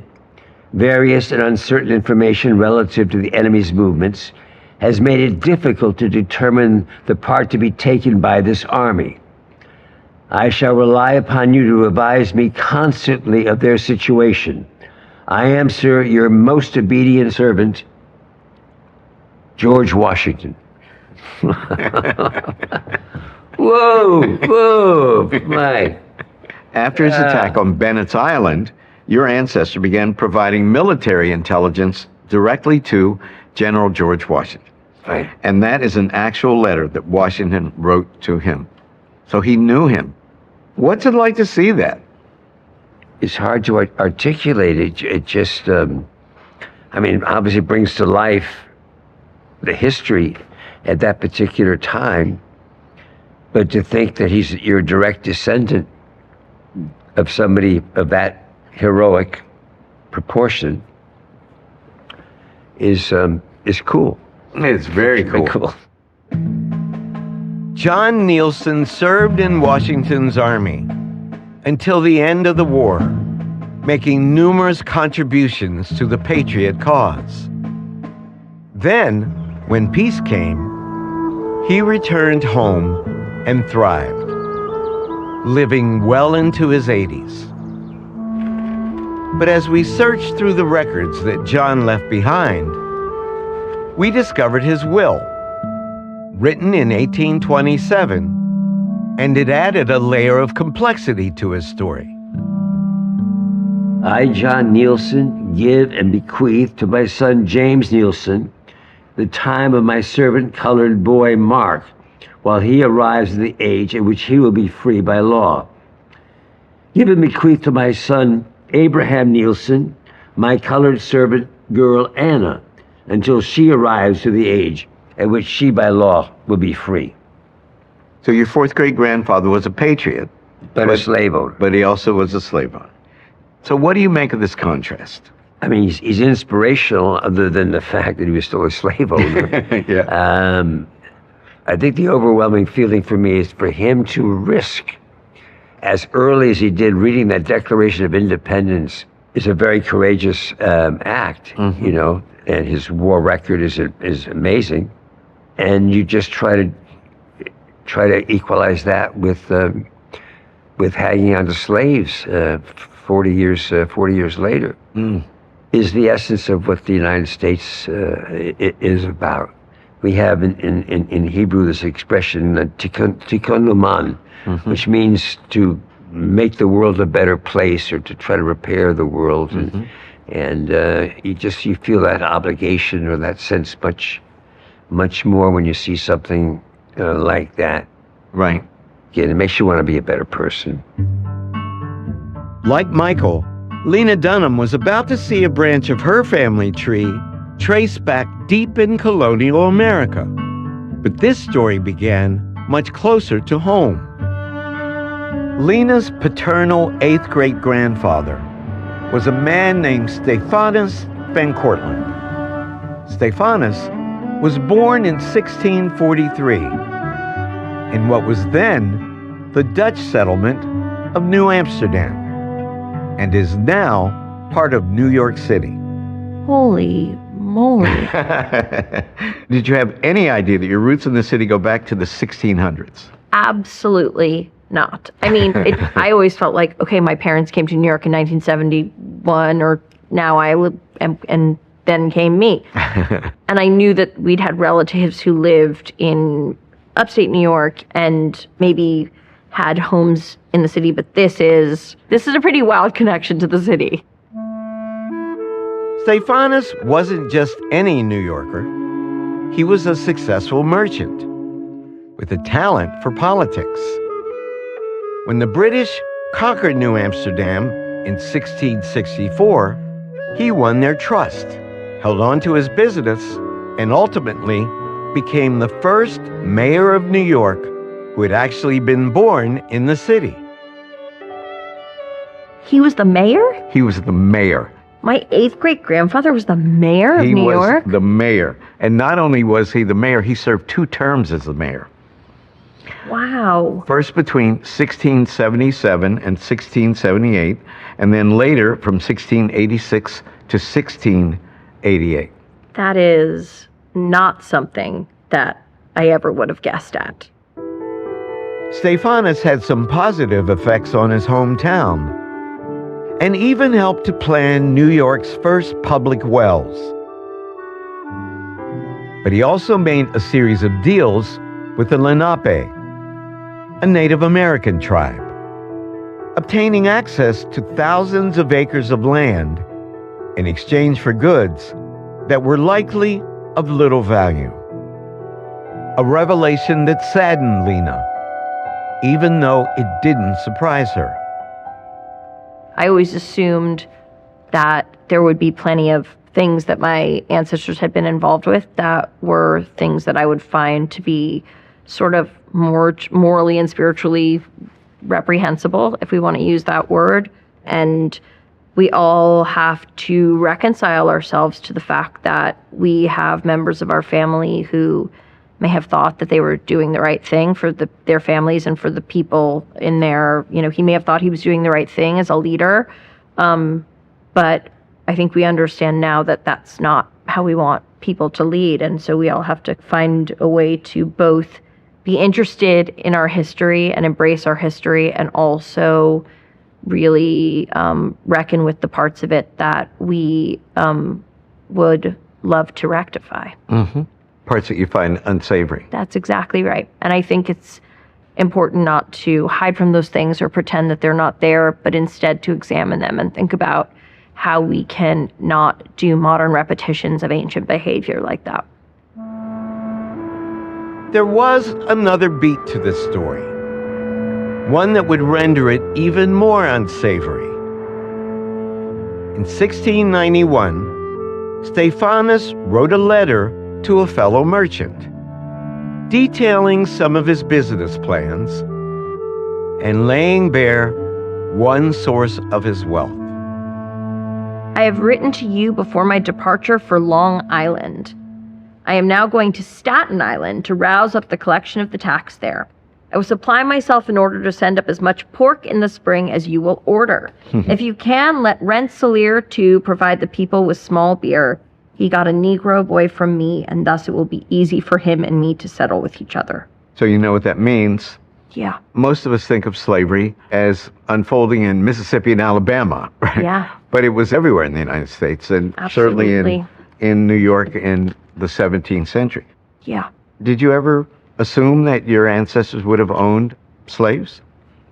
I think, like many Americans, I naively hoped that because they had always been living sort of in Yankee territory, that it looked different. But of course, that is a part of the lives of those people too, especially stretching this far back. And it makes it impossible to kind of celebrate or be excited about any of these other, great, he was the mayor, but that's, to me, that's the stain on the record.